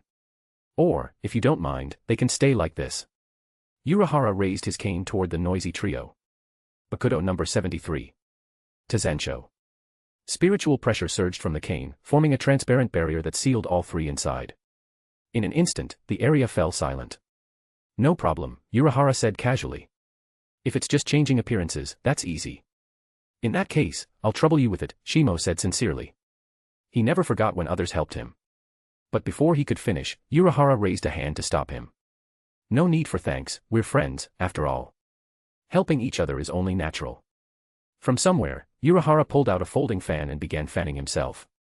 Actually, I have a little favor to ask you too. Nothing big, just meeting someone. His smile turned oddly mysterious. What is it? Shimo asked curiously. Just a small matter, Unohana said, stepping aside. Shimo's eyes widened, a bad feeling rising in his chest. Instinctively, he tried to use Shunpa to leave, but the moment he turned. Where do you think you're going? A hoarse male voice came from the mouth of a black cat. Shimo. P.S. Sorry for the late bonus. Thanks for the support. Chapter 63, Grudge with Yoruichi. The savage glint of fangs accompanied the feral cry of the black cat. Every limb on the feline was tense, its pupils narrowed to needlepoints, locked tightly onto Shimo as if afraid he might slip away. Miss Yoruichi, I think the grudge between us. Shimo's smile was painfully awkward as he subtly shifted his foot, preparing to use Shunpa to escape. You think you can use Shunpa in front of me? With a twist of her body, the black cat immediately blocked the direction he was about to flee.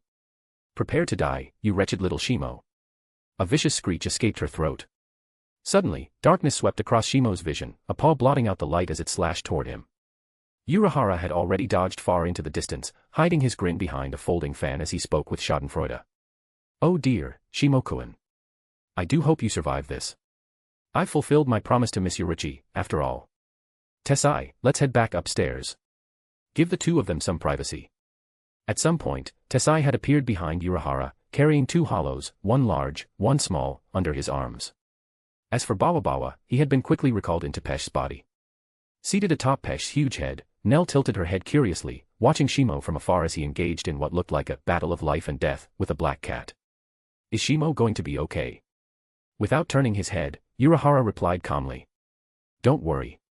Shimo-kun and that cat go way back. They're old acquaintances. He should be fine. That final sentence, however, was tinged with hesitation. Even with Unohana's intelligence, the outcome of this clash was difficult to predict. Hopefully, it wouldn't end in an accident. In the underground chamber, the black cat leapt and twisted through the air, sharp claws repeatedly swiping at Shimo. Fortunately, Shimo's Shunpa technique was solid enough that he narrowly avoided each strike. Otherwise, his face would have needed quite some time to heal. What's more, Shimo had secretly been accelerating time while using Shunpa. This caused Yoruichi, who had experienced countless battles, to occasionally feel moments of time dissonance. And yet, even that wasn't enough to deter her from her goal. Clawing up Shimo's face. Little Shimo, just let me scratch you once. The black cat perched atop a boulder, her feline eyes flashing with eagerness. And I'll let you off. To this, Shimo replied righteously. Absolutely not. No fucking way. Don't even think about it. Meow. With another furious cry, the cat leapt from the boulder, pouncing straight at Shimo. As for the grudge between them, Shimo swore on his conscience that it was all just a misunderstanding. How could he have known that the black cat lounging in his home was actually Shihoin Yoruichi? Back then, due to a certain technical error, Shimo had accidentally singed the cat's tail. As for how the former commander of the Onmitsukido, the captain of 2nd Division, and the head of the noble Shihoin clan had her tail burned by a young boy who hadn't even mastered basic Kaidō, Shimo still didn't know. Maybe it was due to her own weakened condition. Maybe it was his carelessness at the time. Either way, that incident became the start of their feud. Yoruichi had long vowed revenge for her scorched tail, but she had never found a good opportunity. After all, as a noble clan leader, attacking a mere kid was not exactly honorable. Even though the misunderstanding was eventually cleared up, Yoruichi still couldn't swallow her pride. She tried multiple times to get her revenge, only to fall into Shimo's traps each time. As she said herself, this brat may be weak, but that doesn't mean he can't leverage strength. External power was still power. And Kyoraku Shunsui, for one, cherished his nephew deeply. Huff, huff. The black cat landed low, paws spread wide, panting heavily. Even in her cat form, catching this boy was proving a bit too difficult. Worse, every time her claws got close to Shimo's face, time seemed to warp around them. Looks like she'd have to revert to her true form. Determination flickered in her eyes. With a sharp meow, she pounced once more. Like a bolt of black lightning slicing through the air. Just as Shimo was about to launch into Shunpa again, a thick mist suddenly rose before his eyes. A terrible premonition struck him. He was just about to call out the name of his Zanpakutō when he heard a sultry voice. Little Shimo, where do you think you're going this time? Through the mist, a tall, lithe figure appeared in flashes.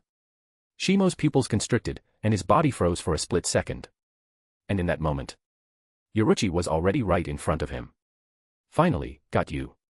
// Thanks for the support. Chapter 64, thank you. Shimo heard the voice right at his ear, and realized, a moment too late, that releasing his Zanpakutō now wouldn't help. He forced his eyes open wide, trying to capture the beautiful sight before him. The bronzed woman across from him was still attempting to press her clawed fingers against his face. Guess I'll just have to heal with Kaidō later. That was Shimo's final thought before the strike landed. He shut his eyes, waiting for the pain. But after a moment, it never came. Instead, the gentle touch of something cold and smooth brushed against his cheek. Little Shimo, this one's just interest for what you owe me. Yoruichi Shihoin's fingers lightly pressed against his face, just enough to leave the faintest, nearly invisible scratch. By the time she released him, the mark had already vanished. Shimo gave a bitter smile. Was that really necessary, Yoruichi Nizan? He brushed the spot with his hand. Not even a trace remained. You rogue. Long time no see. Finally done clinging to that pampered noble life. Yoruichi crossed her arms, completely unconcerned about her appearance being on full display. Shimo sighed, then took off his haori and draped it over her. What do you mean, pampered noble life? He countered, if we're talking about decadence, the Shihoin clan puts the Kyoraku family to shame. Upper nobles like you will never understand what it's like to be one of the great four. At that, Yoruichi wrapped the haori tightly around herself, narrowed her golden feline eyes, and fixed them on Shimo. So that's why you've been hiding from me. Cough cough. Shimo nearly choked on his own spit. Yoruichi's wildly unpredictable train of thought was impossible to keep up with. That's got nothing to do with it, he said seriously. I've just been focusing on my training. Yoruichi leaned in, her golden cat-like eyes sweeping across his face. I'll let you off the hook this time. The haori hung loosely around her, far too big for her frame. So, what brings you to the human world? Her tone shifted, now calm and serious. I brought back an errand car from Hueco Mundo. I need Urahara's help. I won't be staying long. Shimo sighed. Conversations with Yoruichi always left him slightly off balance, never sure where he stood. Haha, no worries. Yoruichi gave his shoulder a hearty smack and laughed boldly. We'll run into each other in Soul Society again soon, I'm sure. Watch the wardrobe malfunction. You bastard. Shimo's quick glance almost made his blood boil. He just barely managed to calm down, and now she was stirring him up again. Not like it's the first time you've seen it. Yoruichi bumped her shoulder against his chest teasingly. Hey, you're not getting shy on me, are you? A flicker of awkwardness passed through Shimo's eyes. He grumbled. Damn it. Yoruichi Nizan, could you at least try to act like a proper lady? At that, Yoruichi burst out laughing. Haha. It's just the two of us, what's the point in acting all proper? When you were petting me before, you weren't this shy, were you? Shimo had no interest in arguing.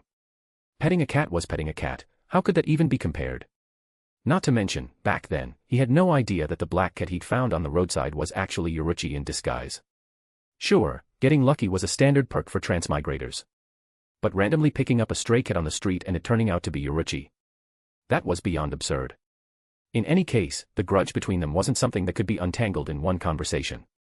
After a bit more small talk, Shimo prepared to return to the Soul Society. If he stayed away too long, it might arouse suspicion from certain people. While his strength had grown considerably, it was still far from enough. Even the likes of Yamamoto Genryusai Shigekuni, the captain commander of the Goti I-13, had died a heroic death. Compared to that level of power, Shimo still had a long way to go. After checking in with Urahara Kasuke and soothing Nell's emotions, Shimo opened a Senkaman near the Urahara shop and stepped back into Soul Society. Rather than using a standard coordinate, he set the gate to open directly into his own home. As an upper noble clan, the Kyoraku family still had some deep-rooted traditions. When he opened the door, he found himself in a classical, elegant room. To his surprise, Kyoraku Shunsui was already seated not far from the portal, calmly sipping sake. Back already? Shunsui raised an eyebrow and glanced at him. Shimo nodded. Did something happen? Shunsui paused, then gave a relaxed smile. What makes you ask that? Shimo shrugged.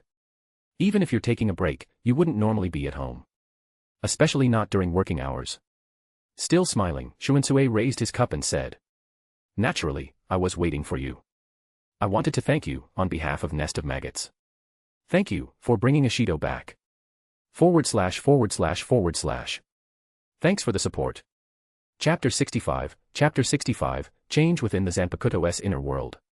After leaving the noble district, Shimo returned once more to the 4th Division and met with Unohana. "Shimo-kun, you're finally back." At the sight of Shimo standing before her, a gentle smile bloomed on Unohana's face.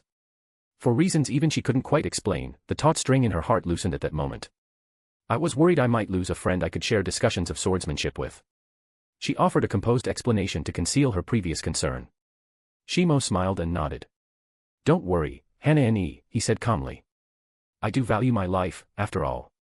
After a brief exchange of pleasantries, Unohana inquired about the specifics of the rescue mission in Hueco Mundo. Shimo relayed nearly everything, excluding only matters concerning Nell. While the 6th Relief Unit followed his words unquestioningly, that wasn't the case for the 11th Division. Expecting to keep the whole mission a secret was almost impossible. Unohana took mental notes while listening. Due to the special nature of the mission, it would need to be reported again in detail. Shimo stood quietly by as she documented the events. He could sense that Unohana had something else she wanted to tell him. After she finished writing, she looked up at him with a soft gaze. "Shimo-kun, for today, I want you to get some proper rest. Tomorrow, you'll need to accompany me to the 1st Division barracks. The Captain Commander wants to consult you about certain matters." Shimo was slightly surprised. Suddenly, Unohana hesitated, then added, "The discussion likely concerns the Arrancar you encountered in Hueco Mundo." Shimo nodded. "You mean Neutra?" "I see." He could guess the Captain Commander's intentions. It was nothing more than gathering intelligence about Shimo's strength and the situation in Hueco Mundo. Whatever comes, he'd deal with it. Right now, he was a rising figure. A top graduate from the Shino Academy, the special lieutenant who reformed the 4th Division's image, and a noble of high status. From any angle, there was no reason for the Captain Commander to make things difficult for him. After saying goodbye to Isen Kotetsu, Shimo returned alone to the 6th Relief Unit's barracks. Since breaking through his limit, he hadn't entered his Zanpakutō's inner world even once. In Hueco Mundo, danger and combat could erupt at any time. The enhanced state he experienced after his spiritual pressure surge still left lingering fear in his heart. Had his spiritual energy been completely exhausted during that mission, he would have been left utterly defenseless. Besides, there was someone else he needed to stay wary of. Aizen Sosuke, captain of the 5th Division. If anyone believed Aizen wasn't behind the ambush during the Neutra battle, Shimo wouldn't believe it for a second. The forest of Minos was home only to Jillian class and lesser hollows. Even Ajuchas merely maintained some semblance of order there. Yet dozens of Rudabone-type hollow soldiers had escorted them directly into the forest, where a trap awaited. An army of hollows already in position and a espada primed for battle. Was that all just coincidence? Seated cross-legged on a meditation cushion, Shimo's gaze grew more profound, like starlight in the night sky. After organizing his thoughts, he finally calmed his mind and began his daily Zanpakutō meditation. Since his return from Hueco Mundo, Shimo's vigilance had significantly increased. As long as Aizen's true motives remained hidden, it wouldn't hurt to stay cautious. He had even laid down Kaidō wards around his barracks. Should anyone step into the area, he'd immediately be alerted. With everything in place, he formally entered the inner world of his Zanpakutō. The scenery was just as it had always been, unchanged, silent. Wait, something's different. As he walked up the stairs of time, the world around him began to subtly transform. The once twisted, broken clockwork dimension reappeared in his Zanpakutō's inner world. The tick-tock of countless timepieces rang out like a strange symphony, echoing through the space. With every step Shimo took up the stairs of time, more clocks appeared around him. And with every additional clock, his spiritual pressure limit subtly increased. Though the boosts were small individually, the cumulative effect was significant. If every step of the staircase enhanced his strength like this. Shimo narrowed his eyes toward the throne of time at the summit. If I climb all the way, just how strong would my spiritual power become? That answer was still far off. For now, he'd focus on completing today's climb. Thump. Thump. Soon, the heavy echo of his footsteps blended with the ticking clocks, creating an eerie rhythm throughout the Zanpakutō space. When Shimo exited the inner world, a faint smile formed on his face. My time-stopping ability extended to 7 seconds. Energy cost of the time rewind reduced by 20%. Additionally, spatial suspension has grown more powerful. Suddenly, a mechanical voice echoed in his mind. Ding. A new check-in task has been issued. Please check in at the nest of maggots and suppress all inmates. Task reward, Shuinpa, Flash Step, Peak Mastery. // Thanks for the support. Chapter 66, Meeting the Captain Commander. The abrupt system check-in mission caused Shimo to freeze for a moment. The nest of maggots. A puzzled look appeared on his face. Isn't that the place used to imprison dangerous individuals? Why would the system suddenly issue a check-in task related to the nest of maggots? After completing many such missions, Shimo had gradually come to understand some of the system's logic. The missions it released were often connected to events he was about to encounter. And now? Shimo rubbed his chin thoughtfully. Could it be related to today's visit to First Division? Time passed swiftly. The next morning arrived. Because he had to report to the First Division today, Shimo made sure to get up early. The air outside 4th Division's barracks was especially crisp and fresh, thanks in no small part to the environment maintained by the squad itself. Before Shimo could head to the captain's office, he saw a stranger walking toward him. The man wore an outfit distinct from regular Shinigami. Draped over his back was a blue canvas cloak that hung down to his waist, embroidered with a blooming chrysanthemum. First Division's official flower, symbolizing loyalty and purity. Though Shimo had never met this person before, he instantly recognized his identity. He was an officer of First Division, and judging by his arrival, he was clearly here to escort him to Captain Commander Yamamoto Genryusai Shigekuni. Good morning, Lieutenant Kyoraku Shimo, the man greeted with a respectful bow. I'm a member of First Division, sent by the head captain to escort you to the First Division barracks for a meeting. Shimo smiled and nodded. Thanks for coming. Please, lead the way. The officer turned and motioned for Shimo to follow. The two walked in tandem toward the barracks of First Division. The Siriiti was vast, and 4th Division was located in a relatively quiet, out-of-the-way sector, so their journey took some time. By the time they arrived at First Division's barracks, it was already quite late in the morning. Led by the officer, Shimo passed through the central courtyard and proceeded toward the back of the complex. After weaving through more than a dozen corridors, they finally stopped in front of a room. A black curtain marked the entrance, upon which a single, bold character, "Forbidden," was written in orange ink. The escort stopped just before the curtain and announced in a deep voice. Reporting to the head captain, Lieutenant Shimo has arrived. As soon as he finished speaking, the officer turned and left without waiting for a reply from inside. Come in, Lieutenant Shimo. A steady voice responded from within, surprisingly youthful and without the hoarseness expected of an elderly man. It didn't seem to belong to the captain commander. Shimo lifted the curtain and stepped inside. What he saw took him by surprise. He had thought this meeting with the captain commander would be a simple questioning session. But aside from Chojiro Sasakaibe, the ever-present aide of Yamamoto, several others were present. Captain Commander Yamamoto Genryusai Shigekuni. 2nd Division Captain Soifan. 8th Division Captain Kyoraku Shunsui. Well, you're finally here, Shunsui greeted casually. We've already had to swap out a pot of tea while waiting. The three were seated around a dark red tea table, with empty teacups in front of them. Clearly, they'd been waiting for quite a while. Shimo froze for a moment, then quickly bowed and greeted each of them in turn. Head Captain. Captain Soifan. Captain Kyoraku.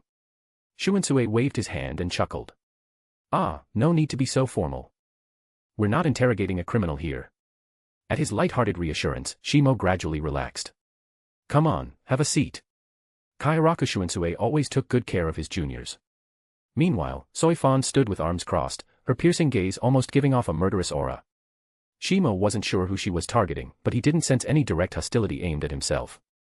As for Captain Commander Yamamoto, he sat solemnly to the side, his staff resting at arm's reach. Even without releasing his spiritual pressure, the weight of his presence was overwhelming, like a towering mountain silently pressing down. Shimo knelt on the last unoccupied cushion and waited silently. Lieutenant Shimo. At last, the aged voice echoed through the room. Yamamoto Genryusai fixed a steady gaze on him and said, Your display of strength in Hueco Mundo has piqued our curiosity regarding the nature of your Zanpakutō. Would you be willing to demonstrate your shuriken here? Though old, the captain commander's voice was powerful and commanding, suffused with authority and pressure. Shimo understood clearly, his recent show of strength had finally drawn the attention of Yamamoto. In truth, Yamamoto had already taken note of him back when he was a student at the Shino Academy. But at the time, Kyoraku Shunsui had shielded him from scrutiny. Now, Shimo's growth had reached a point where he could no longer be ignored. A proper inquiry like this would also help maintain stability within the Soul Society. Shimo glanced toward Shunsui, who gave him a small, encouraging nod. After a moment's hesitation, Shimo finally spoke. My Zanpakutō is of the space type. When released, it can suspend space. /////. Thanks for the support. Chapter 67, Yamamoto Genryusai's plan. Shimo ultimately decided to keep one part of his shuriken ability hidden. Thankfully, the space freezing effect helped mask the truth, otherwise, he really didn't know how he'd explain it away. A space-type Zanpakutō. Captain Commander Yamamoto's eyelids lifted slightly, a flicker of surprise flashing in his eyes. Space-type Zanpakutōs were extremely rare, even across the entirety of Soul Society. I can demonstrate it right here. Shimo spoke calmly. Kyoraku Shunsui and Soifon exchanged a glance before rising to their feet. As they stood, Kaidō spells and chants flowed from their hands, gradually enveloping the entire room in layers of protection. It's done. This barrier can withstand a captain-class attack without issue. Shunsui's proficiency in Kaidō was not to be underestimated. Shimo slowly drew the Zanpakutō at his waist. A low and resonant voice echoed through the room. Suspend the space. Akatsuki. The moment the words fell, the three captains and Chojiro Sasakaibe simultaneously sensed a disturbance in the surrounding space. The spirit particles that had been flowing freely through the air suddenly became heavily obstructed. As if someone sprinting on land had been thrown into a swamp. Everything around them now seemed to impede movement. All three captains tried using their spiritual pressure to break through the space suspension. Shimo could feel three powerful forces surging into the area he controlled. He gave a bitter smile. As he realized how rapidly his own spiritual pressure was being consumed, he immediately released the Shurkai state. Captains, your spiritual pressure is a bit much. While his initial Shurkai ability was strong, that didn't mean he could suppress more than 3 captain-level individuals simultaneously. Especially when one of them was the strongest Shinigami in all of Soul Society. A fine Shurkai, Yamamoto remarked, a trace of admiration flashing in his half-closed eyes. Few Zanpakutō abilities could catch his attention, but Shimo's had clearly made the cut. If this spatial suspension can be applied skillfully, he continued, it has tremendous potential. Given your current level of spiritual pressure, Yamamoto added, eliminating formidable foes from Hueco Mundo isn't outside the realm of possibility. And with Kyoraku's endorsement, you are no longer under suspicion. Shimo blinked in confusion. Suspicion? I've always followed the rules, haven't I? Shunsui took over and explained. There are several suspicious points surrounding the recent rescue operation in Hueco Mundo. For example, the ambush in the forest of Minos involved Jillians and Ajuchas on par with captain-level strength. Although 4th Division sustained no losses, 11th Division lost 4 seated officers. Shimo said nothing, quietly listening from the side. If the mission hadn't been led by you but by another lieutenant, or worse, handled solely by 3rd Seat Ikaku. Shunsui's usual laziness belied the depth of his strategic mind. There might have been no survivors from the rescue team. The sharp edge in Soifon's gaze intensified as she added. That's why we suspect there's a traitor in Siriidi. A spy for Hueco Mundo. At that moment, Shimo finally understood the real reason Yamamoto had summoned him. As one of the oldest living Shinigami, Yamamoto's seemingly rigid exterior hid a sharp and perceptive mind. Even if that mind was occasionally clouded by rigidity. With a slow, steady tone, Yamamoto elaborated. To clear your name, and to flush out the mole, we've decided to detain you temporarily in the nest of maggots and send another Shinigami squad into Hueco Mundo. This squad will serve as bait. It seemed Yamamoto wanted to put Shimo at ease, for he laid out the plan in full. Before you arrived, only the 4 of us were aware of this operation. So even if the bait encounters an ambush, it has nothing to do with you. Shimo frowned. But if they're really ambushed, wouldn't the squad be? Yamamoto's eyes shone with approval at the question and explained. They won't be real Shinigami, but new experimental mod souls developed by the Technological Development Department. As for the technical details, I won't go into them here. Shimo nodded in understanding. For the peace of Siriidi, I'm willing to go to the nest of maggots. In truth, Yamamoto's plan perfectly aligned with Shimo's own intentions. If it could pull him out of this political quagmire, what was a little time in the nest of maggots? Besides, the next system checkpoint happened to be in the nest anyway. As for any danger it might pose, Shimo simply brushed that concern aside. Because Shinigami detained in the nest of maggots weren't allowed to bring their Zanpakutō, Shimo entrusted his to the person he trusted most, Kyoraku Shunsui. Afterward, under the escort of Soifon, he entered the territory of 2nd Division. The atmosphere was solemn and tense, very different from the laid-back vibe of 4th Division. Clad in full black garb that revealed only her eyes, Soifon's signature look, she led the way. You don't have to be so tense, Captain Soifon, Shimo said casually from ahead. But the voice behind him made him freeze for a second. Shut up, you shameless seducer of Lady Yoruchi. Soifon bit out her words, almost grinding her teeth. If not for the Captain Commander's orders. The implication was clear, if she had her way, she'd tear Shimo to pieces. // Thanks for the support. Chapter 68, The Nest of Maggots. Captain Soifon. A confused look appeared on Shimo's face as he asked. I think there's been some kind of misunderstanding between us. What do you mean by shameless seducer of Lady Yoruichi? Soifan's slender palm pressed firmly against Shimo's back as she growled. If it weren't for you, Lady Yoruichi would never have met Kisukirahara, and she wouldn't have ended up betraying the Soul Society. Shimo could feel the intense spiritual pressure radiating from her palm and couldn't help but break into a cold sweat. Soifan, being a die-hard devotee of Yoruichi Shihoin, modeled herself after her in everything, even if it meant going against the principles she usually upheld. Traitors must die, had always been her creed. But if it was Yoruichi, exceptions were possible. Captain Soifan, please, let's not frame an innocent man here. Shimo protested, Lady Yoruichi's defection had absolutely nothing to do with me. He was telling the complete truth, no embellishment at all. Yes, he had been the one to pass along intelligence on Yoruichi back then. But all he did was deliver the message. Back when he lacked the strength to intervene in major affairs, he had no intention of jumping into the political mess of a high-level betrayal. And truthfully, even without his report, Yoruichi would have defected from Soul Society all the same. Shimo had only pushed things along slightly, out of his long-standing relationship with Yoruichi and a desire to control the tides of future events. Silence, you scoundrel. Soifan clearly had made up her mind about him. Without your Zanpakutō, let's see if you can survive inside the nest of maggots. Once you crawl out, if you even do, we'll settle this once and for all. The nest of maggots was located in the northwestern sector of the 2nd Division's compound and was overseen by the 3rd seat of the detention unit. The 2nd Division's facility layout was even more complex than the 1st Division's. After passing through several corridors and crossing 2 training fields, they finally reached a wide moat. A wooden bridge, simple yet sturdy, stretched across its width. Shimo gazed up at the fortress-like structure before him. Even the materials used felt distinctly different. Don't bother staring. It's built with a special material similar to sekiseki, Soifan said coldly. It can effectively neutralize spiritual pressure both from the inside and out. My task was only to bring you here, she added. Whether you survive or not, is up to you. Apparently, she had more pressing matters to attend to, so after handing Shimo off to the guards, she departed swiftly. The underground special containment facility, spanning the size of 30 buildings and encircled by the giant moat, was more commonly known as the Nest of Maggots. Led by the guard, Shimo stepped inside. Here, the prisoners were not actually imprisoned. Strictly speaking, they weren't even criminals. They were simply individuals deemed dangerous to the Soul Society due to their nature or unstable potential. The cave-like interior descended via a long stone staircase, winding downward. Above them, water dripped from overlapping stalactites, the drops echoing through the vast and empty space. The darkness veiled the path ahead, but a faint glimmer of light provided just enough to move forward. No one knew how far they had descended when the guard suddenly halted.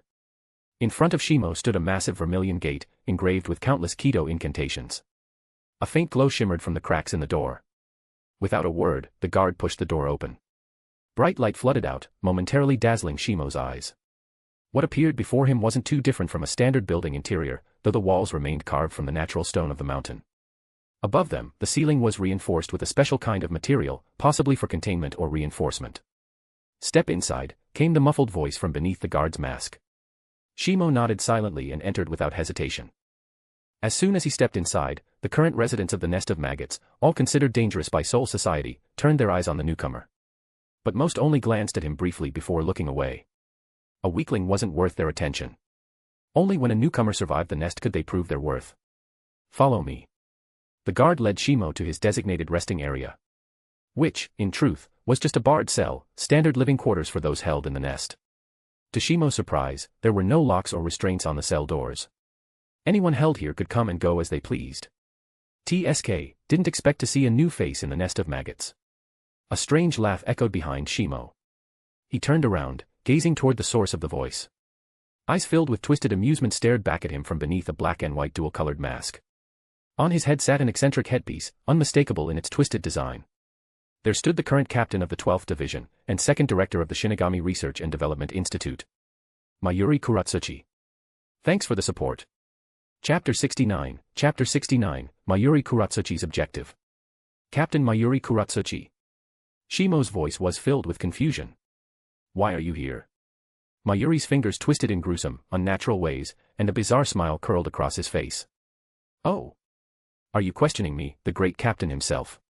As someone who had once been imprisoned in the Nest of Maggots, Mayuri Kuratsuchi was, by all definitions, a dangerous individual. After Kisukirahara defected from Soul Society, Mayuri was smoothly promoted to captain of the 12th Division, as well as director of the Shinigami Research and Development Institute. His psychology was textbook mad scientist. To label him a dangerous element was, if anything, an understatement. Just looking at how he modified his own body, and that of his subordinates, made that clear enough. But Shimo smiled, completely unfazed. Don't tell me. Captain Kuratsuchi is reminiscing about old times. The jab wasn't subtle. Very few people knew about Mayuri's history in the nest. To bring it up now was tantamount to tearing open an old scar. As expected, Mayuri scrutinized him carefully after hearing those words. He scratched at his own head repeatedly with those long, claw-like fingers before finally speaking. I remember now. You're the Kyoraku brat. High-level Ryatsu, strange power. Mayuri's eyes, evidently modified with some form of analytical enhancement, glimmered faintly. I really want to acquire you. Those words instantly made Shimo's skin crawl. Ahem. Captain Kuratsuchi, we're both men, you know. But before he could finish his sentence, Mayuri interrupted again. If I had a specimen jar labeled Kyoraku Shimo, I bet it would be delightful. Before he could say anything more, he noticed Shimo had already walked into his cell on his own, and closed the door behind him. He didn't want to continue this conversation. Instead, he threw a look at the nearby guard, silently asking to be spared. Mayuri's expression relaxed, and he added with a mockingly sincere tone. Don't worry. I have no intention of shouldering the guilt of assassinating a high-ranking noble. His mood changed rapidly, from disdain to delight, and now to something calm and composed. But Shimo knew well, everything on the surface was just an act. If Mayuri saw a chance to surpass Unohana in scientific achievement, he would abandon all moral constraints to seize it. Mayuri was madness incarnate. His experiments and inventions left no room for doubt. I do sympathize with your being stuck in the nest, Mayuri said casually. But I'm still extremely interested in any research related to you. If the opportunity arises, come to the 12th Division. I've achieved what I came here for, so I won't bother you any longer. Oh, and enjoy your stay in the nest of maggots. The guard didn't seem the least bit surprised by Mayuri's presence. After finishing his final sentence, Mayuri turned to leave the corridor, the guard silently trailing behind. Having once lived here, Mayuri clearly knew the layout by heart. That guy, what's he really after? Shimo narrowed his eyes, finding it impossible to read Mayuri's intentions. He's noticed something. Maybe cooperation is worth considering. But not now. His current concern was the group of unwelcome pests making noise nearby. Hey, brat. A thunderous voice called out. Look at that soft skin, you must be delicious. The voice belonged to a towering, hulking figure of a Shinigami, arms so long they nearly touched the floor. A disgusting, twisted expression appeared on his face. His blood-red eyes were devoid of humanity. Drool leaked continuously from the corners of his mouth, painting a picture of unfiltered greed. Clang. Clang. The iron bars rattled violently as he yanked at them, the sound echoing deep into the hallway. Other prisoners peeked their heads out of their cells, all turning to watch Shimo's cell. That gluttonous freak, Sasuzuka, hates seeing youngsters the most. Once the guards are gone, he can't hold back his cravings. Damn. Getting devoured by that fucking monster must be a horrible way to go. Shimo heard every word. But his expression didn't change, not even a flicker of fear. If Mayuri could be compared to a venomous serpent lurking in the dark, then this so-called gluttonous demon was nothing more than a loud, buzzing fly. Creak. The sound of bending metal broke the silence. Apparently, the quality of the prison's construction left much to be desired. Using his disgustingly long arms, the monster forcibly bent open the bars, demonstrating tremendous strength. Heh. Fresh meat. Then. Ye Lord. Mask of blood and flesh, all creation, flutter of wings, ye who bears the name of men. Inferno and pandemonium, the sea barrier surges, march on to the south. The chant echoed clearly in the cell. Shimo extended his hand calmly. A surge of red energy gathered fiercely at his palm. Kaidō number 31, Shikaho, red fire cannon. / Thanks for the support. Chapter 70, Suppressing the Nest of Maggots. A terrifying wave of spiritual pressure surged around Shimo's chest like a rising tide. A fully incanted Kaidō number 31, Shikaho released within the nest unleashed explosive destructive force. Blinding red light devoured the entire prison corridor. In an instant, a crimson pillar of fire burst forth, piercing through several prison cells in succession before finally dissipating. The corridor was scorched pitch black, and the air was thick with the acrid stench of burnt flesh and molten stone. As for the so-called gluttonous demon Sasuzuka, he had vanished without a trace. No one knew if he had been vaporized on the spot, or blasted into some distant, smoldering corner. Of the two, the dangerous inmates were clearly more inclined to believe the first outcome. Gulp. Someone in the surrounding cells audibly swallowed. The oppressive silence that followed was broken only by the crackling heat and the red light flickering in the fissures across the scorched floor. Step. Step. Shimo stepped out from his cell, an expression of faint exasperation on his face. I was hoping to get some rest. But I guess this is what you call suppression. He looked at the mission's side objective and sighed. Well, just to be safe. I'll just screw up every dangerous inmate here. Clearly, the residents of the nest had no idea what was coming for them. Except perhaps for those on the now charred corridor. Shimo began his sweep from his own cell, moving along the right-hand wall, going from one cell to the next. Submit, or die. Unsurprisingly, none of the inmates chose submission. Even though he had just demonstrated overwhelming power, most still resisted, out of pride, instinct, or sheer foolishness. The first inmate was a gaunt, wiry middle-aged man. To Shimo's surprise, the man's shuinpa was extremely sharp and fast. His disfigured face made it impossible to identify him, but the movement bore subtle traces of the second division's style. Bakudo number 63, Seijo Sabaku. Locking bondage stripes. With a snap of his finger, Shimo released a roaring black chain, serpent-like and ferocious, surging from his hand. In mere moments, it engulfed the entire cell in bindings. At that range, not even masterful shuinpa could slip through. Crack. Because the men resisted too forcefully, Shimo had no choice but to crush several of his ribs with the chain's pressure. I suggest you behave yourself. Shimo's tone turned frigid, like a winter wind cutting through bone. His words stabbed directly into the man's heart. Death isn't the scariest thing. The real fear is what comes before it. The thick, black chains tightened further. The gauntman quickly realized Shimo wasn't bluffing. If he didn't submit, this chain could squeeze the life out of him right here, right now. I submit. Shimo's expression softened slightly. He released the Bakudo bindings. Good. You'll be glad you made that choice. A good start meant the rest would go more smoothly. Before entering, Shimo had already scanned the area briefly. There didn't appear to be any truly powerful individuals in the nest, at least not on the surface. Clearing out the cells one by one took him nearly an entire day. Now, only one section remained, the central plaza. It was the first bright, open space he saw upon entering the nest of maggots. Without delay, Shimo stepped out of the dark corridor and re-emerged into the illuminated courtyard. Dozens of eyes instantly locked onto him. Gentlemen, I assume I don't need to explain myself any further. His voice was calm, but to these dangerous inmates, it sounded arrogant and mocking. One at a time. Or shall we do this all at once? The words were laced with such disdain that it set off a wave of fury, like tossing fire into a room full of powder kegs. Dozens of Shinigami lunged at him simultaneously, rage boiling in their blood. An avalanche of spiritual pressure surged toward Shimo, like a thunderstorm crashing down over the sea. Shimo stood tall, palms pressed together, his gaze locked firmly on the oncoming wave of criminals. A torrent of spiritual energy surged around him. At that moment, the entire nest felt the weight of a crushing, mountain-like force. From his hands, a radiant blue light burst forth. Kaidō number 88, Hiryugekizoku Shinten Reiho. Flying dragon striking heaven-shaking thunder cannon. / Thanks for the support. Chapter 71, So-Called Villain.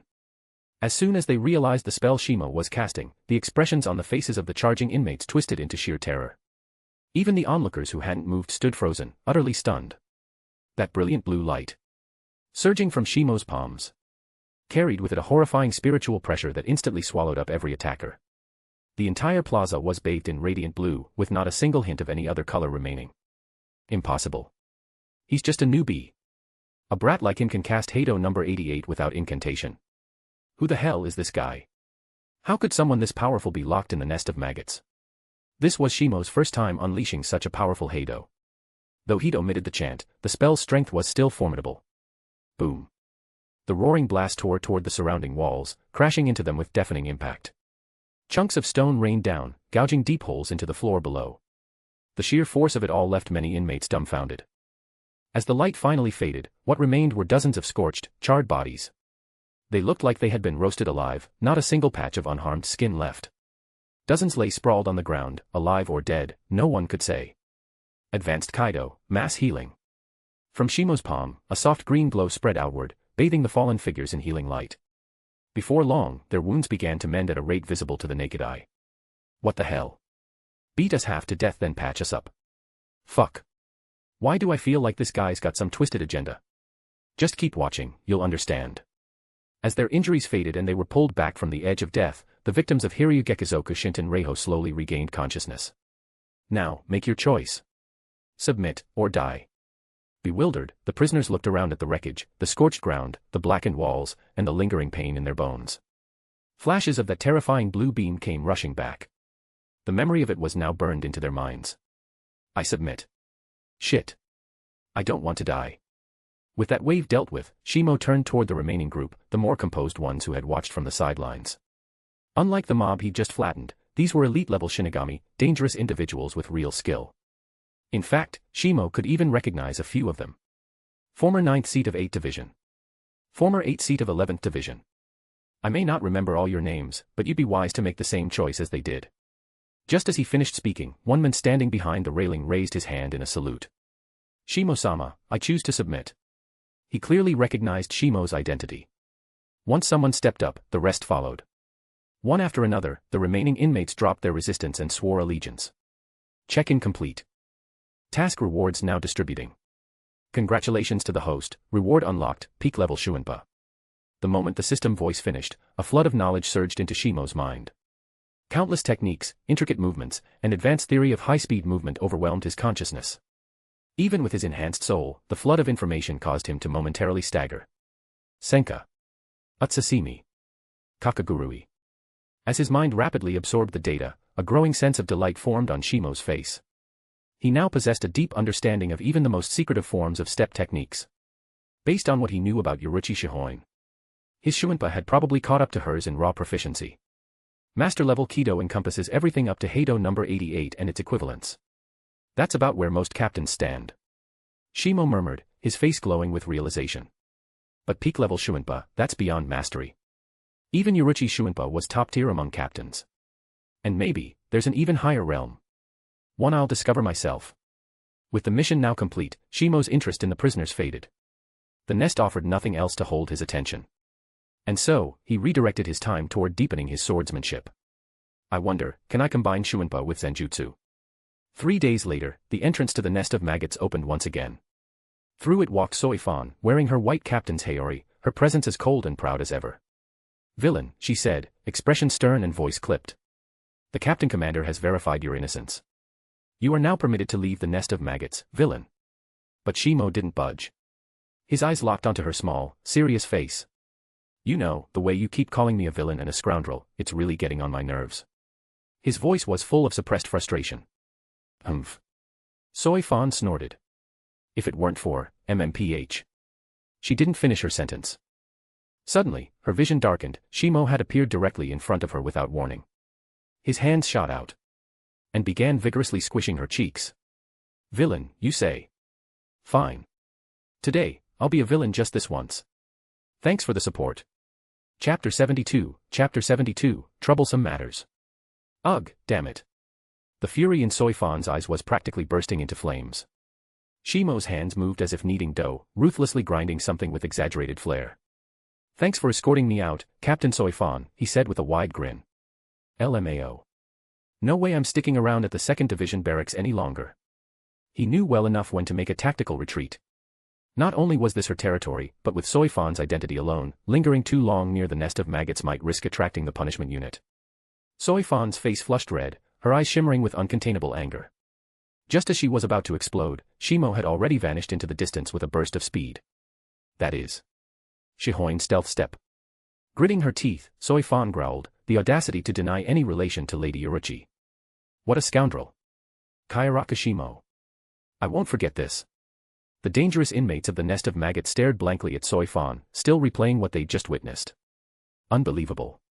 The captain of 2nd Division, commander of the punishment unit and commander of the Onmitsukido, had her face manhandled right in front of them. Was this really the same man who once suppressed the entire nest on his own? Even Soifan, standing before him, had come out the worse for wear. Terrifying. Suddenly, Soifan turned back and shot a glare at the prisoners. If I so much as hear a single rumor. Under pressure, most of the inmates quickly chose silence. Those who weren't cowed weren't stupid enough to challenge her at a time like this. Shimo had memorized his route on the way in, so once he was sure Soifan wasn't pursuing him, he slowed down. The 2nd Division's atmosphere was suffocating, just walking through it felt oppressive. To the passing squad members, Shimo was clearly an outsider, yet none even spared him a glance. What a stifling environment. He sighed. No wonder Soifan has such a cold personality. Even the noble districts are more pleasant than this. His first priority after leaving the nest was reclaiming his Zanpakutō. Having it in hand gave him a much-needed sense of security. Without delay, Shimo headed straight for 8 Division's barracks.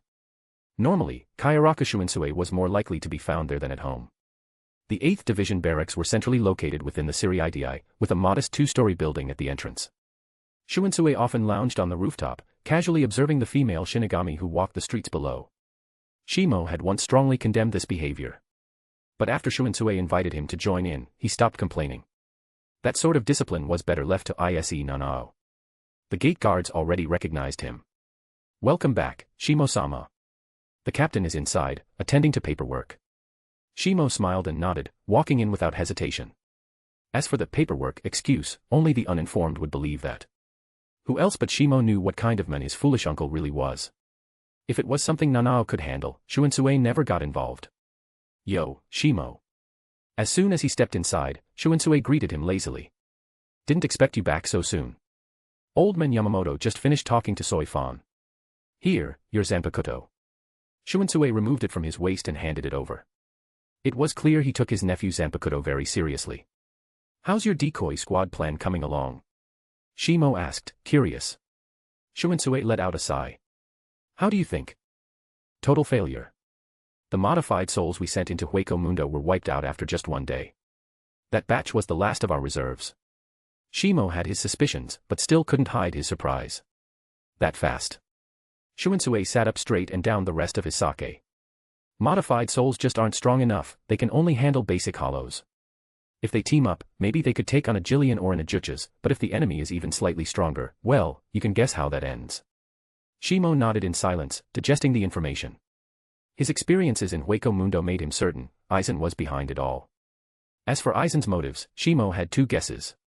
First, it was a test, an attempt to gauge Shimo's strength. Aizen had noticed him as early as the Shin'o Academy, particularly when he acquired his Asachi. The leaking time-based spiritual pressure had undoubtedly piqued Aizen's interest. Since then, Aizen had repeatedly tested him. While these attempts failed, they only intensified Aizen's curiosity. After Shimo joined the Goti 13, Aizen backed off, at least on the surface. But Shimo knew better. That man would never give up an opportunity. So this recent rescue mission to Hueco Mundo likely had Aizen's fingerprints all over it. It was even possible that the entire squad trapped in Hueco Mundo was orchestrated by Aizen himself. Second reason. Eliminate an uncontrollable variable. Shimo, by nature, was unpredictable. His rapid growth had already brought him to the level where he could influence the chessboard. To someone like Aizen, removing such a piece might be the most efficient solution. Whether Aizen had deeper intentions, Shimo couldn't say. All he could do now was keep getting stronger. Neutra's appearance had already given him a sense of urgency. What about the captain commander, what's his stance on this? Shimo probed cautiously. Shunsui looked at him strangely. Once they confirmed you had no involvement, they immediately released you from the nest of maggots. As for the mole. He gazed at the ceiling, eyes wandering. That's not something you need to worry about. Shuansui's evasiveness raised a red flag. He clearly didn't want Shimo involved any further. Oh right, one more thing. Shuansui refilled his cup, expression subtle. Rukia signed up for the soul burial internship. The supervisor is Jin Ichimaru. Shimo's expression froze. This was unexpected. Rukia. In the internship. With Jin overseeing it. Who else signed up? Shuansui scratched his curly hair, exasperated. Come on, now you're just making things difficult. If it weren't for you, I wouldn't even be paying attention to the soul burial program. Shimo gave up. He'd have to ask Rukia himself. I'm heading to the Shin'o Academy. He stood up to leave. One more thing, stay away from the 11th Division. Kenpachi Zaraki has been looking for you lately. Shuansui's warning was firm. Shimo sighed in frustration. Why is everything happening at once? // Thanks for the support. Chapter 73, Chapter 72, Part 2. Another batch of early graduates. Damn it. If that battle maniac found him, it'd be impossible to shake him off. It didn't take a smart-ass person to guess what Kenpachi wanted, a fight. And let's not forget Soifan calling him a scoundrel or villain at every turn. After all this, he still needed to check in with 12th Division. Mayuri Kuratsuchi's growing interest in him was too unsettling to ignore. With mad scientists like that, it was better to clear things up before they got creative. Whatever. First stop, Shino Academy. Shimo rubbed his temples. The world he thought he understood was slowly shifting. His very existence had started to alter the course of events. His Anna Kuchiki, thanks to his help, had survived.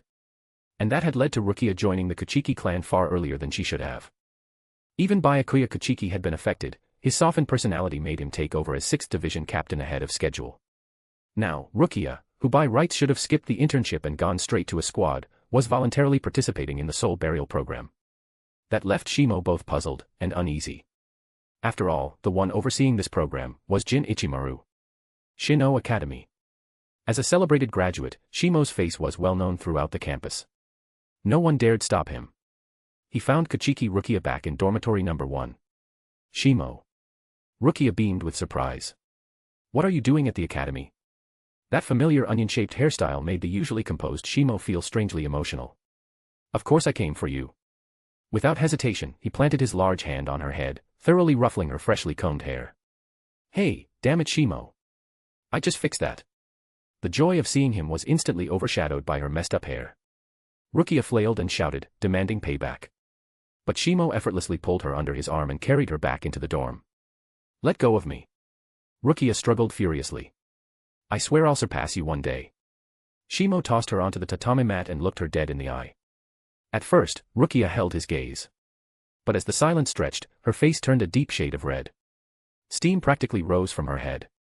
What are you doing? Her ears flushed crimson as she broke eye contact. Shimo chuckled to himself. Hey, knew you'd crack. Ahem. He cleared his throat. I heard you signed up for the soul burial internship. Rukia nodded without hesitation. Yep. You graduated with top marks. I can't let you leave me in the dust. Shimo looked into her defiant gaze and suddenly understood. He sighed. Why didn't you tell me sooner? I wanted to surprise you. If I could graduate early with excellent results, I thought I could close the gap between us. Her voice faded at the end. She hadn't planned to say all that, but Shimo's sudden visit stirred her emotions. Shimo smiled, gently reassuring her. Don't worry, Rukia. No matter how hard you try, you're never going to surpass me. Huh. Whatever warm feelings she had instantly evaporated. You jerk. Rukia turned her back and sulked. But that just means. Shimo added softly, I'll always be able to protect you. SSS. Her ears turned beet red, steam curling from her head again. Who asked you to? Don't just decide that on your own. I'm going to make some tea. She hurried out, practically running. By the time she returned, her face had regained its usual color. So, are there any classmates I know in this internship? Shimo shifted the conversation back on track. Rukia replied without thinking. Of course. Renji, Kira, Hinamori, you know all of them, right? Shimo had spent 2 years at the academy and had interacted with each of them. Naturally, Rukia knew this. Thanks to your early graduation, they've been training super hard. That's what gave them the confidence to apply for early graduation too. Shimo fell silent, a pang of guilt in his chest. So it all traced back to him. Early graduation. Soul burial internship. These guys were too motivated. Had he underestimated their potential? Maybe. But this was just the beginning. / Thanks for the support. Chapter 74, Chapter 73, Preparations before the soul burial practice. When is the soul burial practice scheduled? Shimo pondered for a moment before asking. In 3 days, Rukia answered truthfully. Shimo's brows furrowed slightly. And the location? Designated point 1026 in the world of the living, Rukia replied, unaware of anything amiss. Shimo's expression tightened further. 3 days, that's cutting it too close. Sending Rukia on a soul burial practice under Jin Ikamaru's supervision, Shimo couldn't feel at ease about that at all. Unless things deviated from his expectations, this soul burial practice was bound to go wrong. While the timeline was off, the location and the participants in this mission largely aligned with the events he remembered. Looks like I'll have to intervene, Shimo resolved internally. Aizen had already noticed him, there was no point in hiding anymore. This would be a good opportunity to insert himself into the game officially. Even if he couldn't change the course of the board, he could at least be the one to flip it when the moment came. I'll keep it brief. Placing a hand on Rukia's shoulder, Shimo looked into her violet eyes with seriousness. Be cautious during this soul burial practice. The world of the living holds many dangers. Moved by his sincerity, Rukia etched his words deeply into her heart. After parting with her, Shimo left the Shino Academy. He had 3 days, enough time to make a few preparations. The most important step was registering the coordinates of the practice site into the Kyoraku family Senkaman. That way, he could reach the world of the living in the shortest time possible. Afterward, Shimo returned to 4th Division to handle some internal affairs. Though most of his duties were carried out by Issane Kotetsu, there were still some matters he needed to personally review, just a quick look, nothing more. When it came to administrative work, Shimo had complete trust in Issane. While her combat abilities were subpar, perhaps even an embarrassment to lieutenants, her efficiency easily surpassed that of some captains and lieutenants, such as Shunsui Kyoraku or his own father. Unohana greeted his return with great enthusiasm, but she also invited him to participate in next month's 4th Division Ikebana contest and Kenjutsu sparring match. Shimo-kun, your swordsmanship feels even more refined now, Unohana smiled as she spoke, but that smile carried a chilling, dangerous aura. Shimo immediately recognized the atmosphere. Only in battle did Unohana emit such a vibe. I just had some realizations during combat, he replied truthfully. I see, Unohana murmured thoughtfully. Seems my belief from back then was correct. Her expression darkened slightly. Unfortunately, my talent in swordsmanship has already reached its limit. What belief? Shimo asked instinctively. Unohana chuckled. Of course, I'm talking about my philosophy on training in the way of the sword. Combat is the best path to true mastery. As she spoke, the surrounding air shifted subtly. Shimo had deliberately avoided Kenpachi Zaraki to steer clear of meaningless conflict. Yet he'd overlooked one thing, his own captain was the original Kenpachi. In her thirst for battle, Unohana Retsu was no weaker than Kenpachi Zaraki. The only difference was that time had tempered her, allowing her to suppress that craving. Perhaps only when she looked at Shimo did that yearning resurface. Next time, for sure. Just as she processed his words, Unohana was startled. Before her eyes, Shimo's figure blurred and vanished like a phantom. A clone created through Shuinpa, she murmured in surprise. To think Shimo-kun's mastery of Shuinpa has reached such a level. A trace of awe flickered in her eyes, mixed with a growing curiosity. That must mean his progress in swordsmanship is even greater now. What Unohana truly thought, Shimo couldn't know. His mind remained preoccupied with the upcoming soul burial exercise. 3 days passed in a flash. Shimo returned to the Shino Academy to see Rukia and the others off to their training mission. Shimo. Rukia's voice called out from the crowd. Renji Aburai's expression turned complex when he saw Shimo appear. He still remembered Shimo's words clearly. Even if I give you time to catch up, someone who has been defeated by me will only fall further behind. 2 years ago, that line had fueled Renji's determination. But ever since Shimo graduated early, the brutal truth of that statement began to set in. Now, Renji was devastated to realize the gap between them was only widening. He couldn't even see Shimo's back anymore. Renji, lost in thought. Shimo smiled as he greeted him. Don't tell me you're not confident about the soul burial exercise. Due to their match in the Academy's first swordsmanship competition, the two had grown somewhat familiar with each other. Of course not. Renji's voice grew louder. I'm going to be a squad captain one day. A simple soul burial mission won't stop me. Always prideful in front of others, Renji made sure to speak loudly and confidently. Shimo then turned to the person beside him. Kira, feeling confident. No, Kira Izuru wasn't here. It was Kira Iroh, with golden hair covering his left eye, giving off a somber yet steady demeanor in contrast to Renji's bluster. I think I'll manage, Iroh replied, though his smile seemed a bit forced. Shimo didn't press further. It was just Iroh's nature. What about you, Hinamori? Shimo looked at Momo Hinamori, standing to Rukia's left. No problem at all, she said cheerfully, clearly brimming with confidence. Among the crowd, another familiar stranger caught Shimo's eye, someone with messy black hair and a fierce aura. The tattoo on his left cheek clearly marked him as a member of Mugiruma's 9th Division. He was none other than the elite academy student, Hisei Shuhei. // Thanks for the support. Chapter 75, Chapter 74, The Colossal Hollow. Due to the timeline shift, Hisei Shuhei hadn't yet become a 6th year responsible for guiding soul burial trainees. This time, he was simply a beginner participating in his first field exercise, just like Rukia and the others. His presence only further confirmed Shimo's suspicion something was bound to go wrong during this mission. Well now, looks like everyone's here. A soft, lilting voice instantly drew all eyes to its source. Standing behind the group was a man in a black shahakusho, short pale lavender hair, and narrow eyes that remained nearly closed in a constant smile, Jin Ichimaru. Oh. Jin's gaze landed on Shimo with mild surprise. Didn't expect to see Lieutenant Shimo here. I heard Rukia and the others were being sent on a field assignment, so I came to give them a few precautions, Shimo replied with a gentle smile. After all, even seated Shinigami have served extended periods in the world of the living. Jin's fox-like smile only deepened, his eyes narrowing further, concealing any emotion behind his expression. The designated location was thoroughly investigated by the academy staff. Don't worry, Shimo-kun. Nothing unexpected will happen. The more reassurances Jin gave, the more certain Shimo became, something was going to happen. Good to hear, Shimo responded politely. Their harmless exchange stirred caution in Jin's heart.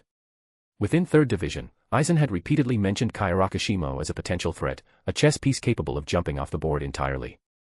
Well then, does everyone have their hell butterflies ready? Jin asked, turning back to the students. Murmured confirmations came from the group, though many students remained apprehensive in the presence of the fox-like lieutenant. In that case, let the soul burial training begin. Move out, everyone. Jin opened a Senkaman, watching silently as the students filed through. Soon, they were gone, leaving only Jin and Shimo behind. So, will Shimo-kun be waiting here too? Jin asked, his smile unchanged. His tone made it impossible to tell if the question was genuine or laced with something else. I've got things to take care of at home, Shimo replied warmly. I'll take my leave for now, Lieutenant Jin. Waiting near the official Senkaman would have been an option, but not with Jin watching. If anything went wrong, Jin could become a variable, one that might delay his intervention. That delay could cost lives. Just to be safe, Shimo would use the Kyoraku family's private gate. At high speed, he returned home. With Shunsui absent, Shimo had full control of the household, and the family Senkaman, located inside Shunsui's private chambers.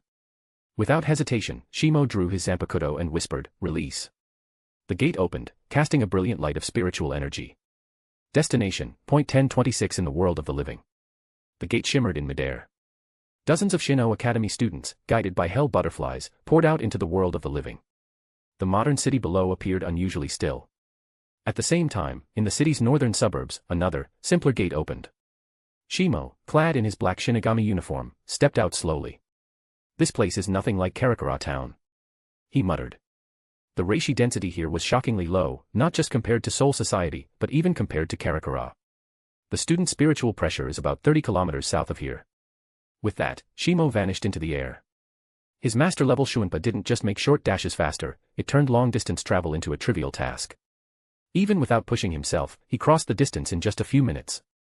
By the time he arrived in the city center, the students had already split into small groups, each practicing soul burials under the prescribed training format. For this elite group, the process was simple. Even the occasional hollow encounter was quickly handled through teamwork and coordination. However, as night deepened, the air grew tense. Spiritual pressure concealment. Seated on a rooftop, Shimo's eyes narrowed. He sensed subtle shifts in the spirit particles in the air. But they can't mask their scent. Elsewhere, Rukia tapped the forehead of a plus soul with the hilt of her Zanpakutō. A soft thud followed as the Kanso seal imprinted itself, transforming the soul into spirit particles that drifted peacefully toward the Soul Society. Performing a Kanso isn't as hard as I imagined, she muttered. Before the words had left her mouth, a terrible shriek split the night. What was that? Did you hear that? Look, up in the northern sky. Everyone turned, and saw it. A monstrous hollow's twisted head loomed in the sky, mouth gaping wide in a feral roar. A Jillian-class hollow. Rukia whispered, frozen in place. Unfortunately, she was the closest one to the beast. Its crimson eyes were void of any emotion. There was only one thing behind them, insatiable hunger for souls. With a deafening roar, it raised a massive claw and slashed at her. Boom. The building beneath Rukia crumbled like tofu beneath the monster's strike. Combat had begun. Rukia narrowly avoided the blow, her expression hardening. But the threat was far from over. More large hollows began manifesting across the city. Their twisted masks were disturbing, but it was their sheer spiritual pressure that truly instilled fear. Requesting Soul Society backup. Point 1026, Northwest Quadrant, location 2128, we are under attack by multiple Jillian-class hollows. The fight was escalating into a catastrophe. Rukia continued dodging the beast's relentless strikes. She tried launching Kaidō spells at it, but her efforts were completely ineffective. Hey, Rukia. A calm voice came from behind her. She turned quickly, eyes widening. Shimo. He stepped forward, smiling confidently. Leave this to me. /////. Thanks for the support. Chapter 76, Chapter 75, Shatter, Kyokusui Jetsu. Kaidō number 4, by Akurai. A fierce current of lightning roared and twisted at Shimo's fingertips. With a single thrust, the bolt surged forth like a dragon of thunder, suddenly illuminating the entire night sky above the city. The explosive beam expanded, engulfing the massive hollow completely. The crackling of scorched flesh echoed. In barely a breath, the enormous hollow dissolved into spirit particles and scattered across the heavens. That was Kaidō number 4, by Akurai. Rukia could hardly believe her eyes. She had just been struggling beneath the hollow's claws, clinging to life. But Shimo, her fellow graduate, had reduced the beast to spirit particles with nothing more than a single low-level Kaidō spell. The difference in power was beyond words. Her face turned pale, at a loss for how to respond. Sensing her unease, Shimo said gently. "It's all right, Rukia. From now on, I'll protect you." His soft reassurance flowed into her heart like fresh mountain spring water. "Who asked you to protect me?" Rukia's cheeks flushed as she snapped back. "I can handle myself." Her proud nature always forced her to act stubborn in front of him. Shimo chuckled, then his expression hardened. "There's more than one Jillian." His eyes turned toward the distant sky. What he saw didn't match his memory. This time, Aizen had released not one but more than 10 Jillians into the world of the living. What's his goal? Does he intend to slaughter every trainee here? For Shimo, these hollows were no threat. But to the students, even one Jillian, given time, could kill them all. With so many at once, their deaths would only be hastened. Rukia too stiffened, staring anxiously upward. Why are so many Jillians appearing here? How could the Academy survey have missed this? Shimo rested a hand atop her head and said, "I'll help the others. I can't just save you alone." He was about to use Shuinpa when suddenly, a simple Senkamen opened in the sky above. As the doors parted, a blinding white beam shot out at a speed beyond sight. Roar! A crab-like Jillian raised its claw to crush a Shinigami. SHHHK. The white beam pierced straight through its mask without resistance. Crack, crack. Its body froze, mask splitting down the center before shattering into particles. Well now, quite a number of hollows, aren't there? Two figures stepped from the Senkamen. One wore a black Shihakusho, Zanpakutō in hand, his grin broad and his eyes narrowed to slits, Jin Ichimaru. The other wore a white captain's Haori. His gentle smile, brown hair, and black-framed glasses revealed his identity instantly, Aizen Sosuke. "Forgive us for the wait," Aizen said warmly, his voice like spring sunlight that calmed the hearts of the terrified trainees. The two descended. "Oh, Shimo-kun." Jin's grin widened. "Didn't expect to see you here. What a coincidence." Shimo answered with a polite smile. "Yes, a coincidence indeed. I only just arrived." Jin's smile sharpened dangerously. "Then fate must have brought us together." Shimo sighed, apparently missing the hostility. "If not for Rukia's safety, I wouldn't have used my family's Senkamen." Jin's words faltered. He had hoped to attack Shimo with Siriitiai's laws, but was forced to swallow it. "Enough," Aizen interrupted smoothly. "There are still many Jillians before us." To the Shinigami, he appeared every bit the heroic captain, stepping forward to protect them. "Allow me to finish this quickly," he said. "My Zanpakutō induces conflict. With it, I'll end this battle." The instant he spoke, Shimo understood. This was Aizen's true aim. The field exercise was never about the students. It was about forcing him, Kyoraku Shimo, to witness Kyokusui Jetsu's Shurkai. Aizen reversed his blade, pointing it downward with serene composure. Shatter. Kyokusui Jetsu. The blade sang softly as rippling blue light spread like water across its steel. Aizen's spiritual pressure blanketed the city. Everyone who saw the light fell under his control, Shimo included. The Jillians, trapped in illusion, turned on each other in a frenzy. "They are already caught," Aizen said calmly. Shimo drew his own Zanpakutō and smiled. "Then let's end this quickly. Delay invites danger. Suspend the space, Akatsuki." A blood-red blade extended long in his hand. The space around him froze, motion suspended. Aizen regarded him with mild surprise. An impressive Shurkai. Secret sword, fine snow. Shimo swung, unleashing endless arcs of swordlight that fell like snow. They rained upon the slowed Jillians. In an instant, their bodies erupted with countless wounds, blood spraying like fountains, the scene grotesque and crimson. The Shinigami, entranced by the sight, didn't notice the faint red glow cloaking Shimo's blade. Flip the hourglass, Akatsuki. He had long prepared countermeasures against Kyokusui Jetsu. Through experimentation, he discovered that by invoking different release phrases, his Shurkai could wield multiple powers. By rewinding his own state to 1 minute earlier, the hypnosis was erased. Against Kyokusui Jetsu, it was the perfect counter. Aizen, however, didn't care. His purpose was already fulfilled.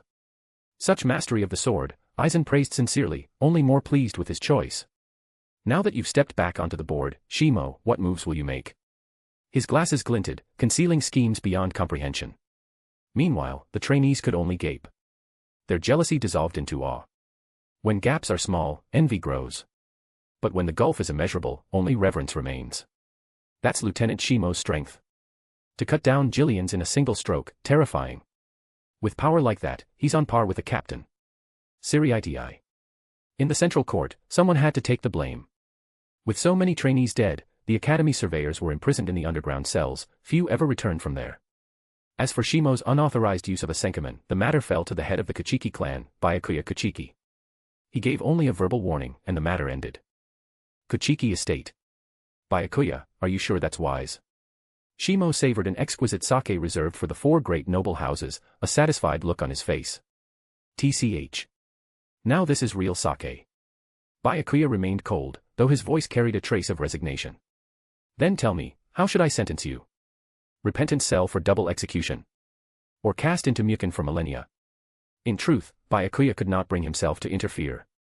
First, Shimo was one of the few who could speak to him as an equal. Second, he owed Shimo debts yet unpaid, debts that only grew with time.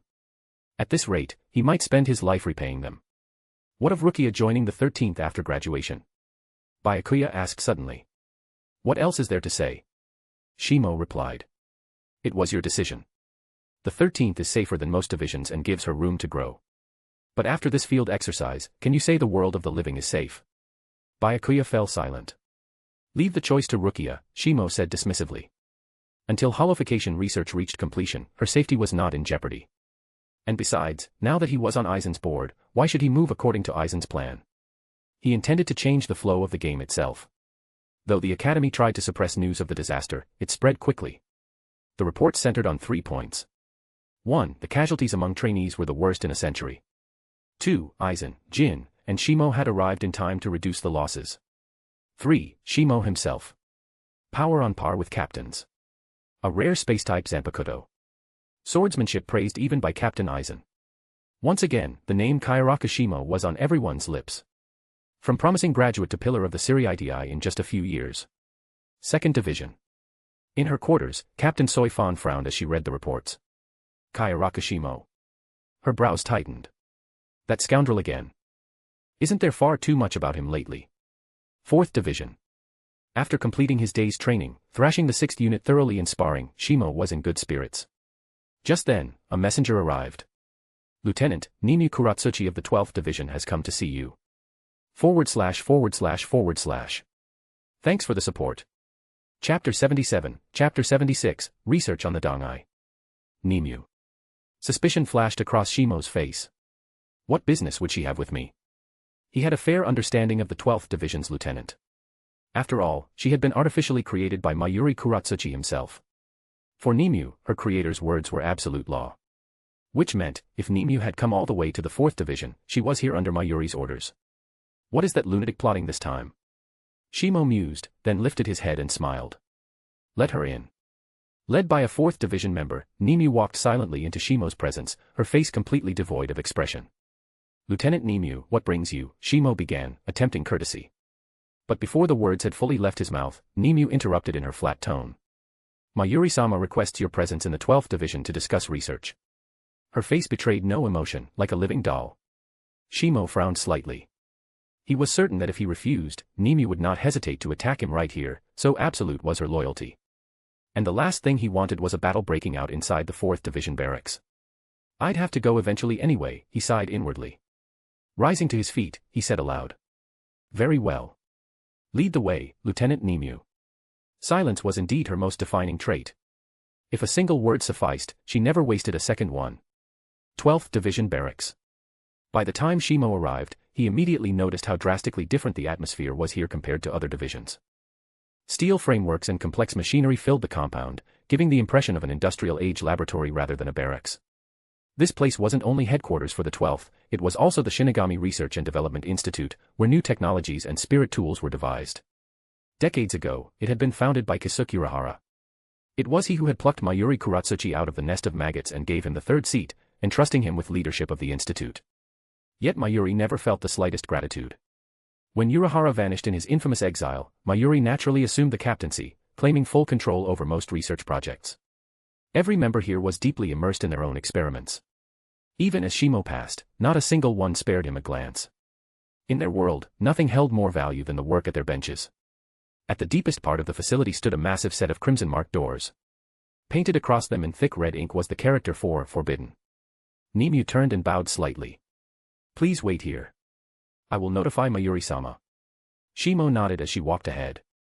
The doors, sensing her identity, slid open of their own accord. Her figure slipped inside, and the doors sealed once more, the blood-red character fusing back together ominously. Inside, Mayuri bent over a blood-stained work table, bizarre headgear crowning his figure as always. The surface of the table was slick with crimson, half workbench, half abattoir. Mayuri-sama, Nemeu reported softly, Kyoraku Shimo awaits outside. Mayuri's lips curled into a twisted smile. So, he's come. Excellent. The experiment can continue. With a hiss, the forbidden doors opened again. Mayuri strode out, smiling twistedly, Nemeu silently following behind. Kyoraku Shimo, our second meeting. His grin widened. Welcome to the Research and Development Institute. Shimo forced a polite smile. An honor, I suppose. But let's not waste time, why have you summoned me? This feverish work environment suited Mayuri perfectly, but Shimo's languid nature was utterly out of place here. Patience, Mayuri drawled. His voice, like his personality, was horrifying and unnatural. In science, impatience is the deadliest sin. Come. Follow me. Inside the forbidden sector. Shimo followed Mayuri into the depths. The illumination here was strange, white, clear light unlike the Kaidō lamps Shimo knew. Closer inspection revealed it was light generated by dense spirit particles arranged in precise patterns. He had to admit, the level of technology here surpassed much of Soul Society. Science truly was the greatest productive force. If his own specialty were different, he might have liked to dabble in it himself. But, yeah. With a small shake of his head, Shimo resigned himself to merely observing. The walls of the chamber were inscribed with intricate Kaidō formulas, all tied to space manipulation. His expertise in Kaidō let him recognize the connection. After several narrow corridors, they entered a vast hall. Dozens of workstations were arranged in a ring, surrounding a massive transparent dome at the center. What shocked Shimo most was the air itself, the spirit particles' density here rivaled even the noble districts. Mayuri, noticing his reaction, grinned. A high density of reishi makes experimentation far more efficient. Shimo withheld comment. This is 12th Division's domain, not his. But curiosity continued to gnaw at him. Captain Mayuri, he finally asked, why exactly have you brought me here? At this, Mayuri stopped walking. His pale hand gestured toward the towering glass dome. Tell me, what do you sense inside? Shimo extended his spiritual pressure toward it. At first glance, it looked like an ordinary transparent capsule. But under the lens of spiritual energy, the space pressed back with an overwhelming, crushing weight. This is the power of space itself. Shimo's eyes narrowed. Mayuri's grin stretched even wider. As expected, you see through it immediately. To be precise, what lies within is a fragment of the Dangai. At those words, Shimo's expression hardened in shock. The Dangai, aka precipice world, a boundary space, layers upon layers of severed dimensions, encased in torrents of time's current. Within, the flow of time was exponentially denser than in the outside world. If quantified, 1 year outside equaled 2,000 years within. How in the world had Mayuri managed to isolate a fragment of that forbidden realm? Captain Mayuri, how did you separate a piece of the Dangai? Shimo demanded. He didn't doubt the claim, his own Zanpakutō gave him deep familiarity with spatial and time forces. Even before Mayuri spoke the name, he had felt that crushing presence. Leave it as a twist of fate, Mayuri replied with a shrug. Even I don't fully understand it. It involved reishi turbulence, spiritual pressure segmentation, multiple layers of spatial conversion, and certain chaotic time particles. He rattled off terminology that, though Shimo understood each word individually, strung together became near incomprehensible. Shimo could only give a dry laugh. For all his mastery of space and time in combat, Mayuri's theoretical jargon was a world apart. My invitation, then, Mayuri continued, growing animated, is for you to use your Zanpakutō's power over stasis, to manipulate this fragment of the Dangai. His arms flailed in excitement, twisted glee apparent on his painted face. Of all known Zanpakutō, yours alone can halt and condense space itself. Shimo's eyes narrowed in realization. So that was it, it came back to his Zanpakutō's ability. Though the Dangai was a forbidden world he had studied in passing, he had never gained anything concrete from it. But this fragment, this was different. Interest stirred in him. Very well, Shimo said at last. A collaboration, then. Mayuri's grin twisted into manic delight. Yes.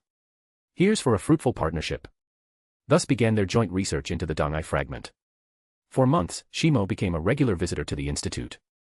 Mayuri devised over a dozen experimental approaches, testing spiritual pressure, spirit particle fusion, Zanpakutō release, Kaidō smelting.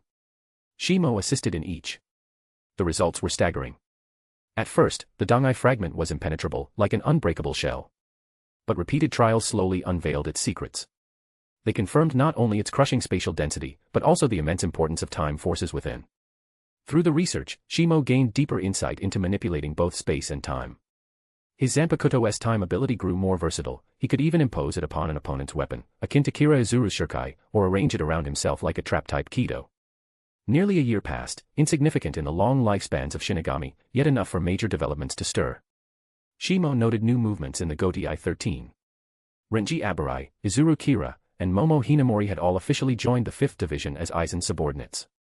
Rumor also spread that Aizen had nominated his own lieutenant, Jin Ichimaru, for captaincy of the 3rd Division. The matter was still under evaluation, but Shimo knew the outcome was all but guaranteed. Aizen's genial facade made opposition pointless. And Jin's strength was more than enough to warrant a captain's post. Another 6 months passed. Their Dangai research struck a wall. Mayuri grew increasingly irritable.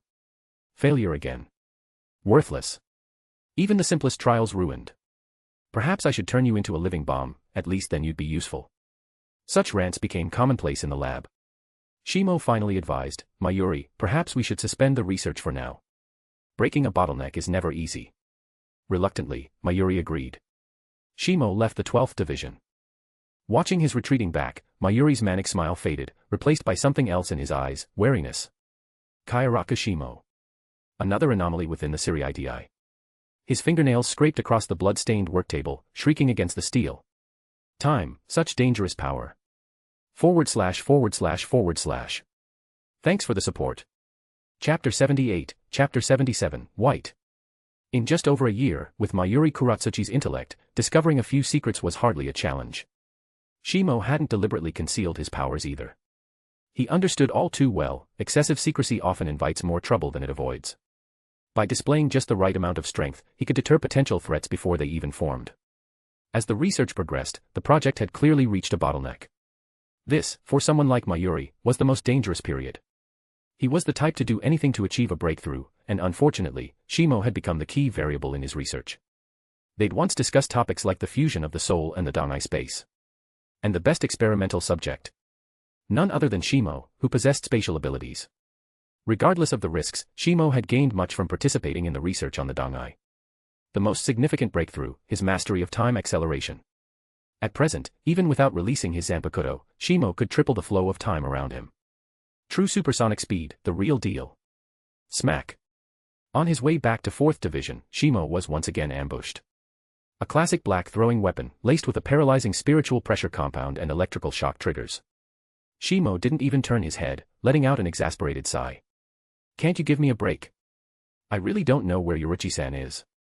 From behind a massive column's shadow, a petite figure stepped out slowly. Impossible. She taught you all the Shihoin stealth steps, didn't she? Soifan locked eyes on Shimo's retreating back. But Urahara Kasuke knows them too, right? Shimo shrugged with growing helplessness. Why don't you go question him instead? We've gone over this for more than a year. Let's just drop it already. Soifan's face remained stubborn, just like her personality. I must know Lady Yoruchi's whereabouts.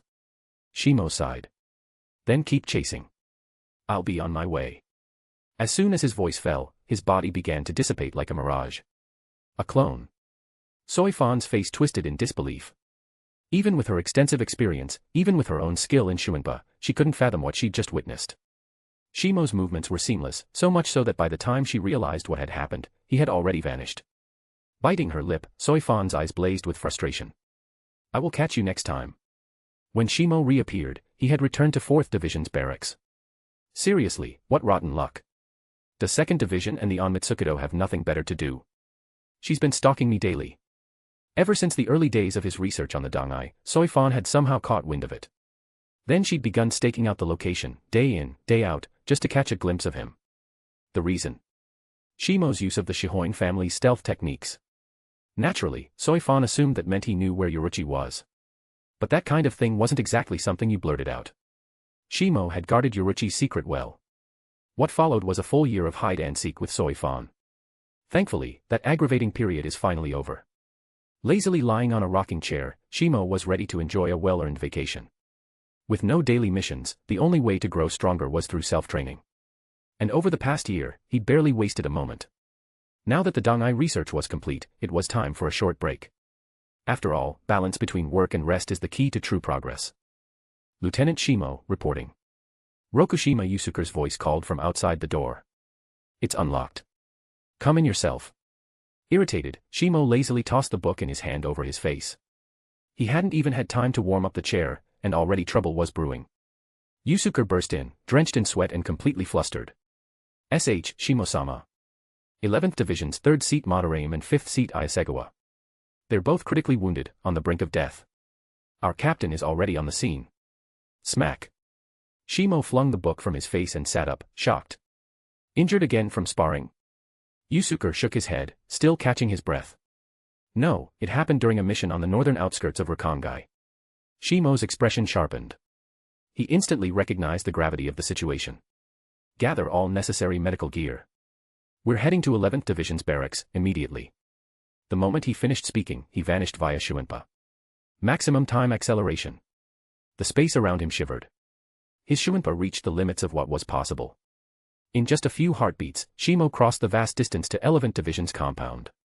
Spatial perception. A skill he had grasped during his time in the Dangai.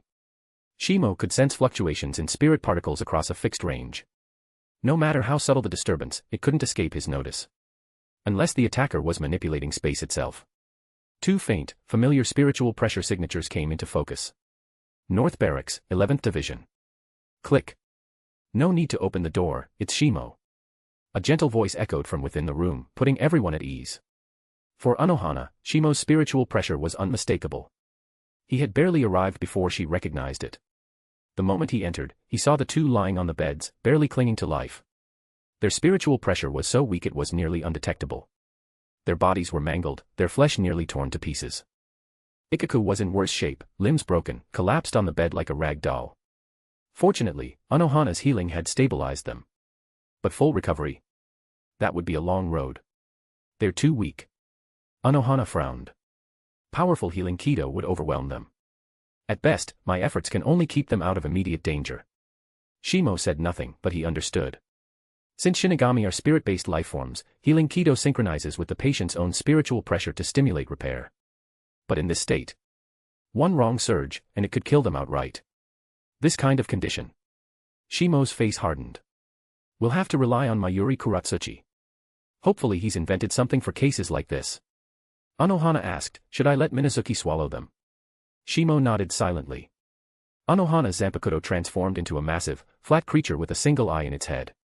Its sharp teeth were fearsome, but its demeanor was gentle, no doubt a reflection of its master.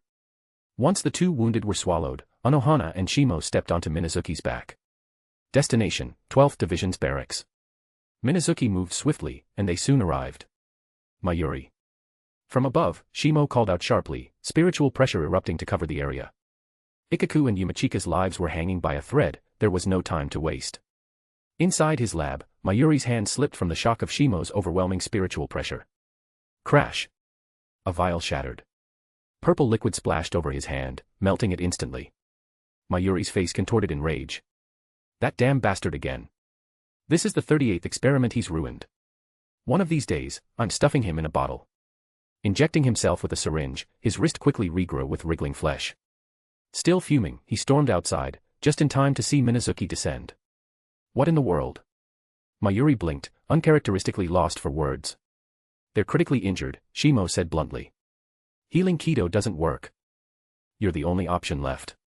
Though they weren't close, a year of interaction had made formalities unnecessary. Mayuri's interest was piqued. Where are they? At Unohana's signal, Minazuki regurgitated the two patients, leaving them covered in thick saliva. Mayuri didn't mind the mess. Crouching beside them, his eyes spun unnaturally. Spiritual pressure entangled, life force extremely weak. Apply flesh regrowth agent, plus a Reiatsu purification pellet. And support it with healing Kaidō. Then let's begin, Shimo said, activating a mass healing Kaidō. Green light bathed the wounded. Unohana watched closely, surprise flickering in her eyes as she observed Shimo's technique. Mayuri cackled as he pulled out 2 syringes and injected the patients. Then he retrieved 2 black pellets. And, to everyone's horror, shoved them into the patients' eye sockets. Good thing their eyes were injured too. Otherwise I couldn't have gotten them in. Make sure the squad reimburses me. These aren't cheap, you know. Just then, under the glow of healing Kaidō, the wounds began rapidly mending. Minutes later, their spiritual pressure stabilized. Seeing this, Shimo deactivated the healing Kaidō. They've stabilized, but it'll take time before they wake up. Unohana gave a final check. Shimo, though burning with questions, knew he would have to wait. 2 days later. 4th Division Medical Center. Ikaku slowly opened his eyes, staring at the white ceiling in confusion. Where am I? Suddenly, his eyes widened, something had returned to him. Yumichika, run! He sat bolt upright, then realized where he was. 4th Division's infirmary. Seeing Shimo's familiar face, Ikaku flopped back onto the bed. Phew, we're alive. Talk about lucky. Whack. Shimo flicked his forehead with a loud crack. Cut the crap. What happened? If not for a patrolling Shinigami who found you too. 11th Division would be down 2 seated officers. Ikaku shot up again. Where's Yumichika? Shimo pointed. Next room. Still out cold. Should wake in about half a day. Hearing that, Ikaku finally relaxed. The room fell into silence. Shimo waited patiently. Finally, a hoarse voice broke the stillness. While on patrol near northern Rakangai, we encountered a hollow. Shimo frowned. This hollow wasn't like any we'd ever seen. Tall, cloaked in black armor, and its hollow mask resembled a bull's head. As Ikaku recounted his memory, a clear image formed in Shimo's mind. As the image crystallized, his heart stirred with unease. This sounds like White. Shimo's eyes gleamed with shock. White had appeared early. 1 day later. The Godai 13 convened a sudden meeting. All lieutenants and seated officers ranked above were summoned to 1st Division. The topic. The mysterious hollow that had attacked Madarame Ikaku and Ayasegawa Yumichika. White. / / Thanks for the support. Chapter 79, Chapter 78, Captain's Meeting. Inside the spacious hall of 1st Division's barracks, Yamamoto Genryusai Shigekuni sat at the center, gripping his staff tightly. His eyes were slightly narrowed, and his expression grave. Even though his spiritual pressure was completely suppressed, the atmosphere in the room remained suffocating, so heavy that it felt like even the air had solidified. Shimo arrived with Unohana Retsu, stepping into the hall. Several captains were already present.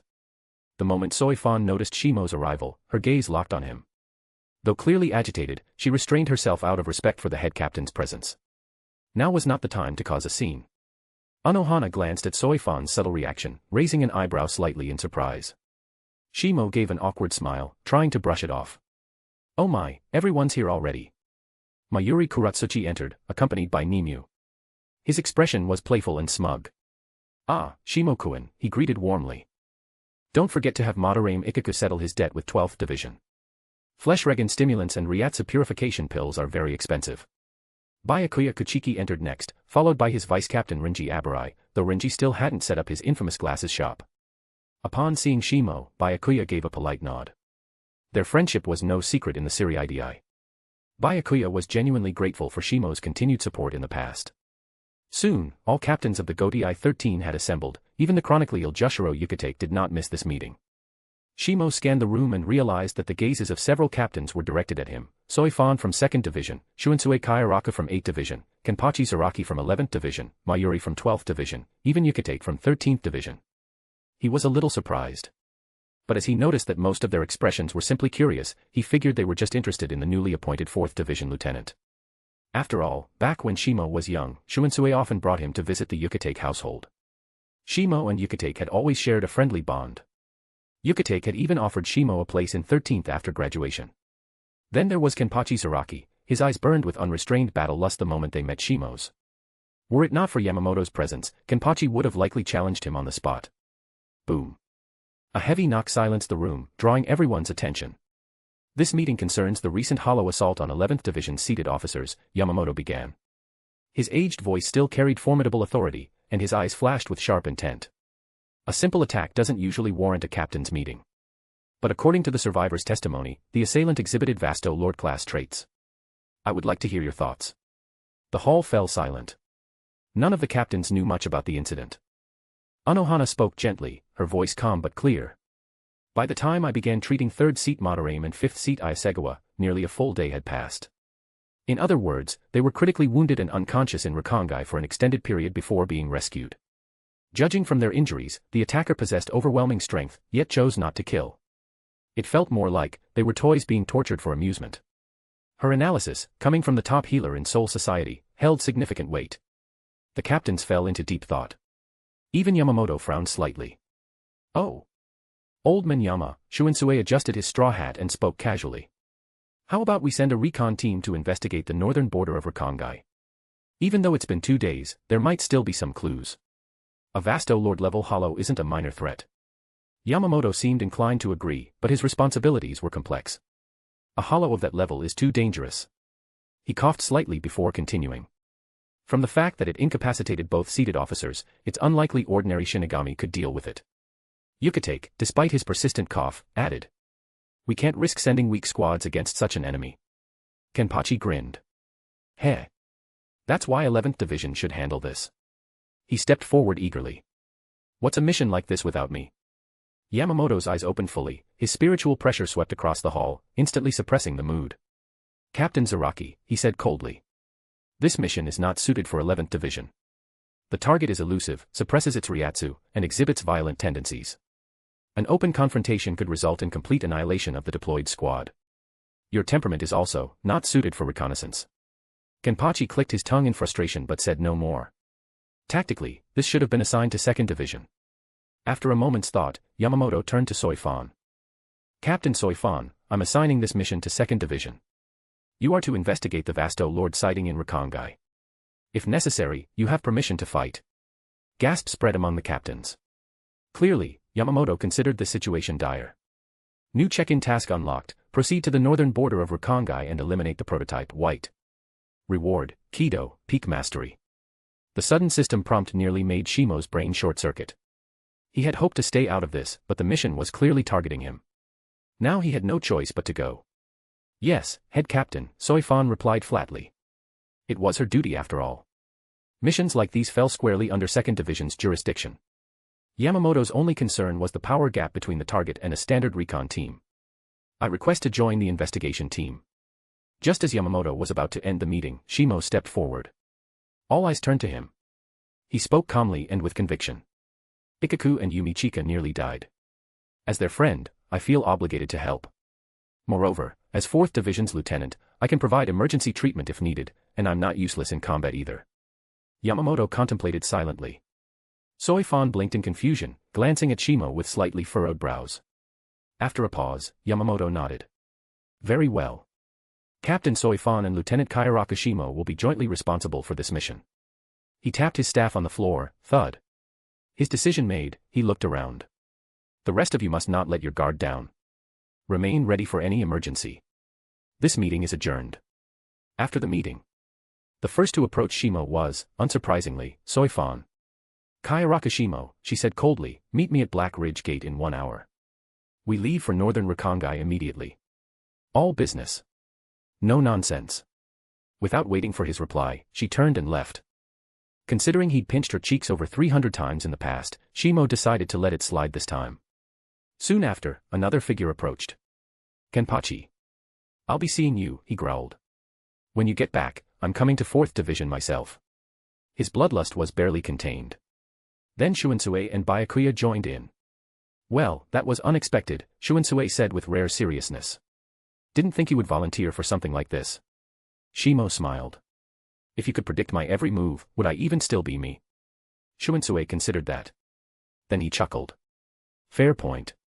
But still, be careful. The opponent might really be a Vasto Lord. Shimo nodded and turned to Byakuya. The usually cold noble managed to squeeze out 3 words. Act with caution. Since Shimo was joining an existing squad, he didn't need to prepare much. After bidding everyone farewell, he made his way to Black Ridge Gate. To pass safely from the Siri-Idi into Rakongai, one must go through one of the 4 great gates, White Road, Blue Stream, Red Hollow, or Black Ridge, each guarded by a powerful warrior chosen by Soul Society. Black Ridge Gate was guarded by a Shinigami named Danzamaru. By the time Shimo arrived, an hour had passed exactly. Soifan was already there, leading a small unit of 2nd Division operatives. "You're 1 minute and 7 seconds late," she said icily, maintaining strict discipline in front of her subordinates. "Won't happen again," Shimo replied casually. Soifan looked like she wanted to snap, but noticed her subordinates watching and decided to let it go. Normally, she'd immediately grill him about Yoruichi the moment they met. But now wasn't the time. Danzamaru examined their passes, sheathed his massive axe, and with a mighty push, lifted the Sekiseki stone gate like it weighed nothing. Once the squad passed through, the gate slammed shut behind them. Curious Rakongai residents peeked out, until they saw Soifan's white Haori. Upon realizing a captain was present, they all quickly averted their eyes. Everyone in the outer districts knew. If a captain shows up, it's not a good sign. The Shinigami of 2nd Division, also members of the Onmitsukado, were dressed in tight black ninja-like attire, leaving only their eyes visible. Target, Northern Rakongai border. Move out. Soifan's command rang out, and in an instant, her squad vanished into the shadows. Shimo was surprised. "What the? Aren't they going with us?" Soifan explained calmly. Onmitsukado agents never operate in groups unless the enemy has been located. Spreading out is the most effective strategy during investigations. Shimo thought for a moment and frowned. But wouldn't that increase the risk of casualties? Soifan blinked, surprised. Few ever raised that concern. Her tone softened slightly. "That's why we focus heavily on Shuinpa. In terms of speed, 2nd Division's agents are the best in all of the Godii 13. Oddly enough, Soifan seemed to talk more when it was just the 2 of them. Not that she noticed. "Well then," Shimo said, eyes sharpening. "Let's hurry. I don't know why, but I have a bad feeling about this. The appearance of a special class hollow feels like the start of something worse." Soifan froze. By the time she looked up again, Shimo had already vanished. Damn that Shimo. Always changing the subject. /////. Thanks for the support. Chapter 80, Chapter 79, White emerges. Northern Rakongai border. Soifan had originally intended to seize the chance to question Shimo again about Yoruichi Shihoin's whereabouts. But before she could even speak, Shimo used Shuinpa to vanish from sight. Gritting her teeth, Soifan had no choice but to follow. To her surprise, no matter how much she increased her speed, the distance between them never changed. His Shuinpa has improved again. She pushed herself to the limit, yet it was futile. Eventually, she gave up the thought.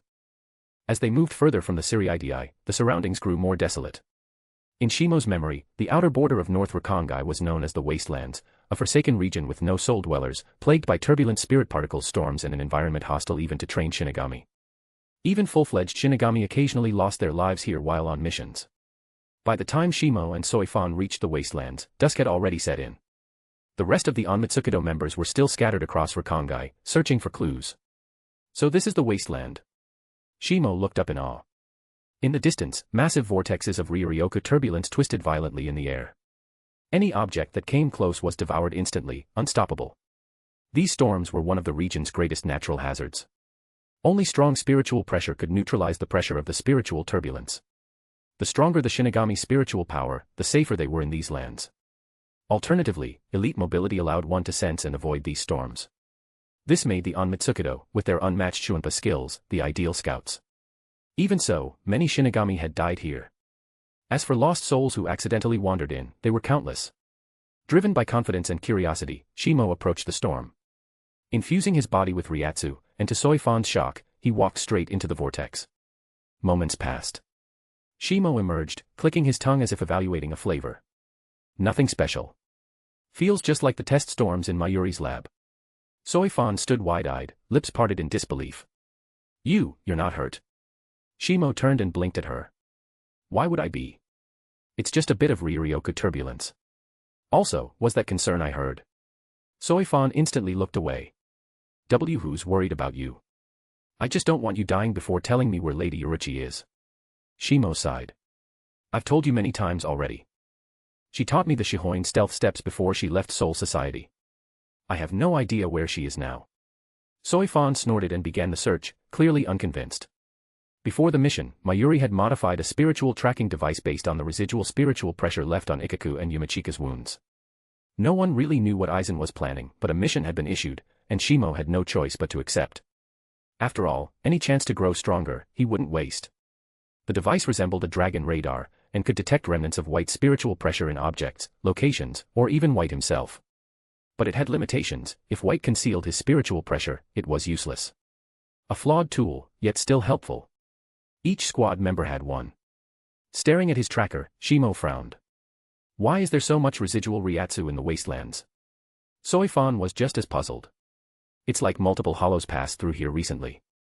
Once in work mode, Soifan became incredibly reliable.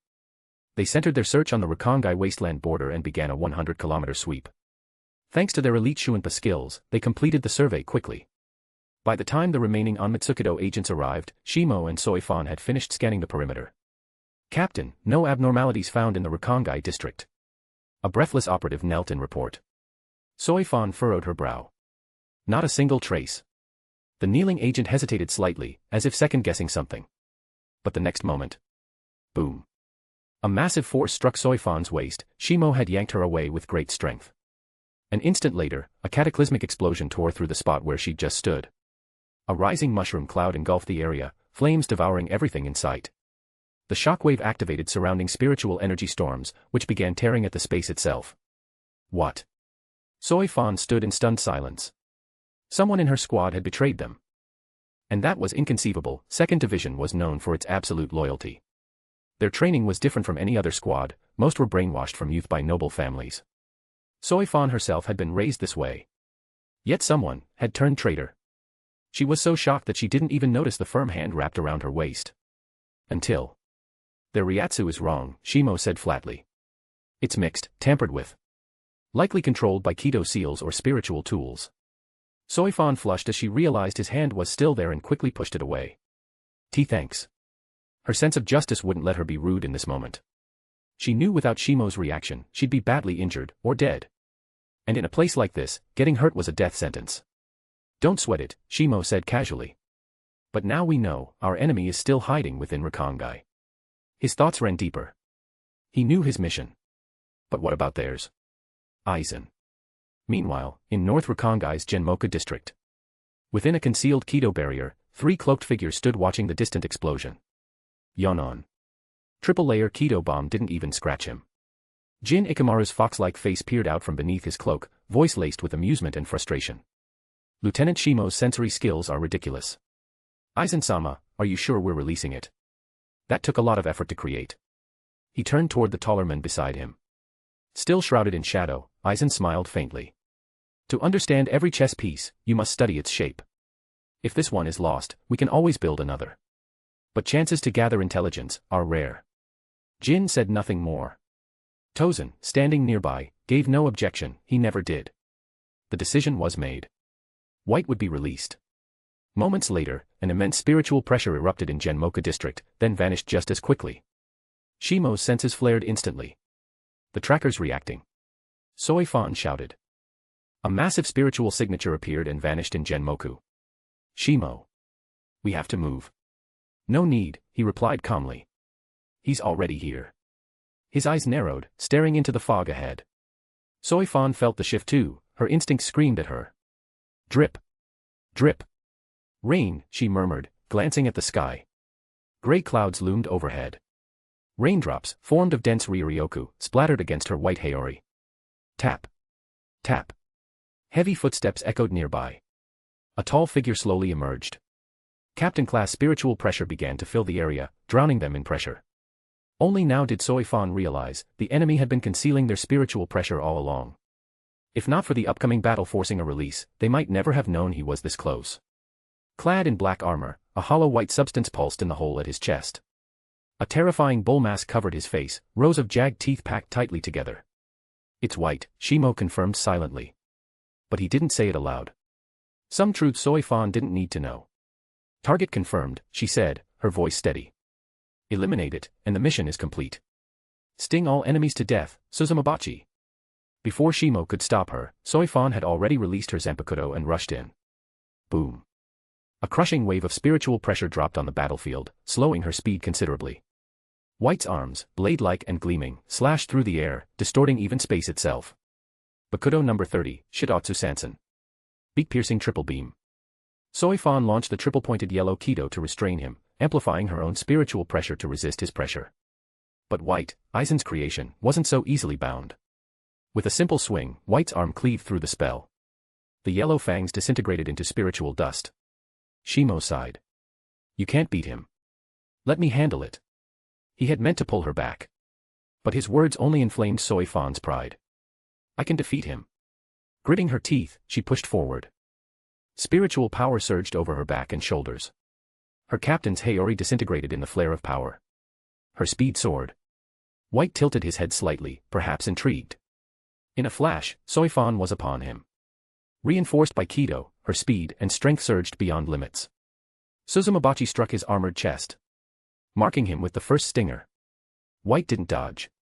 He simply raised his arm and brought it down to slice her in two. But Soifan, using the rebound force, flipped away just in time. A tiny butterfly mark now glimmered faintly on his black armor. Next hit will be the kill. She smiled, confident. White remained still, unmoved. Rain slicked the ground beneath their feet. Soifan charged again, aiming for the mark. But in that final moment, a red flash gleamed in White's hollow eyes. His bladed arm swung down. This time, at blinding speed. Soifan was in danger. // Thanks for the support. Chapter 81, Chapter 80, White got one striked. The sound of clashing metal echoed across the desolate wastelands. Soifan had shut her eyes tightly, yet the expected impact never came. Just observe from here. Shimo's voice drifted into her ears. She opened her eyes, dazed, and met Shimo's calm gaze. This enemy is far too strong. You're not equipped to deal with it. Her face flushed red. A captain being protected by a lieutenant, it stung her pride. But reality spoke louder than ego. She had to admit, perhaps Shimo was right. The enemy, this seemingly mindless hollow, had first pretended to be weak, lured her in, and then delivered a calculated killing strike. Its combat instinct was sharper than most sentient foes. Shimo's Zanpakutō intercepted the incoming blade, giving Soifan a chance to retreat. Yet even with this sudden switch, White showed no disruption. Its glowing red eyes locked firmly onto Shimo.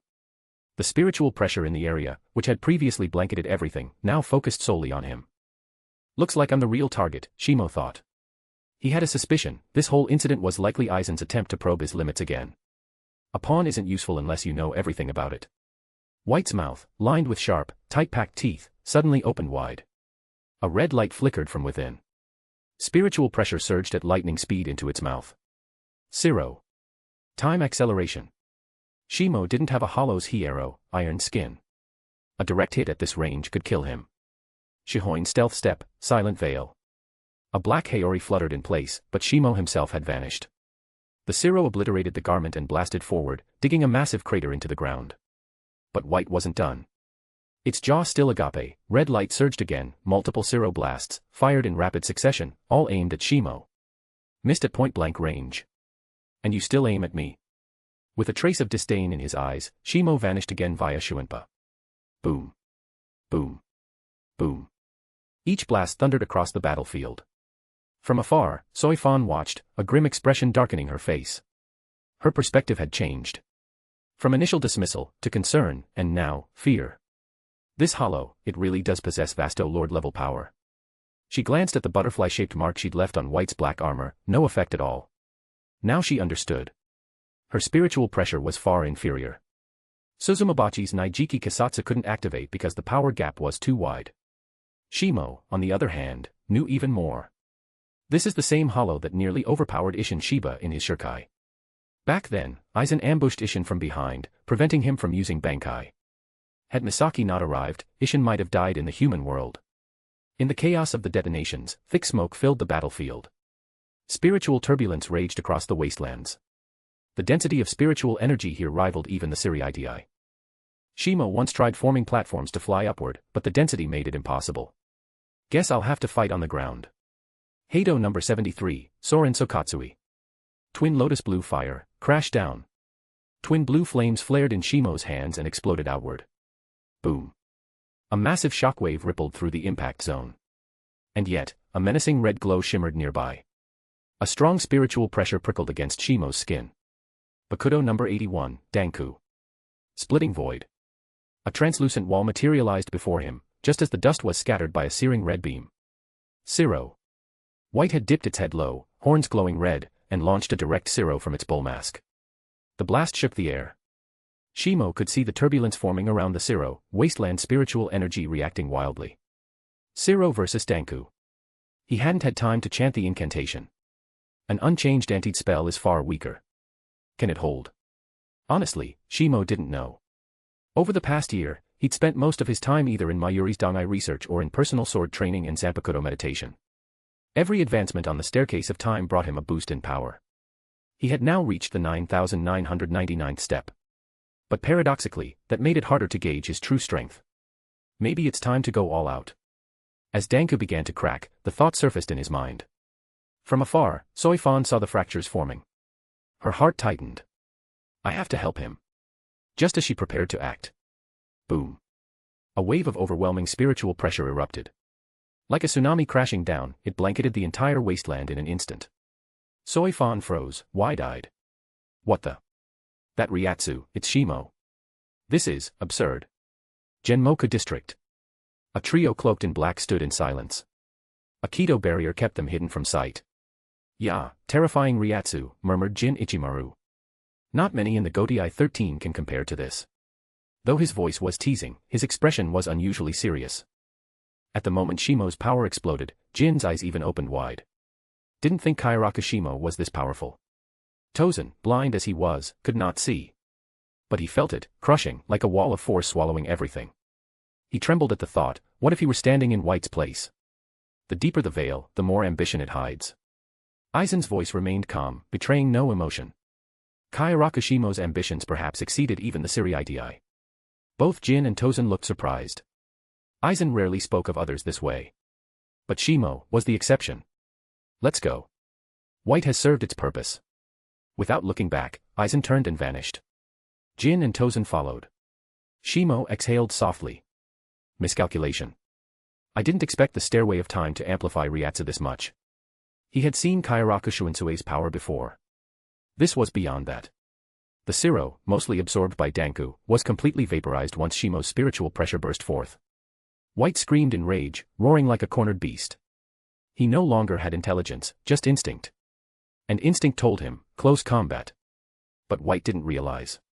That was Shimo's specialty. White charged, his blade-like arms swinging with feral precision. His speed rivaled even Soifan's Shuanpa. Shimo raised his blade to meet him, steel met steel. A whirlwind of strikes followed, so fast they blurred. Sonic booms roared across the battlefield. Sparks flew as sword clashed against blade arm. Secret sword, light snow. This was Shimo's own version of the legendary Ichito Ryu, now fused with his own sword style. Had White possessed higher awareness, he might have noticed.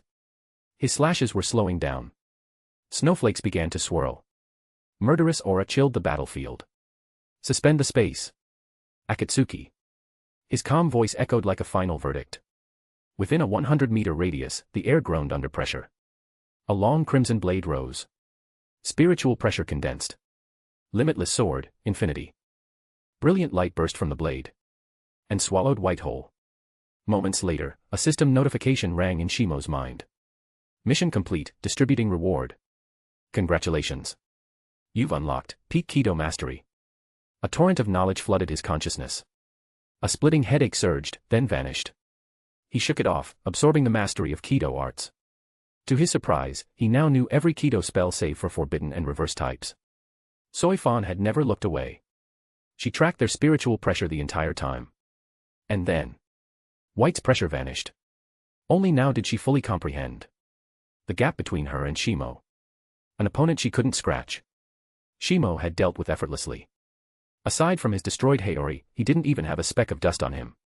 All this time, he's been humoring me. She thought back on the year she spent chasing him down, obsessed with Yoruichi's whereabouts. Shimo had never retaliated, just slipped away, over and over again. A blush of guilt crept onto her face. She understood now. Her actions had been misplaced. Soifan glanced toward him, her gaze complicated. He dissolved into Ryoryoku. Shimo blinked in surprise. Looks like Aizen left a failsafe in White. What a waste. If I had even a scrap of that body, we could have changed the course of this war. Mayuri would have been able to uncover something with it. Shimo had the ability to use cease all to preserve remains. But without containment gear on hand, he let it go. He used Shuinpa and reappeared beside Soifan. She was still lost in thought. Until... Flick. A light flick on her forehead. Hi. What are you spacing out for? Shimo withdrew his hand, mentally noting, nice texture. Soifan snapped out of it, flustered. And nothing. Just thinking about the mission. Shimo sighed. So. Just report it honestly. She hesitated. But, about you hiding your strength. He tilted his head. What if I said I didn't even know what my own power was just now? He was half joking. But. I believe you, she said instantly, nodding.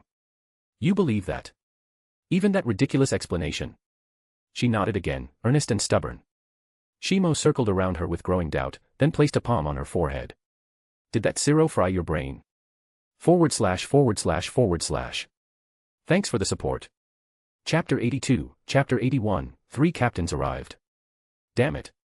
Soifan slapped Shimo's hand away, glaring at him. You must have had your reasons for hiding your strength, she said coldly. I don't care for excuses. I'm not the type to hold grudges unnecessarily. I'll keep this to myself. As she spoke, Shimo gradually understood what was on her mind. Besides. Her voice dipped to a quieter tone, and a faint blush dusted her cheeks. You saved me. Twice. In one day. That's just what anyone should do, Shimo sighed with a helpless expression. But, he added, have you thought about the consequences? Soifan blinked, confused. With that overwhelming Ryatsu, Shimo explained, don't you think the Godai 13 will notice? There's bound to be another captain's meeting once we return. To Shimo, hiding one's power wasn't such a big deal. The real issue was the hollow, that strange, vasto lord-like being. What kind of threat would provoke him into releasing such immense spiritual pressure? Back in the Siriiti. The moment Shimo's spiritual pressure erupted, all of Soul Society seemed to pause. Heads turned toward North Rakongai. 4th Division Barracks. Unohana paused mid-arrangement of an ikebana. Her delicate brows knit together. She was intimately familiar with the North Rakongai. She'd once battled Kenpachi Zaraki there. And she was just as familiar with Shimo's spiritual pressure. During his time in 4th Division, he had sparred with her countless times, sometimes even clashing in full-power duels. She stared northward, worry plain on her face. The Ryatsu is massive, unfamiliar even. But no doubt, it's Shimo's. What sort of opponent could force him to unleash power on that caliber? Without realizing it, Unohana had crushed the flower in her hands. 8th Division. Kyoraku Shunsui was lazily enjoying the afternoon sun, sipping sake on his roof. But when Shimo's spiritual pressure surged, his hand froze midair. The sake spilled over his pink-flowered haori. Nanao-chan, he called out, standing abruptly, I'm heading out. And without further explanation, he vanished from 8th Division. Kuchiki Estate. In the noble gardens of one of the 4 great houses, Byakuya Kuchiki was enjoying a rare moment of peace, viewing flowers alongside his Anna Kuchiki. Suddenly, his expression froze. His Anna, he said gently, I need to go. His Anna seemed to sense something, and her smile faded slightly. I'll be waiting here, she replied softly. North Rakongai, Zaraki District. Shimo and Soifan walked side by side through the most chaotic sector of the Rakongai. Since the hollow known as White had emerged from this direction, Shimo wondered if any clues remained. They found none, only more chaos. The Zaraki District's brutality rivaled even the wastelands, if not exceeded them. Kaidō number 31, Shikaho. A crimson flame burst from Shimo's fingertips, instantly incinerating the charging souls ahead. How many waves is that now? He asked grimly. This is the 29th ambush, Soifan replied. Each attacker was at least the equivalent of a seated officer. The hatred toward the Godai 13 here is off the charts, Shimo observed. They charge us like rabid dogs. They had originally rushed to the Zaraki district's border and hadn't lingered inside. But now that they were searching for clues, they were constantly under siege. The waves of attackers were relentless, not threatening, but frustrating. Kill. Kill those filthy, wretched Shinigami. The rotting Siriiti must be destroyed, it's time for a new order. Yet another horde came charging, twisted faces and makeshift weapons in hand. Soifan glanced at Shimo. What now? Do we just eliminate all of them? Her legs were already wrapped in tightly coiled spiritual pressure, ready to strike. Shimo frowned, not at the attackers, but at something behind them. Bakudo number 62, Hyaparankan. 100 steps fence. His voice was calm yet resolute. Blue pillars of light burst out from behind the horde and impaled them, pinning the rebels to the ground effortlessly. Soifan's eyes widened. Captain Unohana. Captain Kachiki. Captain Kyoraku. Why are you all here? The Kaidō user was none other than Unohana Retsu. Initially shocked, Soifan quickly pieced things together after seeing Shimo's calm demeanor. All three captains shared deep bonds with him. Naturally, they came for his safety. We're a bit late, it seems, Unohana said softly, smiling gently. I never imagined you were hiding so much strength, Shimo-kun. I hope the next time we spar, you'll fight me seriously. Shunsui glanced at Shimo's unscathed appearance and exhaled in relief. I haven't been this proactive in 8th Division for years, you little punk. Byakuya simply said, I'm glad you're unharmed. Shimo sighed. He hadn't expected this kind of response. But knowing they cared, was nice. Let me clarify a few things, Shimo began. First, I honestly don't know how much power I released earlier. Second, we did indeed encounter a hollow likely of Vasto Lord class, extremely powerful, on par with a captain. I was only able to defeat it by working together with Soifan. He turned toward Shunsui. And third, you lazy old man, can we not talk about embarrassing things in public? If you keep slacking off, maybe Nanao should take your seat as 8th Division's captain. Shunsui's eye twitched. Who do you think you're talking to? I know you've been dumping your lieutenant duties onto Yamada Hanataro. Their mutual teasing lightened the mood. None of the captains doubted Shimo's words. His consistent conduct had earned their trust. Somewhere. Soifan noticed something strange. Where did all those rabid souls go? They vanished. Shimo shrugged vaguely. Probably ran off. Out of fear. Fear. Soifan looked skeptical. They didn't even fear death when they charged us earlier. Shimo exchanged a look with Unohana. Upon seeing her slight nod, he continued. They're like rabbits, he said. When faced with a predator, their only instinct is to flee. Even the will to resist is erased. It's a fear etched into their blood. Soifan mulled it over. So, the souls in the Zaraki district saw their natural predator. To them, Shimo said seriously, death isn't frightening. But the one who brings that death, is. In the past, Unohana, once the first Kenpachi, had chosen her own subordinates from the Zaraki district. Her clashes with Kenpachi Zaraki were legendary, but her legacy of terror in this region was no less powerful. She was the apex predator in this territory. Her mere presence inspired more fear than wholesale slaughter ever could. With the district finally quiet, their investigation could proceed smoothly. Unfortunately, Aizen had erased all traces. Not even a scrap of spiritual pressure from White remained. Siriiti, 1st Division Barracks. Nestled against the mountainside like a temple suspended in the sky, 1st Division's barracks stood silent. Upon returning to Siriiti, Shimo and Soifan immediately headed to the Captain Commander's office to report their mission. Though Soifan had officially led the task, it was Shimo who had turned the tide. When she asked how to report it, he had simply said, tell the truth. The appearance of the original, White, Hollow had stirred up Soul Society once again. And perhaps it was time the Gotei 13 shouldered more responsibility for these emerging threats. Inside the office, the two stood silently before Yamamoto Genryusai Shigakuni, waiting for his verdict. Soifan had just finished her report. Yamamoto stood with both hands on his staff, eyes closed in contemplation. The emergence of White wasn't a minor event. The entire squad sent to investigate had been annihilated, except for Shimo and Soifan. Worse, the deaths were caused by a self-destruct Kaidō spell, something only Shinigami could cast. Which meant one thing, there were unstable elements within the ranks. And that mysterious hollow was clearly tied to them. Silence stretched long before the old man finally opened his mouth. This mission is now classified, Yamamoto declared gravely. No Shinigami below the rank of captain is permitted to view or inquire about the details. His eyes snapped open, cold and authoritative. As for Lieutenant Kyoraku Shimo hiding his strength, no merit, no fault. No judgment rendered. Shimo nodded slightly. That chapter, for now, was closed. But anyone with a keen eye could tell, this was only the beginning. Dark clouds loomed over the Siriiti. With the mission complete, Shimo returned to 4th Division, falling back into a lazy routine. He sparred with Unohana from time to time, bullied Hanataro occasionally, and enjoyed a rare moment of peace. Except for one thing. He was banned from 4th Division's monthly Ikebana contests. After his first entry, a cataclysmic creation of unorthodox design. Unohana had barred him from participating ever again. A first in 4th Division's history. Shimo still wasn't sure whether to be proud or embarrassed. What a shame, he muttered. I thought my floral sense was amazing. This peaceful rhythm lasted, until a letter arrived. Shimo-sama, said Rokushima Yusuke, handing him the envelope, a formal visitation request. From one of the 4 great noble houses. Shimo took the envelope, frowning. Which one? Then his eyes fell on the seal. Tsuneyashiro. // Thanks for the support. Chapter 83, Chapter 82, The Visit and Death of Tsuneyashiro Tokinata. The Tsuneyashiro clan, one of the 4 great noble houses of Soul Society, holds jurisdiction over the Great Spirit Book Gallery. As the keepers of every scrap of Soul Society's history and intelligence, their shrouded nature is beyond question. Yet ever since Tokinata Tsuneyashiro rose to the seat of family head, the once flourishing clan had withered overnight. Tokinata himself was originally a minor branch member, never qualified to inherit the position. But after orchestrating the assassinations of the legitimate heirs, he manipulated his way into succession, becoming a figure whose influence could shake Soul Society itself.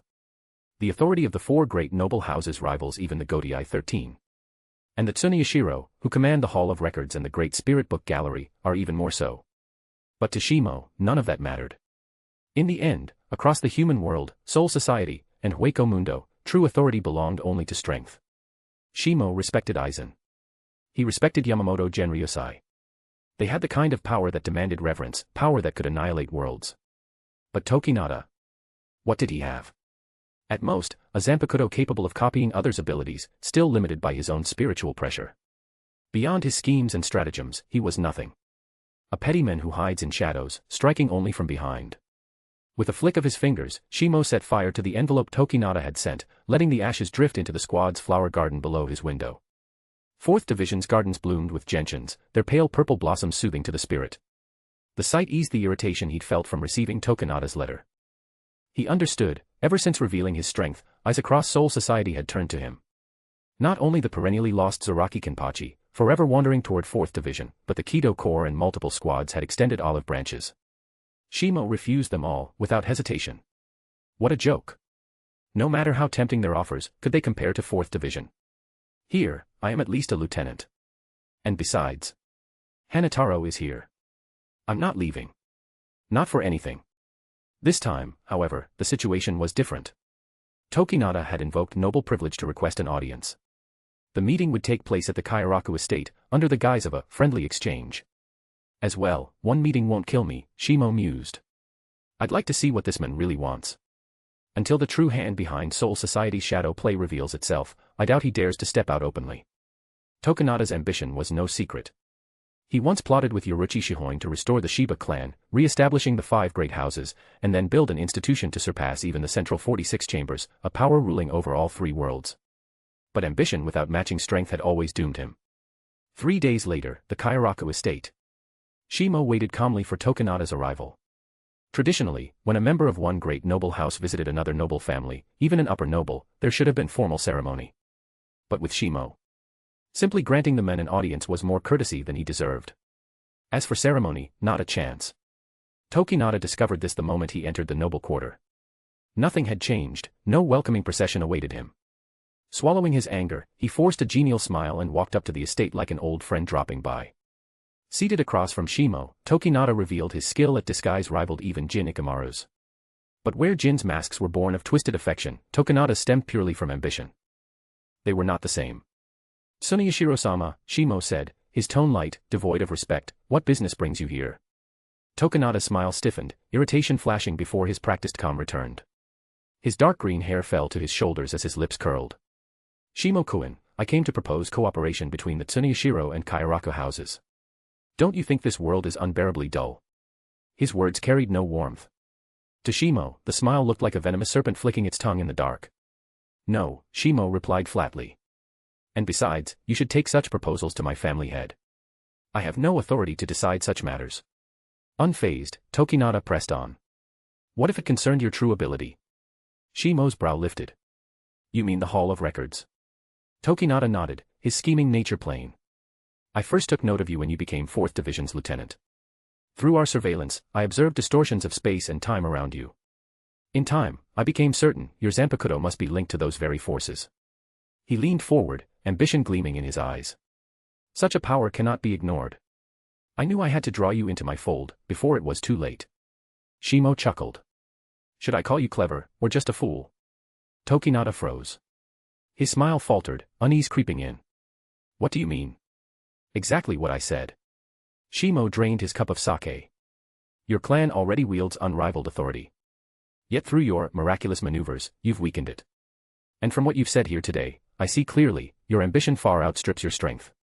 Tokinata's face darkened.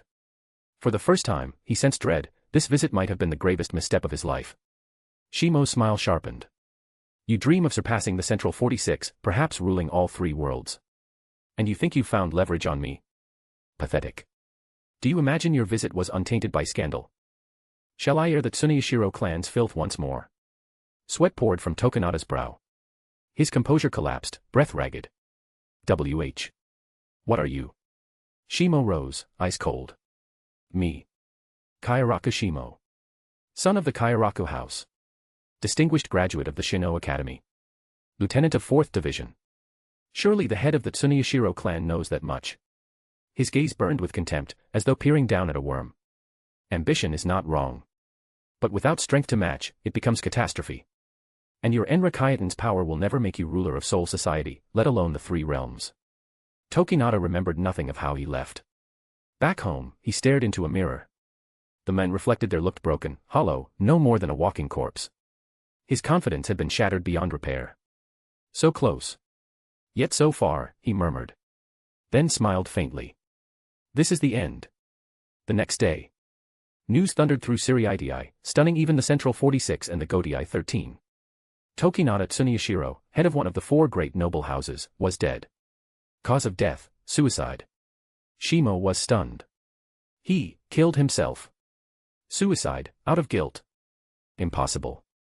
A man ruthless enough to slaughter his own clan wouldn't end like this. The truth was clearly not so simple. And yet, there was no time to ponder. Because everyone knew Tokinata had visited Kyoraku's estate the day before. The Central 46 ordered an inquiry. The examiner, Byakuya Kuchiki, head of the most eminent of the 4 great houses. Byakuya regarded the relaxed Shimo with exasperation. Speak. What did you discuss last night that drove Tokinata to kill himself? Shimo savored the Kuchiki family's exclusive sake, its sweetness laced with the fragrance of cherry blossoms. He smiled. What could it be? Just casual talk. My work in 4th Division, nothing more. Byakuya frowned. Since when were you 2 so close? I was unaware. Shimo smirked. Why, Byakuya, are you jealous of my popularity? Byakuya's expression hardened. This is an interrogation. You are the suspect. The Central 46 believes you may have had a hand in Tokinata's death. And stop joking with me. Got it, Byakuya boy. I'll be more careful next time. Byakuya clenched his fists, then exhaled, resigned. I'll smooth this over with the Central 46. For now. But remember, your name is not free of suspicion. // Thanks for the support. Chapter 84, Chapter 83, Kaiin Shiba's Battle and Shimo's Promise. 13th Division's 3rd seat. Shimo's expression froze in surprise. This was something he had not expected. Compared to Tokinata Tsuneyashiro's death, this news carried far greater weight. If he recalled correctly, the 3rd seat of the 13th Division was a woman named Miyako Shiba, Kaiin Shiba's wife. Her death was bound to trigger events of deep consequence. Shimo felt he had to go to the 13th Division. As for the Central 46's investigation, Byakuya Kuchiki was holding that burden. It wasn't a pressing problem. Shimo knew Tokinata's death had nothing to do with him. More likely, Tokinata had used his Zanpakutō's ability to disguise his suicide. After Shimo tore open his secrets, Tokinata could no longer live in peace within his own house. Had Shimo exposed everything from the past, even as clan head, Tokinata would have faced judgment in the Senzeikyū. Hiding from the world was perhaps his only escape. Leaving the Kuchiki estate, Shimo headed straight for the 13th Division. Because of the bond between Shunsui Kyoraku and Jushiro Yukitake, Shimo had long been a familiar guest of the division. Yukitake had even once invited him to join the 13th, though Shimo, devoted to 4th Division, had politely refused. Yukitake regretted it for some time, convinced that Shimo's temperament would have brought vitality to his division. At the 13th Division quarters. When Shimo arrived at the division's central hall, heated voices and violent coughing echoed from within. We don't even know the enemy's name, appearance, or abilities. Cough, cough. You will remain here, and the strike squad will handle it. Yukate's voice, frail and broken by coughing fits, nonetheless carried a weight that could not be defied. His compassion for subordinates was renowned, but when it came to their safety, his word was law. Kai and Shiba's fists trembled, grief spilling from him. But Yukate sighed softly. There are only two things we know. First, the hollow that attacked the reconnaissance squad is not migratory, but nests, remaining in one place to feed. Second, we know the location of its lair. At that moment, the sliding door opened. A familiar figure entered. Captain Yukate. All eyes turned to Shimo. Shimo. Yukate and Rukia said in unison, surprise evident in their voices. Rukia quickly realized the mood was too grim to indulge her shock, and forced herself calm. Cough, cough. Why have you suddenly come to the 13th Division? Yukate asked, pale-faced, each word punctuated by coughs. Shimo's gaze swept the room. Alongside Yukate, Kaien, and Rukia stood Kotetsu Isane and Katsubaki Sentaro. Grief marked all their faces. In the center lay a bed, a white cloth draped over a body. It could only be Miyako Shiba, 13th Division's third seat. Shimo's voice carried quiet weight. I heard from Captain Kachiki about third seat Shiba's death, so I came. The air grew colder still. Yukate exhaled heavily. We have confirmed the hollow's lair. We are preparing to hunt it down. You should come with us. Kaien's eyes had not moved from the covered body. His pain was palpable. Shimo didn't attempt to console him. He knew only vengeance could ease this grief. And yet, witnessing the scene struck a chord within him. To live again was to regain people and things he cherished. In a world so dangerous, without sufficient strength, he might one day find himself in Kaien's place. Despite his illness, Yukate insisted on leading the strike squad, and Kaien silently vowed to remember that kindness. Rukia and Shimo joined as well. Shimo had often crossed paths with Miyako before, she was upright and kind. He had even hinted at knowledge of her tragic fate, hoping to change it. But she hadn't taken it to heart. And now, the tragedy had come to pass. Guided by hell butterfly messages, they reached District 72 of West Rakongai, deep in the forest. The hollow's spiritual pressure was palpable. Pushing through the trees, they emerged before a towering mountain, at whose base yawned a massive cavern. Foul spiritual pressure and the stench of death seeped from within. This is the lair? Kaien asked, his grief hardening into resolve. Yes. Yukate's words were short, to spare himself from coughing. From within came a grotesque voice. The scent of food, unbearable. A massive hollow crawled out, crab-like, with blood-red tendrils sprouting from its head. Crimson markings ringed its mask around the eyes, 4 sharp horns curled upward from its chin, and 6 insectoid limbs extended from its body. Hey, fresh souls, it cackled. It was no ordinary hollow, it had self-awareness. Rukia's hand went to her Zanpakutō. I'll scout ahead. Shimo stopped her with a hand on her shoulder. No. This is Kaien's fight. A battle tied to his pride and dignity. We're only here to watch. Rukia looked at him, confused, but his firm tone reassured her. Kaien's eyes softened briefly in gratitude before he turned to Yukate. Captain, allow me to fight alone. Yukate saw the resolute fire in Kaien's gaze, and after a long pause, sighed. Permission granted.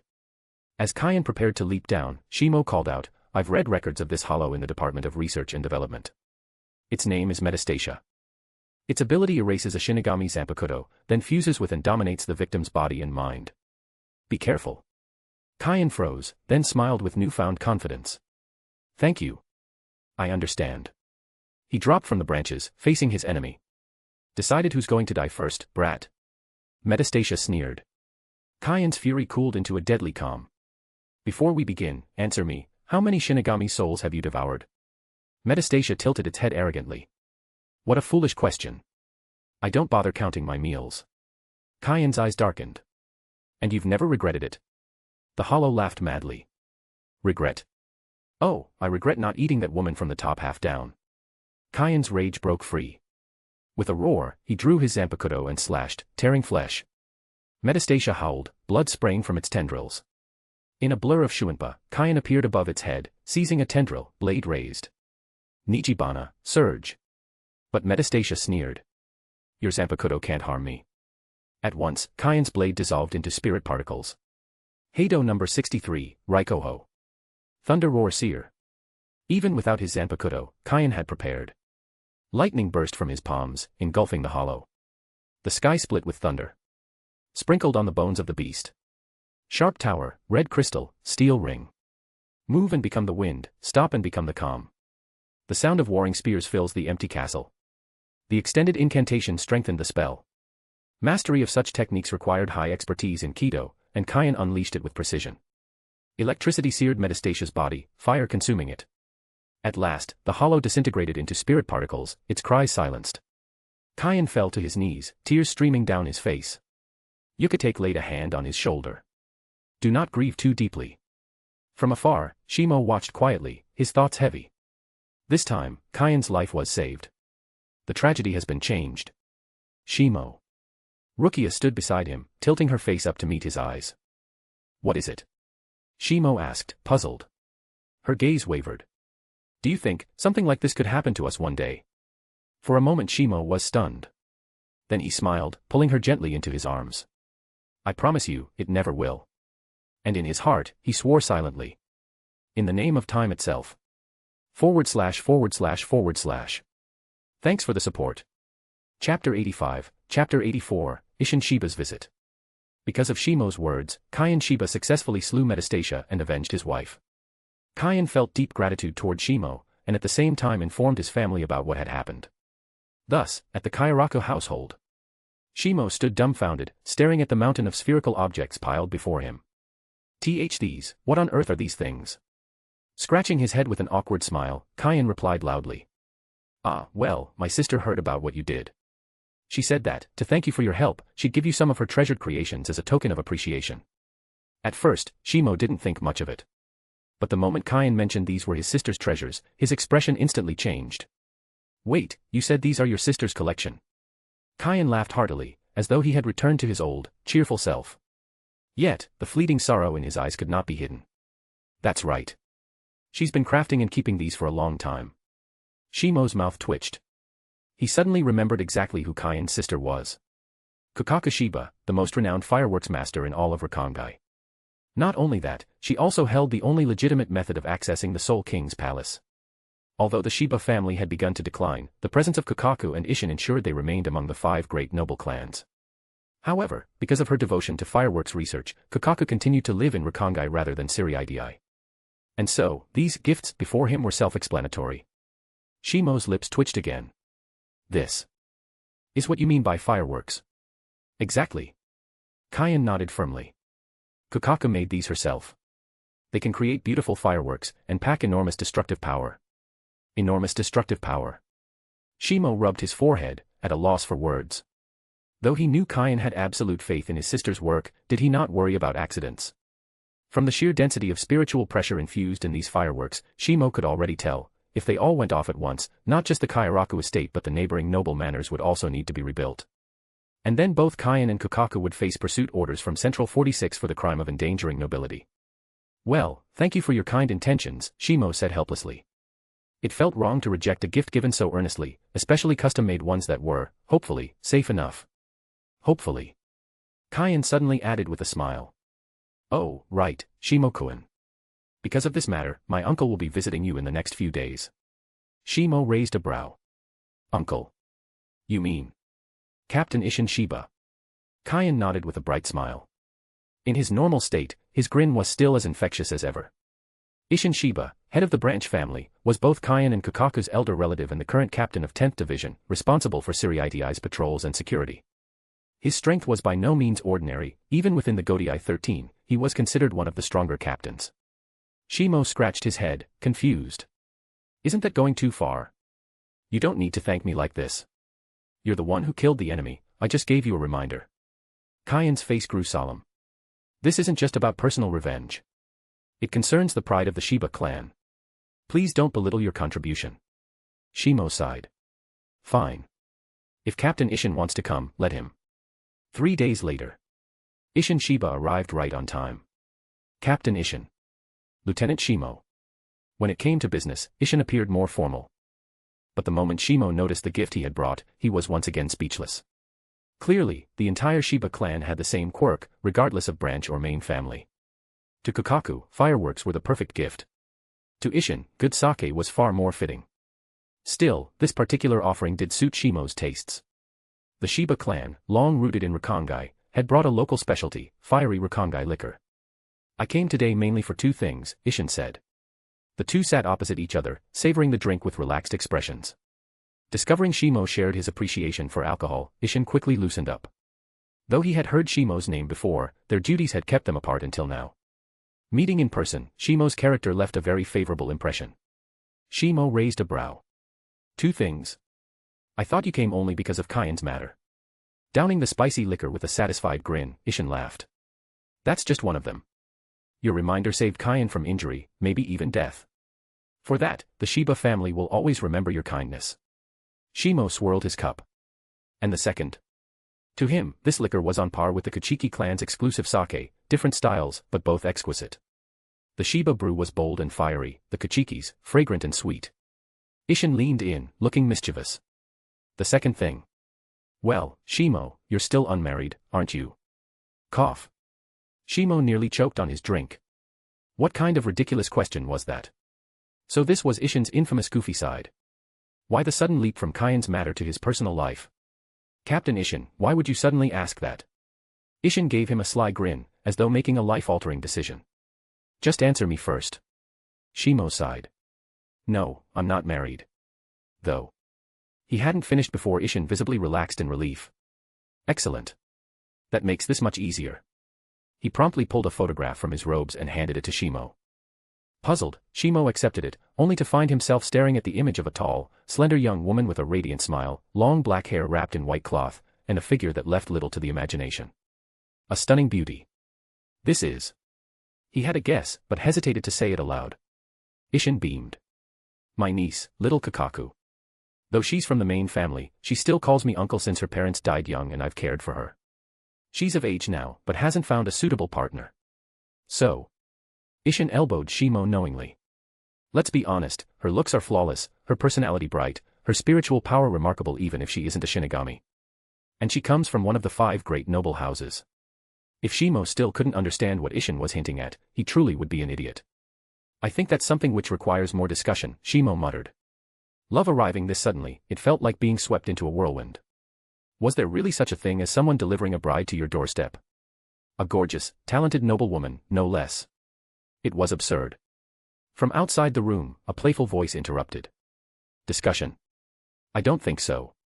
Shimo's face fell. That familiar pink, flower-patterned Haori entered his sight. Kyoraku Shunsui sat himself down beside them without ceremony, pouring his own cup of liquor. Now. With such a good offer, why bother discussing it? Excellent Rakongai liquor like this is rare indeed. Cheers, in-law. Isshin blinked, then burst into laughter. Ha ha ha. Let's drink. And so the two irresponsible old men began conspiring how to force their junior into marriage. Shimo tried desperately to defend himself. Shouldn't you at least respect my opinion in this matter? But Shunsui waved it off casually. No need. For the sake of our family's future, this is something only the heads of house can decide. Even if Isshin's just the branch head, he still has authority when needed. The situation was spiraling far beyond Shimo's control. He rubbed his chin, wondering when exactly did things derail so badly. Shiba Kyoraku. Unexpectedly, the photograph showed Kyoraku intact, smiling brilliantly, her robes embroidered with the whirlpool crest of the Shiba clan. On her left arm was the tattooed kanji for sky, adding to her wild beauty. The Shiba naming custom was unique, using animals to symbolize their closeness to nature and to reflect their abilities. Captain Zanpakutō, Nijibana, was a rare water-element Kaidō-type blade. Though spearmen have rotten luck, Shimo's intervention had slightly shifted Kyan's fate. Kyoraku's mastery lay in fireworks and Kaidō, both aligned with the sky. As for Iwaju, his powers are stone-based. Though the Shiba had fallen, their possession of the only route to the Soul King's palace gave them undeniable weight in Soul society. But a bride delivered to his doorstep. Shimo looked at the photo, torn. Should I accept? Or should I accept? Or should I accept? By the end of the meeting, Isshin and Shunsui were already calling each other in-laws. Before leaving, Isshin arranged for Shimo to visit the Shiba household at month's end. Despite Shimo's resistance, Shunsui invoked his authority as Kyoraku clan head, leaving Shimo no choice. Honestly, boy, Shunsui smirked, you're just pretending to complain. Deep down, you're thrilled with this good fortune, aren't you? Shimo sighed in exasperation. Shiba residence. Rakongai, Junranin district. Shimo stared at the eccentric Shiba estate, a foreboding chill in his heart. Did I agree to this far too hastily? The house was rough-hewn, still showing traces of unfinished repairs. Behind it rose a massive chimney sealed with Kaidō spells. On either side of the home were enormous stone-carved arms, bent over the roof to hold up a great banner bearing Kai and Shiba's name, appropriate, since Kyan was the acting head. But now, there was no turning back. Shimo glanced gloomily at the men beside him. "Tell me, you foolish old geezer, why are you here too?" Shunsui shaded his eyes with his hand as though surveying the distance, his gaze fixed on the Shiba residence. "As your only elder, of course I had to come. Marriages between noble clans aren't child's play." Shimo felt black lines crawl across his forehead. Coming from him, of all people. This entire marriage scheme had been decided in a few casual sentences by these so-called elders. Truly shameless. With a heavy sigh, Shimo strode toward the Shiba home. ////. Thanks for the support. Chapter 86, Chapter 85, Shiba Kyoraku's decision. At the Shiba household. As Kyoraku Shimo approached the unusually structured building, he suddenly heard a hearty laugh from within. "Ha ha ha. Of course I don't mind.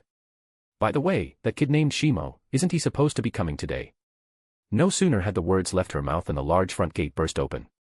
A striking woman stepped out. She had long black hair tied beneath a pale headscarf, a crisp and confident smile on her refined face. Tattooed in bold black ink on her left arm was the character, Ku, meaning sky. There was no mistaking her identity. "Shiba Kyoraku. You are?" she asked, tilting her head slightly. "That face looks so familiar. Even though I'm pretty sure I've never seen you before." She began circling Shimo, carefully inspecting him up and down. Then, as if struck by sudden realization, she clapped her right fist into her left palm and exclaimed. "You must be my fiancé, Kyoraku Shimo, right?" Shimo was utterly speechless.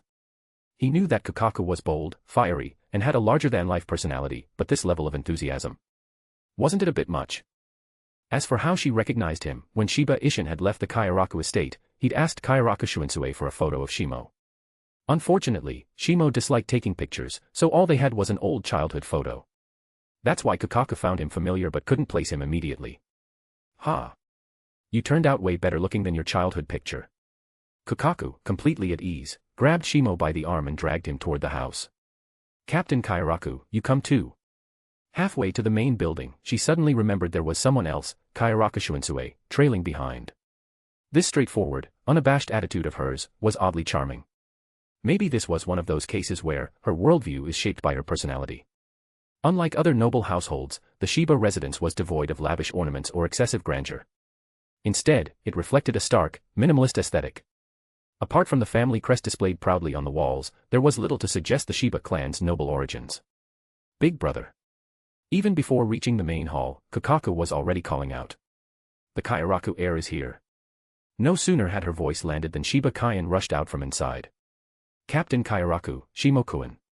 He wore his usual bright, infectious smile, sunny enough to lift anyone's mood. Kyan seemed to have already shaken off the shadows of his past. "Kyan-kun," Shimo responded with equal respect. Respect, after all, was something mutual. "Where's Ishin?" asked Shunsui. Kyan offered a sheepish grin. "Uncle went out to pick up some premium spirit liquor, figured we'd need it for today." Unlike the other noble clans, the Shibas truly had no sense of aristocratic stiffness. The four of them gathered around the scarlet wooden table and sat down casually.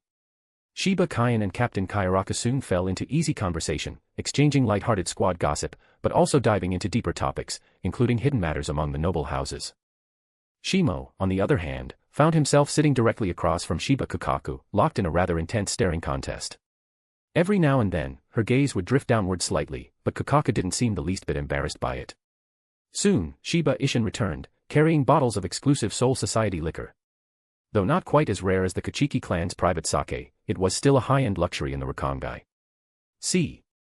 I wasn't lying, was I, Shimo?" Ishin flopped down beside Shimo without hesitation, bumping him playfully with a shoulder. "So. What do you think of my daughter?" Kyoraku casually tucked a strand of hair behind her ear, her smile radiant as she looked at Shimo. Shimo thought for a moment before replying seriously. "As a man, this kind of offer is hard to refuse, but I'd rather respect Miss Kyoraku's own wishes. Besides, I'm sure you're aware of what's going on with Kachiki Rukia." Even in the face of temptation, Shimo chose honesty. It wasn't that he wasn't interested, he simply didn't want to make choices that disregarded others' feelings. After all, it's like admiring a flower in a garden, you can appreciate it, but ripping it out just for your own viewing pleasure. That's not right. It's a simple truth, but one that few people can actually live by. Shimo was glad he could. But Isshin's reaction was far from angry. Haha. I already talked this over with Kyoraku. We'd never force one of our own to marry someone they didn't like. Whatever happens, it's up to you two young people to figure it out. Shimo turned toward Kyoraku, only to find her still gazing at him, but this time, her expression had changed. With a calm smile, she said, I'm glad you were honest, especially with someone you've just met. As for the marriage arrangement, maybe we can try building something from scratch. Her last words trailed off as a question. And how exactly would we do that? Shimo asked, puzzled. Yesterday, Isshin said, Captain Kyoraku and I submitted a transfer request to Captain Unohana, requesting to place Kyoraku into the 4th Division. If everything goes smoothly, added Shunsui, she'll become a member of your squad. Shimo immediately broke into a cold sweat. And Captain Unohana didn't kill you for that? Shunsui raised a brow. What kind of question is that? Am I not the 8th Division's captain? I've got some clout, you know. Captain Unohana may have a past, but she's mellowed out a lot. Don't worry, she'll accept her. Isshin nodded. Kyoraku's skill in Kaidō is excellent, honestly, even better than Kaien's. Kaien scratched his head sheepishly. She's got real talent, I can't deny it. Shimo sighed. They were missing the entire point. He had a bad feeling the 4th Division was about to become an absolute battlefield. Hopefully, he'd survive whatever chaos was coming. Later, 4th Division Barracks. Captain Unohana, this is, Shimo hesitated, unsure how to introduce the woman beside him. After leaving the Shiba estate, Kyoraku had followed along to the Siri. Given the indefinite nature of soul longevity, their families weren't rushing anything. For now, as Kyoraku had said, they'd take their time and see how things developed. So Shimo had brought her directly to the 4th Division. Fiancé. Kyoraku declared without hesitation. She didn't dislike Shimo, on the contrary, his sincerity and principles had won her over. He had saved Kaien's life through timely information. And he had respected her freedom to choose. Even if she didn't say it aloud, in her heart, Kyoraku had already accepted him. Unohana Retsu's ever-calm face lifted into a faint smile. Yet in the warm atmosphere of the captain's office, the temperature somehow dropped. A member of the Shiba clan, she asked, still smiling. I assume you're the one Captain Kyoraku and Captain Shiba mentioned in their recommendation letters. Kyoraku's instincts flared. Things didn't seem as simple as she had imagined. This woman, captain of the 4th Division, and once the original Kenpachi, held a strange and unreadable hostility in her eyes. And given her own clan's secret records, Kyoraku knew full well what that history meant. Yes, that's me. Without warning, she grabbed Shimo's arm and pulled it close to her chest, declaring her ownership with exaggerated pride. Shimo scratched his nose, staying perfectly still like a log. The softness pressed against his arm was very noticeable, but under Unohana's increasingly ominous gaze. Being a lifeless log was definitely the best option. Still, it did feel kind of nice. Unohana continued with a polite smile. Despite your dual recommendation, all new recruits start at the very bottom. Beginning tomorrow, report to the General Medical Ward and help with daily tasks. Kyoraku blinked. Wait, what kind of rule is that? Aren't new members supposed to choose between the entrance exam or a challenge match for a seated position? Unohana tilted her head, still smiling. I am the captain of the 4th Division. I set the rules. But if you insist on the challenge option, I'd be happy to conduct the test myself. Kyoraku inhaled sharply. On second thought, starting from the bottom sounds perfectly nice. Faced with life or death, she chose life. A combat test judged by the first Kenpachi. No thank you. Especially since this supposedly gentle woman was clearly gunning for her. And the reason? Undoubtedly related to the men currently standing beside her. Why is Shimo so popular anyway? She muttered under her breath. Unohana, still smiling, nodded. Good. Just go see Isane, she'll handle your registration and task assignments. Then she turned to Shimo. Shimo-kun, it's been a while since we sparred, hasn't it? I've finished my paperwork for the day. Shall we head to training ground number 4? Kyoraku's grip on his arm instinctively tightened. Why the training ground? Shimo sighed. Hana-ne, could you at least finish the last stroke of your signature before declaring a spar? Also, didn't we just spar yesterday? Unohana didn't answer. Her smile remained unchanged. So did her expression. But the room's temperature plummeted several degrees. 4th Division, training ground number 4. The dojo-like facility loomed in front of them. Under Kyoraku's firm insistence, Shimo had brought her along. Inside, Shimo and Unohana each grabbed a wooden sword from the racks. Given the risk of destroying everything if they used their Zanpakutōs, they always used wooden swords when sparring. But today, Unohana was different. Her demeanor calm as ever, but her presence, charged with deadly aura, radiated beauty and danger. "Shimo-kun," she said sweetly. "Like always, give it everything you've got." A bead of cold sweat trickled down his temple. So this is Unohana in black belly mode. Every word she spoke carried layers of hidden threat, so complex it would leave even a seasoned flirt speechless. "I'll start." She raised her sword and vanished on the spot. Clang. Instead of dull wooden thuds, their blades clashed with the ring of steel. As Unohana's strikes grew faster, the very air cracked with sound. Shimo's own swordplay exploded in intensity, his strikes coming like a storm. No spiritual pressure. Just pure sword techniques, so sharp, Kyoraku didn't dare get close. She stared, stunned. Shimo's really this strong. Why has Big Brother never mentioned this? The limitless path of swordsmanship. Shimo's sword burst with rising energy, his strikes reaching a new level. Flash Blossom. A technique combining specialized shuinpa and precision strikes. Crack. A sharp snap echoed through the dojo. The wooden swords clashed and broke. The spar was over. // Thanks for the support. Chapter 87, Chapter 86, a long-awaited check-in task, the 11th Division. Unohana stared in mild astonishment at the broken wooden sword in her hand. It's only been a day. Yet, Shimo's wooden blade had also splintered at the same moment, leaving little difference in timing. "Looks like it's another draw," Shimo said with a smile, raising his fractured sword. Unohana blinked in surprise, then gave a gentle smile. In sword, there is only victory or defeat. There is no such thing as a draw. Everyone's understanding of the sword is different. If you've won, then it is a win. You need not worry about my feelings. Nearby, Shiba Kyoraku pulled out a little notebook from who knows where, scribbling furiously inside it. Every so often she'd lift her head, her expression flashing with exaggerated realization. So that's how it is. After cleaning up the broken practice swords, Shimo walked over curiously. "What are you writing in there?" Kyoraku spread the notebook open, and Shimo glanced at it, then unconsciously read aloud. The type Shimo likes, gentle older sister type, someone who restrains her movements and demeanor in daily life. Aim to emulate Captain Unohana as much as possible. Before he could finish reading the next line, the temperature in the 4th Division's training ground suddenly plummeted to freezing. Unohana froze in place. Sensing danger, Shimo grabbed Kyoraku's pale hand. "Run." The suffocating spiritual pressure of the first Kenpachi surged across the training grounds. Thankfully, Shimo had already dragged Kyoraku far away by the time Unohana's spiritual pressure fully erupted. Only when they reached the 6th Squad's barracks did Shimo finally breathe out in relief. "Why were you writing that kind of thing in your notebook?" he asked, still bewildered. Kyoraku burst out laughing. "Ha! Isn't it obvious? I'm just trying to become the type of person you like."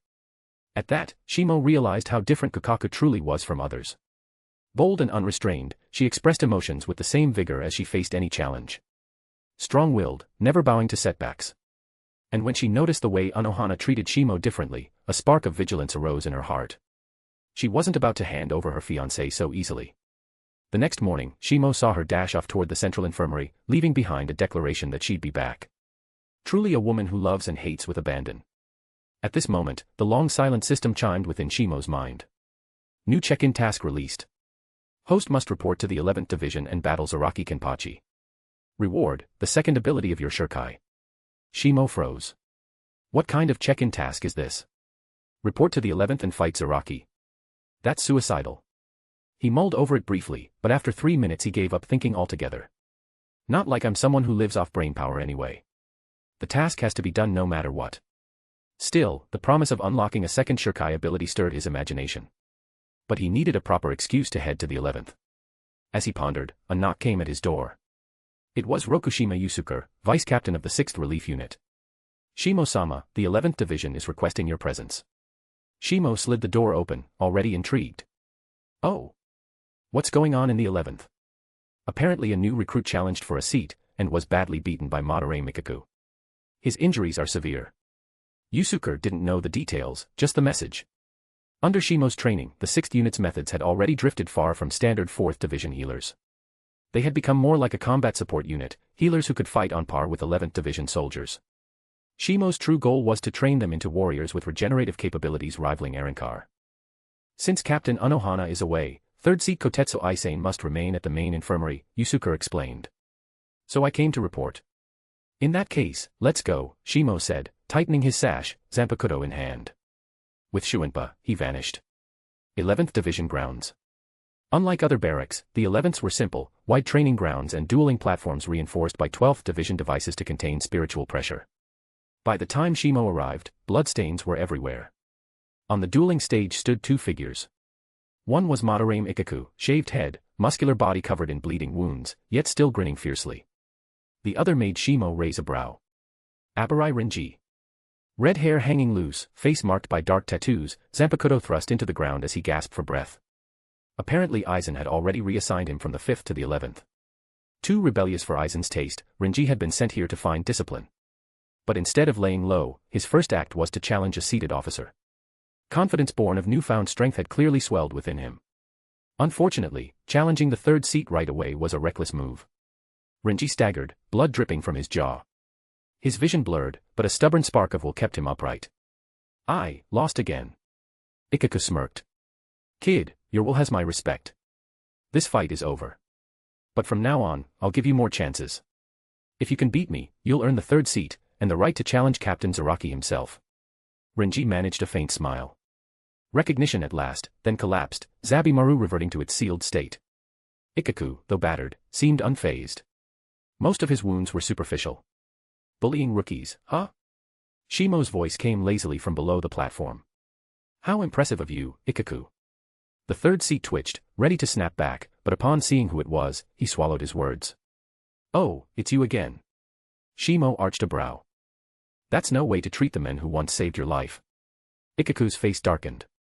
TCH. You still bringing that up? Damn it. Fine. One of these days I'll save your hide, then we'll call it even. Shimo smirked. For now, get Renji to the infirmary. If he bleeds out, you'll have more than trouble explaining. Grumbling, Ikaku slung Renji over his shoulder. Shimo suggested establishing a permanent aid station within the 11th Division barracks, staffed by 4th Division healers on rotation. Their reckless fighting demanded immediate medical attention more often than not. Casting Kaidō, Shimo's healing light wrapped around Renji, and extended to Ikaku as well. His level in healing arts rivaled that of the current Kaidō chief, surpassing nearly every healer save perhaps Unohana herself. Just as the glow of Kaidō faded, a rough, gravelly voice cut through the air. Finally, you're here. Let's fight to the death. Kenpachi Zaraki loomed behind him, Zanpakutō already unsheathed, jagged-edged Haori fluttering. His face radiated unrestrained hunger for battle. From his shoulder, Yachiru Kusajishi peeked out excitedly. Shimo-chan. Careful, okay. Ken-chan's really happy today. Make sure you survive. Shimo's lips curved into a dangerous smile. Yachiru, how do you know I'll be the one to lose? His killing intent burst forth, intertwining with his sword, terrifying and suffocating. Ikaku, still nearby, gasped for breath under the crushing weight. This monster. How has he grown this strong so fast? Everyone clear out of the barracks. Ayasegawa Yumichika barked, immediately evacuating the 11th's members. In moments, the barracks were empty, leaving only two titans. Zaraki stretched his arm, Zanpakutō pointing at Shimo, grinning wildly. Come on. Give me the fight I've been waiting for. I've searched everywhere for you. Shimo pressed his thumb against his Zanpakutō's guard, steel sang as the blade loosened in its sheath. Golden spiritual pressure roared around Zaraki, shaking buildings and splitting stone. At the same time, Shimo's condensed crimson spiritual pressure exploded outward, colliding against Zaraki's aura. Pressure waves rippled through the barracks, scattering rubble and tearing at the air itself. Ha ha ha. A strong opponent at last. Zaraki bellowed with manic joy, swinging Nozarashi as the battle began. The instant their blades clashed, a shockwave erupted, leveling buildings and unleashing spiritual energy in every direction. / Thanks for the support. Chapter 88, Chapter 87, Battle with Zaraki Kenpachi. Bonus. The alarms across Siriitii blared suddenly, sharp and urgent. All divisions sprang into motion. Level 1 alert. 2 Captain-class Ryatsu signatures detected within the 11th Division barracks. Several captains, sensing the abnormality, immediately used Shuinpa to head toward the 11th. Meanwhile, the battle between Shimo and Zaraki had only just begun. Their Zanpakutō met, crimson and gold spiritual pressure entwining like ravenous beasts, devouring one another. Zaraki's eyes gleamed with exhilaration. He had found someone who was like him. A man who, once battle began, could not suppress his instincts. For Kenpachi, reason in combat was like a sheath on a blade, useless. Only instinct led to victory. His wild, unrestrained slashes crashed down in endless succession, frenzied and ferocious, like lightning splitting the sky, like rain in a storm. The chaotic surge of golden spiritual pressure began to dominate the battlefield. Is that all you've got? Kenpachi roared, his tone growing ever more arrogant as the fight consumed him. Too weak. Far too weak. Every swing of Nozarashi struck with the weight of a war hammer, reverberating like thunder. This was the kind of fight Kenpachi lived for. Shimo did not retreat. Instead, he advanced, his crimson spiritual pressure coiling around him like countless blood-red serpents, snapping at Kenpachi's golden aura. Ichito Ryu. One strike style. Lowering his stance, Shimo drew his blade in a flash. A dazzling arc of blood-red light, like a crimson moon, exploded from his strike. Kenpachi froze for a heartbeat, then grinned savagely. Ha! Now that's more like it. He brought his Zanpakutō down full force against Shimo's crimson slash. Blood sprayed like a fountain, soaking the ruined earth. Your strike, too slow. Shimo's eyes cut into Kenpachi's will like blades of their own. To face a beast, one must tame it. The battle just only begun. Zaraki ignored his wounds, pain only drove him further into ecstasy. The sting of blood made him swing faster, wilder. His style was madness incarnate. But no matter how ferocious, it failed to land on Shimo. The more wounds Zaraki took, the more exhilarated he became. Too much fun. This is too much fun. Their swords collided again. Boom. The ground caved in across several blocks. What little remained of the 11th Division barracks was reduced to rubble. From a safe distance, 11th Division members watched in horror. Ah, guys. I think we just lost our barracks. Lieutenant Shimo, he's actually fighting Captain Zaraki evenly. Just how did he train to reach this level? The gap keeps widening, this is insane. By now, other captains finally arrived, only to be greeted by devastation. Two figures clashed amid the ruins, their spiritual pressure tearing everything apart. Can someone explain what in the world happened here? Kyoraku Shunsui asked, utterly stunned. Wasn't Shimo safely stationed in the 4th Division? He'd even arranged a fiancé for the boy to settle him down. So why was he suddenly battling Zaraki? Captain Kyoraku. Ikaku's voice cut through the crowd. Even bloodied, his bald head gleamed conspicuously. Shimo came to heal our men, Ikaku explained. But when Captain Zaraki returned unexpectedly, well, you know his personality better than anyone. The moment he sensed Shimo's Ryatsu, a fight was inevitable. Shunsui stroked his beard thoughtfully. So this whole mess was Zaraki's provocation. Ikaku hesitated, then nodded. Shunsui sighed in relief. Good. Then Zaraki can take responsibility. Shimo was dragged in against his will. Ikaku gawked. But, Captain. The entire 11th Division barracks is gone because of them. Shuansui's tone sharpened, his presence as an old captain pressing down. Are you suggesting Shimo is at fault? Ikaku shrank under the weight of that authority. Meanwhile, Unohana pressed her right hand lightly to the braid before her chest, left hand resting on her Zanpakutō's sheath. Her gaze shimmered with excitement. What a magnificent battle. Ahem. Captain Unohana. Shunsui immediately tried to dissuade her. Things are chaotic enough already. If you step in, the situation could spiral beyond control. Central 46 would have no choice but to punish Shimo severely. Unohana's eyes never left the battlefield. After a long pause, she smiled gently. I understand the weight of the matter, Captain Kyoraku. Do not worry. Shunsui exhaled slowly. Good. As long as you understand. At that moment, more people arrived, Soifan, Jin Ichimaru, Aizen Sosuke, Byakuya Kuchiki, and even the sickly Yukitake Jushiro. All that greeted them was a wasteland. My, what a spectacle, Jin drawled, smiling with false cheer. Who would have thought Lieutenant Shimo was this strong? Indeed. His performance has exceeded expectations, Aizen said smoothly, wearing his ever-gentle smile. Shouldn't we stop them now? Soifan demanded, frowning. Wait, Yukitake coughed, forcing himself to speak. The battle has reached its peak. If we interfere now, we'll become their targets as well. That would only escalate the destruction. Exactly, Shunsui agreed. Instead, let's reinforce the area. We can erect a Kaidō barrier to contain the fallout. The captains spread out, their chants weaving together. A vast Kaidō barrier rose around the 11th Division grounds, sealing the chaos within. Inside the barrier, the contrast was stark, Zaraki, drenched in blood yet grinning wildly, and Shimo, spotless, his every move sharp and precise. Even veteran captains felt uneasy. Shimo's strength, it's beyond what I imagined, Shunsui admitted, stroking his beard. It wasn't just overwhelming spiritual pressure, Shimo wielded refined swordsmanship and uncanny shunpa that let him slip through Zaraki's storm of blows. Kenpachi Zaraki, however, showed no sign of waning. His aura only grew more savage. And then, with a guttural laugh, he reached for the cloth over his face. Looks like I'll have to remove the restraints to fight you properly. He ripped off his eye patch, unsealing the limiter suppressing his immense spiritual pressure. Golden spiritual pressure erupted like a pillar of light, engulfing everything around him. Well, well.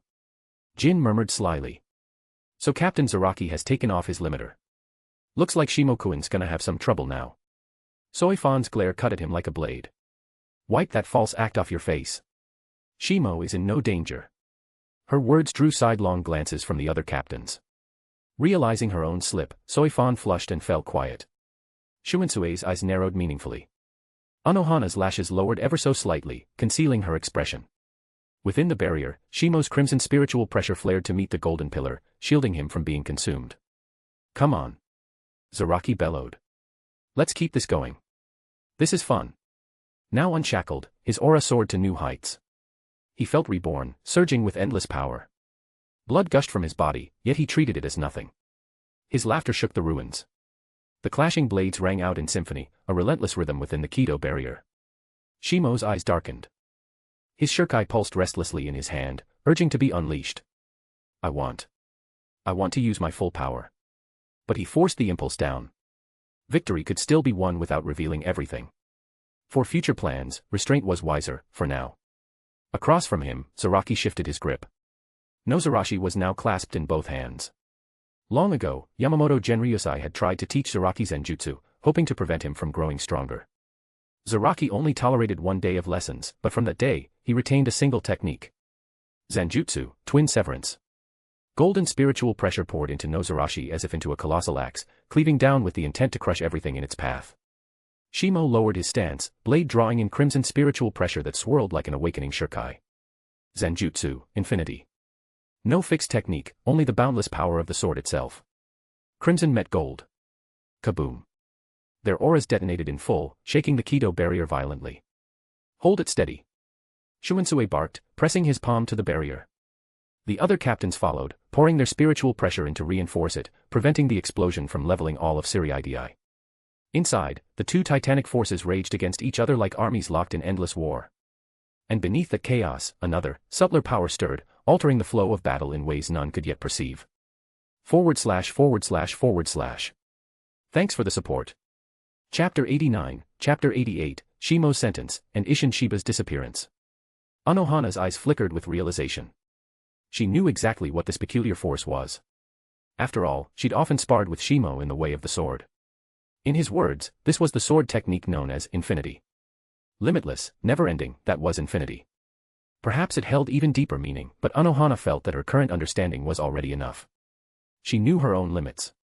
The realm beyond that was not something she could tread, at least not yet. Is the fight finally over? Soifan's voice held a subtle hint of nervous tension. Unohana glanced at the second division captain with mild surprise, then smiled gently. If nothing unexpected occurs, the moment their clashing ryatsu subsides, we'll know the outcome. Soifan let out a breath of relief. That would be ideal. Maintaining this Kaidō barrier is exhausting. I have a backlog of urgent second division missions to attend to. Her last words felt more like a thinly veiled excuse. Of course, among the gathered captains, each a seasoned veteran, none missed the subtle shift in Soifan's demeanor. Boom. Boom. Boom. The Kaidō barrier trembled violently under the continued impacts. Destruction is always easier than protection, at least several times over. It was only due to the combined spiritual pressure of multiple captains that the barrier had endured this long. Gradually, the crimson and gold spiritual pressure began to wane. Like a sudden summer storm, it came fiercely, but faded just as fast. Under the eyes of all present, the fierce clash between two monsters finally came to a close. Crimson spiritual pressure raged within the barrier. Shimo, empowered by his infinity skill, had firmly taken the upper hand. But the battlefield within was a scene of devastation. Both Shimo and Zaraki lay sprawled across the rubble, uniforms tattered, their bodies covered in wounds. Blood pooled around them, flowing down their bodies and forming rivulets across the ground. As the Kaidō barrier dissolved, the captains rushed forward. You good now, kid? Kyoraku Shunsui gave Shimo a half-annoyed, half-exasperated glare. Hey, what could I do? Shimo chuckled weakly. You know Captain Zaraki's personality better than I do. There was no blame in Shimo's tone, and rightly so. If he hadn't deliberately come to the 11th Division, it's unlikely he and the perpetually lost Zaraki and Yuichiro would have ever even crossed paths. All unrelated personnel, stand back. Unohana's voice rang out, cold and commanding. The wounded need immediate medical attention. Ken-chan. Ken-chan. Yuichiro Kusajishi had somehow zipped over to Zaraki's side and beamed cheerfully. Did you have fun this time? Zaraki's gaze drifted toward Shimo, and he gave a barely audible grunt. Yeah, that was fun. Then he closed his eyes, slipping into deep sleep. To him, the post-battle nap was just as important as the fight itself. Once it was clear neither of them was in mortal danger, the other captains gradually dispersed, leaving the rest to Unohana. Though reluctant, Soifan also departed, as she genuinely had urgent missions waiting. As for the rubble that was once the 11th Division barracks, that would be their own mess to clean up. After all, it was their captain who started the whole thing. Shimo had merely been a passive participant. Any formal punishment would be symbolic at best, barely a slap on the wrist. Unohana knelt beside Shimo, assessing his injuries. At a glance, she immediately sensed something strange. Shimo-kun, you're... She stopped herself mid-sentence, withdrawing the thought. Then, with a wave of her hand, she began emergency healing using Kaidō. Take both patients to the 4th Division Infirmary. As for the 11th Division's reconstruction, 3rd seat Motorame, it's yours. From the crowd, a bald head emerged. But, Captain Unohana. Is there a problem? The temperature seemed to plummet. Ikaku swallowed his words. No, ma'am. Yuichiro, dragging her Zanpakutō, gave the crowd a cheeky wave. Good luck, everyone. I'm going to take care of Ken-chan. With that, she bounced off after Unohana.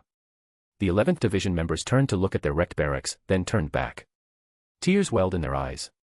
This mess would take forever to clean up, even with help. Lying on the stretcher, Shimo gazed up at the brilliant blue sky, a sense of peace washing over him.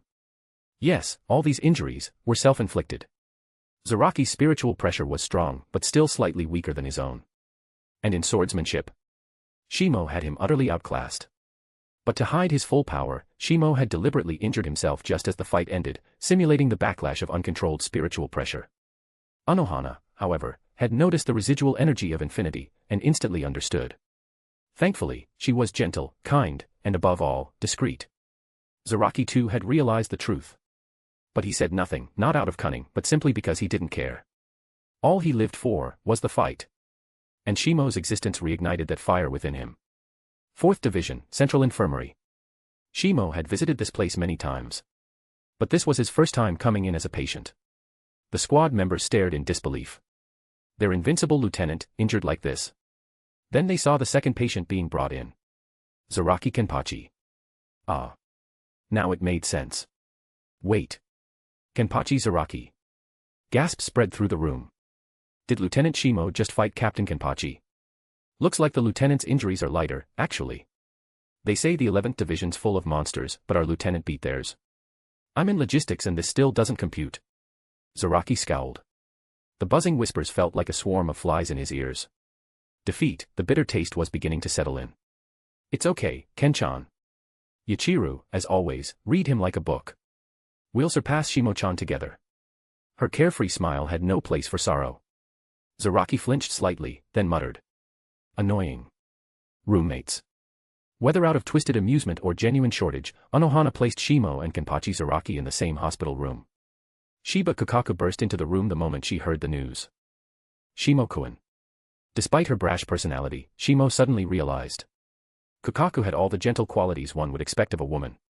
Qualities that were often overshadowed by her bold demeanor. The moment her hands touched his, she noticed. You're not as hurt as I thought. Relieved, she sighed. I thought I'd become a widow before I even got married. Shimo. Since you're okay, I'll let you rest now. Beaming, she added. Recover well. I'll become your right-hand woman in no time. She bent down and pressed a cool kiss to his forehead. As she left the room, Shimo stared up at the white ceiling. A faint smile crept onto his lips. Soon after, Yuichiro came bouncing in with a grin. Shimo-chan. Thanks for giving Ken-chan such a fun fight. This is a gift from us. She held out 2 hands, overflowing with konpito, sugar candy. Shimo blinked, then looked to the other bed. Zaraki growled. Yachiru, you talk too much. Shimo smiled and accepted the candy. To Yachiru, Kanpito was sacred, it represented their bond. That she gave it to him meant something. Then. Check-in task complete. Distributing reward. Congratulations. You have unlocked your Shurikai's second ability, spatial severing. Shimo's eyes narrowed. So his Zanpakutō, Akatsuki, was still time-based. But check-in tasks granted spatial abilities. From spatial suspension to spatial severing. On the surface, they seemed simple. But only he knew the true potential hidden within. As for time-based powers, those, he had to earn it himself. Within his Zanpakutō's inner world, the staircase of time remained his fastest path to growth. Currently, he could stop time for 7.13 seconds. Twice. His ability to reverse time hadn't improved. But he felt it. That long-dreamed-of power was close. First Division, Captain's Office. Kyoraku Shunsui, Yukitake Jushiro, and Unohana sat quietly. Yamamoto Genryusai sat at his desk, stern-faced. Captain Zaraki of the 11th Division challenged Lieutenant Kyoraku Shimo without authorization. The battle that followed destroyed the entire 11th Division barracks. His powerful voice echoed through the room. This incident has drawn the attention of Central 46. However, due to Captain Zaraki's unique nature, and the fact that neither combatant released their Zanpakutō, Central 46 has deferred judgment to me. I will now hear your thoughts. Shunsui immediately spoke. Old man Yamamoto, our Shimo's innocent. He was just doing his job. Unohana nodded after a moment's pause. Shimo-kun was forced into battle. He didn't initiate anything. Yamamoto turned to Yukitake. My judgment, head captain, is the same. Shimo is not at fault. Silence. Then Yamamoto closed his eyes like a weary old man. Very well. This shall be the verdict. Shimo was sentenced to 5 years of confinement in Siri-idi. In effect, a slap on the wrist. A formality. Zaraki, however, was exiled to the border of South Rakangai to fight Hollows. Also for 5 years. Shimo thought to himself. For someone like Zaraki, that's more like a reward. Well, I suppose I'll take the chance to rest. 5 years later. At the Kyoraku residence, Shimo looked up, shocked. Captain Ishin is missing. Shuansue's face was grim. According to the Department of Research and Development, they've lost all trace of Shiba Ishin's Ryatsu. He may be dead. Or worse. He's defected from the Soul Society. // Thanks for the support. Chapter 90, Chapter 89, Nell's Super Headbutt. The sudden news left Shimo momentarily stunned. The disappearance of Shiba Ishin was beyond his expectations. Hadn't the first-generation White Hollow already been slain by his hand? Not only was the body gone, it had been shattered into spirit particle fragments. The cause of his disappearance remains unconfirmed. Shuansue's expression was grave as he explained. The loss of the 10th Division's captain has left Old Man Yama rather unsettled. Lately, the 1st Division has been on edge, you'd better not walk straight into their blades. Shimo naturally took Shuansue's warning to heart. Until his strength reached a new qualitative leap, he had no intention of provoking the volatile, combustible Genryusai Yamamoto. Before Captain Ishin went missing, did anything unusual happen? Shimo asked, hoping to infer the truth. Shunsui shook his head, then continued. His last known location was in the human world, in a city called Naruki. Prior to that, there were several cases of Shinigami being mysteriously attacked there. Ishin went to investigate those incidents. He paused, fixing Shimo with a serious gaze. According to the Department of Research and Development, Naruki City experienced a massive fluctuation of mixed Ryatsu. We believe Captain Ishin's disappearance is closely tied to that disturbance. Shimoku nodded in understanding. If the timeline aligned, this was about when the holification incident should have occurred. But since he had already killed the original White himself, things were taking an unusual turn. Of course, it was possible that Aizen had gone on to create a second or third generation. Maybe even bizarre new constructs. That's all there is for now, Shunsui concluded. In Ishin's absence, the 10th will be managed by Lieutenant Matsumoto Ranjaku and 3rd Seat Hitsugaya Toshiro. Speaking of which, Hitsugaya is a prodigy from the Shin-O Academy. Shimo, if you faced him, would you feel any pressure? Shimo smirked helplessly. Stupid old man, would you believe me if I said yes? Even if Toshiro wields the most powerful ice-type Zanpakutō in Soul Society, with limitless potential. Well, never mind. I should report to the Captain Commander, my sentence has ended. Shunsui blinked, recalling Shimo's past deeds. Watching his retreating figure, the smile that surfaced on his weathered face carried unspoken meaning. This guy, perhaps he's already worthy of being head of the Kyoraku household. Clearly, the shameless Shunsui was already considering handing off part of his burdens. Ever since Shimo's fight with Zaraki 5 years ago, the so-called elders of the Kyoraku family had sealed themselves back into slumber, their sole lifespans stretched to the limit. They now had no objections about the family's future successor. Shimo had already proven himself through sheer strength. First Division Barracks. When Shimo arrived, Chojiro Sasakaibe had just stepped out, hurrying with an armful of documents stacked like a small mountain. Lieutenant Shimo. Lieutenant Sasakaibe. A routine greeting, but Shimo noticed something odd. Sasakaibe looked unusually overworked. He shook his head and set the thought aside, stepping into the captain's office. Shimo-kun, you're here, Yamamoto said, his tone slightly milder than usual. Head captain, I came about the matter of my sentence, Shimo replied directly, always the best way with Yamamoto. I understand, Yamamoto nodded. Your 5-year sentence has ended. The confinement order is lifted. Thank you, head captain, Shimo bowed in gratitude. The so-called punishment had always been lenient, more like a verbal warning. He hadn't been monitored by the Onmitsukido, nor forced to report regularly. Kenpachi Zaraki, however, still hadn't returned from the outer districts of South Rukongai. Silence settled in the room. Yamamoto's steady breathing suggested deep thought. Just as Shimo was about to excuse himself, the old voice rang out again. You've heard of Captain Shiba Ishin's disappearance, haven't you? I just learned of it from Captain Kyoraku, Shimo answered. The 10th Division is now held together only by its lieutenant and 3rd seat. The Gotei 13 lacks manpower. I want you to become the captain of the 10th Division. Shimo froze. What? Why him? Become captain of the 10th? Wasn't that a little reckless? Your battle with Zaraki already proved much, Yamamoto pressed. You are fully qualified for a captaincy. Shimo fell silent, then shook his head. Forgive me, head captain, but I must decline. Even as a lieutenant of the 4th, I can't fully manage all my duties, how could I handle a captaincy? Besides, I've heard that Hitsugaya Toshiro is exceptionally gifted and highly responsible. Perhaps he is the better choice. The meaning was clear, I'm too lazy, give the job to someone else. The prodigy next door can handle it. Yamamoto's eyes narrowed thoughtfully, glints of consideration flashing within. At last he nodded. Very well. I understand. Shimo bowed and took his leave. Responsibility should fall on the capable, he had more pressing matters to attend to. Human world, Karakura town. Though he had occasionally visited during his confinement, now he could move more freely. Yet as soon as he arrived, his brow furrowed tightly. Why is the human world filled with such mixed ryatsu? Hollows and Shinigami alike, scattered everywhere. Where once there had been a balance of hunter and hunted, now it felt like war had begun, and the Shinigami were losing ground. Looks like I have one more question to ask. He gathered spirit particles beneath his feet, stepping onto the air. The human world's spirit particles' density was far lower than Soul Society's, but Shinigami with sufficient power could still walk the skies. Urahara shop. As though expecting him, Urahara Kasuke waited lazily on the rooftop, bucket hat tilted. Yo, Shimo, he called cheerfully. Kasuke. Long time no see, Shimo greeted, landing lightly. Hasn't it only been 3 months since we last met? Urahara teased. It's different this time. My confinement order has been lifted, Shimo retorted. Ah, your first day of freedom, Urahara grinned playfully. Over the years, their relationship had grown closer. Shimo often visited the human world to see Nell and Yoruichi, which naturally led to more time spent with Urahara. I came to ask you about a few things, Shimo said frankly. I've been expecting that, Urahara replied, gesturing toward the underground training space. Let's talk below. Shimo followed without suspicion, descending smoothly into the underground chamber. The moment he entered, a joyful cry rang out. Shimo, you finally came.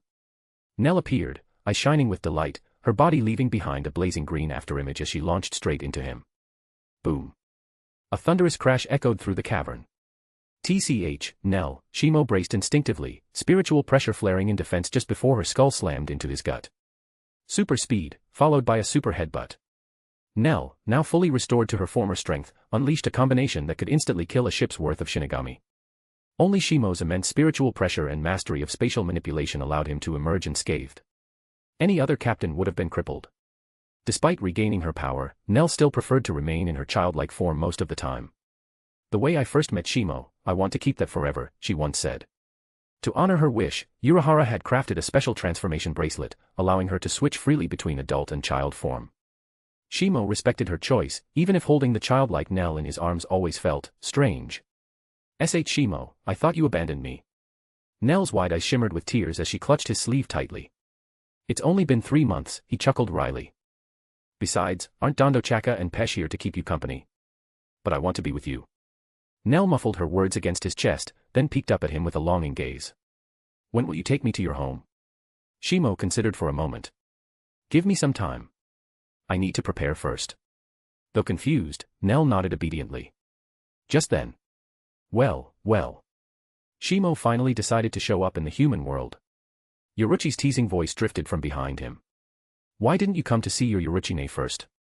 Shimo stiffened, sensing danger. Yoruchi's arms wrapped tightly around him, and she wasn't in cat form. Nell peeked out from his embrace, cheeks puffed, glaring at the woman behind him. Damn it. That bad woman's here to steal Shimo from Nell again. Shimo felt the spiritual pressure in his arms surge. Nell instantly returned to her adult form, and before he could react, both women had clung to him, facing each other with sparks practically flying. Nell-chan, this isn't stealing. It's fair competition, Yoruchi said smoothly, amusement glinting in her eyes. Teasing Nell had become her favorite pastime ever since the girl arrived.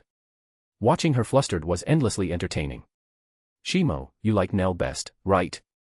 Nell's voice trembled as she sought his answer, eyes pleading. Ooh, can't say for sure, Yoruchi laughed, deliberately stirring things further. I knew Shimo before you did. At that moment, Unohana cleared his throat pointedly. Ahem. Perhaps you two should let go of Shimo. Judging by his face, he's about to suffocate. / Thanks for the support. Chapter 91, Chapter 90, The Visit, Shimo's Monstrous Power. Huh. Hearing those words, Nell quickly let go of Kyoraku Shimo. Shimo, are you alright? Don't scare Nell like that. Her voice was already choked with tears. Yoruchi Shihoin couldn't stand by any longer. She poked Shimo in the side and muttered under her breath. That's enough, little Shimo. If you make Nell cry, I'll deal with you myself. His breathing was steady, his spiritual pressure completely calm, hardly the condition of someone who'd passed out. Only someone as innocent as Nell would believe Unohana's claim, along with Kyoraku Shimo's over-the-top acting. Ahem. Shimo, leisurely, came to, gently stroking Nell's soft, sea-green hair as he comforted her. There. I'm fine. Tears still welling in her eyes, Nell looked up at him. When she saw he was awake, a warm smile slowly spread across her face. In her simple, childlike heart, as long as Shimo was safe and by her side, the world was at peace. What are you doing in the human world? Yoruchi's expression returned to seriousness as she looked at Shimo, questioning him directly. He was sitting cross-legged on a white cloth, glancing toward Unohana, who sat nearby in the same position. Yar. Don't look at me like that, Unohana said in his usual teasing tone. I'll explain everything. Yoruchi, who frequently traveled between Soul Society and the human world, didn't always have access to complete intel, unless she was on a mission specifically to gather it. A while ago, right after your last visit to the human world, actually. Unohana leaned back in thought, tapping his chin. I encountered a woman in Karakura town tainted with hollow Ryatsu. Her name is Masaki Kurosaki. A pure-blooded Quincy. She came into contact with that hollow Ryatsu because she had just fought an unusual Minos Grande. Its spiritual contamination triggered hollowification symptoms in her. At that, Shimo's eyes narrowed slightly. He had a vague idea of what this was leading to. After the first White Hollow was killed, it seemed Aizen had created a second-generation version. His experiments in the human world continued as planned. Shimo's interference may have altered the course slightly, or perhaps not at all. Masaki Kurosaki had become one of Aizen's observation subjects. And in the process, she crossed paths with Isshin Shiba. She fought that hollow to save a Shinigami. Unohana's tone turned solemn. And that Shinigami was the captain of 10th Division, Isshin Shiba. To save her, Isshin gave up his Shinigami powers and infused her soul with his own. Yoruchi and Shimo listened quietly, neither interrupting, even though Yoruchi was clearly already aware of this story. The rest, you probably know. Isshin gave up his post as captain and went into hiding in the human world. Oh, right, he said something about opening a private clinic. Unohana suddenly perked up. Ah. Today's actually the grand opening. We should go support him. At Unohana's insistence, the four of them headed to the newly opened Shiba family clinic. There was no fanfare. In fact, the only people there to support him were the four of them. Oi. Shimo. Isshin, in the middle of organizing things, looked up in surprise. Clearly, Unohana hadn't told him they'd be coming. You're here. Unohana peeked out from behind Shimo and smiled. I told him. This guy drops into the human world all the time because of Yoruichi and Nell. There's no way you could hide here without him finding out. At present, Isshin had completely lost his spiritual pressure. While still physically stronger than a normal human, the difference between him and a Shinigami like Shimo was staggering. Masaki Kurosaki was nowhere in sight. Was it worth it? Shimo asked calmly, finally voicing the question that had been on his mind. Isshin blinked, then burst out laughing. Worth it? That's a dumb question. Let me ask you something, kid. He slung an arm around Shimo's shoulders like he always used to. If Nell, Yoruichi, Rukia, or even Kakaku were in the same situation as Masaki, and you had to choose, what would you do? Shimo fell silent. I understand. I'll keep your secret from Soul Society. The mood, heavy for a moment, lightened again with Isshin's boisterous grin. He truly didn't seem troubled by the loss of his powers at all. But Shimo couldn't relax so easily. Jealousy. Trouble brewing. Yoruichi and Nell each clung to one of Shimo's arms. Who's Rukia and Kakaku? Are they trying to steal Shimo from Nell too? Little Shimo, I didn't think even Kakaku was on your list. Impressive, Yoruichi teased. Ahem. Shimo tried to cough away the awkwardness, then gave a serious answer to Nell's question. Rukia and Kakaku are like you, people I deeply care about. He gently placed a hand on Nell's head and tousled her hair. I won't abandon anyone important to me. Nell beamed with joy. She was easy to please, a single affirmation could keep her happy for days. Yoruichi, on the other hand, wasn't going to let him off the hook. Come on, little Shimo, spill it.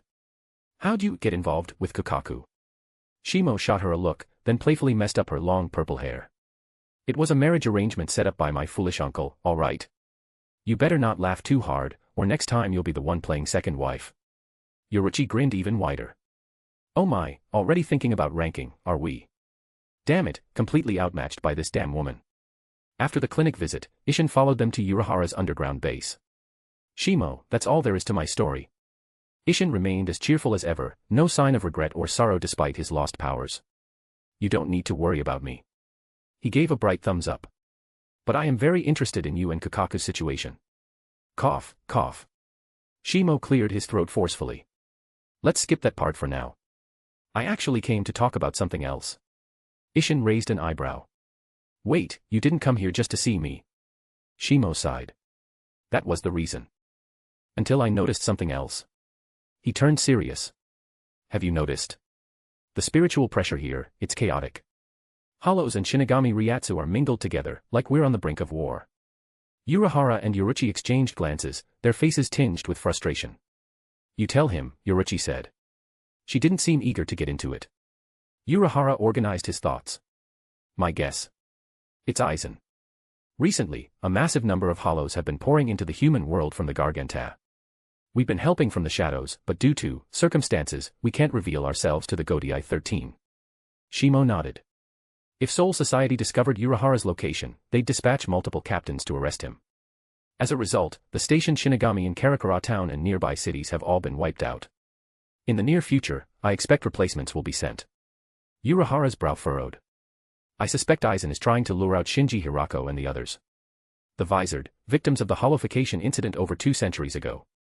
Back then, Shinji had grown suspicious of Aizen and made him his lieutenant to keep a closer eye on him, only to fall into his trap and undergo holification himself. Shinji, Unohana, Yoruichi, and the others had fled to the human world, where they remained to this day.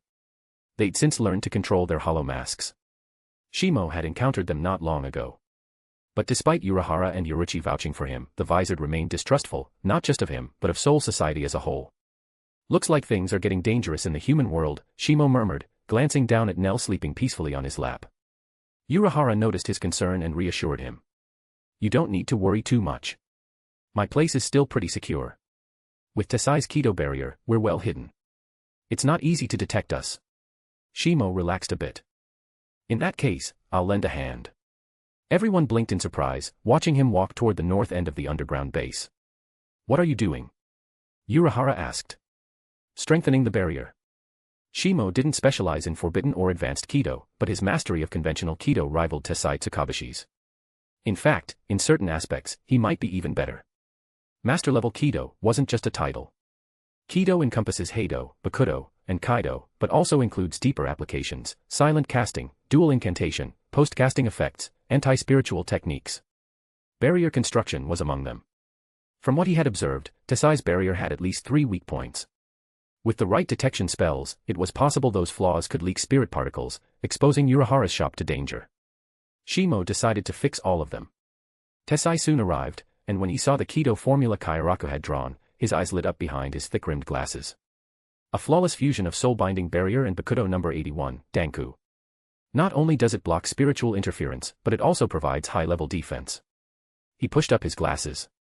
Mr. Kyoraku Shimo's Kaidō mastery is on par with mine. If he ever learns Forbidden Kaidō, he might just qualify as the next Grand Kaidō chief. Everyone was stunned. My. I didn't realize Shimo-kun was this talented in Kaidō too, Unohana chuckled, fanning himself. Zenjutsu, Kaidō, Ryatsu. I think I'm starting to see the future of Soul Society. He was clearly aware of Shimo's fight with Kenpachi Zaraki, how he obliterated the entire 11th Division barracks in the process. Now, Tesai had just said Shimo's Kaidō was on par with his own. As for Forbidden Kaidō, Unohana knew better than anyone that Shimo probably didn't need them. After all, the Shirkai of his Zanpakutō could stop time. And as the first person to ever experience it, Unohana knew just how dangerous and terrifying that ability truly was. // Thanks for the support. Chapter 92, Chapter 91, Sit Upon the Frozen Heavens, Hyarinmaru. Setting up the new Kaidō barrier didn't take too long. That was thanks in no small part to Shimo's mastery of Kaidō. Done. The spiritual pressure flowing from Shimo's fingertips gradually dissipated. Overhead, Kaidō incantations seeped into the underground chamber, spreading through every corner of the space. With this barrier, investigative soul tools won't be able to track us. Unohana gave a grateful smile. Thank you, Shimo-kun. Shimo waved it off. From now on, we're grasshoppers tied to the same rope. If Soul Society is watching you, I won't be able to run either. When the time comes, the one who ends up facing that terrifying old man might very well be me. Unohana fell silent. Something about Shimo's words felt off. Wait, what terrifying old man? Why would we have to fight him? What kind of dangerous thoughts do you come up with in your spare time? It has to be him, right? Yamamoto Genryusai Shigekuni, who else could Shimo possibly mean? Shimo-kun, I think you're over-exaggerating. Before Unohana could finish, he noticed Shimoku already striding toward Isshin Shiba. Hopefully, Shimo-kun was only joking. Isshin saw him approach. Something else you need to tell me?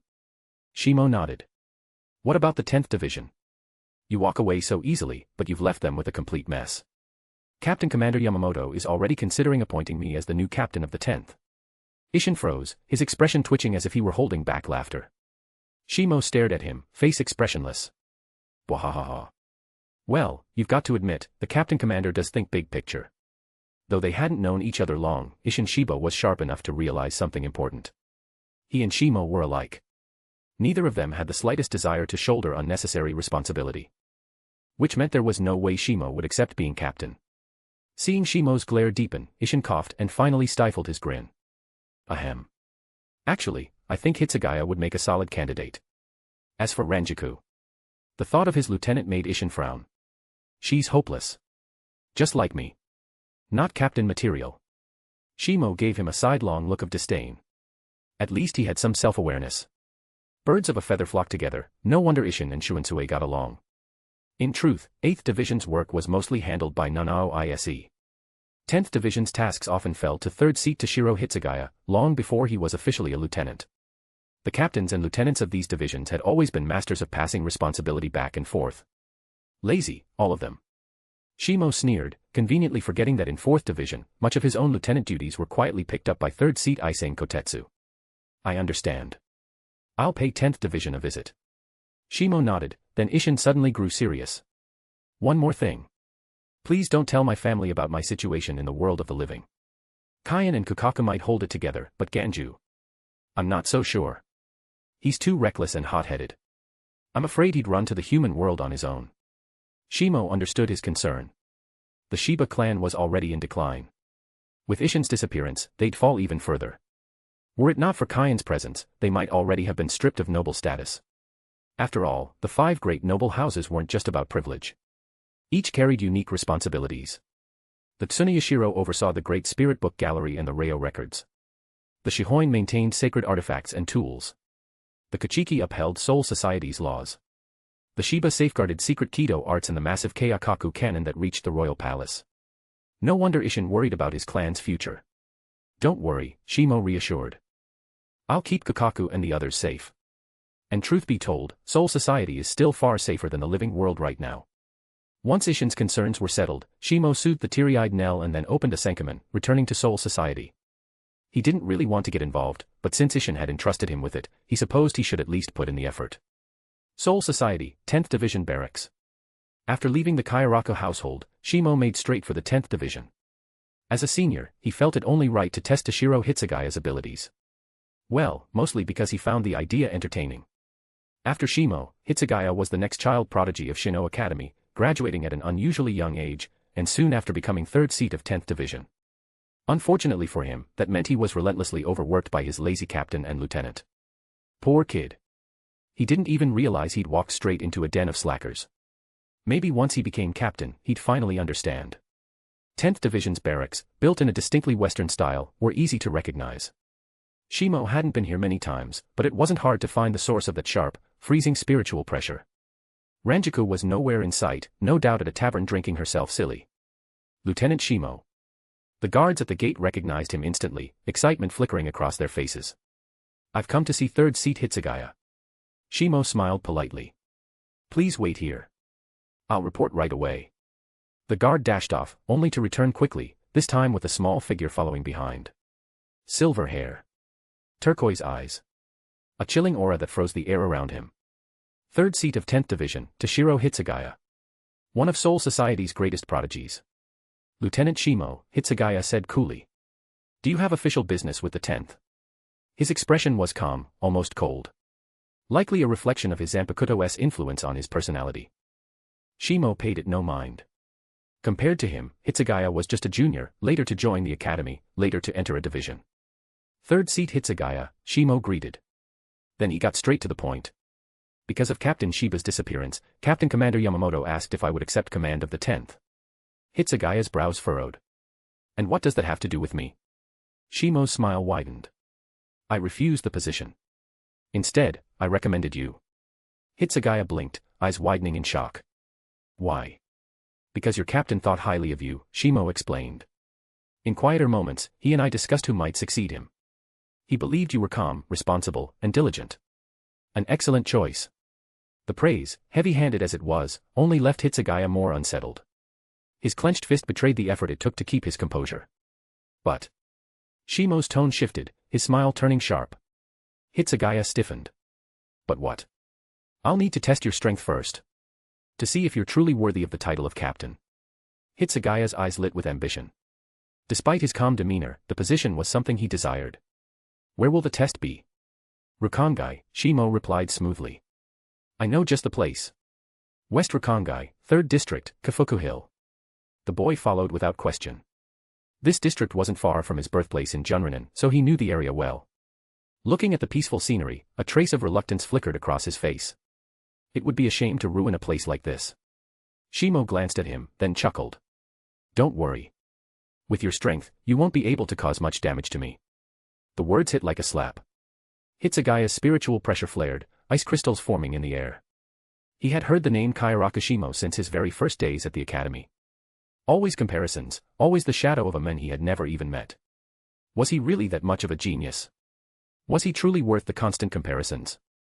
A young man's pride couldn't help but bristle. Go ahead, don't hold back, Shimo said, not even reaching for his Zanpakutō. Give it everything you've got. To Hitsugaya, his calm face reeked of arrogance. Humph. With a flash of Shuinpa, Hitsugaya rushed in. His basic skills were solid, slashes and thrusts came sharp and precise, his blade a blur. You should release your Zanpakutō, Shimo said lightly, dodging every strike without effort. Grinding his teeth, Hitsugaya felt frustration rising. Shimo hadn't even drawn his sword. Mere footwork made his attacks meaningless. Sit upon the frozen heavens, Hyarinmaru. The instant the words left his lips, the temperature plummeted. The sky darkened. Frost filled the air as the strongest ice-type Zanpakutō revealed its power. From the blade extended an iron chain, ending in a crescent-shaped blade like a dragon's tail. Guncho Tsurara. Ice projectiles shot forth like flocks of birds, filling the air with the crack of frozen missiles. Bakudo number 39, and Kozen. Without moving, Shimo extended a finger. A round shield of spiritual energy formed before him, deflecting every shard with a ringing clash. Hitsugaya's frustration mounted. Hiyori Senbi. He swept Hyarinmaru in a wide arc. A massive ice dragon roared to life, its blood-red eyes devoid of emotion as it lunged for Shimo, freezing everything in its path. Even a distant waterfall froze solid into jagged icicles. Now that's more like it. Shimo's smile widened. His finger pointed again. Kaidō number 99, Goryu Tenmitsu. The word struck Hitsugaya like a blow. His pupils shrank in shock. You cast the 99th Kaidō without incantation. Spiritual pressure surged skyward, suffocating and cataclysmic. To Hitsugaya's eyes, Shimo looked less like a man and more like the herald of the world's end. The 5 colossal dragons of spiritual pressure towered above, each one dwarfing his own ice dragon like an adult to a child. Their roars shook the heavens. Shimo pressed down lightly with one finger. The spiritual pressure dragon swallowed Hyarinmaru's ice construct hole. Boom. The explosion of power shattered the air, sending shards of ice scattering in every direction. The outcome of the clash was already beyond doubt. /////. Thanks for the support. Chapter 93, Chapter 92, The Youngest Captain, Hollow Chaos in the World of the Living. Impossible.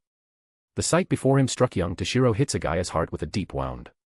He had gathered every ounce of his spiritual pressure, channeling it into his strongest strike. The roaring ice dragon of Hyarinmaru, a manifestation of unyielding power and courage, should have been unstoppable. And yet, with a single Kaidō spell, cast without even an incantation, Kaidō number 99, Goryu Tenmitsu, Shimo shattered it. The ice dragon broke apart into a storm of shards, vanishing into nothingness. As Shimo had promised, the surrounding area was left mostly untouched. The most severe damage was nothing more than ice fragments piercing the ground, leaving small craters scattered across the earth. The gap between us, how could it be this wide? Hitsugaya couldn't accept the reality. He knew his own potential well, his spiritual pressure was strong enough that even when uncontrolled, it weighed heavily on those around him. With training, he had pushed his talent even further. At first, he thought that Shimo, the so-called genius of the previous generation, was at best his equal.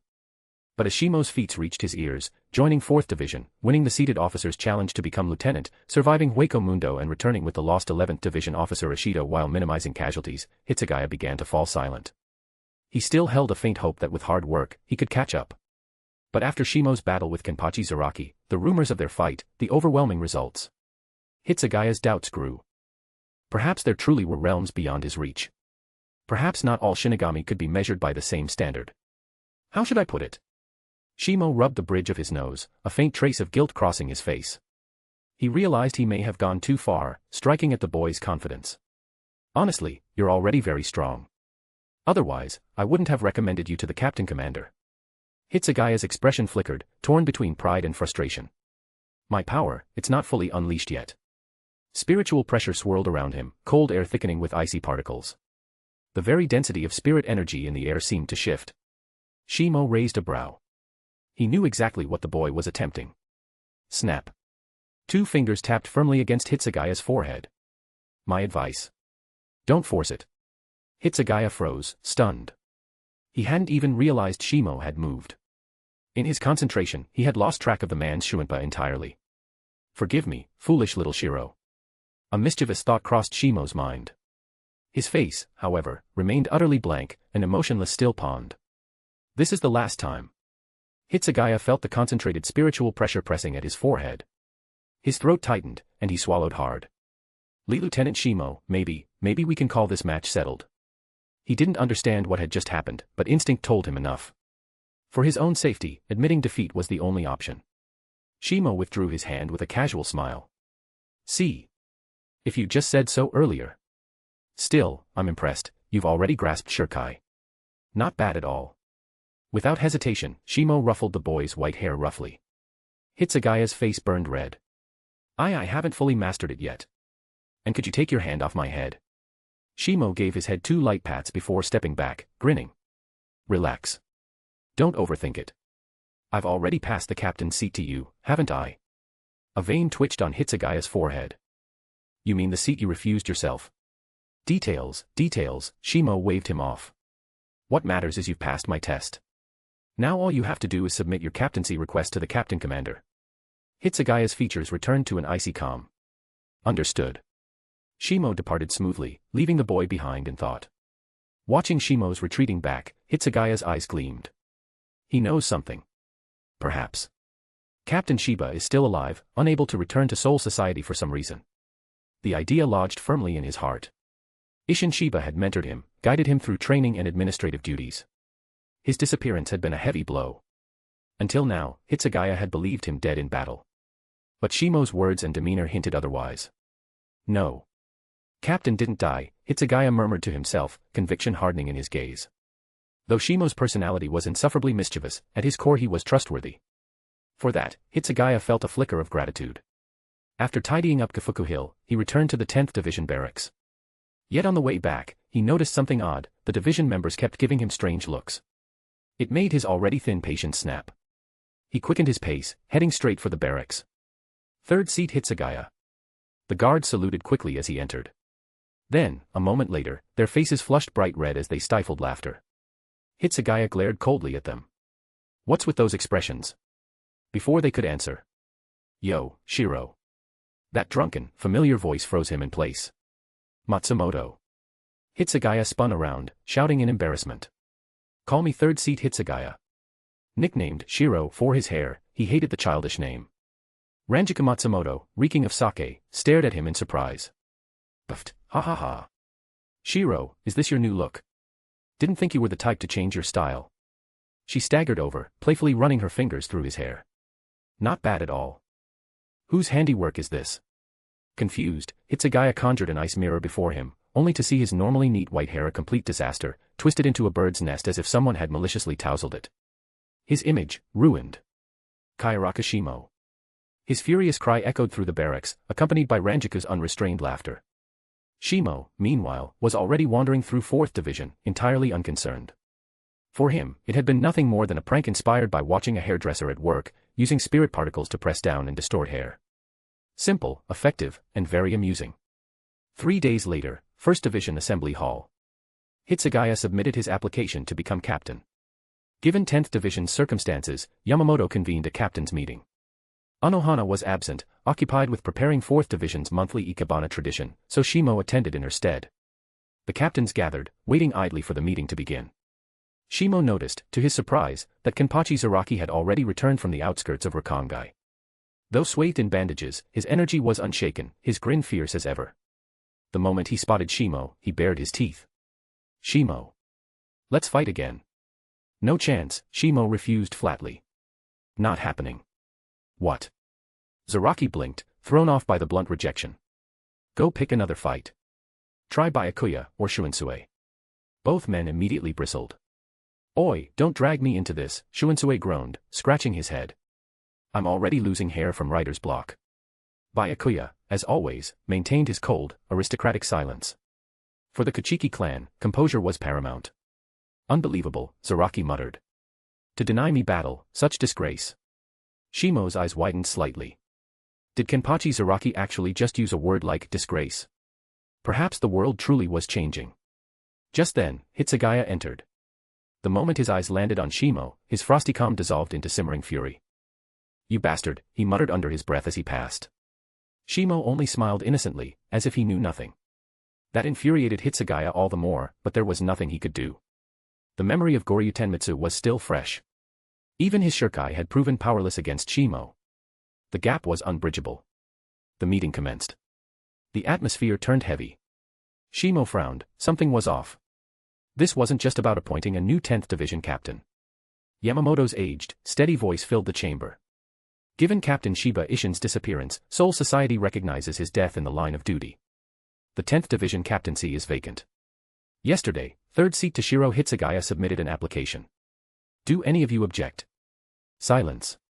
Which, in this chamber, meant consent. Very well. Hitsugaya Toshiro shall assume command of the 10th Division. You will be the youngest captain in Soul Society's history. I expect you to make full use of your talent. Yamamoto's gaze lingered on him. He valued the boy. Hyarinmaru, the strongest Ice-Type Zanpakutō, stood as the perfect counterpart to his own Ryujin Jaka. The potential was undeniable. Whether Hitsugaya could reach those heights was another matter, but the possibility was there. Now, one more matter. Yamamoto's tone grew stern. Faces around the chamber stiffened. In the world of the living, several cities have reported the deaths of station Shinigami.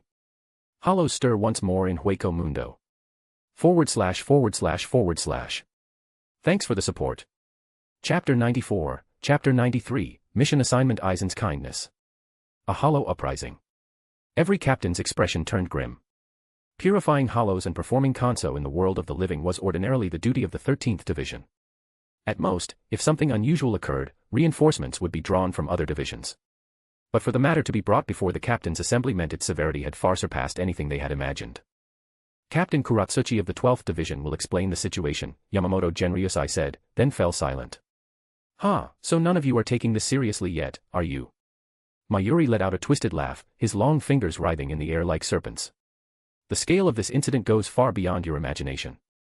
According to my Department of Research and Development's Ryatsu sensing data, 48 cities lost station Shinigami overnight. Shock swept across the chamber. Hollows are flooding into the world of the living like madmen, exploiting their numbers to overwhelm posted Shinigami. What's more, our detectors can no longer track their movements with accuracy. Beyond a few Ajuchas, most are Jillians and various other forms of Minos. And multiple specimens like Metastasia have appeared. Mayuri's grin widened with grotesque delight. In fact, I've already collected several intriguing samples for research. At the mention of Metastasia, he deliberately glanced at Shimo. That Hollow's abilities had been revealed to Mayuri by him. Oh my, this truly is a disaster. Kyoraku Shunsui's voice was lazy as ever, but his face was steadily hardening. As one of the oldest captains, he remembered past Hollow incursions, but none had ever been so widespread. Head Captain Yamamoto, are you saying we'll need to deploy elite forces to the world of the living? All eyes turned back to the Captain Commander. Captain Kyoraku, please wait until I finish. Mayuri's tone sharpened, now unnervingly calm. My apologies, Shunsui said with a bow. Mayuri continued. Though the cause is unclear, these hollows have changed. Evolved. They conceal their Ryatsu, evading detection.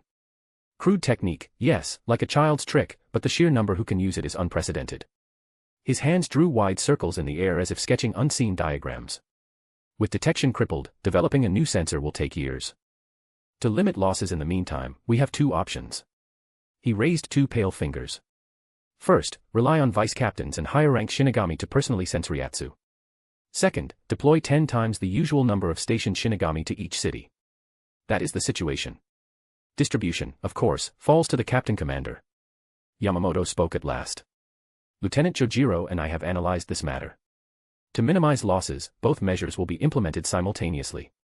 Chojiro Sasakaibe stepped forward to elaborate. The 13th Division will continue its regular Kanso and purification duties. The 3rd, 4th, 5th, and 11th Divisions will each dispatch reinforcements. Meanwhile, the Onmitsukido will investigate the cause of this sudden hollow unrest. The captains exchanged thoughtful glances but offered no objections.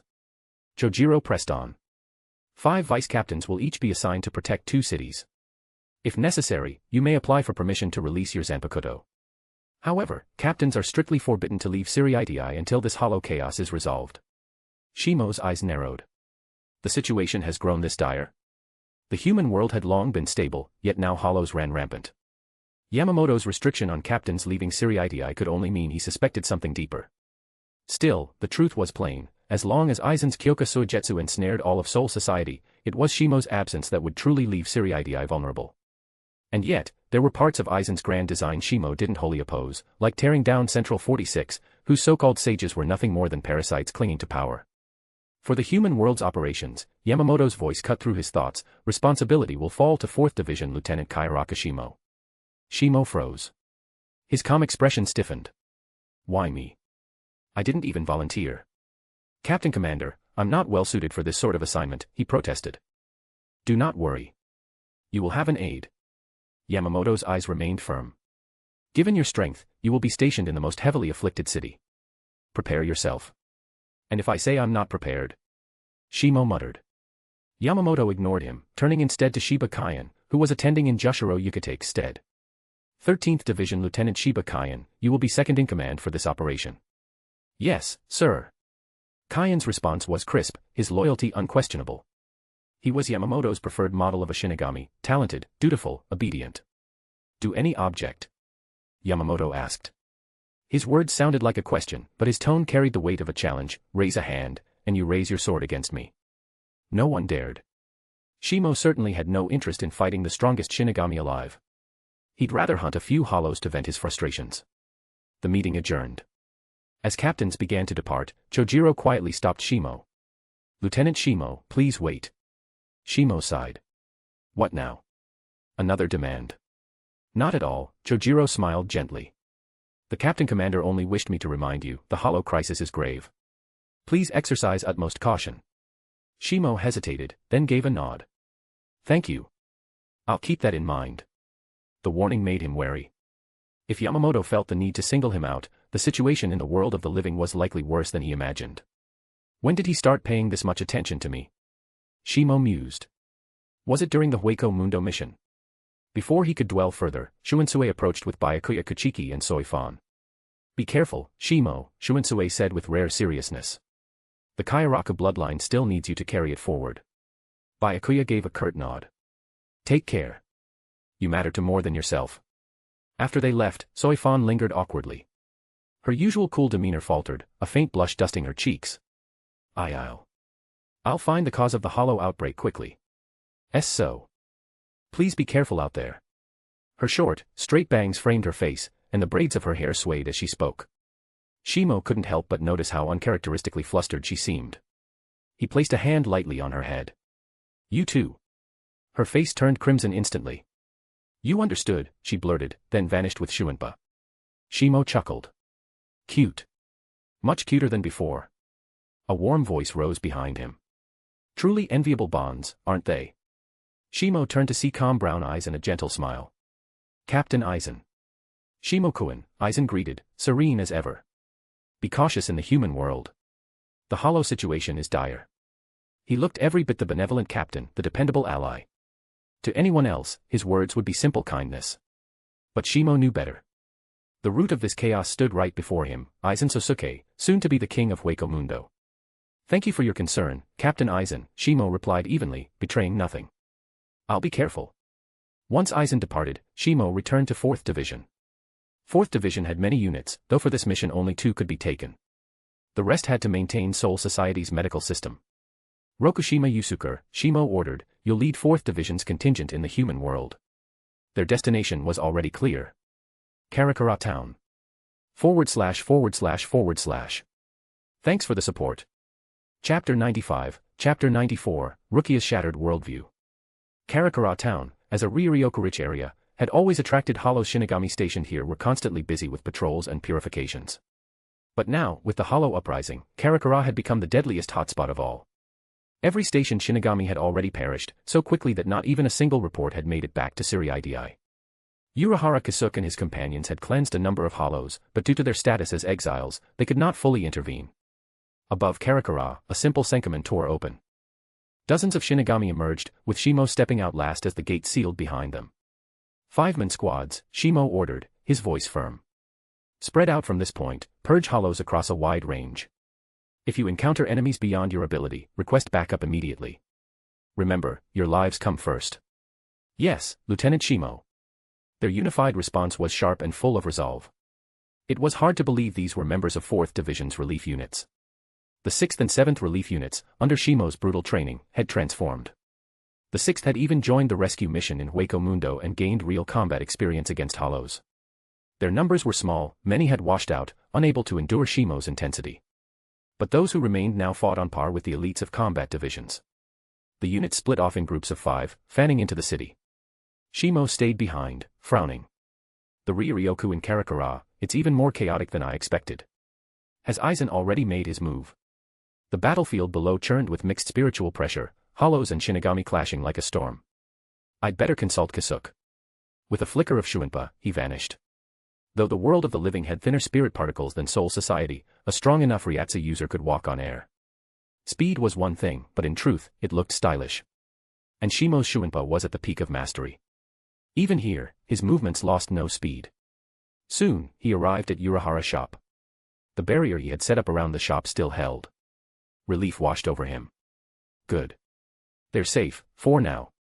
Tracing a golden Kaidō inscription across the barrier, he slipped inside. "Yo, Shimo."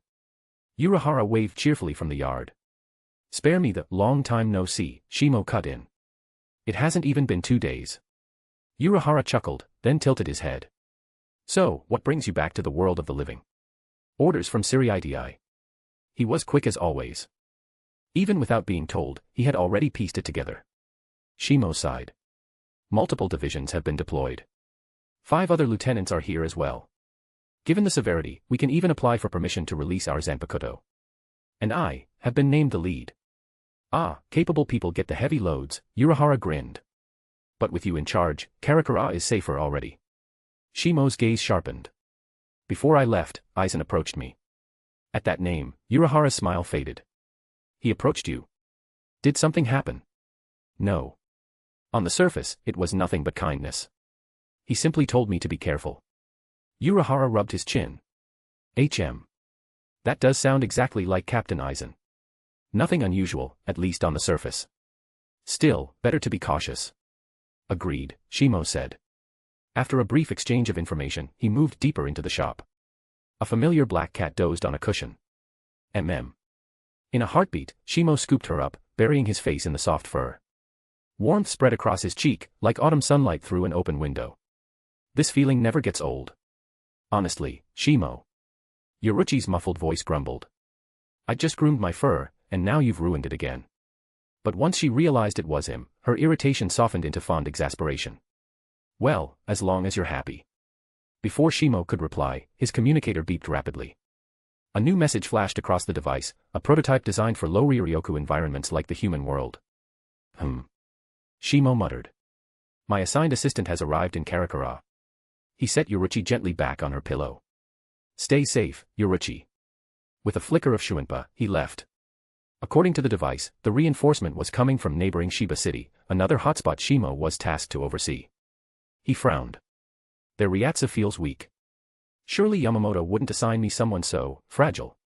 Moments later, a familiar spiritual pressure approached. No way. The old man can't be that considerate. Shimo, a bright voice called. A petite figure darted into view, her short hair framing delicate features. The 5th seat of the 13th Division, Rukia Kuchiki. Rukia. You're my assigned support. Shimo blinked. Shouldn't it have been someone stronger? Rukia puffed out her cheeks indignantly. Don't underestimate me. I've achieved Shirkai and been promoted to 5th seat. Shimo chuckled and poked her puffed cheeks with both index fingers, deflating her anger instantly. In that case, I'll reluctantly accept you as my assistant.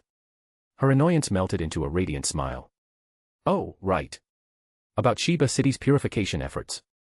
Work later, Shimo interrupted, tugging her hand. First, I'll introduce you to some friends.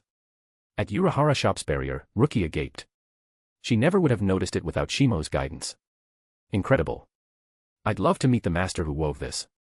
Shimo tousled her hair. You already have. Her eyes widened. You made this. He drew golden Kaidō script with his fingertip, and the barrier parted.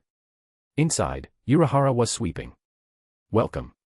A new friend, I see. I'm Unohana Kasuke. Rukia froze. You're the one. That's right, Unohana said with a smile. Exiled from Soul Society.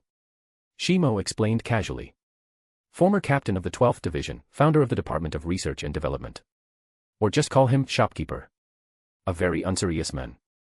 Now, Shimo, Unohana protested. I'm a perfectly serious shopkeeper, just friendly to my customers. Shimo ignored him, pulling Rukia deeper inside. Unohana sighed. Tessai, let's head to Kurosaki Clinic. Shimo, keep an eye on the shop. Rukia followed, her head spinning. Why does Shimo know someone this dangerous? Aren't exiles supposed to be criminals? Yoruchi, I'm back, Shimo called toward the cushions. Rukia blinked. Who are you talking to? He scooped up the black cat. This lazy one. She's Yoruchi. One of my most trusted companions. The cat's eyes snapped open. Kuchiki Rukia. Rukia nearly jumped out of her skin. The cat can talk. Shimo smiled. She's Yoruchi Shihoin. Former captain of the 2nd Division and commander of the Onmitsukido. Shihoin. One of the 4 noble houses. Rukia's voice cracked. Why is someone like her a cat? Before she could recover, smoke filled the room. Coughing, she staggered, then froze. A soft, feminine voice whispered in her ear. Well, Rukia, do you still doubt me? Yoruchi, now in her human form, leaned close, eyes glinting. Rukia's face burned crimson, steam practically rising from her head. "Why your clothes?" she stammered. In that moment, Rukia Kachiki's worldview cracked apart once more. // Thanks for the support. Chapter 96, Chapter 95, Dance, Sori no Shirayuki. Rukia-chan, why are you blushing so hard? With a teasing smile, Yoruchi Shihoin lifted Rukia's chin with one finger. Rukia's face burned red all the way to the tips of her ears. Words tangled on her tongue, leaving her stammering and helpless. Off to the side, Shimo looked on with great amusement, enjoying every moment. Alright, enough. Can't let Shimo keep having all the fun. Seeing Rukia about to boil over like a steamed dumpling, Yoruchi finally relented, withdrawing her teasing. Once she had slipped into clothes again, Rukia slowly regained her composure. What exactly is going on here? The three sat around a crimson-lacquered tea table. Rukia's voice was hesitant, still shaken by everything she had just witnessed. Should I explain, or will you? Yoruchi asked lazily, resting her cheek on her hand, still carrying the languor of her cat form. I'll do it. Shimo tapped the table lightly, gathering his words. It begins. Over 200 years ago. Under Rukia's bewildered gaze, he told her the essentials, how Urahara Kasuke and Yoruchi had been exiled from Soul Society due to Central 40SIX's corruption. As for Shimo, his noble lineage had tied him to Yoruchi long before that. Rukia didn't doubt a word. In truth, no matter what Shimo said now, she would choose to believe him without reservation. And Shimo wasn't lying, just careful. Aizen's schemes were meticulous. Even Shimo, who had honed his acting for decades, had to keep himself guarded. The less Rukia knew, the safer she would be.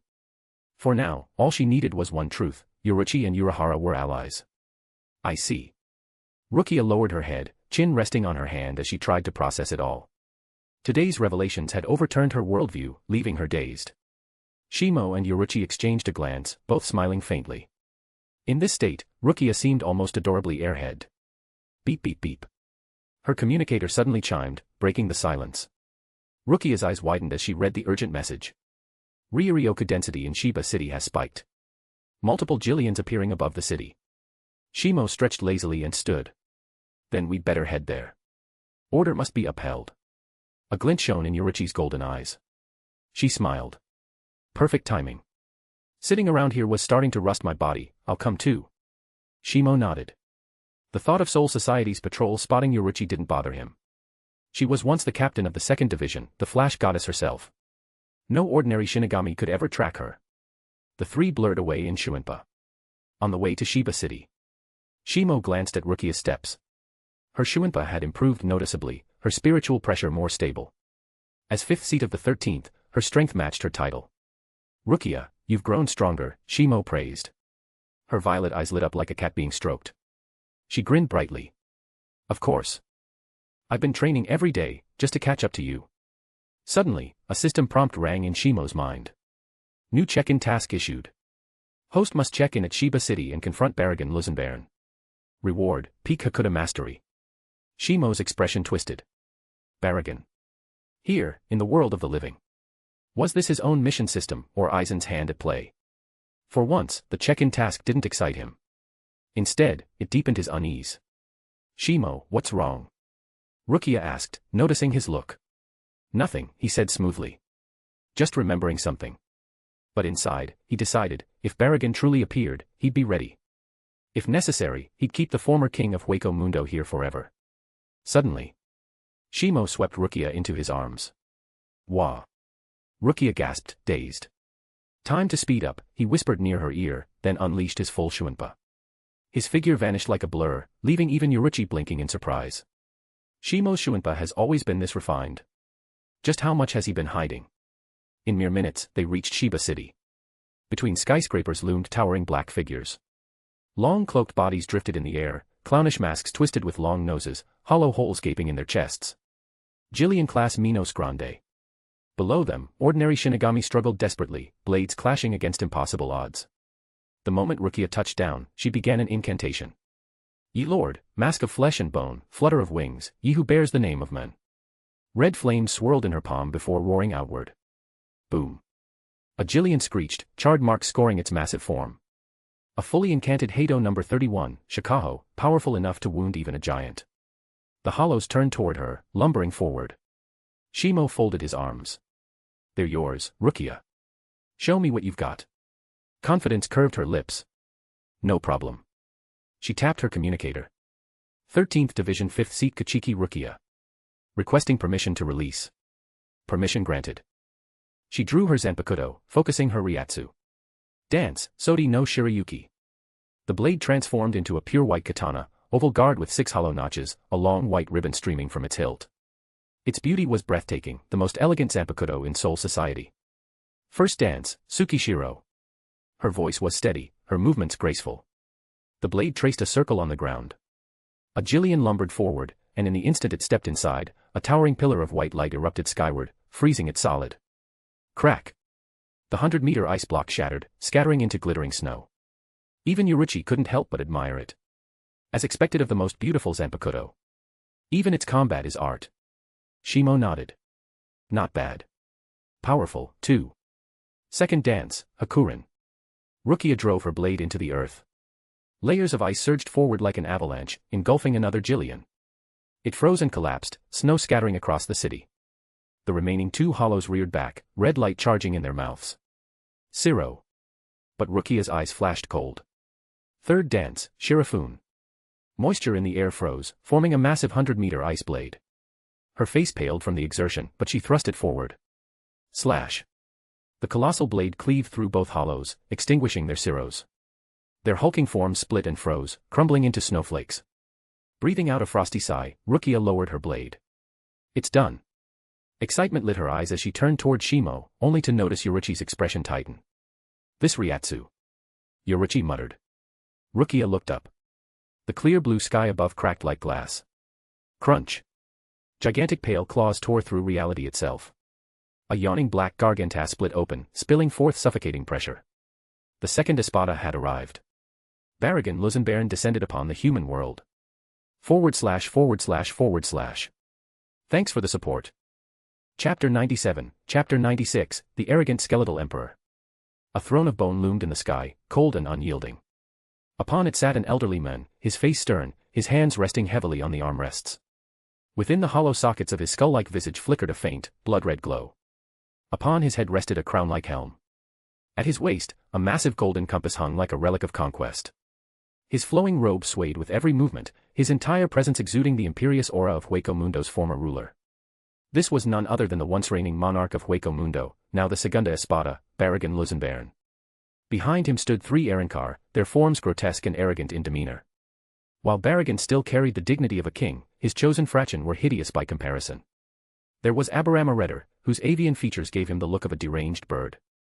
Next stood Charlotte Chulhorn, whose flamboyant, distorted appearance as a drag queen hollow was almost unbearable to look at. Barragan's deep, withered voice rolled out like thunder. The stench of this world, fouler than I imagined. And more revolting still, the smell of Shinigami. His eyes swept downward, locking onto Kyoraku Shimo. Name yourself, Shinigami. Let me bestow upon you the most magnificent of deaths. The moment his gaze fell on them, Rukia instinctively raised Sodi no Shirayuki, her face tense, her reaction driven purely by instinct. The crushing pressure of Barragan's spiritual pressure bore down like a mountain, threatening to break her resolve. But then Shimo stepped forward, calm and steady. 4th Division Lieutenant, Kyoraku Shimo. At once, the suffocating weight vanished for Rukia. Blinking in confusion, she stared at Shimo's back. So, I'm still within his protection. Yoruichi leaned toward her, golden eyes glinting. Leave this battlefield to Shimo. He can handle it. Though hesitant, Rukia nodded and, with Yoruichi, Flash stepped away, leaving Shimo to face the former emperor alone. Barragan narrowed his eye. A lieutenant. Who gave you the courage to stand before me? Shimo exhaled softly. Once, you were Hueco Mundo's emperor. Now, you're nothing but a discarded cur. What right do you have to bark so loudly in the human world? In truth, you're just a coward bullying the weak, a worthless tyrant. A sharp crack resounded as fractures spread across Barragan's throne. His skeletal hand clenched in rage, his hollow eye glared murderously. Good, you insignificant insect. You've succeeded in angering me. Shimo shook his head, his tone exasperated. If you lack the mental fortitude, don't pick fights you can't finish. And if words alone drive you into a tantrum, what kind of ruler does that make you? Some emperor. With only a few words, he had driven Barragan to the brink of fury. Veins bulged on the old Espada's exposed arm as he snarled. Chulhorn. Redder. Geo. Tear that Shinigami to pieces. As you command, your majesty. The three Frachins surged forward, their spiritual pressure unmistakably at the level of lieutenant. Their sonido carried them instantly to Shimo's side, blades raised to strike. Bakudo number 39, and Kozen. In an instant, a transparent barrier unfurled before Shimo, catching all three blades without so much as a tremor. The Frachin's eyes widened in disbelief. Their combined strike hadn't even made him flinch. Baragon, however, only narrowed his eye further. Interesting, very interesting. The king's earlier rage seemed little more than a performance. Beneath it lay a patience and insight honed over centuries, a reason why he had survived even under Aizen's heel. The Frachin withdrew, exchanging grim looks before nodding in unison. They raised their weapons skyward, shouting their release phrases. Shine, Queen of the Rose Palace, Reina de Rosas. Scrape the summit, Aguila.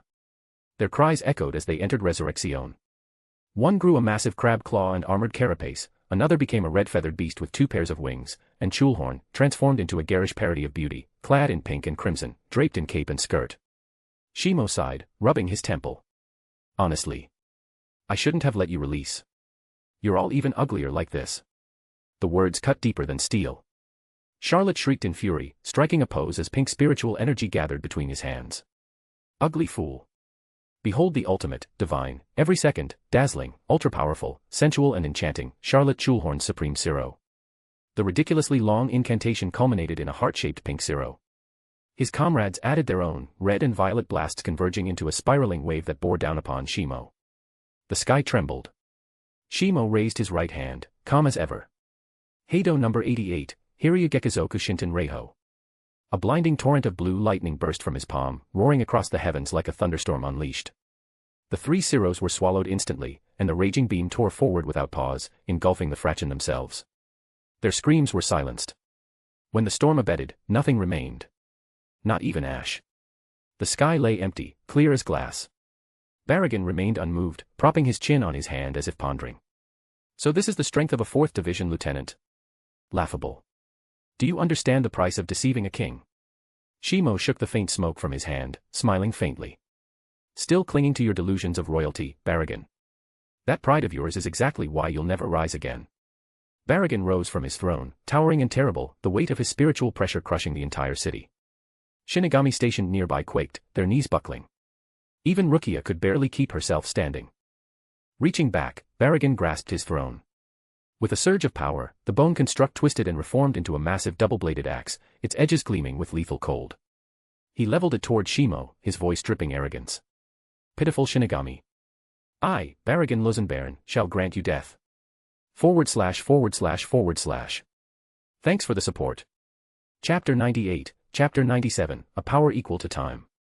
Baragon Luzenbaron hefted his double-bladed axe, and his presence spiked several-fold. Only now did the Segunda Espada's crushing spiritual pressure reveal itself in full. Rukia's face tightened as a chilling thought struck her. If they really go at it, Shiba City will be wiped off the map. The pressure nearly made her forget her duty. Yoruichi, however, remained composed. Relax, Yoruichi said. Kisuke and Tessai headed here the moment that Garganta opened.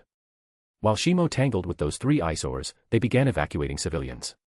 Only the outskirts should still have stragglers. Rukia exhaled in relief. She wasn't soft-hearted, but watching an entire city die was something she could not accept. Yoruichi's brows flicked up. In one smooth motion she slipped a Ryatsu concealment cloak over herself and Rukia, shrinking back into her cat form to share the same cover. Yoruichi-senpai. Rukia blinked at the sudden black hooded mantle, and the black cat perched on her shoulder. A captain from Siriiti is arriving. Best not to meet them. Hide. You can use Bakudo number 26, Kyoko, right? Rukia nodded automatically. Cast it around the cloak. With that, even a captain shouldn't notice us. Rukia lifted a finger. Bakudo number 26, Kyoko. Soft light rippled from her fingertip and swallowed them both. Their outlines bled away into nothing. A heartbeat later, Ryatsu rippled in the distance. A Senkaman opened, and a Shinigami in a white Haori stepped out, face painted like a mask, skin ghost pale, eyes fever bright. Captain Mayuri Kuratsuchi of the Shinigami Research and Development Institute, with Nimue Kuratsuchi in his shadow. He inhaled the air greedily. The scent of a powerful hollow, Kiki. I've never encountered a Minos of this caliber.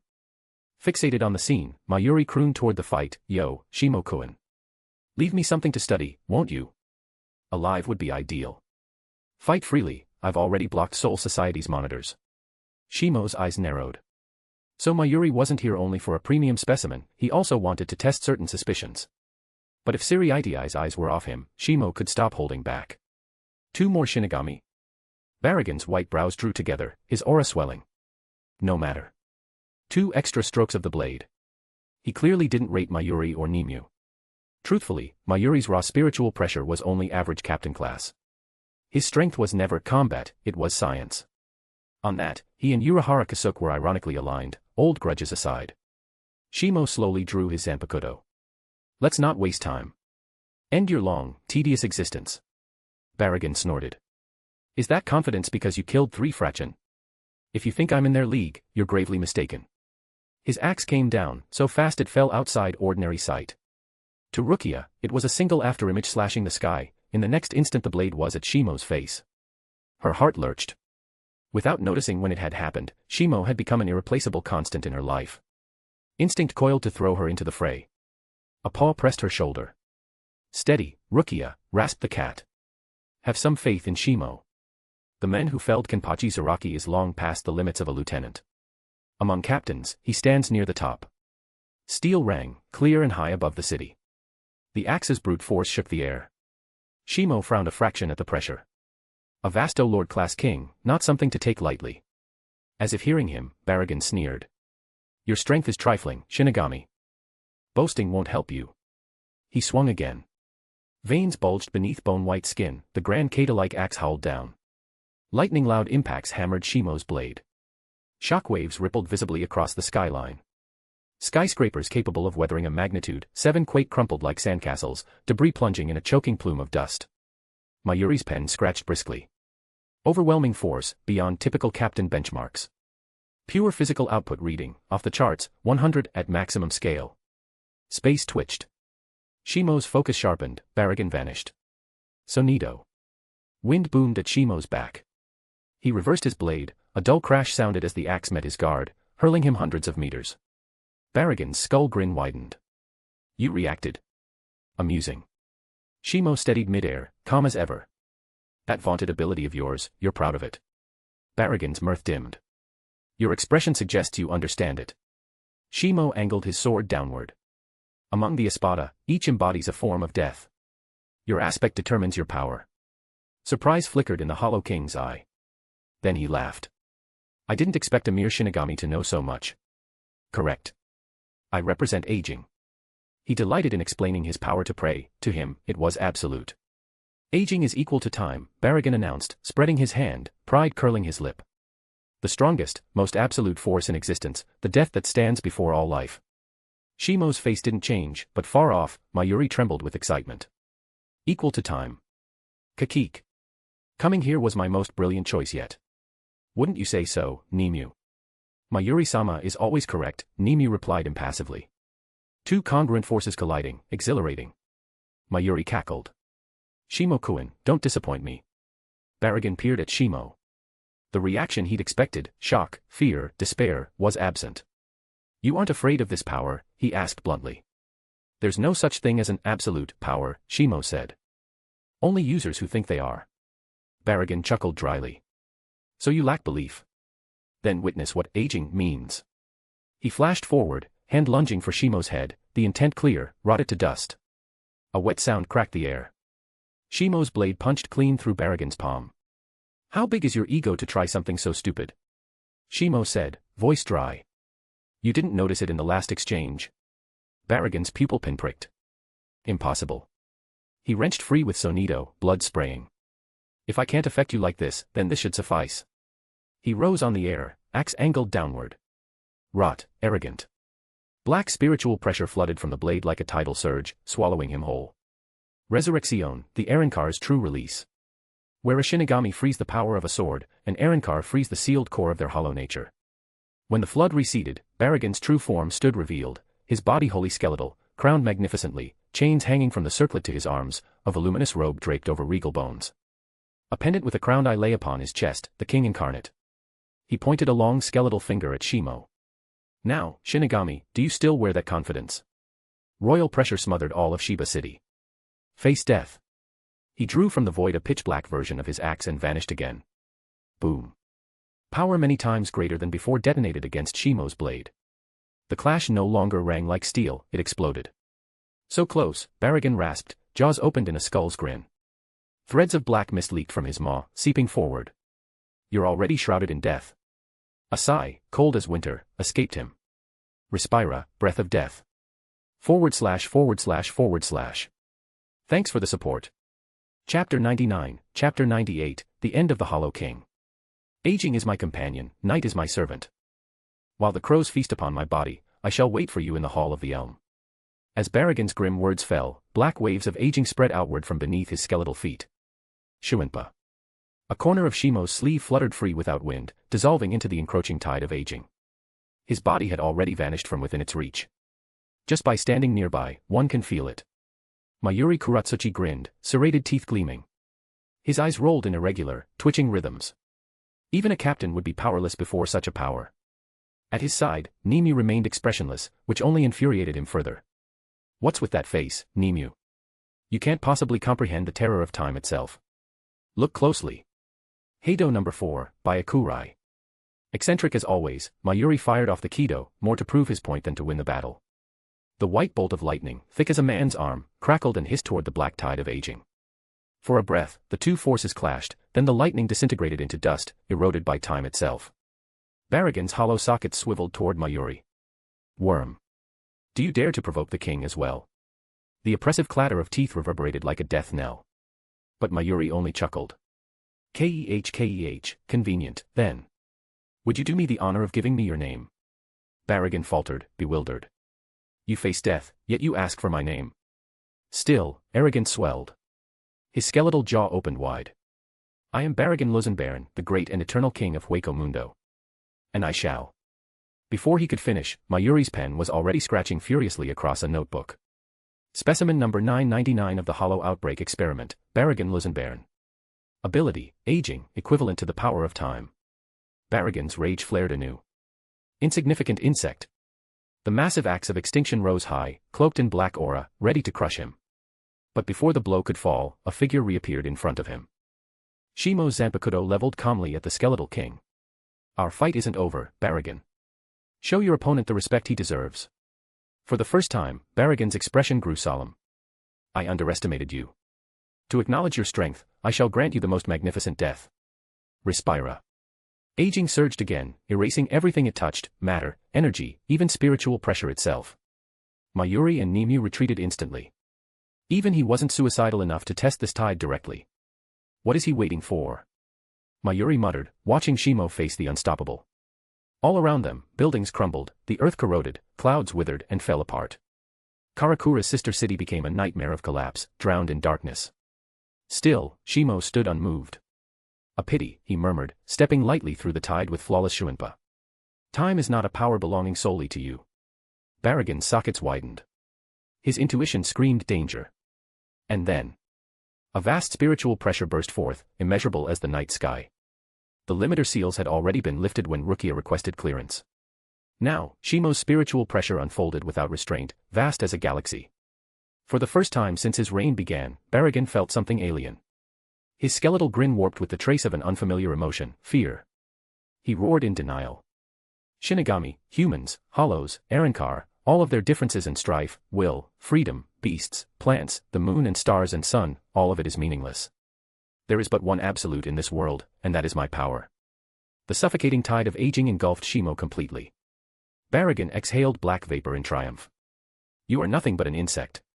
It ends here, Kyoraku Shimo. Then. Cease all. The calm voice echoed from within the black tide. Baragon froze. His sockets widened in disbelief. A crimson blade shimmered, wrapped in an aura of suspended nothingness. Ripples spread like stones cast into a lake, time itself halted. The tide of aging froze mid-wave, severed from motion. Shimo's voice cut through the stillness. Aging is but the most shallow use of time, a fraction of power derived from its true essence. Allow me to show you its true form. His Zanpakutō gleamed red-black, spiritual pressure spiraling. With a single downward stroke, he cleaved through the immobilized Respira. This ends here, Baragon. Witness the true power of time. Cease all, Akatsuki. The entire city fell silent, as though someone pressed pause. Every soul, every cloud, even Baragon's twisted expression froze in place.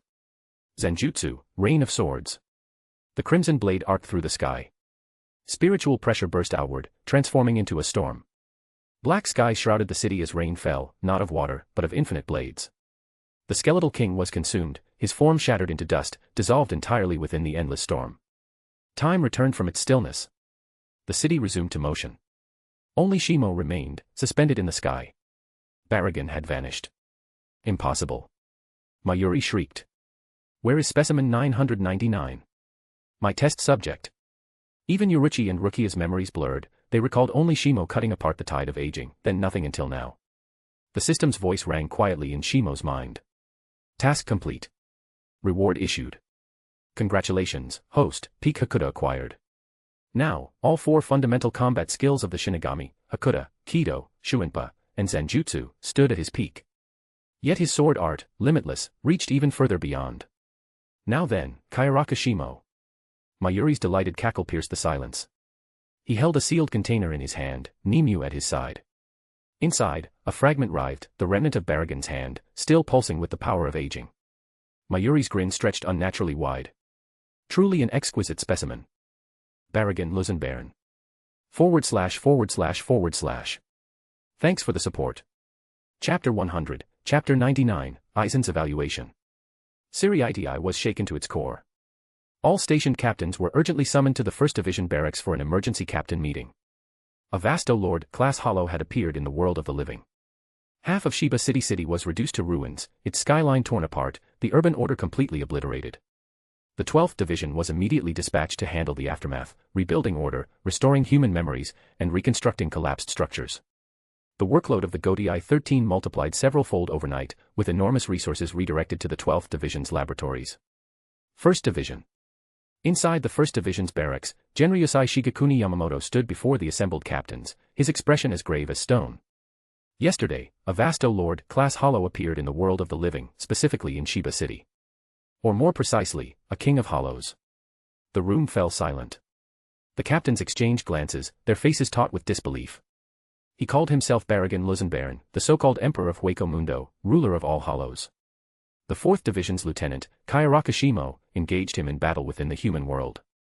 The result was the complete destruction of half the city. Yamamoto paused, his gaze briefly softening. Thanks to Rukia Kachiki, 5th seat of the 13th Division, the civilians were safely evacuated in time, avoiding catastrophic human casualties.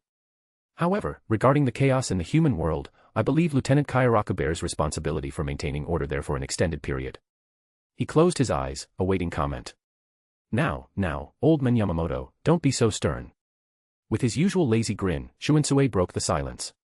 As Yamamoto's most cherished student, he had long since discarded any need for formalities in such meetings. If Shimo can keep the human world stable, let him stay there a while longer.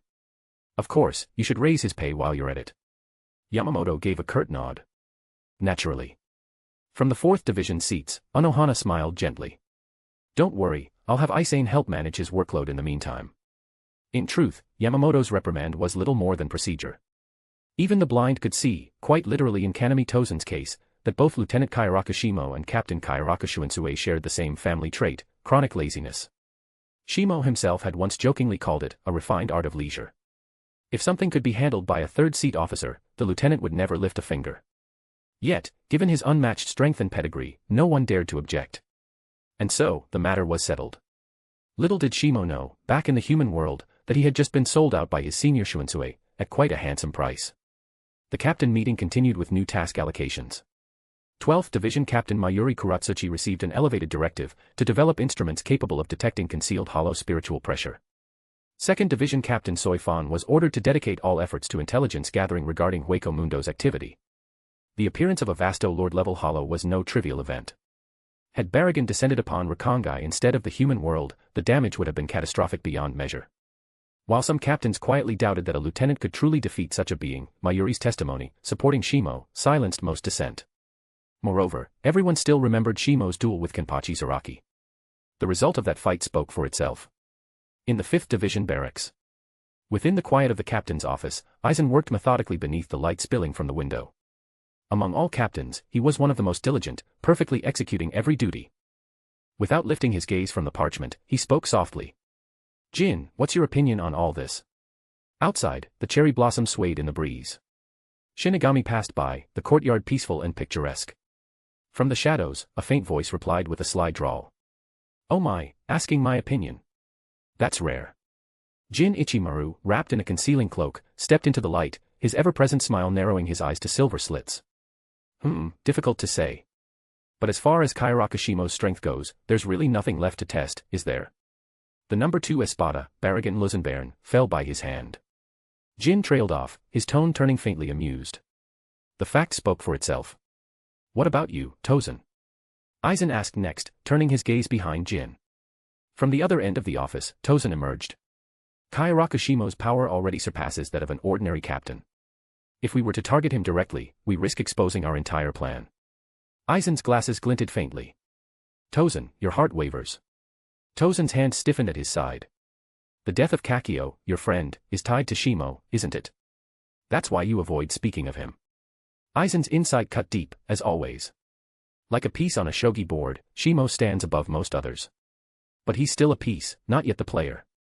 His confidence in Kyoka Suigetsu, his Zanpakutō of complete hypnosis, was absolute, though never blind. What matters most, Aizen continued, his tone smooth and analytical, is that from every word and action of Kyoraku Shimo, one thing is clear, he is not a man bound by the rules of the world. A faint smile curved his lips. In a way, he's just like us. Jin's smile faltered slightly, surprise flashing through his narrowed eyes. Aizen's evaluation was astonishingly high, he had never spoken of another soul as an equal. Captain Aizen sure seems fond of him, Jin said, his voice edged with teasing curiosity. Aizen's gaze drifted to him, that mild smile never wavering. Jin. Your vision is too narrow. Like Tozen, you see only what lies before you and overlook what lies beyond. Tozen remained silent, but his brow furrowed, clearly puzzled by Aizen's meaning. I've reviewed the records, Aizen continued. Before enrolling in the Shino Academy, Shimo barely trained at all. Which means his current beyond captain class strength was achieved in just a few short years.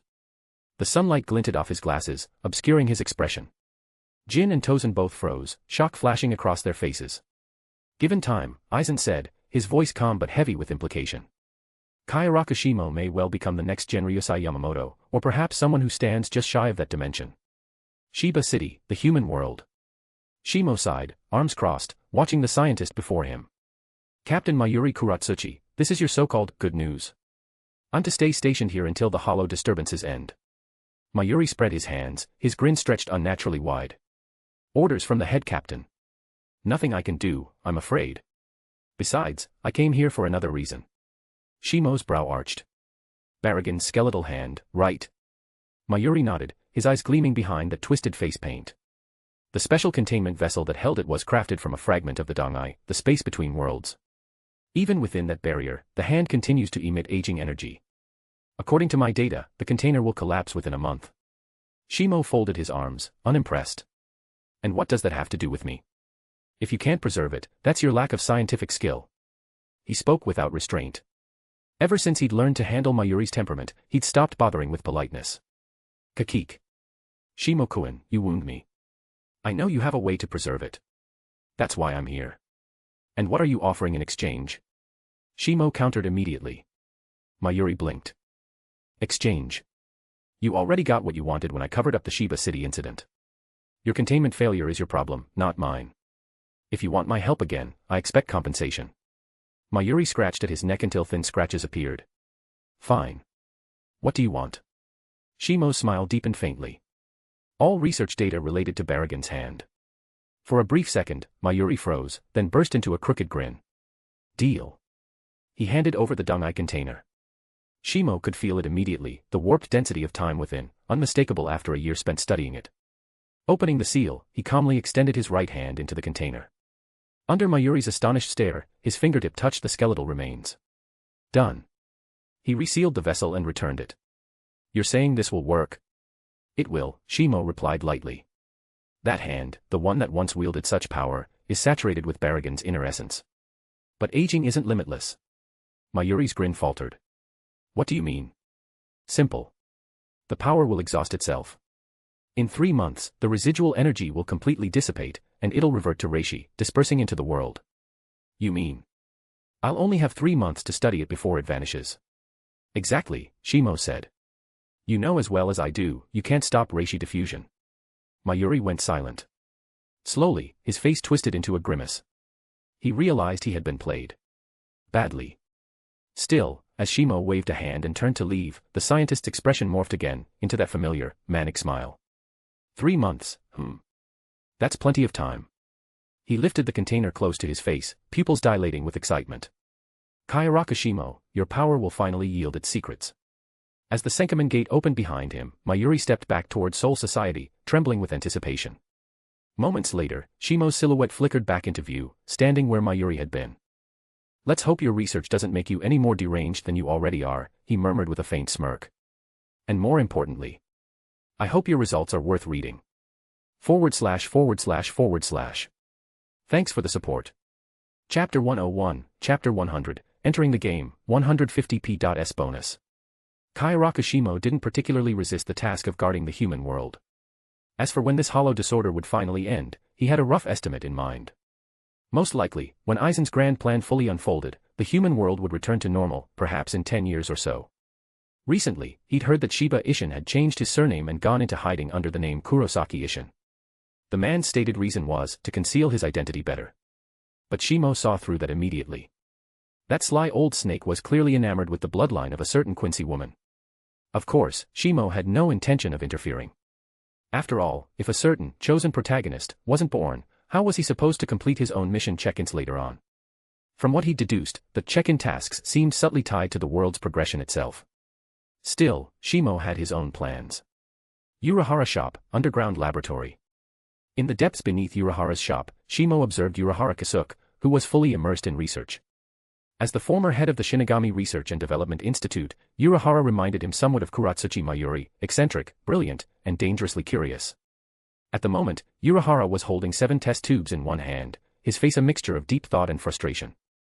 After a long silence, he returned them to their rack and sighed. No good. It failed again. The Quincy's holification still can't be suppressed. He'd been desperately searching for a way to stabilize Masaki Kurosaki's condition, anything that could slow down her holification would be enough. Hollows and humans mirror each other. Shinigami and Quincy do the same. Shimo remarked casually, taking a large bite out of an apple he'd somehow produced. For a Shinigami to exist in the human world, dwelling in a Jigai is the proper approach. He'd requested a spiritual pressure isolation Jigai from Uruhara to conceal his Ryatsu. If you want to suppress the holification, you can only inject a stronger, opposing power. Which means, the second generation of White, the experimental hollow, is ridiculously strong, huh? Shimo clearly understood the concept, though he left the actual experimentation to Uruhara. Of course he was, Uruhara replied with a faint smile. If Masaki hadn't arrived in time, Ishin would have died that day in Naruki City. As for the one who ambushed him, I think I have an idea. Before he could finish, Shimo interrupted. Aizen, obviously. That kind of subtle, high-level interference. No one else could pull it off. Kyoka Soijetsu, combined with spiritual concealment and Bakudo number 26, Kyoko, bent light. Even I probably couldn't sense him in that state. Uruhara rubbed the bridge of his nose, not disagreeing. True, his Ryatsu masking is flawless. But still. No buts, Shimo said, tossing his apple core into the bin with a perfect arc. That's not what's important right now. What matters is solving the Quincy holification problem. Your time is running out. After hearing a few hints from Shimo about the script and the holy selection, Uruhara had devoted himself fully to this research. And Shimo had faith in him. After all, Kasuke was one of the 5 special war powers, the men whose means define the word genius. If there's a problem he can't solve, Shimo mused inwardly, it's only because no one's brought it to him soon enough. Indeed, throughout his life, Uruhara's record was unmatched. If Ichigo Kurosaki was the symbol of the protagonist's cheat, then Kasuke was the one who made the cheat possible. I'll do what I can, Uruhara said at last, his eyes regaining determination. Just then, a cat's meow echoed through the lab. Before Shimo could turn around, a black blur leapt onto his shoulder. Shimo, whispered Yoruichi Shihoin into his ear, the Shinigami you mentioned has arrived in Karakura town. Already. Shimo's eyes brightened. Perfect timing. The next instant, he vanished. Uruhara blinked in surprise. He can Shuinpa like that while using a Ryatsu suppressing Jigai. That guy. He shook his head, suppressing his amazement, and returned to his work. 30 miles away, rooftop. Namori. From afar, Shimo spotted a familiar figure in a black shahakusho. Shimo greeted Hinamori Momo with a polite nod. Her tone was reserved but respectful. Though they'd once been classmates, they'd never interacted much. Still, basic courtesy was necessary. In an instant, Shimo appeared beside her. Unlike Momo's formal attire, he wore casual modern clothing. That outfit. She murmured, puzzled. Jigai, Shimo explained, tugging at his inner shirt. Makes it easier to move around in the human world. Guarding one city gets boring. Momo nodded, understanding. She'd heard rumors about his laid-back nature during her days in the 5th Division. Still, he outranked her now, and she wasn't in a position to question him. So, did you summon me here for a mission, Shimo? Yes, he replied. Karakura town is stable for now. But other cities, Kazasa, Kyohara, Ninki, are all experiencing worsening hollow activity. Momo's expression grew tense. I'll be moving between cities to assist. During that time, you'll be in charge of guarding Karakura town. Momo agreed immediately, though her eyes still showed doubt. But why me? Shimo smiled faintly. Karakura has the highest reishi density in the region. It could trigger another massive hollow outbreak. I need someone competent in Kaidō to hold the line until I return. And you're the best candidate. Understanding dawned, and she straightened. Understood. Leave Karakura town to me. She turned to leave, but Shimo suddenly stopped her. Wait, Momo. She paused and turned, puzzled. I wanted to ask you something. His smile was gentle, even kind. Sure, Shimo. What is it? What do you think of Captain Aizen? Her cheeks flushed slightly. Captain Aizen. He's a very gentle person. Her words came easily, too easily. Once she started, she couldn't stop, speaking fondly about Aizen with open admiration. Shimo just listened quietly, expression unreadable. When she finally finished, he nodded thoughtfully. I see. So Captain Aizen is really that wonderful, huh? Yes, she said brightly, delighted that he agreed. For Momo, anyone who praised Aizen was instantly a friend. That's all, Shimo said calmly. Get familiar with Karakura's layout. You'll need it soon. Momo bowed and left, her face full of renewed confidence. Watching her disappear, Shimo's smile slowly faded. He didn't even know what to call her anymore, naive. Kind. Foolish. To him, her blind trust in Aizen was frightening. After all, she had once attacked her childhood friend Hitsugaya Toshiro without hesitation, because of a single letter. He'd once hoped that his involvement in the soul burial incident might have changed her fate. But now, he realized he'd been terribly wrong. So that's how it is. He murmured. Then I'll use you to enter the game myself. His eyes glinted as he watched her leave. You'll offer your strength to Aizen soon enough. Peace gradually returned to the human world after Baragon's death, though hollow activity persisted here and there. To Shimo, it was just a matter of patrolling between cities, a routine inconvenience. 3 months later, Soul Society. Back in the Siri-IDI, Shimo faced a scowling Mayuri Kuratsuchi. Spatial suspension. Damn it, Shimo, you really are insufferable. Thank you for the compliment, Shimo said pleasantly. Now, where are the results of your research? Mayuri's golden eyes flicked about. Ah, well, there was an accident. Some equipment exploded, destroying several of my records, including the data on the power of aging. Shimo glanced around. Sure enough, much of the lab equipment was newly replaced. But he already knew the truth. Mayuri had used this accident to secure new funding from the 1st Division to study hollow Ryatsu concealment. Yoruchi could have exposed the entire scam in minutes. A thin streak of light flashed along Shimo's blade. How about I help you replace another batch of equipment? Cough, cough. Mayuri quickly waved his hands. Luckily, I backed up the data. He produced a thick stack of papers covered in dense writing. Shimo skimmed them, nodded, and pocketed the notes. Deal complete. Pleasure doing business. He would analyze the results later. As for their authenticity, he wasn't concerned. He had another expert in the human world, after all. Human world. Back in Karakura town, Unohana wasted no time dragging Shimo into his lab. Shimo. I've found a way to suppress hollowification. He was visibly excited. But I'll need your help. Let me guess, Shimo replied. You need overwhelming Ryatsu, or time-space manipulation. Unohana nodded, his tone serious now. Exactly. Hollows, Shinigami, Quincy, and humans, each belongs to an equal dimension. But if a higher dimensional force intervenes, it might replace one side of the balance. After numerous trials, I've confirmed it. Time itself stands above all of them. // Thanks for the support. Chapter 102, Chapter 101, The Power of Substitution, Holification Suppressed. Upon hearing Unohana Kisuke's proposed solution, Shimo furrowed his brows slightly. Although my Zanpakutō's release is somewhat unique, he said, the power of time isn't something that belongs to me alone, is it? If I recall correctly, certain forbidden Kaidō arts also touch upon time manipulation. Unohana's tone carried a barely contained excitement. The difference lies in essence, Shimo-kun. A Shinigami Zanpakutō release stems directly from the soul itself, while Kaidō, even the most forbidden kind, is merely a structured circulation of reishi. They may appear similar in effect, but fundamentally, they are worlds apart. Shimo's expression softened into understanding. Though he'd never practiced Kaidō forbidden spells, his mastery of the art rivaled the former Grand Kaidō chief, Tesai Tsukabashi. He immediately grasped Unohana's meaning. A Zanpakutō's power was unique because it was born of the wielder's very soul. Even if Kaidō could mimic the effects, it could never truly replicate the essence of that bond.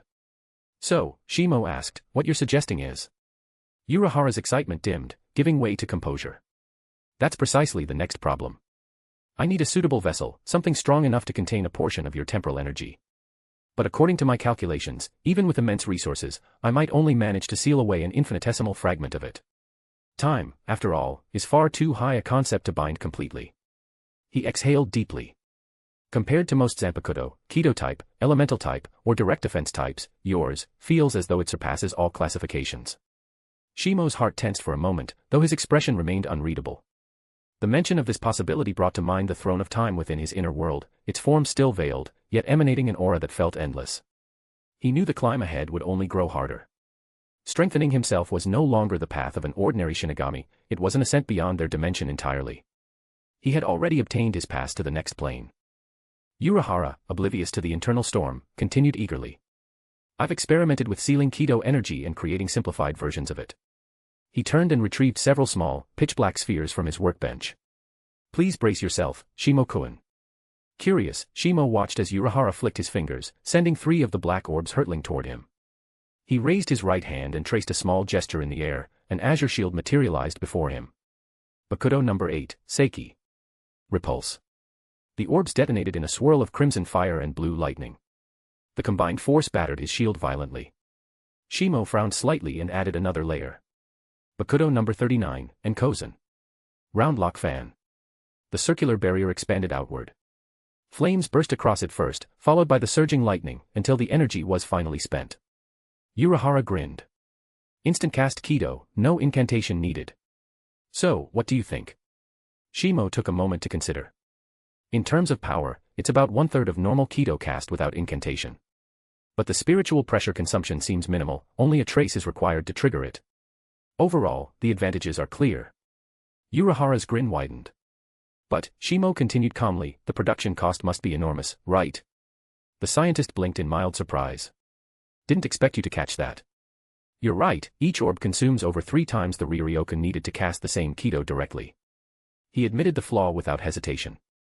For all his genius, Unohana remained a pragmatic researcher, rarely blinded by pride in his inventions. Shimo nodded thoughtfully. Even so, it's still impressive. If mass-produced, these could drastically reduce casualties among the lower-ranked Shinigami. Unohana shook his head. The method itself isn't hard, but the materials limit us. These orbs can only handle Kaidō below level 40.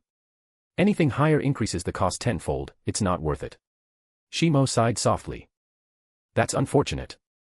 He could identify the Kaidō sealed within the orbs, Kaidō number 31, Shikaho, Kaidō number 33, Sokatsui, and Kaidō number 1, Sho, useful, but ultimately too weak to turn the tide of a real battle.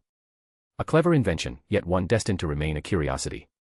It's fine, Unohana said with an easy smile. This was only one experiment. I'll need your cooperation for more.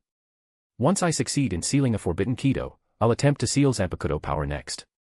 Understood, Shimo replied. I don't mind helping. Lending a fraction of his spiritual pressure was trivial for him, it replenished faster than anyone could imagine. Then, as if remembering something, Shimo reached into his sleeve and produced a stack of papers. By the way, I need your opinion on this. It's the research data I received from Mayuri during our exchange, his notes on Baragon's power of aging. I suspect it could aid your work. Uruhara's eyes gleamed with curiosity as he took the pages. He read carefully before chuckling. Surprising. Mayuri seems to have behaved himself this time, no falsified data, no traps. But unfortunately, this won't help much. Aging may be related to time, but it's merely a derivative aspect. In fact, its corrosive effect on the soul is even stronger than holification itself. Shimo handed the notes back casually. Then analyze it anyway. Simplify the technical jargon if you can. I don't have patience for Mayuri's convoluted language. Consider it done, Uruhara said, giving a thumbs up before diving back into his research. Finding the lab atmosphere stifling, Shimo excused himself.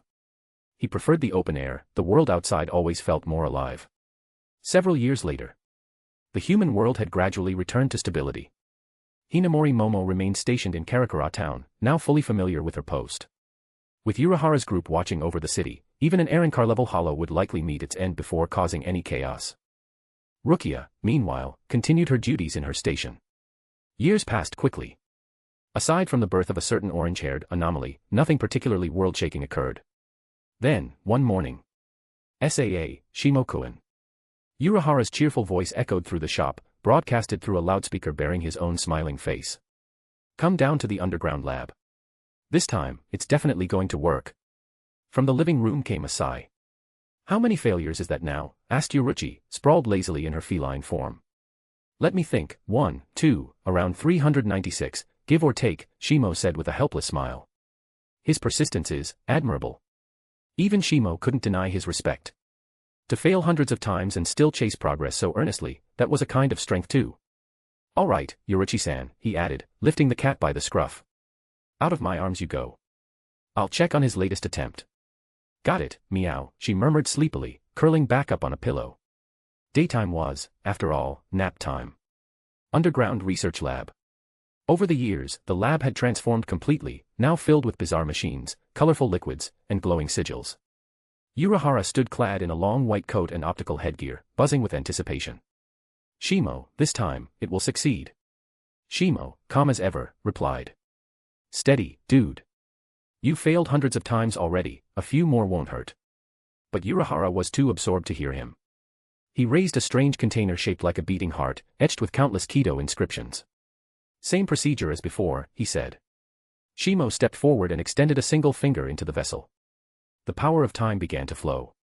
Even without releasing his Zanpakutō, Shimo could accelerate or slow the passage of time around him, one of the many results of his relentless training. Uruhara wasn't particular about how it manifested. He only needed it sealed into the prepared vessel. As the energy poured in, the Kaidō runes flared red, spreading upward until the entire heart pulsed with crimson light. Stop. Uruhara's voice broke the silence. Shimo withdrew his hand. That's enough. Yes. If my theory is right, this vessel can now stabilize within a hollow's core. He paused, his tone lowering. Unfortunately, it can only slow down Quincy holification, not stop it entirely. Even so, a rare look of satisfaction crossed Uruhara's face. He knew this was the limit of what could be achieved within their current constraints. After 3 days of monitoring, he confirmed success. In the underground lab, he proceeded to perform the long-awaited operation, transferring Shimo's time energy into Kurosaki Masaki, replacing Isshin's sacrificed Shinigami powers. Shimo stood by as the final safeguard, ensuring the procedure didn't spiral out of control. Kisuke, he asked quietly, won't the Godai 13 detect a surge of Ryatsu? No worries, Uruhara replied, waving him off. The Ryatsu isolating Jigai handles that perfectly. A few seconds later, the monitor displayed a single line of text. Power substitution successful. Time energy has replaced Shinigami force. Holification completely suppressed. Uruhara exhaled in relief. The experiment that had consumed years of effort had finally succeeded. At last. He whispered, smiling faintly. The substitute power works. // Thanks for the support. Chapter 103, Chapter 102, Ishida Ryuken's request. Shimo leaned toward the glowing screen, scanning Uruhara's readout. Complete, he repeated, blinking in faint confusion. Why isn't it filled with your usual flood of equations and symbols? Uruhara chuckled sheepishly. Wouldn't you say it looks cleaner this way? Anyway, forget the small details. Let's check Kurosaki Masaki's condition. Not far from them, Kurosaki Masaki lay unconscious on the operating table, eyes closed and breathing evenly. The hollow hole at her collarbone had completely healed, she looked no different from any ordinary human. Beside her sat Kurosaki Isshin, still in a jigai. His spiritual energy fluctuated erratically, the newly restored Shinigami power surging through his artificial body. A few minutes later, Masaki's eyelids trembled and opened. "Masaki-san, how do you feel?" Unohana asked gently. She raised her hands, turning them over in mild wonder. "It feels the same as before." A bright smile crossed her face moments later. "But still, thank you, both of you. If what you said is true, you've saved my life." Unohana and Shimo exchanged a look. Meanwhile, Isshin rose from the Ryoryoku conducting chair, flexing his hand, his restored power rippling through the air. "It's back, exactly as before," he said, the thrill in his voice barely contained. Donning his black shahakusho once again, Isshin exhaled in relief. He had never been one to chase power, but knowing he could once again protect his family filled him with peace. During the years he'd been powerless, hollows often drifted toward his clinic, drawn by his latent spirit energy. Helpless, Isshin could only wait for patrolling Shinigami, or Masaki, to intervene. That helplessness, for a former captain, had been agony. "Masaki." Isshin hurried to her side, worry breaking through his composure. "Are you all right?" Masaki smiled softly. "Perfectly fine." Relief washed over him. Turning to Shimo and Unohana, he bowed deeply. "Thank you, truly." "No need," Shimo interrupted with a faint smirk. "But just so you know, if Kyoraku ever marries, she'll have to take the Kyoraku name." Isshin burst out laughing, clapping him on the shoulder. "Ha! That's fine by me. If little Kyoraku agrees, I've got no complaints. Shimo, the Shiba family will never forget what you've done for us." Before the laughter could linger, Unohana interjected, voice cooling the air. "Don't celebrate yet." He tapped the research table with 2 fingers, producing a hollow thunk-thunk. If the Oswalin is activated, Masaki's Quincy powers will still be taken. At that point, even the part of time can't hold back hollowification forever. Soul suicide would still follow. Isshin froze mid-step, his face draining of color.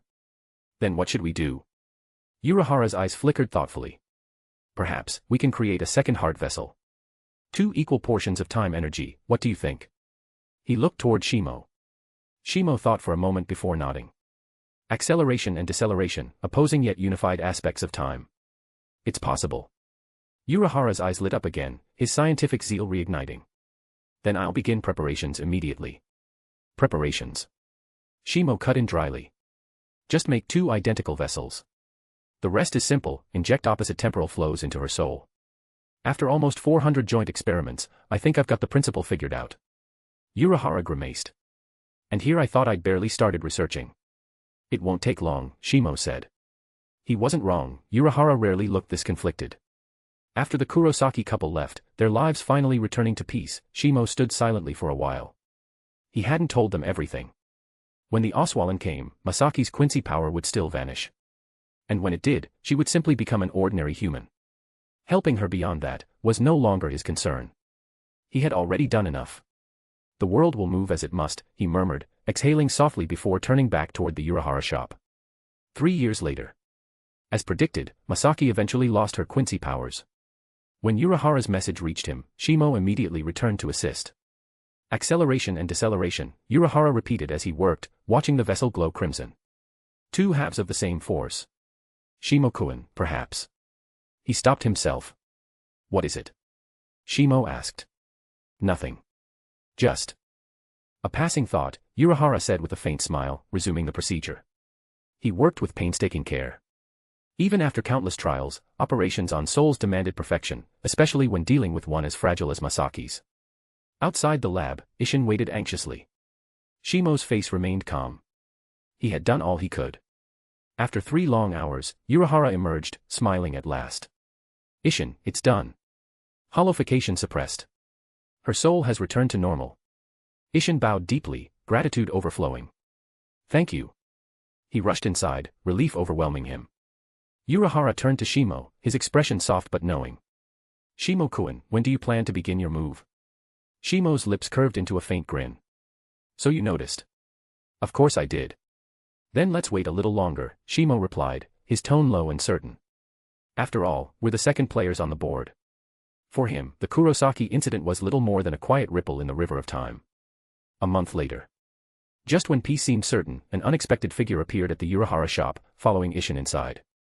The man's silver hair was neatly parted, glasses gleamed under the lights, and his tailored suit exuded quiet elegance. Shimo's eyes narrowed. A Quincy.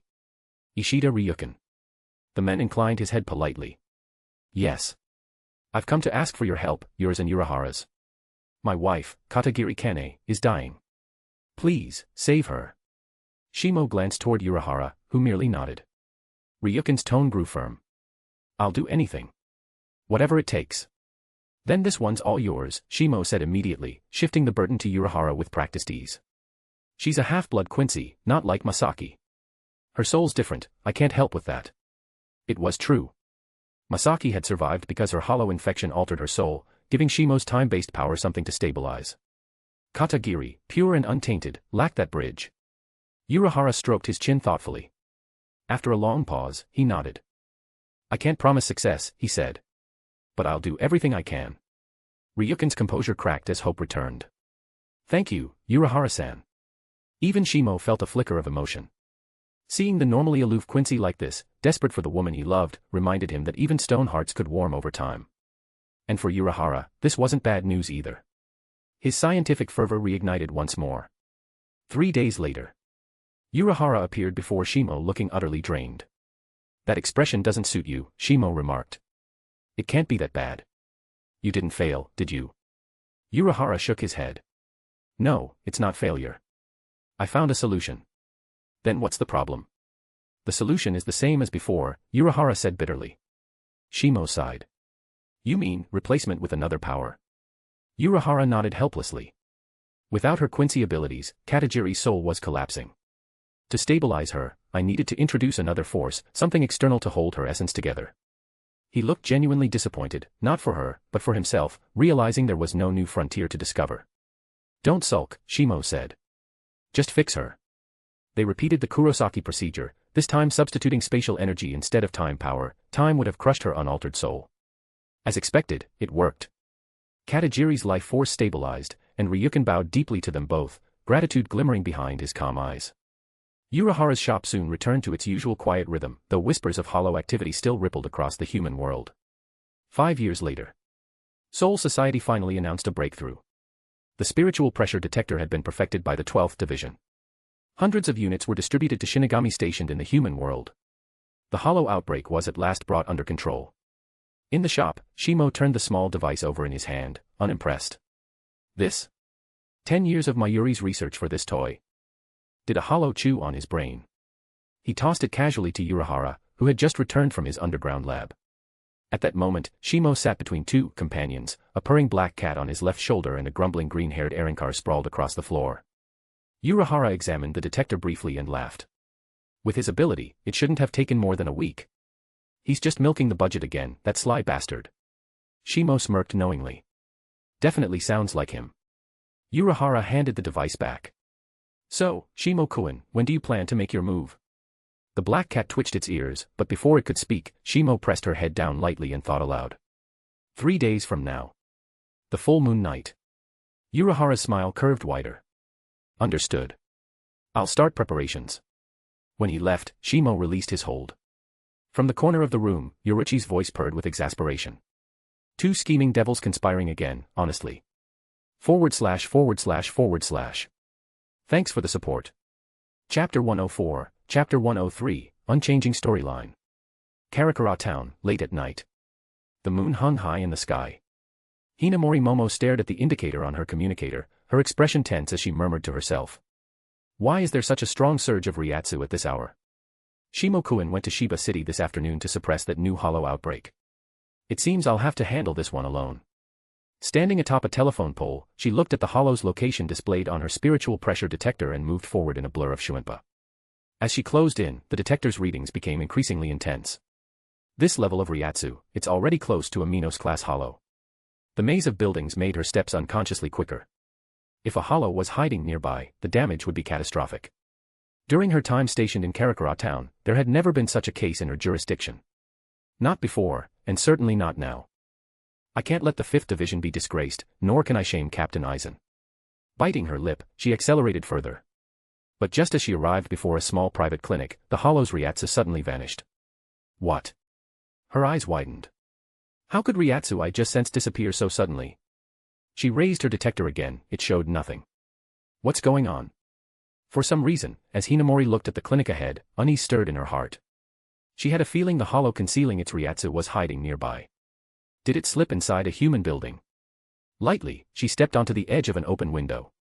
Inside, a spiky orange-haired teenager stared in shock at the sudden intruder. What the hell?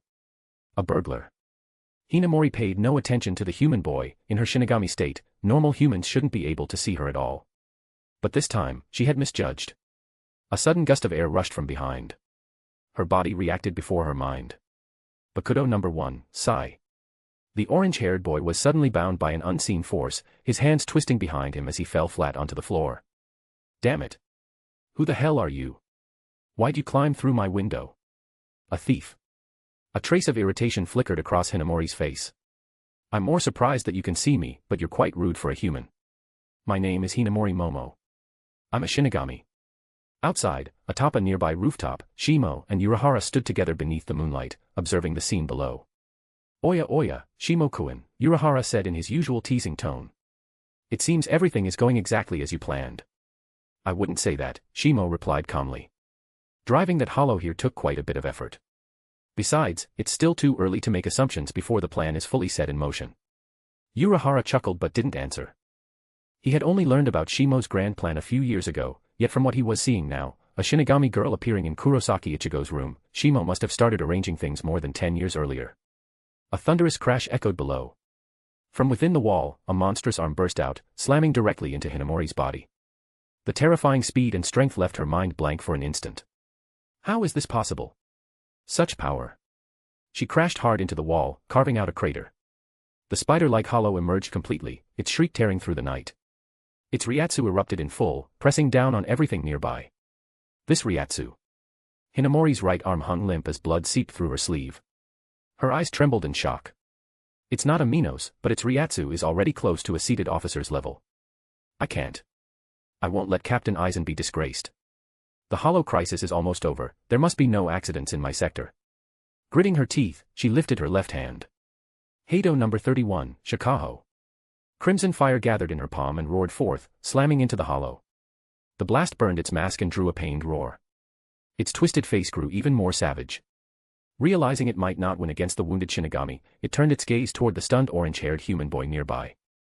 It opened its massive jaws, white mist curling within.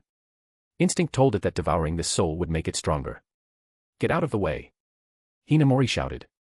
But Kurosaki Ichigo was human, how could he dodge such an attack? At that moment, Hinamori also realized something. This human boy's soul density was far greater than normal. The hollow's target wasn't her, it was him. Just as its jaws closed in, Hinamori flashed forward, blade in hand, placing herself between the boy and the hollow. Steel pierced flesh. Blood splattered across the floor. Hinamori's eyes widened as she looked down at the blade that had impaled her. So. Your target was me after all. The hollow's hollow eyes glimmered faintly, it had feigned weakness only to deceive her. Her body fell weakly to the ground, blood pooling beneath her abdomen. Is it over? She murmured, unwillingly. I still haven't returned to Soul Society. I haven't seen Captain Aizen again. To die here, it's too unfair. She no longer had the strength to fight. The orange-haired boy, however, stood firm, defiant and unafraid. A faint spark lit up in her eyes. Maybe, there's one last way. Hey, you rude boy. Ichigo blinked in confusion and looked toward her. What? There's one last way to defeat that hollow, she said weakly, forcing her Zanpakutō upright. What way? You have to become a Shinigami. Her voice trembled with pain. Stab this sword into your chest. I'll transfer my power to you. Unohana, watching from above, smiled. What do you think, Shimo-kun? How will the boy choose? Shimo's lips curved slightly. You'll see, a Shinigami born with extraordinary talent. The instant he finished speaking, a blinding burst of spiritual power erupted below, illuminating the street like daylight. What a dazzling light, Unohana murmured. A blend of Quincy, Shinigami, and hollow energies, truly astonishing. That's why hybrids are always the most promising, Shimo replied. Kisuke, ever thought about testing hollowification yourself? Unohana lowered his hat, voice low. Your very existence makes that question ironic. Below, the battle resumed. Ichigo's newly formed Zanpakutō was far larger than expected, a massive, oversized blade radiating power. As for technique, he had none. But Ishin's secret sword training over the years had clearly not gone to waste. Moments later, the spider hollow was cleaved cleanly in two, its spirit particles scattering into the night. Ichigo's first battle as a Shinigami had ended. Yet, before either he or Hinamori could react, an immense, suffocating spiritual pressure descended from the sky. The overwhelming pressure instantly rendered them both unconscious. Perfect ending, Shimo murmured. He withdrew his spiritual pressure and descended quietly onto the street. From the clinic, Kurosaki Ishin stepped out, scratching his short black hair. What a disaster. Looks like I'll need to renovate again. Shimo smiled faintly. Worried about your house before your son. Not very fatherly. Ishin folded his arms and looked at Ichigo lying unconscious on the ground. If he didn't look exactly like Kaien, I'd start questioning the bloodline. Is that really how your brain works? Shimo muttered, exasperated. Even after regaining his Shinigami powers, Ishin seemed to be diving deeper into idiocy. What a tragic thing, Shimo sighed. Wait, hey, what's that supposed to mean? Ishin shouted, but Shimo ignored him. Lifting Hinamori's limp body, he vanished with Shuinpa. Urahara glanced at Ishin with mild pity before disappearing as well, his sigh carrying quiet amusement. Ishin scratched his head blankly. What are those two even talking about? Back at the Urahara shop's underground laboratory, Urahara's tone was uncharacteristically serious. You really intend to place the Hogyoku within her soul? You know Aizen's eyes are still fixed on the human world. Masaki's abnormal state has already drawn his attention. No pressure, no progress, Shimo replied calmly. If things go wrong, leave the fighting to me. Even if the plan leaks, there's still room to maneuver. Urahara nodded decisively. Then let's begin. Soul implantation procedure, commence. When Hinamori regained consciousness, she found herself in what looked like an ordinary home. The furnishings were simple, with boxes piled in the corners. She tried to get up but cried out in pain. You're awake, guest, a deep voice said. Turning her head, she saw a broad-shouldered middle-aged man. Who are you? Tesai Tsukabashi. Clerk at the Urahara shop. Just then, the fabric curtain lifted, and a man wearing a striped bucket hat poked his head in. Yo, good morning. Judging by that confused look, I bet you've got a lot of questions, huh? I'm the owner, Urahara Kasuke. At the sound of his name, Hinamori's pupils shrank. Urahara. Kasuke, she whispered. After a detailed explanation, she finally understood her situation. During her fight with the Hollow, she had transferred her Shinigami powers to a human boy. Severely wounded and drained of spiritual pressure, she had lost consciousness. Urahara had rescued her, placing her soul into a jigai for stabilization. So that's everything, Urahara said cheerfully, wearing his characteristic merchant smile. Treatment, jigai fabrication, and soul stabilization, total fee, 10,000 kan. Meanwhile, in Soul Society, within the 1st Division's office, Kyoraku Shimo stood before head Captain Yamamoto. Thanks to Captain Kuratsuchi's new detectors, hollow activity in the human world has temporarily stabilized, he reported calmly. But to be cautious, I recommend continued observation. Yamamoto's eyes remained closed, his deep voice filling the room. Understood. Lieutenant Kyoraku Shimo of the 4th Division, your mission in the human world is complete. Observation duties will be handled by 13th Division Lieutenant Shiba Kaien. Shimo bowed silently. The flickering firelight reflected across his face, its warmth unable to hide the quiet anticipation in his eyes. // Thanks for the support. Chapter 105, Chapter 104, A Different Kind of Ikebana, Aizen Moves. Soul Society. 4th Division Barracks. Shimo had just returned, wearing a relaxed expression. Something felt off. He muttered under his breath, strange. As the lieutenant who treats his subordinates so kindly, I'm rather well liked in Siriidi. So why hasn't a single team member come to greet me? Did something happen while I was gone? As he walked deeper into the barracks, a realization struck him. The monthly Ikebana competition. Shimo's eyes lit up. Right, whoever wins gets a full month off from duties. Though, it's always Captain Unohana. Despite the long lives of Shinigami, they weren't machines. Occasional leisure kept them sane, like the 4th Division's flower contest, the 6th Division's noble gatherings, or the 8th Division's sake tasting events. Well, maybe not the 11th Division sparring duels, those were more of a blood sport than relaxation. For them, dying in battle was practically considered a noble ending. Still, Shimo sighed dramatically, my artistic career in Ikebana was ruined after one small accident. He arrived at training ground number 2, where the division's spiritual pressure gathered thickly. The field was an open-air arena, with seating arranged in a semicircle around a wide platform. Unlike the loud chaos of other events, this one was eerily silent. All the seated Shinigami were focused, watching the competitors at their stands. Each participant was immersed in delicate, careful work. Shimo hid his Ryatsu completely and used Bakutō number 26, Kyako, bent light, vanishing from sight. He was genuinely curious about how the contest had evolved, and besides, this was his chance to prove he had artistic talent, too. After spotting Unohana's position, he quietly moved to a far corner of the field. Finding a spot where no one was paying attention, he struck a random participant lightly on the neck, knocking the poor man out cold, and casually took his place at the stand. Now then, what theme do we have this time? He frowned slightly at the remaining flowers. Ah, the previous contestant had some imagination. He was using gentians as the centerpiece to praise Captain Unohana's virtues. What a bootlicker. Shimo blinked, half amused, half impressed. Didn't expect such talent in the 4th division. Shame, though, you just had bad luck running into me. He glanced toward the corner, sighed with mock pity, then smiled. Let's try the ikebana techniques I learned in the human world. Crossing his fingers, he stretched his hands forward. At least there's a decent variety of flowers left. For more than 10 years living in the human world, Shimo hadn't spent all his time idly petting cats or exterminating hollows. He'd studied quite a few crafts, mostly because he was bored. Zanpakutō meditation could only be done once a day, and most hollow extermination tasks took mere minutes. He had plenty of time to waste. The arena remained quiet, until someone in the crowd noticed the familiar figure working in the corner. The silence broke like a stone dropped into still water, ripples of whispers spreading in every direction. Unohana, focused on her own arrangement, frowned slightly at the sudden noise. The air grew cold, tension freezing the room. In an instant, everyone fell silent again. Minutes passed, and the competition neared its end. A clear chime echoed from the stage. Time's up. The voice of the timekeeper carried across the field through Kaidō amplification. All competitors set down their tools. Shimo finally relaxed, exhaling. That was trickier than expected. If not for the time acceleration he'd used to work 10 times faster, he might not have finished in time. Judges were always chosen from the previous year's top 3 contestants, which meant Unohana herself was both competitor and judge, and potentially the biggest bias in the room. When the judging began, Unohana's eyes quickly found Shimo's bright grin among the participants. She hadn't cared much when he decided to enter. Her previous ban on him competing was half-joke anyway. But when she looked at the flowers on his stand, her gaze softened with genuine surprise.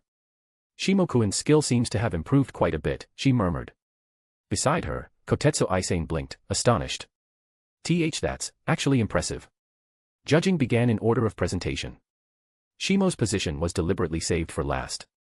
Shimo-kun, Unohana said gently, stopping before his stand. Her warm smile carried a subtle, unreadable emotion. When she looked down, her eyes widened slightly. Before her was a purple-themed arrangement, the flowers intertwined in deliberate, elegant layers, with curling blue stems spiraling around the central gentians like a flowing river. It wasn't the most extravagant piece she'd ever seen, but it was refined, balanced, and undeniably beautiful. The judges around her, including Aisane, exchanged surprised glances. Everyone in the 4th division knew Shimo's reputation. His art had once been so atrocious that Unohana herself jokingly banned him from competing. And yet, this work was flawless. The color harmony, the balance between blossoms and vase, it was professional-grade art. Does this piece have a name? Unohana asked softly. Shimo smiled, confident. Swordsmanship. At that word, the flowers on the stand bloomed fully. A sharp yet serene sword-like feeling rippled through them, flowing like crystal-clear water. What a splendid creation, Unohana said, smiling faintly. Aisane nodded eagerly, until she heard what came next. This is your Haori, isn't it, Shimo-kun? I like it very much. Aisane's neck stiffened with a creak, eyes wide. Wait, what did I just hear? No, she must be hallucinating. Maybe the stress of work had gotten to her. Or maybe Shimo's spiritual pressure was interfering with her hearing. Shimo's face, meanwhile, froze into a colorful mix of disbelief and awkward pride. Ah, if you like it, then, that's good. Smack. Both turned toward the sound. Aisane had slapped her own cheek, wincing. As their gazes shifted away, she rubbed her face painfully and muttered, "It hurts, so it's not a dream." What followed made her brain nearly short-circuit. Unohana extended a delicate hand toward Shimo. Wait, Captain, what are you doing? Aisane screamed internally, blushing furiously, already imagining an entirely different kind of scene. Shimo-kun, Unohana said softly, pulling her back to reality. May I have this piece? Ah. The ikebana. Somehow, Aisane felt an odd disappointment. Of course, Shimo replied smoothly. It was made for you, after all. Unohana smiled beautifully. Thank you, Shimo-kun. Aisane was beyond words now. First Shimo the art disaster turned into an art prodigy, and now Unohana was smiling like that. My worldview is broken, Aisane whispered blankly. Unohana gave her an amused glance but said nothing. That day, Shimo won first place. Whether it was legitimate or not, nobody dared question it. Everyone knew the captain held both veto and approval power. After that, life returned to normal, or so it seemed. Lying back on a sunlit chair, Shimo knew better. The gears of the world had begun turning again. The hollow outbreaks in the human world had been quelled, the number of hollows was dropping sharply. With the new spiritual energy detectors from the Department of Research and Development, the human world seemed calm once more. Most station Shinigami were being recalled, leaving only the 13th Division for field duties. A month later, Shiba Kaiyan returned to act as substitute captain of the 13th, since Yukite Jushiro's illness had worsened. But with everyone returning, new issues surfaced, one in particular. The 5th Division's lieutenant had gone missing. Inside the 5th Division's barracks, Aizen Sosuke stood calmly, hands folded before him, his white captain's haori draped loosely over his shoulders. Jin. Have you finished the investigation? His voice was gentle, unreadable. From the shadows, a black-robed figure emerged, pale lavender hair glinting faintly under the light. Yes, Captain Aizen, Ichimaru Jin replied. Everything's exactly as you predicted. Aizen smiled faintly, walking toward the window. His eyes lifted to the sky of Siriiti. As expected, there's been a small disturbance. But that's fine. The plan proceeds as usual. He turned slightly, voice smooth as silk. You may return, Jin. Jin bowed, uncharacteristically serious. Yes, Captain Aizen. A flash of light enveloped him as he vanished once more. Aizen continued to gaze upward, his tone calm and distant. The sky of Siriiti remains as dull as ever. /////. Thanks for the support. Chapter 106, Chapter 105, The Fall of the Central 46 Chambers, Secret Orders of Judgment. Time flew quickly. 2 months had passed since Shimo returned to Siriiti. The situation in the human world was now entirely handled by Urahara Kasuke, in whom Shimo had built deep trust over the years of cooperation. That day, just like any other, Shimo prepared to head for the General Relief Ward to conduct routine inspections. As lieutenant, he couldn't afford to appear idle, though, of course, this had nothing to do with the fact that Shiba Kakaku happened to be stationed there. As soon as he slid open his door, he was greeted by Rokushima Yusuke, striding toward him. Lieutenant Shimo. Yusuke had recently returned from the human world himself. Under his command, the 6th and 7th Relief Unit had managed to suppress several hollow outbreaks across multiple cities, losing only 1 member in total. Shimo raised an eyebrow, noticing the sealed envelope in his subordinate's hand. A letter from the 12th Division. Yusuke said excitedly. Taking it, Shimo saw layers of Kaidō seals and the special spirit-locking devices unique to the Department of Research and Development. Ryuryoku recognition, auto-destruction upon breach, he read aloud, amused. Then, with a faint smile, Mayuri really does have too much time on his hands. If he wanted to talk, he could have just used Tentikura instead of showing off his toys. He knew Mayuri well, every invention was just another excuse to demonstrate his genius. Pouring a small amount of spiritual energy into the envelope, Shimo activated it. A thin sheet of white paper floated out, marked by a single line. Report to the 12th Division immediately. Shimo frowned slightly. What's he plotting this time? He turned to Yusuke. You'll handle the patrols at the relief ward today. Yes, Lieutenant. The next instant, Shimo vanished in a flash step, leaving only a brief ripple of Ryatsu behind. Though Mayuri was eccentric, Shimo respected him. He'd never once called Shimo over for something trivial. If he was asking now, it was for a reason. At the 12th Division's Research Bureau, the flickering light from the spiritual energy monitors reflected in Mayuri's golden eyes. Shimo-kun, he hissed, his grin sharp. Your assigned human world territory, Karakura Town, seems to have run into another problem. As his words ended, Shimo appeared silently beside the monitor. The map on the screen displayed the area of Karakura Town, its glow shifting from white to bright red, the alarm state. Below, the actual alarm device had already been smashed to pieces, likely by Mayuri himself. You called me here for this nonsense? Shimo's tone was calm, almost bored. The schedule he and Urahara had set for the human world had not deviated. Mayuri, slightly startled, tapped the console repeatedly. According to the sensor logs, a Minos Grande, at least Jillian class, has appeared again in Karakura Town. And Shimo spread his hands. Do you expect me to rush down there and exterminate it myself? That's 13th Division work. Don't forget, I'm no longer assigned to the human world. His tone carried quiet indifference. If it concerns hollows, contact Shiba Kyan, the 13th lieutenant. Mayuri's expression twisted, frustration flickering in his sharp eyes. But before he could respond, the red zone on the monitor suddenly turned white again. What? His abnormal senses caught something strange. Report, he barked. A nearby technician blurted out, the hollow's Ryatsu had just vanished. It was eliminated, by a Shinigami signature. But, there aren't any lieutenants or seated officers currently stationed in the human world. Mayuri froze. Then his grin returned, crooked and unnerving. Shimo, watching the screen, smirked faintly. As expected, this wasn't random. And it wasn't Urahara's doing either. This was clearly the result of Ichigo Kurosaki and Yuryu Ishida's first true battle together. Seems Yuryu Ishida's personality hasn't changed much, Shimo thought quietly. Mayuri's laugh echoed, sharp and unpleasant. Hey. I think this incident deserves a deeper look. Shimo shrugged. Do as you please. Just remember, I'm only the 4th Division's lieutenant now. It's not my concern. Report to Kyan or the Captain Commander if you want. Oh, and your research report was excellent, by the way. Let's collaborate again soon.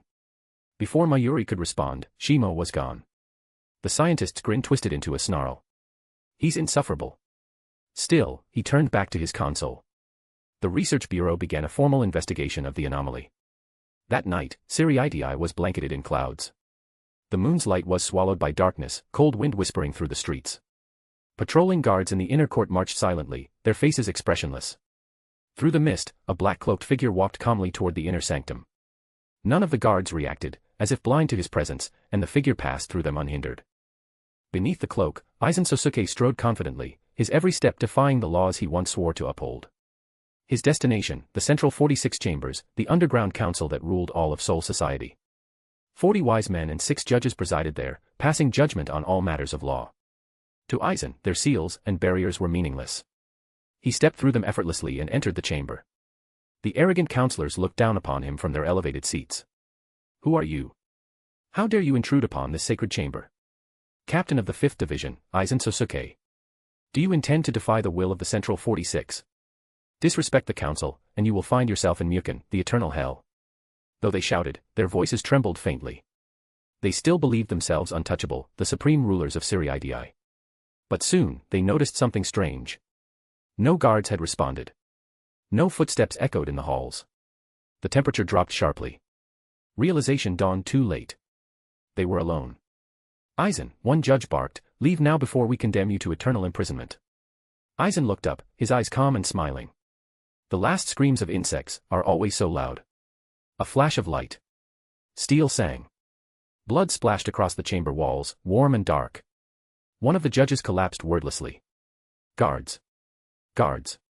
You dare kill Judge Mikawa. Aizen, this is treason. Where are the guards? Why aren't they coming? Panic filled the chamber. The sages and judges, who had ruled for centuries, now trembled before the inevitability of death. For the first time, they felt fear. Aizen drew his Zanpakutō, Kyoka Suigetsu, the blade gleaming cold and pale. Their desperate Kaidō spells fizzled harmlessly in the air. The power gap was too vast, their attacks meaningless. Reflected in the mirrored surface of Aizen's sword were faces twisted by terror. He spoke softly. Explaining to insects is a waste of breath. Especially ones whose minds have long since rotted. Kyoka Suigetsu shimmered. Screams, curses, and pleas filled the air, then fell silent. When it was over, only the sound of measured footsteps echoed through the blood-stained hall. Aizen looked upon his work, smiling faintly. A quiet council chamber, now that, he murmured, is the kind of order I prefer. Meanwhile, in the 4th Division barracks, Shimo finished his evening meditation, his Zanpakutō resting across his knees. He was just standing when a frantic knocking sounded at his door. Shimo. The voice belonged to Shiba Kyan. What's he doing here so late? Sliding the door open, Shimo found Kyan's face pale and tense. Karakura Town, something's wrong. Kyan's voice was urgent, his breathing heavy from rushing at full speed. Shimo frowned. What happened? Kyan took a breath. You remember Hinamori Momo, the 5th Division's lieutenant? Shimo nodded slowly, his expression tightening slightly. You mean, she's been found? Kyan nodded. According to the 12th Division's data, she was detected in Karakura Town. Though Shimo feigned mild shock, inwardly he felt no surprise at all. Had he not been connected to the hollow suppression operation himself, Kyan would have reported directly to Head Captain Yamamoto. So what do you think we should do? Kyan asked. Report it truthfully, Shimo replied without hesitation. A missing lieutenant resurfacing in the human world, that's no small matter. Kyan hesitated, then nodded firmly. Understood. By morning, the news had spread through Siriidi. After confirmation from the 12th Division's investigation, Hinamori Momo was indeed alive in the human world. It should have been cause for celebration. But fortune and misfortune are two sides of the same coin. Hinamori had allegedly shared her spiritual energy with a human, a grave violation of Soul Society law. The revelation shook the Goti I-13. In the 10th Division, icy spiritual pressure radiated from the captain's office, even ordinary squad members couldn't approach. In the 3rd Division, Lieutenant Kira Izuru rushed to confirm the news with Ichimaru Jin, trembling with disbelief. And in the 5th Division, an oppressive silence hung over every corridor. At the 4th Division headquarters, both Unohana and Shimo stood before a messenger draped head to toe in ceremonial bindings, the seal-bearer of the Central 40 SIXS secret orders. The Central 46, arbiters of Soul Society's law, had spoken.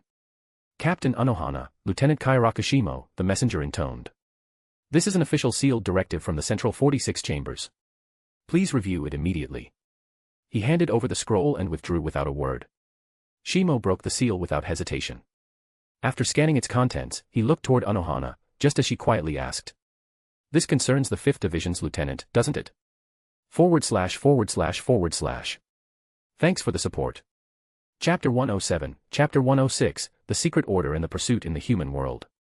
The Central 46 chambers have issued an arrest order. Shimo crushed the sealed directive between his fingers. The parchment disintegrated into fine dust, which he casually dropped into the trash. Unohana's eyes flickered with amusement, but she said nothing. To most Shinigami, the Central 46 were untouchable, an absolute authority. But in Shimo's eyes, they were little more than paper idols.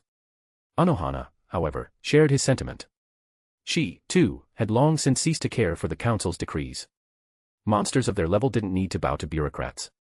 Shimo brushed the dust from his hands. I was stationed in the human world for years to suppress hollow outbreaks. Strictly speaking, the Hinamori incident falls partly under my responsibility. Therefore, this time, the Central 46 has assigned Captain Aizen Sosuke and myself to conduct her arrest personally. Unohana smiled gently. Then I'll wait for your safe return, Shimo-kun. Just then. Thud. The office door slid open. Kotetsu Aizen, clutching a stack of reports, froze in the doorway. The documents scattered to the floor like snow. Both turned their eyes toward her. I didn't hear anything. Aizen stammered, her face flushing bright red. She scrambled to collect the papers, piled them on the desk, and fled the room in a fluster. Outside, she leaned against the corridor wall, gasping for breath. I didn't imagine it this time. My hearing's perfectly fine, I just had it checked this morning. Her eyes widened as the realization dawned. Wait, does that mean? Captain Unohana was serious. A terrifying thought crept into her mind. Back inside, Unohana's serene smile never faltered. Lately, Aizen seems rather distracted at work. Perhaps it's time she took a short vacation. 5th Division, Captain's Office. Aizen sat calmly before his subordinate, Kira Izuru, whose posture was perfectly straight but whose trembling hands betrayed his unease. Kira, Aizen said gently, this isn't something I can change. The order comes directly from the Central 46. Kira bowed his head lower. I understand, Captain. I would never ask you to defy the Council. I only beg that when you find Lieutenant Hinamori, please, don't harm her. Aizen smiled, his tone kind and measured. Of course. Momo may have erred, but she is still my lieutenant. Thank you, Captain Aizen, Kira murmured, his voice thick with relief. Shimo, meanwhile, had no illusions. He knew perfectly well that Central 40 SIXS order was Aizen's forgery. What puzzled him was why Aizen chose to lead the mission himself, and why he had selected him as his partner. It wasn't fear that stirred in Shimo, but curiosity. What exactly was Aizen planning? After finishing his daily duties, Shimo made his way to the 5th Division headquarters. Inside the captain's office, Aizen awaited him with his usual polite smile. Captain Aizen, Shimo greeted with a brief nod. Shimo-kun, Aizen replied warmly, his voice as smooth as ever. When do we depart? Shimo asked, skipping any pleasantries. Aizen blinked once before replying with his trademark composure. No need to rush. The Research Bureau has already pinpointed Hinamori's location. We'll head to the human world at dusk. Shimo inclined his head. As you command, Captain. I'm ready whenever you are. The conversation paused for a moment. Then Aizen adjusted his glasses, his tone turning thoughtful. Shimo-kun, may I ask your opinion on something? Go ahead. What do you think of this decree from the Central 46? Shimo's eyes remained steady. Naturally, I intend to carry it out. The Central 46's orders, he added lightly, aren't something a Gotei officer can openly defy, after all. Aizen's expression faltered for half a second before the smile returned. That answer was, typical of Shimo, obedient on the surface, unreadable beneath. Even now, Aizen couldn't quite see through him. You're right, Aizen said quietly, turning his gaze toward the window. The last rays of sunlight bled across the sky. Time flies so quickly, doesn't it? He rose, smoothing his haori. Come. Let's report to the head captain and depart. As you wish, Captain Aizen. Their briefing with Yamamoto Genryusai was brief and formal. The captain commander seemed unsurprised by their request to enter the human world. When the sun finally dipped beyond the horizon, a single hell butterfly guided them to the Senkamen. The gate opened, bathing the chamber in pale light. Human world, Karakura town. In the haze of city lights, the stars were almost invisible. A simple doorway shimmered open in the sky, and two figures stepped through. Aizen and Shimo landed lightly, their feet supported by threads of condensed reishi. The research bureau has confirmed Hinamori's location, Aizen said softly. We'll proceed directly. Shimo nodded once, and both vanished in a blur of Shuinpa. Elsewhere, not far from Kurosaki Clinic, a lone figure walked the quiet streets. Hinamori Momo. Since losing her spiritual power, she had lived within an artificial body. No matter how much time passed, her Ryuryoku refused to return. Every night she prayed for recovery, not for herself, but so she could stand beside her captain once more. Then she felt it, a faint but familiar spiritual pressure behind her. Her steps froze. Slowly, she turned. Shimo-kun. Shimo smiled gently. Found you, Hinamori. Her lips trembled as she tried to respond. Shimo-kun, I can expel. Her words died as a second wave of spiritual energy descended, powerful, refined, unmistakable. Her eyes widened in disbelief as another figure appeared behind Shimo. See, Captain Aizen. Joy flooded her face. She had dreamed of this moment, to see her captain again, safe and composed. She took a step forward, but the overwhelming pressure that followed made her body lock in place. Aizen's calm smile was gone. His voice was quiet, almost cold. I'm sorry, Hinamori. I've come to return you to Soul Society, as a criminal. Her heart stopped. The men before her, the one she had idolized, now looked at her as though she were a stranger. Her world shattered. Aizen's tone carried no emotion. Your actions have violated Soul Society's laws. You'll be judged upon return. She opened her mouth to protest, but her voice broke.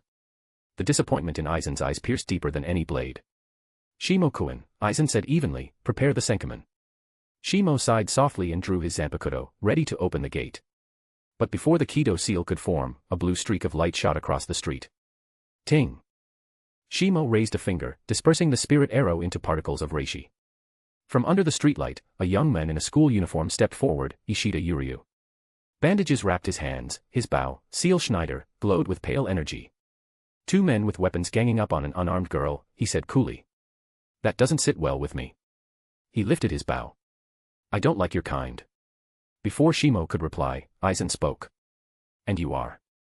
Ishida Yuryu, he answered, pushing his glasses up. Her friend, and someone who despises Shinigami. Aizen glanced down at Hinamori, still trembling on the pavement. It seems you've made some loyal companions, Hinamori. Then, to Shimo, I'll leave this to you. I'll take Hinamori back myself. Shimo blinked. You're in a hurry, Captain. Aizen's smile returned, faint, courteous. I only wish to report to the Central 46 quickly, and perhaps plead for leniency on her behalf. Hinamori's eyes brightened at those words, fragile hope flickering anew. In that case, Shimo said, stepping forward and turning his back to them, I'll handle this one. Go ahead, Captain. Aizen nodded, helping Hinamori to her feet before opening the Senkamen. Wait. What are you doing? Ishida shouted, drawing his bow again. But before he could fire, Shimo's voice cut through the air. Who gave you permission to draw? The moment he spoke, a crushing wave of spiritual pressure descended. The air itself warped. The spirit particles surrounding Ishida collapsed under the weight. His bow dimmed, his knees trembled, and the street cracked beneath him. He couldn't breathe. Couldn't even think. The sheer force of Shimo's spiritual pressure pinned him like a puppet with its strings cut. Such overwhelming pressure, I can't even lift my arm. He collapsed to his knees, then to the ground, unconscious before he hit the pavement. Shimo exhaled quietly. Perhaps that was a bit much. Ah well. Ryukin won't take it personally. But as he glanced toward the closing Senkaman, his eyes hardened. So that's how you play your game, Aizen, give her hope, only to drag her deeper into despair. He shook his head, almost amused. As expected of you. Then. Boom. A surge of raw spiritual pressure split the street. A massive slash gouged the pavement beside Ishida's fallen body. Shimo turned, sighing. My, the youth these days really do have temper issues. A tall teenager stood a few meters away, clutching an oversized Zanpakutō, rough, unrefined, yet blazing with will. Kurosaki Ichigo. Hey! Ichigo shouted, glaring at him. What the hell did you do to Yuryu? // Thanks for the support. Chapter 108, Chapter 107, Overwhelming Power. Because Aizen had left early, Kurosaki Ichigo hadn't seen what happened before. But that didn't matter, he wasn't the type to stand by and watch his friend suffer. Yesterday, he and Ishida Yuryu had fought side by side against the Jillians. The two shared only a brief encounter, yet a quiet bond had already formed between them. Now, seeing Yuryu kneeling and unconscious under the crushing pressure of spiritual pressure, Ichigo's blood boiled. He completely forgot why he had come here in the first place. Kids these days, so rude, Shimo said softly, his expression unreadable as he felt Ichigo's spiritual pressure rising. You hurt my friend, Ichigo snapped, hoisting his massive Zanpakutō onto his shoulder, and you expect me to be polite. He dragged Yuryu's limp body to the side of the road before turning back to face Shimo. The lieutenant didn't interfere, merely stood there, watching in silence. Truth be told, he was curious. This boy before him, Kurosaki Ichigo, was the one who would become a key figure among the 5 special war potentials. Shimo had once observed Ichigo from up close when he was younger, but at the time he'd seen nothing remarkable. Ichigo's soul was strange, yes, a fusion of Shinigami, Hollow, and Quincy elements, but the potential was dormant, locked away. Now, that lock had been broken. The Shinigami power within Ichigo had acted like a key, releasing his hidden potential. The energy swelling from him was immense, limitless, unrefined, and wild. As Yuryu once described, ordinary Shinigami and Quincy are like closed water taps. Once they open the valve, power flows out. But Ichigo's spiritual pressure was different. Even when sealed, the spiritual pressure leaking from him surpassed that of many captains in combat. Who the hell are you? Ichigo demanded, his eyes narrowing. Why do I feel like I've seen you before? Shimo smiled faintly. Perhaps it's your imagination. My name is Kyoraku Shimo, 4th Division Lieutenant. Ichigo frowned even harder. 4th, 6th, whatever. I don't care about your divisions. My name's Kurosaki Ichigo, and I'm here to make you pay. He leveled his Zanpakutō at Shimo, spiritual energy roaring around him like a storm. Shimo chuckled. So, you're the human who received Hinamori's powers, HM. The former 5th Division lieutenant who defied Soul Society's law by transferring her Ryuryoku to a human. She's been taken back by Captain Aizen to face judgment. Most likely. His tone turned cold. She'll be executed. Boom. The instant those words left Shimo's mouth, Ichigo's spiritual pressure exploded outward uncontrollably. The shockwave howled through the street, sending gusts spiraling around them. Don't look at me like that, Shimo said mildly. I'm only following orders. He sighed, tilting his head. Didn't your elders ever teach you anything? You should learn to control yourself. And then. Crack. Boom. An unimaginable weight crashed down upon Ichigo. Caught off guard, he was instantly forced to his knees, just like Yuryu before him. His pupils shrank. The raw fear that gripped his heart came from pure instinct, an animal's terror in the face of something absolute. He roared, gripping his Zanpakutō, driving the blade into the asphalt to steady himself. The weapon groaned under the strain. He tried to rise, flooding himself with every drop of strength. His spiritual pressure climbed, climbing still. But so did Shimo's. Every time Ichigo's power grew, Shimo's presence deepened to match, like an endless abyss swallowing his efforts whole. Minutes passed. Sweat mixed with blood. This is a lieutenant's power. Ichigo rasped, his knuckles bleeding, teeth grinding. Shimo raised an eyebrow. You're mistaken, he said quietly. If all lieutenants were like me, the world would be a much safer place. Ichigo bared his teeth in a defiant grin, crimson running from his lips. Then maybe. I still have a chance. The words were barely spoken when a surge of power erupted from him. For a moment, Ichigo's spiritual pressure rivaled that of a captain, bursting past Shimo's spiritual pressure in a violent wave. A black silhouette flashed upward into the air, blade glinting under the moonlight as it sliced toward Shimo. Shimo sighed, bringing two fingers together in a sword gesture. Still haven't realized the difference between us, have you? His fingers flicked once. Swish. The movement was so fast it was almost invisible. Shimo's hand lowered, calm as ever. Ichigo froze midair, eyes wide in disbelief. Pain coursed through his soul, his strength collapsed like glass. Thud. He hit the ground, his Zanpakutō landing several meters short of even touching Shimo. Shimo stepped closer, his voice quiet and absolute. I've severed your Seketsu and Hakusui, the soul nodes that grant Shinigami power. The abilities you stole have been completely taken back. Even if you recover, you'll never wield a Zanpakutō again. His spiritual pressure pulsed one final time. Ichigo's vision went black. Are you done watching? Shimo asked, not even turning his head. Enjoying the show? A teasing voice answered from above. Your timing's impeccable as always, Shimo-kun. From atop the streetlight, Unohana Kasuke leapt down, landing lightly in front of him. That was quite the performance. If I didn't already know the truth, you might have fooled even me. Shimo exhaled. These two are your problem now. He pointed at the unconscious Ichigo and Uryu. Their parents must have nerves of steel, letting them wander around like this. What if I'd accidentally sent them to Soul Society? Unohana tilted his hat down, smirking. If you kill someone, they don't go to Soul Society. And besides, one's a Shinigami, the other's a Quincy. They're hardly ordinary. He pointed at Ichigo. Besides, that one should be calling you cousin, technically. Shimo blinked. Oh, for damn's sake. Don't start with that. He waved a hand. If we're counting bloodlines, that makes me your senior, Kasuke. Unohana chuckled. Fair point. Among the Kyoraku family, Shimo's lineage wasn't a minor one, but he'd never cared for pedigree. In Soul Society, what mattered wasn't blood.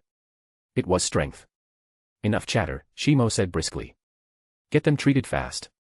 I really did sever Ichigo's Seketsu and Hakusui. If you don't act soon, Isshin will have to visit the Rakongai to find his son. Unohana picked up both boys effortlessly, one in each hand. He glanced back with a grin. See you around, Shimo-kun. But when he turned again, the man was already gone, vanished through an open sankamen. Under the streetlight, Unohana sighed. What an incorrigible man. Soul Society, 1st Division Barracks. Shimo emerged from the portal into the 1st Division headquarters. As the command center for the Gotei 13, it possessed its own sankamen, guarded by Genshiro Okikiba, the division's 3rd seat. The elderly silver-haired Shoya stood watch near the gate, his spiritual pressure steady and refined, a veteran presence. 3rd seat Okikiba, Shimo greeted politely. Where are Captain Aizen and the prisoner, Hinamori? Okikiba bowed slightly. They've already gone to the head captain's office. Captain Aizen said he wished to plead for leniency. Shimo nodded. Understood. Thank you. He vanished in a flash step. Outside Yamamoto's chamber, he arrived just in time to see Aizen stepping out, wearing a strained smile. Captain Aizen, Shimo called. How did it go? Aizen exhaled slowly. There was nothing the head captain could do. Granting spiritual power to a human is virtually unheard of in Soul Society's history, especially from a lieutenant. Shimo's tone grew sharp. So what's her sentence? Aizen shook his head. The matter will be passed to the Central 46 for judgment. The head captain advised me to wait for their verdict. Shimo smiled faintly. The Central 46's verdict. He almost laughed aloud. That means your verdict, Aizen. Still, he didn't expose him. He simply said, let's hope they show mercy. Aizen sighed. Let's hope so. By the way, what of the boy who attacked you in the human world? Shimo raised a brow. Didn't expect you to care about humans, Captain. Aizen's gentle smile returned. Respect for life has always been one of my principles. Shimo pretended not to catch the hidden irony. I only rendered him unconscious. But the one who stole Hinamori's power showed up as well. I destroyed his Seketsu and Hakusui, he won't be a problem again. Aizen nodded approvingly. That was the right choice. The two parted ways along the quiet corridors of the Siri-Idi, Aizen returning to his division, Shimo heading back toward the 4th. As he walked, Shimo murmured to himself. Those who achieve greatness never fret over details, perhaps that's what separates me from Aizen. Then he stopped. A sharp, icy spiritual pressure cut across his path. From the mist ahead stepped a short figure, silver hair gleaming like frost, turquoise eyes calm and cold. 10th Division Captain, Hitsugaya Toshiro. Shimo tilted his head, smiling faintly. Ah, Shiro-chan. The boy's expression cracked for a split second. Don't call me that, he snapped, his composure slipping before he forced himself to calm down. Taking a deep breath, Hitsugaya straightened and addressed him formally. Shimo-san, there's something I need to ask you. /////. Thanks for the support.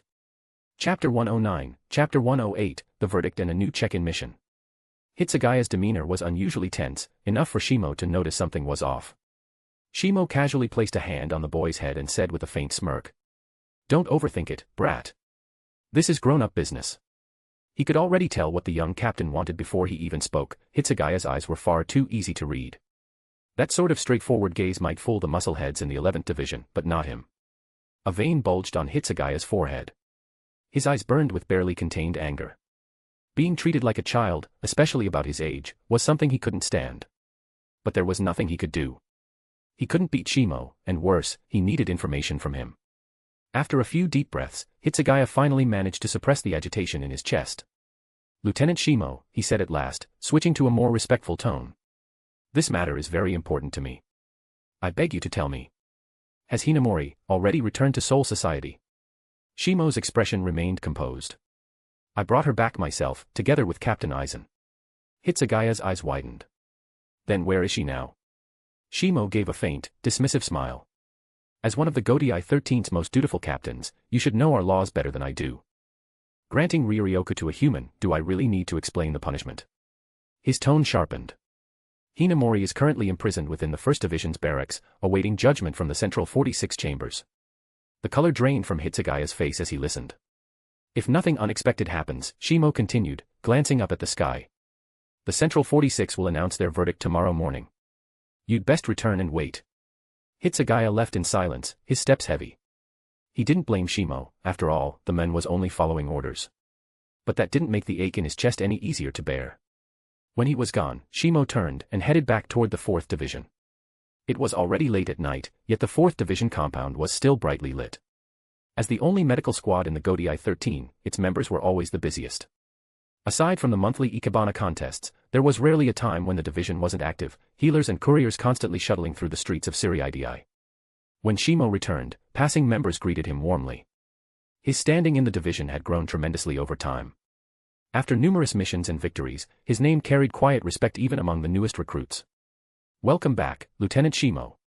Rokushima Yusuke, the guard stationed outside Shimo's private courtyard, called out cheerfully. Good work, Yusuke, Shimo replied, giving a small nod as he approached his residence. As lieutenant, he had his own private quarters, a small courtyard and home outfitted for rest and reflection. It was the most comfortable residence in the entire division. Just as he reached the door, Yusuke's voice sounded again, nervous and oddly hesitant. Ah, Lieutenant Shimo, before you go in, please, prepare yourself mentally. Shimo blinked, puzzled. What's that supposed to mean? Yusuke's expression turned awkward. He fidgeted for a moment, then suddenly bowed deeply. Thank you for your hard work, sir. And before Shimo could say another word, the man vanished in a flash step, closing the courtyard gate behind him. Confused, Shimo released his spiritual sense. There was no unusual spiritual pressure inside the room. What the hell was that about, he muttered. Without thinking too much of it, he slid the door open and stepped inside. And froze. The entire room had been cleaned to perfection. He wasn't the untidiest man, but he always left a bit of clutter lying around, books, paperwork, and the occasional sake bottle. Now, everything gleamed. The bedding was neatly arranged. The air smelled faintly of cherry blossoms. On the table sat several plates of delicate sweets and a small bottle of fine sake. The label read, Kuchiki Family Special Reserve. Shimo stared. Did I get robbed by someone with good taste? He walked to the table and spotted a folded piece of paper. Shimo-kun. The handwriting was elegant, feminine, and unmistakable. I heard you like the Kuchiki Family Special Sake, so I procured some for you. I hope it suits your taste. Unohana. As he read it, he could almost picture Unohana's serene smile. Shimo rubbed his temple. His emotions were complicated. So this is her idea of expressing affection. Subtle as always. He sat cross-legged at the table, reaching for the bottle. Then paused. Wait. He frowned. Yusuke's been guarding the gate all evening. That means he saw Unohana come in, and everything she did. He exhaled slowly. And with his big mouth, the whole division will know by tomorrow. A dangerous glint passed through his eyes. Maybe I should silence him. Meanwhile, in the 6th Relief Unit quarters, Yusuke was animatedly recounting his story to a crowd of friends. I saw it with my own eyes. Captain Unohana herself went into Lieutenant Shimo's courtyard. Before he could finish, he sneezed violently. He rubbed his nose, a shiver running down his spine. "You okay?" one of his friends asked. Yeah, he said, brushing it off. Anyway, like I was saying. Poor Yusuke never realized how close he'd come to being marked for transfer to the 11th Division's next mission. The night passed quickly. At dawn, Shimo began his usual training, then prepared to visit the medical wards for inspection. But suddenly, a vast wave of spiritual pressure spread across the skies above Siriidii. He looked up, sensing it immediately, woven like a great net of energy that blanketed the Siriidii. Then a deep, authoritative voice echoed in every Shinigami's ears. "Attention, captains and all Gotei 13 personnel. This is 1st Division Lieutenant Chojiro Sasakaibe. I now convey the official verdict issued by the Central 46 Chambers." Shimo's expression darkened slightly. Former 5th Division Lieutenant Hinamori Momo, while performing a mission in the human world to suppress a hollow outbreak, recklessly transferred her own spiritual power to a human. To evade detection, she then concealed herself within a jigai. Such conduct constitutes a grave violation of Soul Society law. The voice grew heavier. After deliberation, the Central 46 has ruled as follows. First, the accused shall be confined within the 4th level of the Senzeikyū. Second, in 1 month's time, she shall face public execution at Sokayaku Hill. And with that, the spiritual pressure in the sky dispersed, leaving silence in its wake. Shimo's eyes gleamed faintly. As expected. The only difference is that this time, it's Hinamori instead of Rukia. Then, the familiar tone of the system echoed in his mind. New check-in mission issued. During the Ryoka invasion, check in within the 4th level of the Senzeikyū and prevent Hinamori Momo's escape. Reward, shared soul barrier. Shimo blinked. Hinamori plans to escape. Seriously. At first, he nearly laughed aloud. A lieutenant breaking out of the Senzeikyū. Dream on. But then he frowned. Unless someone helps her. He tapped his chin thoughtfully. A few extremists in the Gotei 13 might actually try. If they all work together, it's possible. The idea intrigued him. If that happens, the entire Siriidii will descend into chaos. I might even get to see the old man release Ryujin Jaka. A small spark of excitement lit his eyes. He'd always wanted to test himself against Yamamoto's flames, to see if his time techniques could endure them. Staircase of Time, 99,999th level, just 1 step short of 100,000. Been stuck there for a year. He muttered to himself. Maybe this new shared soul barrier will be the key. Even if it doesn't push me past the limit, it'll still be a gain. No losses here. He smiled faintly. Suddenly, I'm looking forward to execution day. The Central 46 verdict caused a storm in Siriidii. A lieutenant sentenced to public execution, such a thing hadn't happened in centuries. Shinigami across the divisions whispered in disbelief. Some felt the sentence was too harsh. Cases like this were rare, but they existed, and none had ever ended with the Sokayaku. Usually, the guilty were merely imprisoned or exiled. But few dared question the Central 46 authority. Even Captain Commander Yamamoto had approved the decision, leaving no room for dissent. Senzeikyū, 4th level. Hinamori Momo sat alone in the center of her cell, a ceiling collar etched with Kaidō script clasped around her neck. After hearing her sentence, she had lost all hope. As a lieutenant, she knew what execution by Sokayaku truly meant. So this is the end. She whispered. How I wish. I could have kept serving under you, Captain. Her thoughts spiraled into desperate, impossible wishes. Until a gentle voice broke through the silence. Hinamori. I've come to see you. Her eyes widened. She jumped to her feet. See, Captain Aizen. Joy flickered across her face, only to fade as she remembered her situation. Aizen stood before her, his warm smile unchanged. Hinamori, don't give up hope. Even with the sentence declared, we still have a month. I'll do everything I can to overturn the verdict. Tears welled in her eyes. Really, Captain? I promise, Aizen said softly. I'll do my best. But as his words lingered, a sudden chill swept through the corridor outside the cell. Though the walls of the Senzeikyū were forged from sekiseki, which blocked most Ryatsu transmission, even that could not fully stop the aura that now approached, cold, sharp, and unmistakable. Aizen's brown eyes glimmered slightly as he turned toward the passage. Captain Hitsugaya. //////. Thanks for the support.